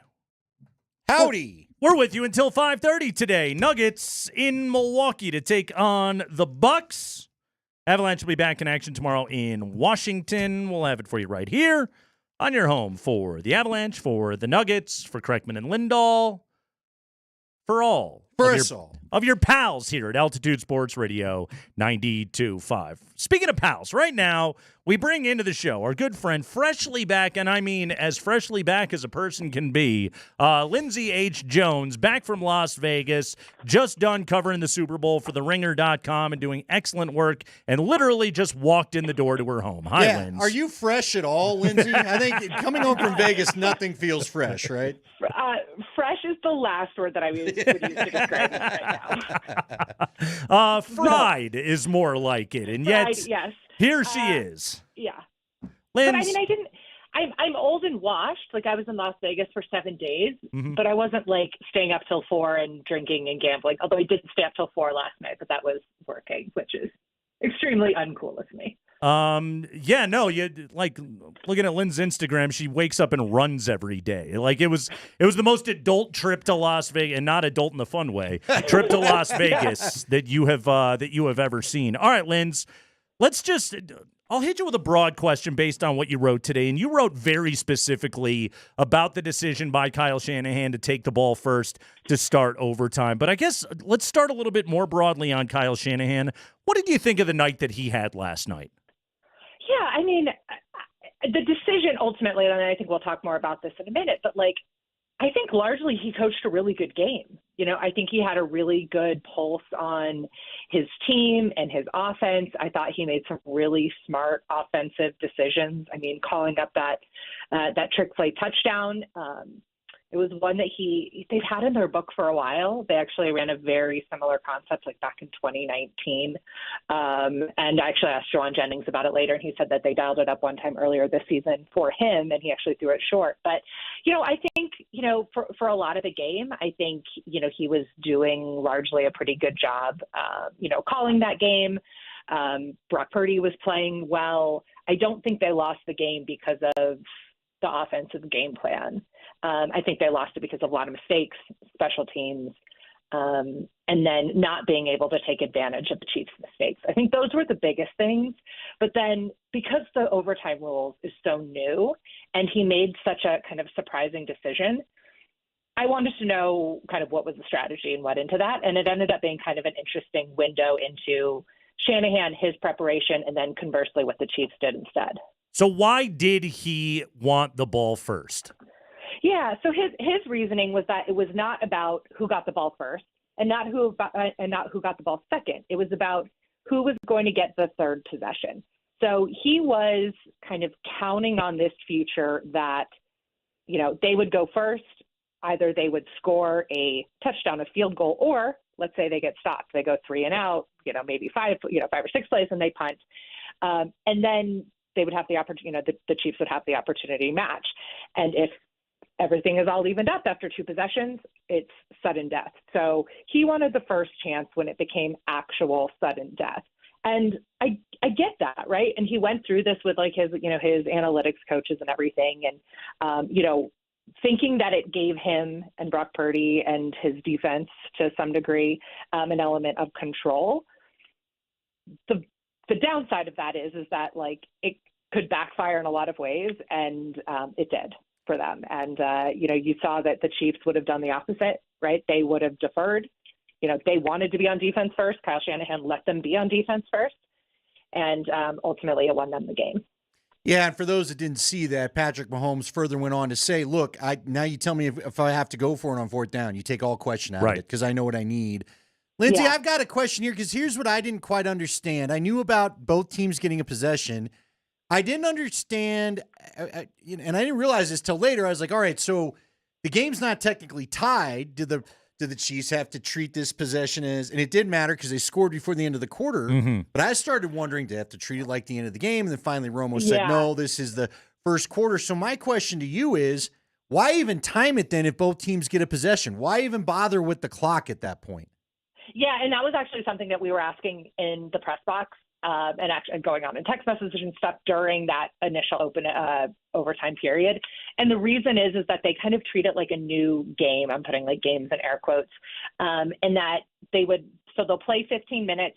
If it's still tied after 15 minutes, they take a little break. They call it like a mini halftime. It's not actually halftime. Usher's not going to come back out. It was going to be 2 minutes long. They flip the field like you do in between a quarter. So basically, it's just like giving them that extra little, they go take water or whatever. So that was why it was timed. But ultimately, they would just keep playing. Like they could just keep doing that if it was still tied. But it does become sudden death after. Each team has had the possession. But see, it was interesting. That was why it was timed, but ultimately didn't matter. But it was interesting because it wasn't tied. But it was the Chiefs' possession. Like their possession technically had ended, but it wasn't there was tied. a little confusion. Well, we were sitting there in the press box and we couldn't hear like what was going on in the broadcast. I had an AirPod in and was listening, but the broadcast is a good 30 to 60 seconds behind live action. And so they hadn't really talked about that yet. And we're just watching the clock tick down and it's like 9, 8, 7. And I think they snapped it with about 7 seconds. Yeah. And then I looked at the clock as Hardman is like, dropping the ball and sprinting for the celebration. I saw that it said 0-3. And afterwards I went to a guy who's like very high up in the league, PR department. He's over the officiating stuff. And I said, what would have happened? And he was like, I think it would have ended. And I was like, I don't know. And so we pulled up the what it's written on the website. And he actually even called to New York. He called like the head of officiating because we wanted to make absolutely certain that this was correct. And the game would not have ended. The game would have gone to like the second quarter. They would have gotten a little break and flipped. So let's say they ran the ball there and the period expired, they would have just gone down to the other end of the field for second down or third down or whatever it was. But yeah, I mean, it's new. And, a lot of us were still trying to figure it out in real time. The Chiefs absolutely knew what was happening. That was one of the most interesting things that I found out after game is that the Chiefs have been repping this scenario, talking about it since the preseason. And the 49ers players had no idea. Zero idea. There were veteran 49ers players who learned the new overtime rules when it was put up on the scoreboard. Okay, and we're talking to Lindsay H. Jones, Ringer.com. She joins us on the Ramos Law Hotline. Car accident, you do need Ramos Law, medical doctor and attorney, RamosLaw.com.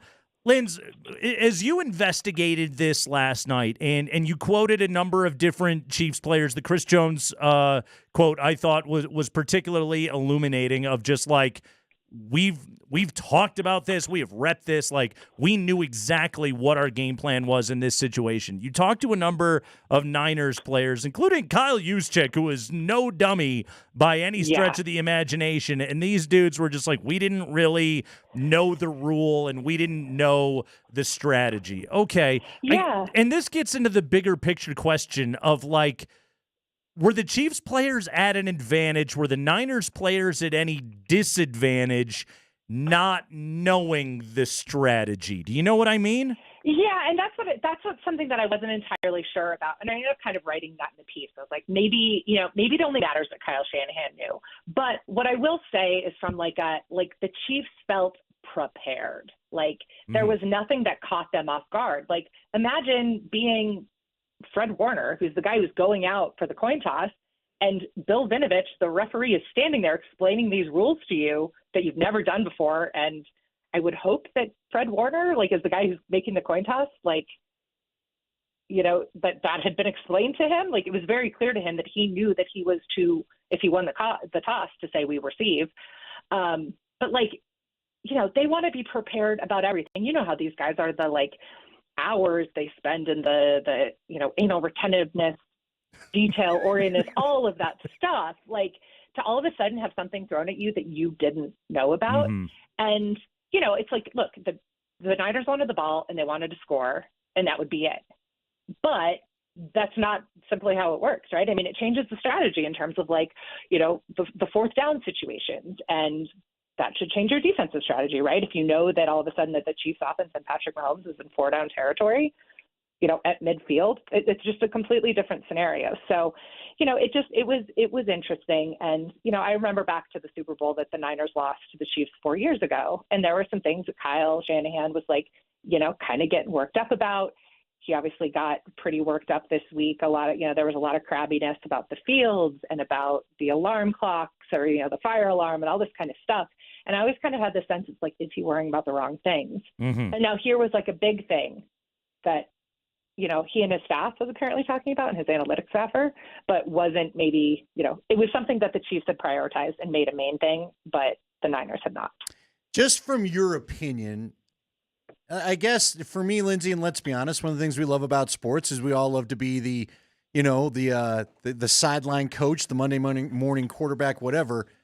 For my money, though, I don't want to let Patrick Mahomes, of all the guys in the NFL, I don't want Patrick Mahomes having the ball last, period. Do you know what I mean? Yeah. What would you have done? For me, I'd have taken the ball second, if for no other reason, to make sure he didn't have it last if I could avoid it. Yeah, and I think that's like, that's kind of like the human element of this. And I think like the analytics of it, and look, I didn't talk to the Niners analytics coaches to kind of go through all of their models and figure out how this works. But, I get where Shanahan was coming from here. And like I said, I don't think this is like the reason they lost the game, but it's going to be one of many, many things. The one thing that the models can't account for is who the opposing quarterback is. And for as poorly as the Chiefs offense has played through stretches this season, Patrick Mahomes comes back all the time. He had already come back from a 10-point deficit in that game. He had already led multiple field goal winning drives. And by the Niners not scoring a touchdown in that drive, it made things really, really difficult on themselves. And if they were so confident that they were going to score a touchdown in the game or on that opening possession of overtime, I guess that's one thing, but that second half hadn't been trending that way, right? I mean, the Chiefs defense had been doing a really good job. They were playing really physical. Steve Spagnuolo really dialed up all the right coverages, especially in that overtime period, that it was no sure thing. And then you kind of give control and power to Patrick Mahomes, which is a terrifying thing to do. And he made them pay. Sure did. Chiefs win the Super Bowl yet again. Lindsey Jones was there to cover it all for the Ringer.com. Check out her latest all about Kyle Shanahan's decision to receive in overtime. Good investigation on that stuff last night, Lindsay. I have seen your piece quoted in several other publications today, so you were certainly the reporter of record on... Yeah, I was curious about it. It's an unprecedented thing. It's never happened before. Yeah. And, exactly. and how do you tackle it in that very moment, in the biggest moment of these players and these coaches' lives? It's absolutely incredible. Linz, good work. Thank you so much for giving us a few minutes. And, hey, welcome back to Denver. Thank you. It feels great to be back with this fresh Colorado mountain air after living that casino life for a week. Yeah, it gets a little old. Thanks, Linz. That's Lindsey Jones with us right there. Jeff Legwold, he's going to join us coming up on the other side on Altitude Sports Radio.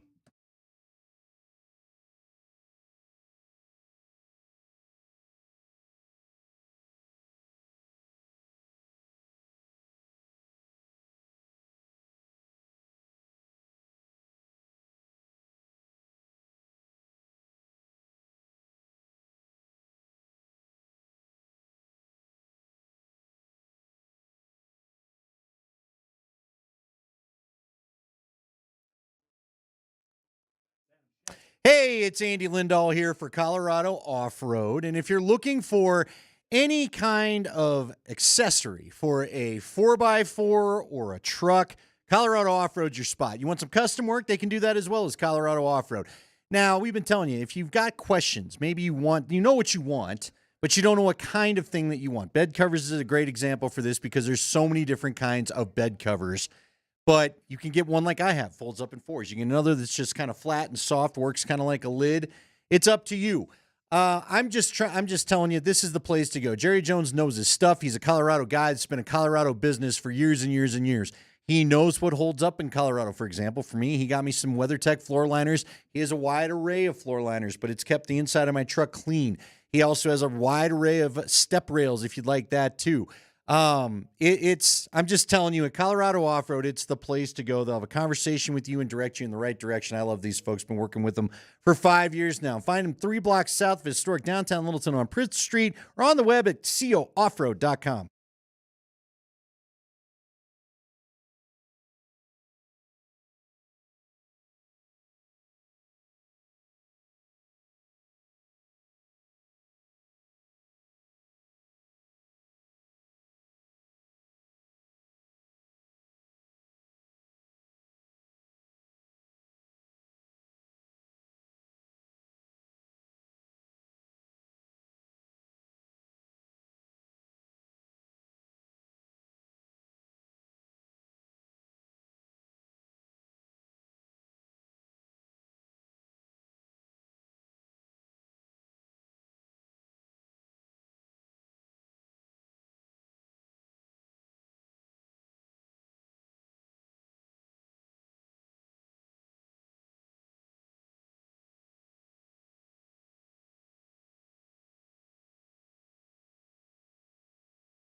Yeah, it is Jeff Legwold time here on a Monday afternoon as the Chiefs win Super Bowl 58 25-22.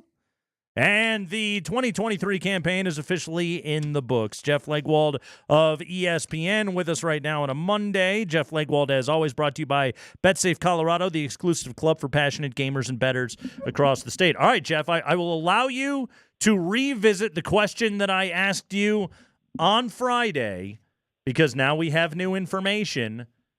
Is that guy the second greatest quarterback of all time? You know, he's still with those other guys with me, and all right, that's great company to be in. I mean, there's no bad answer there. When you know, you're in a small group of quarterbacks, certainly when you get your third. You know, there's still the Bradshaw, the Montanas, and obviously Brady. But you know, in the Super Bowl era, you know, here's the thing, Nate, and we talked about it Friday some. We've never seen this trajectory in the Super Bowl era of a 28-year-old quarterback who's, I think, won the division every year. He's been a full-time starter. What's he played in now? 5 conference championship games already. The 4 Super Bowls. You know, we've not seen this trajectory on a player this young. You know, Brady. To me, still is a little different animal in that respect. But for a 28-year-old guy, I'm not talking seasons, I'm talking age. For a 28-year-old guy to be where he is, and look, you know, it's almost exactly this scenario we talked about Friday. Talent, top to bottom, just raw talent, graded talent. I know a lot of people who would say, yeah, the 49ers are talented at more places. But in the end, you know, the most special player on the field had a minute whatever, and that was just enough time to throw a game-winning touchdown pass to a guy who hasn't caught a touchdown pass all year. So, I mean, it just shows you where he's at. Jeff, I'm going to ask you what I just asked Lindsay because we talked to Lindsay about the whole, you know, the Shanahan, the overtime thing. I was curious, as the clock ticked down, are we treating this like the fourth quarter because the Chiefs had not finished their possession, therefore the game wasn't tied? Or are we going to just keep going? Obviously, we learned it was just going to keep going. So why time it at all? Why not just play it till it ends, do you think? I think just the structure of the competitive clock, that you want it to resemble what it does during the regulation game. I mean, the other sports, you know, hockey's always timed the extra period and all of that. And I think, Andy, honestly, there's also natural rest breaks when the clock's running. You know, it stops on out of bounds, incompletion. So I think you'd have to figure out how you're going to do those stoppages as well.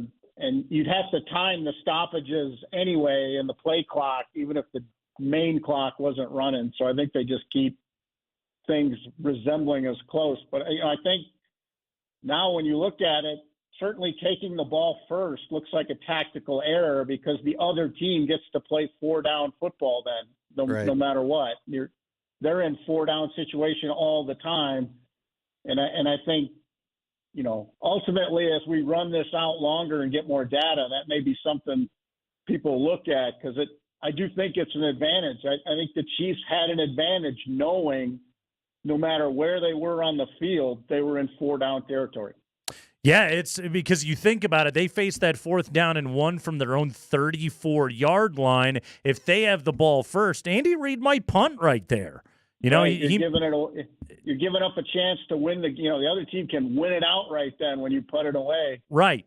And like there's the flip side of it too though, Jeff, of like, you know, when Kyle Shanahan said we want the ball third, like we want the ball if it's in a sudden death situation, we think we're at an advantage to get the ball first, which also it makes sense in that part of the conversation as well. And Andy and I were talking about this, like this is where Mahomes just sort of messes everything up. Yeah, that would be my – yeah. I think what you're saying is right. I would go as far to say almost, maybe Burrow too, but almost anyone else, you take the ball first and put the heat on them. Right. Really crank the pressure, because I don't care about analytics in the Super Bowl with the game on the line. That guy doesn't feel heat, you know? Did you see how calm he looked? It was like it was a first quarter drive in September. I mean, he really, that's where we're at with him. He's going to have to be injured, or a lot of his teammates injured, or they have a bad year in free agency. I mean, whatever. He's in the mix the minute he puts a helmet on every season. And we saw yesterday why. And I used to say there have been a lot of great quarterbacks I've seen in my career, but I've always felt like Montana had this inevitability about him, about winning. I thought Brady had it, and I think Mahomes has it. There's just this little feeling of inevitability, like no matter what you do, because they figured it out, you know, that the Niners had a good plan. Steve Wilkes coached a hell of a game for the Niners. They pinched the safeties in. They dared the Chiefs to throw it down the field. They were not afraid of anything the Chiefs had down the field. And the Chiefs still found a way to mix some motions and, you know, run a little arrow. They ran that little arrow concept with the tight end motion. They did it multiple times, including the game-winning play. I think Andy Reid has since told everybody that, you know, that play's called corn dog in some fashion. So, but it's just a little concept, and every time they ran it, it was successful. Jeff Legwold with us here on the Ramos Law Hotline. Car accident, you need Ramos Law, medical doctor and attorney, ramoslaw.com. Jeff, the piece that I want to read from you, I'll be your editor for a moment. I want to assign this to you, but I'm genuinely curious. You're going to have to cuss more. I'll tell you that right now. I can, just not on the radio.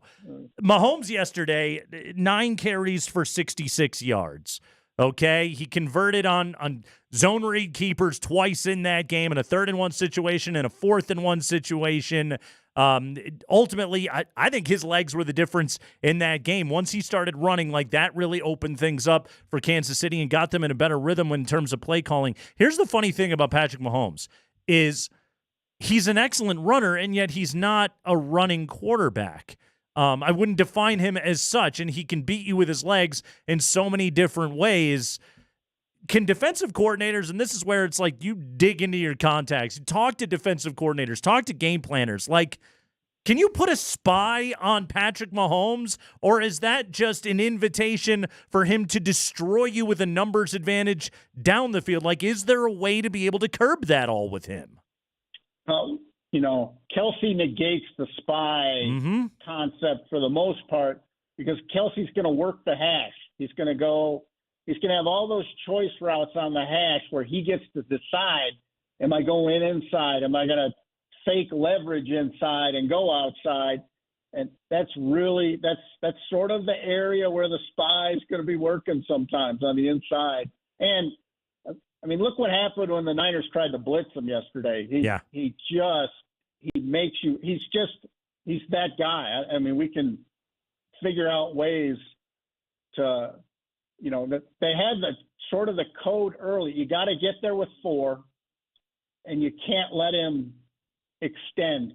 You know, you've got to make him retreat. And it worked most of the game. Yeah, the minute he's not retreating, you're in a lot of trouble. Just because once he sort of gets around you, and they did a really good job of it. But again, he's really good. Andy Reid's really good, and we talked Friday about the element of, you know, how much is it worth to have been in that situation more than the other guys? I mean, their whole offense was calm. They didn't jump off sides. They didn't mess up motions. They had a couple snaps where you're like, man, that was close. But in general, they played with, you know, game on the line composure, and that's tough to beat. I will say what makes him so difficult as a runner is he makes really good choices. He doesn't waste downs. Like, even the biggest run to get the conversion, that's a naked bootleg. Watch what the line does at the snap. They're not firing. They're sort of shuffling. That's a pure naked bootleg. That's a really risky call in that situation. But he's when he fakes the play action aspect of it, he understands what he's looking at and that it's not going to be a problem, and he makes a good choice. So it ends up being a game-deciding play. He's not even fast. Like, seriously, watch the guy, right? It looks like he's got to poop the whole time that he's out there running. He's pooping on your plans is what he's doing. I mean, he is. Wow. All right. No, I mean, he's so creative, and he makes good choices. There's lots of guys in the league who can run around, escape people, fool people, once in a while make this play where you go ooh and on, and the next 10 times they try it, it's just horrible. He makes good choices. There are no wasteful runs, I think, is how I would put it. All right, so if you're in charge of the Broncos, the Paytons are gone, Leggy's been hired, Greg Penner likes something about your appearances on Altitude Sports Radio. He goes, that's the guy. What are you doing to start to construct something to take on this Chiefs dynasty? Because as Nate and I talked about it in the first hour, I think what this does, if nothing else, Leggy, and I know fans aren't into being logical or patient or any of that, but it should tell you need a build. For the first time, I think there's no denying for anybody in Broncos country, there is not a quick fix. It's not we're a quarterback away or a this or a that. You need a build. What are you doing to start the build? Well, you got to do it in April somehow. So you got to start positioning yourself, and you're not positioned in this draft to sort of start it in earnest, but you can start it in this draft. This could be the draft where people talk about these 3 starters came out of, this draft, but it's very clear that, free agency is always going to play a part. I'm never going to deny that. I mean, the 2014 free agency class that became a Super Bowl winner, it showed you what free agency can do on a draft-built team for the Broncos. And, I think that's a good model. That's a good model. Build through the draft, and you have the biggest checkbook in the league. So when you want to take a swing, you can get anybody you want. And but they have to accept the first part of it, I think. And we don't know if they have that inclination or not. They need a patient year, at least 1 year, where you're just going to have to sort of eat your Brussels sprouts and live with it, because they're in a tough spot. Is there a vegetable you like, by the way? It's always a vegetable. Is there a vegetable Jeffy likes? You don't like broccoli. You don't like Brussels sprouts. I like them all, but I usually use the ones my kids would turn away. I see. Okay. That's how my brain works. But no, it's I think sometimes we all get wrapped up in there's this unlimited number of solutions. But there are only 2 ways to acquire players in the NFL. You can pick your own or sign somebody else's. Those are it. You don't have this long list of ways to do it, and signing somebody else's as your predominant way to do it has never really worked. I mean, look how many Chiefs on that field last night are Chiefs, picked. They built a secondary. Their corners, they might have the best tandem of corners in the league. They're all pro pick at corners, a draft pick. Mahomes is a draft pick. Kelsey is a draft pick. The interior 3 up front are draft picks. It's just, that's it. That's how to do it. And certainly if you win the lotto at quarterback, you're going to be very good, but you got to get a quarterback and a good enough team around him to get it done. Yeah, and and this is where Andy Reid deserves credit, is they didn't really win the lottery at quarterback, they identified a guy, they took him at number 10, they developed him, he sat for a year behind Alex Smith, They built a team before he started. And he's gotten better every single year of his career, and Andy Reid has done all of that work. Real quick, Leggy, last thing, report from Ian Rappaport yesterday. Broncos keeping all options on the table at quarterback, including the possibility of reopening talks with Russell Wilson about restructuring his contract to keep him in Denver for 2024. What do you make of this note from Rappaport? Is this optics, or is there a real chance of that happening and Russell going along with it? I said it Friday. I still believe it from all of the people I've spoken to. I think this is more you have no chance of trading him unless you, and I think the feeling is there's a very slim chance of trading him in any scenario because of the contract.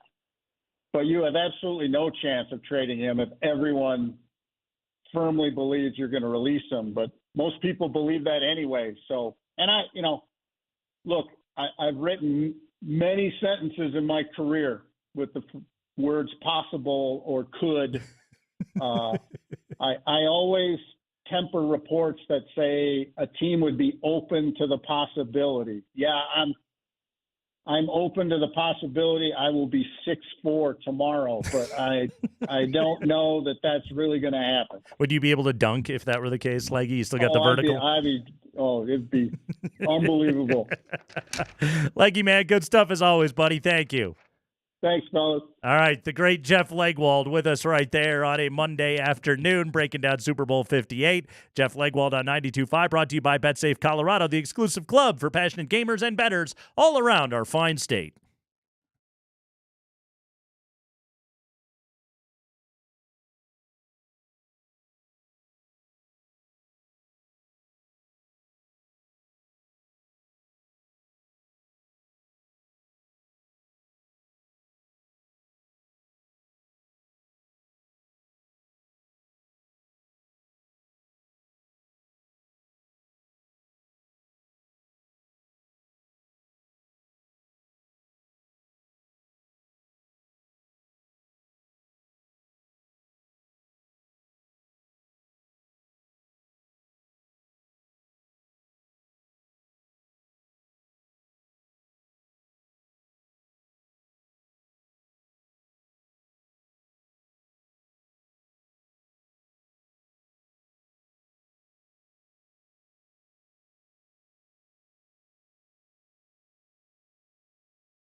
Hope you're all doing well on a beautiful Monday afternoon. Crackman and Lindahl, Nuggets, Bucks. 6 o'clock is the tip. We'll get your pregame coverage at 5:30 with Mark Bertinoli here on Altitude Sports Radio 92.5.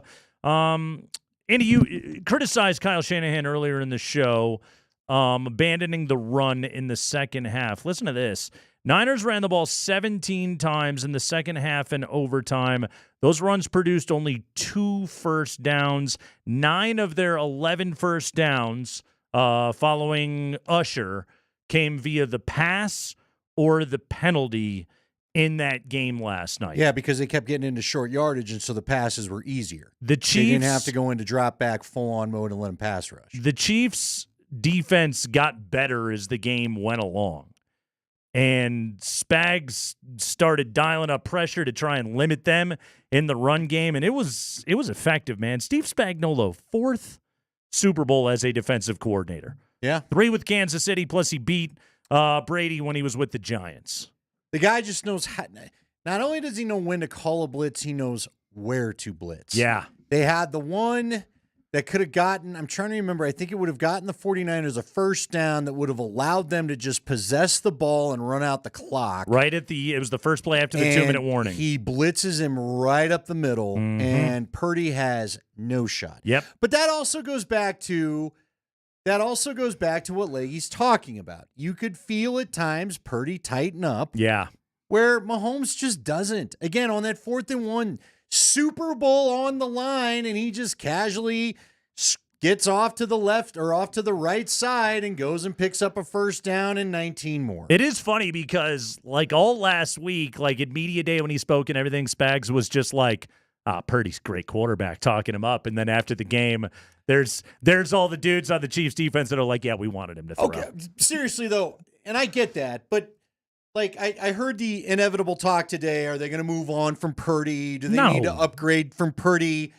The kid didn't have a bad game. No. He got a couple balls knocked down. Missed it's a few throws. Happen. Yeah, but nobody's perfect. Like, a couple of the drives he missed throws on, they still scored touchdowns. Andy, I'm telling you, man, like Kyle Shanahan, and it's his 3rd Super Bowl that he loses as a play caller with at least a 10-point lead. But like this one, man, You have a dumb special teams thing happen. You get a PAT blocked. You have Christian McCaffrey, arguably the best football player in the world, fumbling the ball right at the edge of the red zone on an opening drive when you're cruising down the field. Like there were dumb things that worked against the Niners in this game. You know, a 3rd down and 4 where Chris Jones is unblocked in overtime and goes flying in on Purdy. Just dumb things like that. What hurts so much about this is this was the number 1 offense in football this year. This was a year where everybody was healthy on their offense. Like Shanahan had it all directly in front of him. He was going up against a Chiefs team that he gets in the Super Bowl who flawed, to say the least, and he still can't get it done. And, like, look, I believe Kyle Shanahan will win a Super Bowl one day. I think he's too good of a coach. It took Andy Reid 21 years until he was able to do it. But the other part of it about Kyle Shanahan is, like,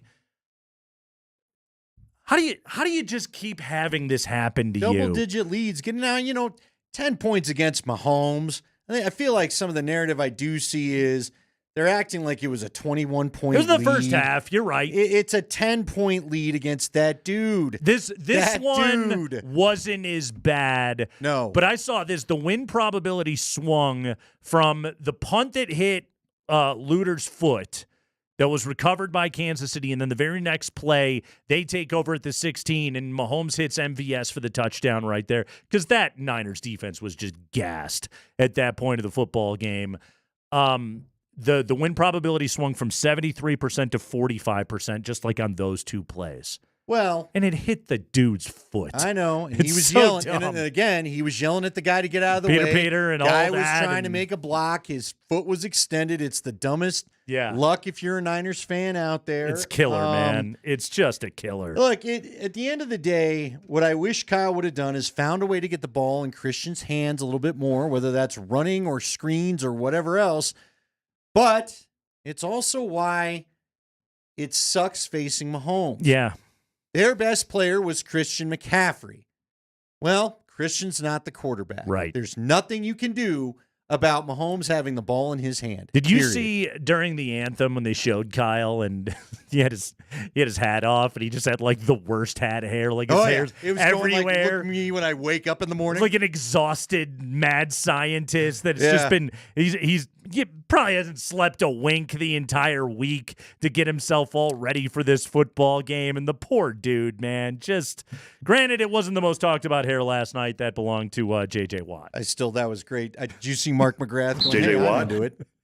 He quote tweeted him and said, "I was into your hair." I was surprised. I have not seen anybody intentionally go frosted tips in quite some time. Good on JJ. Well, you Trying to change bring up it a little. back. I thought his tweet was just chef's great. kiss. It was Do you ever great. think if you change your hair, anybody would notice? Trust me, they do. You know what's not being talked about enough, probably though, is Greenlaw being out. You and I had mentioned it, It's a killer. Go to back to the fourth quarter and the Kansas City motions confusing the second. You could see it. They had a couple plays where they just shifted guys a little bit, then ran a motion, and they're getting ready to snap, and you could still see the Niners guys clapping and whatever, trying to make sure everybody knew who the hell they had. I just feel like if Greenlaw's in there, because they talked about how important he was Torn to that Achilles team. running on the field. I know. It's just, again, it's like there's some sort of witch hex on everybody that faces the Chiefs. I don't know. Certainly on Kyle Shanahan at the very you know least. what? Here's another thing. You and I kind of talked about it, and I know I've heard a lot of people mention it. Wait. People want to call it the greatest Super Bowl ever. And I told you last week, what does get to me a little bit, a great ending does not necessarily make a great game. I'm a little torn on this one. One of the reasons why I will always put 32 out there as a candidate for best Super Bowl was both Brett Favre and John Elway were Hall of Fame quarterbacks. I could go, I've done it before. Go and look at the list of Hall of Famers facing off against each other on both sides of the ball. Yeah. And then have the game still go down to the last possession where ultimately the Packers throw an incomplete pass, all that. There's the extra storyline of the old man getting over the hump and John Elway finally claiming his first one. This game, I don't know, Nate. This game was like it was sort of just meh at the half because neither offense was giving us the show I think we thought. Like, I'm not ready to call this best of all time, but that was maybe a top 10 game when you look at the talent. You got Mahomes facing a team full of all-stars on that San Francisco defense. That's pretty good. I thought it was a great game. I can't call it the best Super Bowl ever. I watched Eli Manning beat Tom Brady, with stupid quite honestly plays. Last year 38-35. That was fun. We watched Nick Foles and the Eagles once beat Tom Brady in a Super Bowl. So I'm not ready to I don't know historically where I would put this thing. I did think it was an excellent football game. It gave us a hell of a lot. And the opening half of that game, the Niners came out. They were the better team for the first 30 minutes of that football game. And the Chiefs, by the skin of their teeth, were able to hang in that thing. They were able to get the field goal right before the end of the half. I tell you what, one thing that I did hate from Kyle Shanahan last night was wasting an opportunity at a possession at the end of the first half. Do not do that. To me, that is such a massive sin for a coach, especially when you're going up against Mahomes, to let the clock run out, to not use his timeouts when Kansas City was already in scoring territory. I hated that decision from Kyle Shanahan last night. That, to me, was his greatest sin in that game.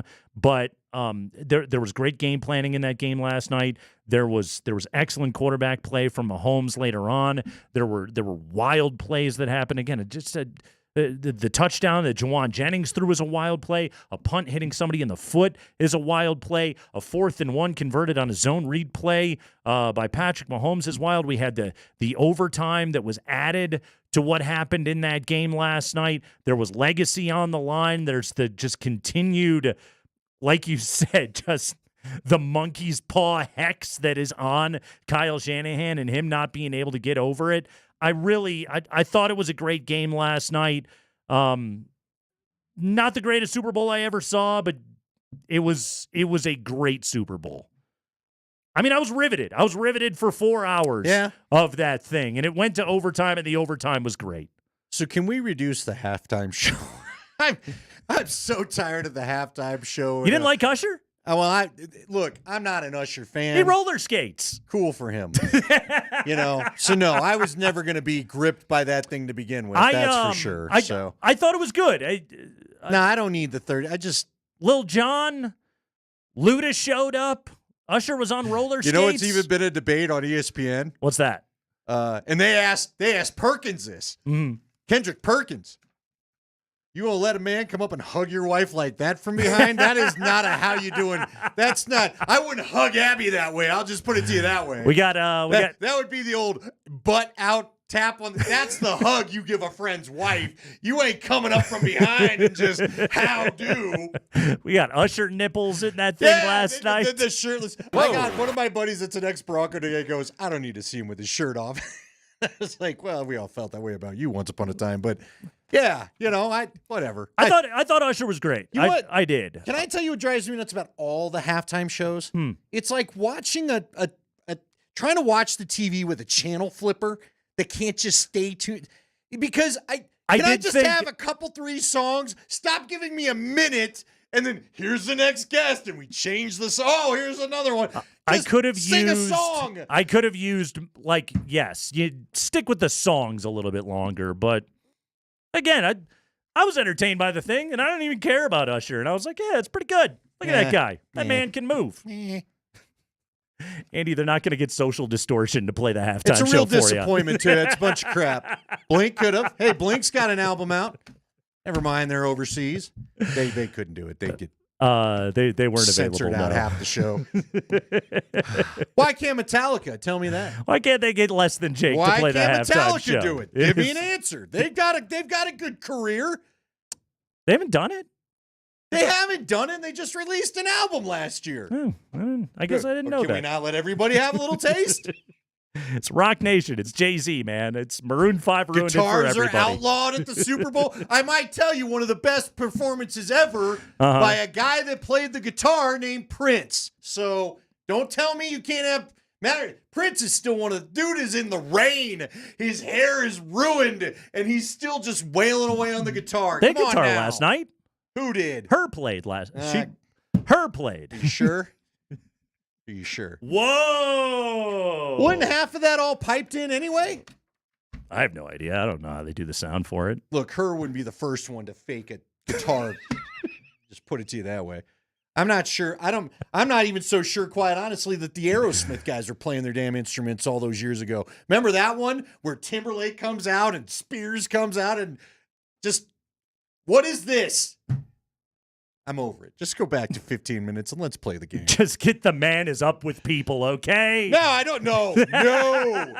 No. I will take 40 minutes. I'll take an hour of Usher over going back to up with people. Well, you got an hour of Usher last night. It's Altitude Sports Radio.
Getting you ready for Nuggets Bucks. That game at 6 o'clock this evening here on Altitude Sports Radio 92.5. Nuggets looking for a little bounce back on the road. But right now, we go with the 5 biggest stories of the day from around the NFL. Mark Springer has gone far and wide on this Monday following Super Bowl 58. Go for it, Spring.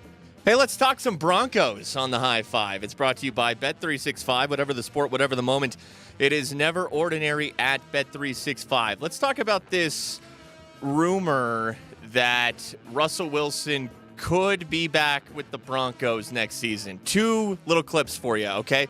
This is last Friday. Sean Payton on Radio Row talking with USA Today, and he was asked why he thinks Russell Wilson and the Broncos were not a fit, and what the future holds. Here is Sean Payton. Well, I don't think we've made a final decision, and I say that honestly because we begin the draft meetings Monday. Yeah. So it's always funny when I read stories about this is what we're going to do in the you draft. don't know. Like we're gonna trade up, and I'm like, I haven't looked at any of these college quarterbacks yet. So how's someone writing that story? Sean Payton saying options are still on the table. Yesterday on NFL Network, the insiders, Ian Rappaport, Tom Pelissero, Mike Garafolo, reporting on the Broncos as well. Here is Tom Pelissero. The Broncos are keeping all options on the table regarding Russell Wilson, including the possibility of reopening talks about renegotiating his contract. Wilson is due $39 million, fully guaranteed this season. Another $37 million in 2025 becomes fully guaranteed if he's still on the roster come March 17th. This is why Denver approached Wilson back during the bye week about restructuring his contract with the idea of having him on the team this season. Instead, Russell Wilson and his agent Mark Rogers complained to the NFL Players Association and later publicly accused Denver of benching him over money. All that being said, it's difficult to imagine Russell Wilson playing another down for the Broncos. However, if both sides get out there and don't find a better option, the Broncos already owe him all that money anyway. Don't rule out that possibility of Wilson being back in Denver just yet, Mike. Yes, we talked to Legwold about this last hour. Andy, what it instantly makes this report suspect for me is it's from Tom Pelissero. And I don't mean that Tom Pelissero doesn't know what he's talking about. What I mean is that Tom Pelissero, he's a George Payton guy. He's a George Payton guy. Mm-hmm. And when there is insider info from the Broncos and it comes from Pelissero, that's from George Payton, and it behooves the Broncos to have the football world think that there is a possibility that they may renegotiate with Russell Wilson. I'm not going to say there's a 0% chance of that. I can't imagine a world in which Russ goes for that. Well, look, I get it. I get it from a Bronco point of view for people to understand this. If you can get him to give up some of the money because not everybody's having a good time and just say, look, dude, you'll still get your money, but we'd like to, whatever over 2 years, or let's give this one more year and see how you guys jive or whatever. It makes sense for the Broncos to try to save that money. Isn't that what they tried already, though? There is no reason for Russell Wilson. This is why this thing getting out is why it's fine that you wanted to try this. You had to keep it quiet. You didn't. Yeah. Here we are. You Russ and I didn't talked let it about stay this. quiet. Right, because they didn't play poker. Right. Oh, I kept saying this. You've got to play poker with this. And now Russ doesn't need to give you any money back because he's going to get all his money anyway. Maybe this isn't to your point. Maybe it's a part to make Russ look bad because he just wants his cash. But hey, man, guys signed a contract. They all want their cash. Whatever. We'll see what happens. I don't know what possibly would motivate Russ to stick around, knowing he has to know he and Sean Payton are an interesting match, to put it politely. I would say he knows. And also, he gets his money anyway. And I don't think, look, I've said it before. I don't care what he says. I don't think he loves it here any more than Sean Payton loves him being here. It's not been a great time here. No, it hasn't. I can't imagine that Sierra thinks it's been a great move for their family. I can't imagine getting booed at Nuggets games is a really good time. Yeah. And yet that's happened to Russell Wilson here before. Yeah, like he went from Seattle where he's a folk hero. He won a Yeah, Super Bowl. he won a Super Bowl. Exactly. He's beloved no matter what went down between he and Pete Carroll. He always will have that for him. Here in Denver, Andy, you talk about it all the time.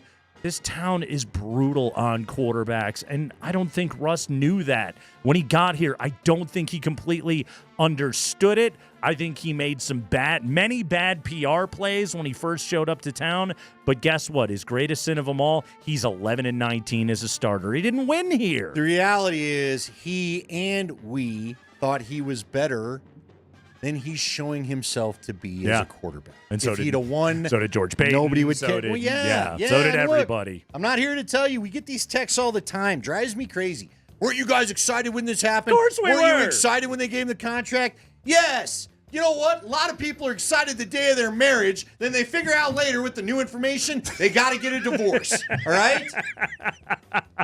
This has not gone the way they thought. Russ is not who they thought they were. We're not who Russ has thought we were. It is what it is. Well, Andy, speaking of the dead money, you know what they say. You know why divorce is so expensive? Because it's worth it. High five.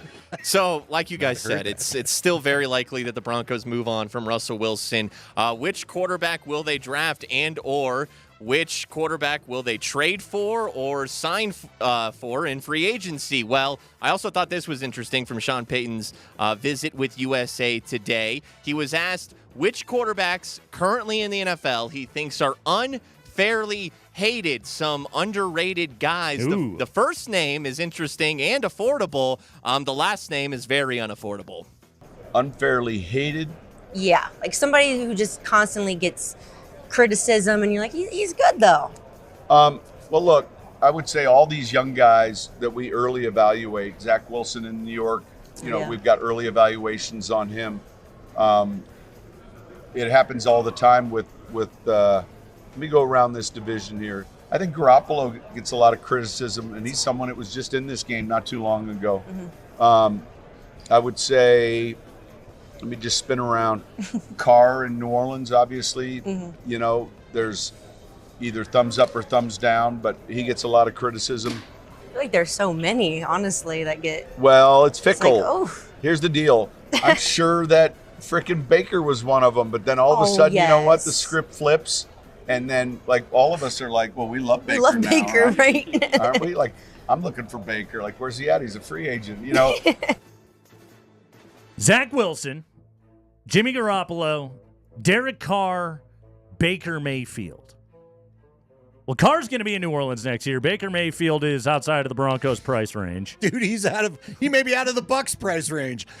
Zach Wilson and/or Jimmy Garoppolo, Andy. Jimmy.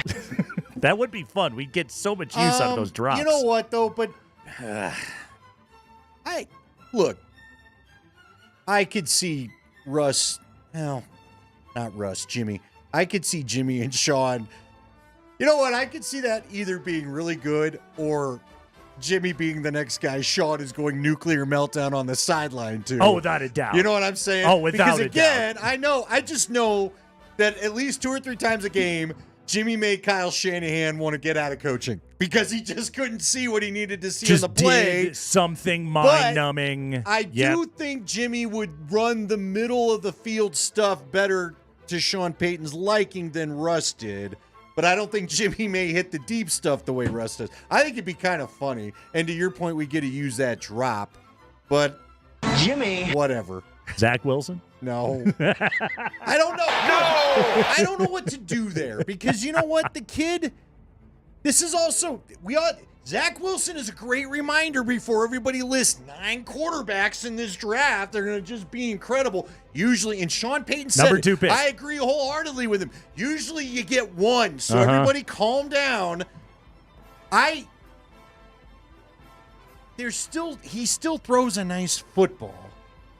But if you're going to do Zach Wilson, I can't believe I'm going to say this. If you're going to do that Zach Wilson, why not Drew Lock again? Huh? At least the fan base be fired up about Drew Lock. Zach Wilson is... What? He is a dude. Yeah, he's a guy that exists Where on this earth. he is those things. No. Zach Wilson is a guy that I believe is to me one of the clear examples of it really matters who drafts you. Yeah, I agree. And he was drafted by the Jets. And Zach Wilson was in a spot where he had to play for Adam Gase, which was a nightmare for him. And then he had to go play for, let's be honest, he had to go play for Aaron Rodgers. Yeah. And his cool offense that only he gets. And there was no chance that was ever going to work for the guy. Now, can Zach Wilson turn it around and have a decent NFL career? I don't think so. Okay? Like, there's been too much damage. There's been too many arrows slung at the guy. He already got eaten alive by the New York press. It would be miserable for him here in Denver. He would have a terrible time. Like, Zach Wilson to me would be an awful fit for the Denver Broncos. I do believe, like, Zach Wilson can carve out an NFL living somewhere. He's never going to be a consistent winning starting quarterback in the NFL. I don't know how he can come back from everything that he's been through. Here's what I do like from the 970. Get Zach Wilson, make him number 3. And the jersey still lives, baby. The jersey still lives. Can people, their jersey insurance won't work anymore? No, it says Wilson. That's the guy. There's no Z or R on front. It's just Wilson. Sprague. High five. Here was another popular NFL rumor tweet from the weekend. Daniel Jeremiah of NFL Network, former scout connected to front offices, tweeted, I believe we'll see 4 to 5 teams look into moving up for a quarterback over the next few months. Teams are not excited about next year's quarterback class. Shedeur Sanders is in next year's quarterback class. Yeah, he said some things he probably should have kept quiet over the weekend. Yeah, interesting quotes from Shedeur Sanders talking about his disdain for the option routes that were in Sean Lewis's offense and everything else like that. I tell you what, man, if I am an NFL play caller and I'm interviewing Shedeur Sanders before the draft and I'm talking to him about how he is been quoted as having disliked playing in a pro-style offense, I would have my concerns right there. Now, you know, Shedeur's smart. He'll figure it out. Like, he will say the right things when he gets to that place. But those were some very interesting quotes that came out from Shedeur Sanders over the weekend. As for all the teams looking to move up, I mean, Andy, we'll talk about the Broncos situation here for a second. I don't know how they do it. Yeah, because, again, the team's sitting at 2 and 3. 1 through 3, technically, need quarterbacks. Yeah, very much need quarterbacks. Now, the Bears may hold on to Fields, but, again, what everybody needs to remember is, and I believe the Bears could hang on to Fields, but then they got to pay him. So it'll probably be cheaper to just draft a guy and move on. And if they want to, they can, again, try to do what they did last year and, Washington, how bad do you want player X? For example, okay, just take a look at the team that played in the Super Bowl yesterday, okay? Brock Purdy makes $780,000. The competitive advantage that gives to the 49ers and their ability to be able to pay all of those Hall of Famers, like, it's not a small thing, and I think Chicago would be insane to not take Caleb Williams, because you could be in basically the same boat as the Niners. You have to pay him a little bit more, obviously, because he's the number 1 overall pick, not the 262nd pick in the draft. But still, you would be in that spot right there. And I'm going to go out on a limb and say Caleb Williams is a better quarterback than Brock Purdy. Yeah, and well, not only that, again, you go back to the money. Fields is costing you minimum 40. 40 a year. Yeah. Are you ready to commit that? Like, I'm not ready to say Fields is done. I think there's a good quarterback in there. $40 million? That's what average quarterbacks cost. Isn't that insane? That's what average quarterbacks cost in the NFL. High five. Today, the Steelers released quarterback Mitch Trubisky, the end of an era there in Pittsburgh. Rumors circulating today via Mike Garafolo of NFL Network that with the Steelers hiring Arthur Smith as their new offensive coordinator, and Arthur Smith was previously the OC with the Tennessee Titans before becoming the coach of the Falcons. He was the OC for Ryan Tannehill, so the rumor is that Ryan Tannehill could be on his way to Pittsburgh. I think Arthur Smith's a really good hire for that team. He's a very good offensive coordinator. I don't think he's a great head coach, but he clearly knows what he's doing. He won a lot of games in Tennessee and squeezed a lot out of Two Springs Point right there. Some pretty average quarterback play. Real quick, going back to Mitch Trubisky. Guy that was taken 8 slots after you in the draft. A team traded up to get you at number 2. That guy just won his 3rd Super Bowl, and Mitch just got released the day after. He had to watch that. Yeah, good call. Also, you know what's interesting? The top 2 quarterbacks in this draft that everybody loves come from schools that nobody wants to trust anymore. USC and North Carolina. Well, I've heard Mike Sanford say on these very airwaves he thinks that Drake May is another Mitch Trubisky. Yeah, very well could be the case. Too bad, man. Mitch Trubisky. Don't By forget, the way, Chicago traded up to get him. What voodoo did John Lynch put on them to pull that trade? Do you remember that? Nobody thought that Lynch wanted or that they wanted Trubisky at all. Nope. And they still got Chicago to do that. Yep. I don't know. What happened there? I don't know.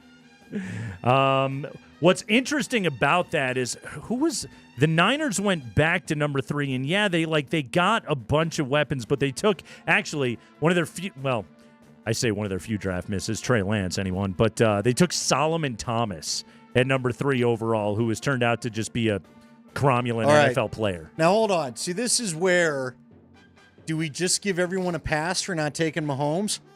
Because the Bears traded, didn't pick Mahomes, and that's a dude you're now 0 for 2 in the Super Bowl against. Yep. Or no, I'm thinking of the Niners. Yeah, the Niners, because the Niners made that trade with the Bears. Yep. Niners could have had him. Hell, the Bears could have had him, but the Niners could have had him too. Could have. And you can't beat him. Jacksonville could have had him. Tennessee could have had him. Jets could have had him. Houston could have had him, right? Chargers could have had him. Panthers could have had him. Bengals could have had him. It was Kansas City traded up with Buffalo, who was at number 10. Buffalo could have had him right there at number 10, but Buffalo traded back to 27. Now, Buffalo did take 2 guys that have been to Pro Bowls with the picks that they got. But who cares? Hey, look, the Colts traded the Colts got Chris Hinton, a perennial All-Pro, and I think a Hall of Famer from the Broncos for Elway. It don't matter. You still don't have the quarterback. But this is also like, and it goes back to the, we talk about what if Denver had taken Josh Allen at number 5 in 2018. Josh Allen? Mahomes got to go play for Andy Reid. Yeah. He got to go to a good, well-established culture. He got to join a winning team right away. He got to be a backup to Alex Smith, who was, by all accounts, one of the great guys to have ever played in the NFL before. Like, Patrick Mahomes was put into the perfect system to incubate a future star quarterback, and he has not only become a star, he has become a generational top 2 of all-time quarterback. Yeah, because, again, he wasn't asked to be the savior. He wasn't asked to be the sole reason the culture changed. That stuff was established. Now he turned out to be all those things. Well, no, I mean, he's helped reestablish the bar. By the way, Andy Reid, 3rd Super Bowl, so it ties him with Bill Walsh and Joe Gibbs. He trails only Bill Belichick and Chuck Noll. 26 playoff wins, second only to Bill Belichick. By the way, have you heard I'm hearing all the odds. Like the Baltimore Ravens are the favorite for next year, and the Niners are the. Can we all stop until he's gone? The damn Chiefs are the favorite. One of the things that I did hear in postgame I agree with, the Chiefs are never the underdog, so stop it. I know you need those lines for Vegas. You know what I like, too? The word on Travis Kelce's speech to the team from Saturday night, we're not the underdogs. Thank you. Thank you for recognizing that and not lying to everybody. Got the Nuggets and the Bucks coming up next. Birdo's got your pregame coverage. Good night, everyone.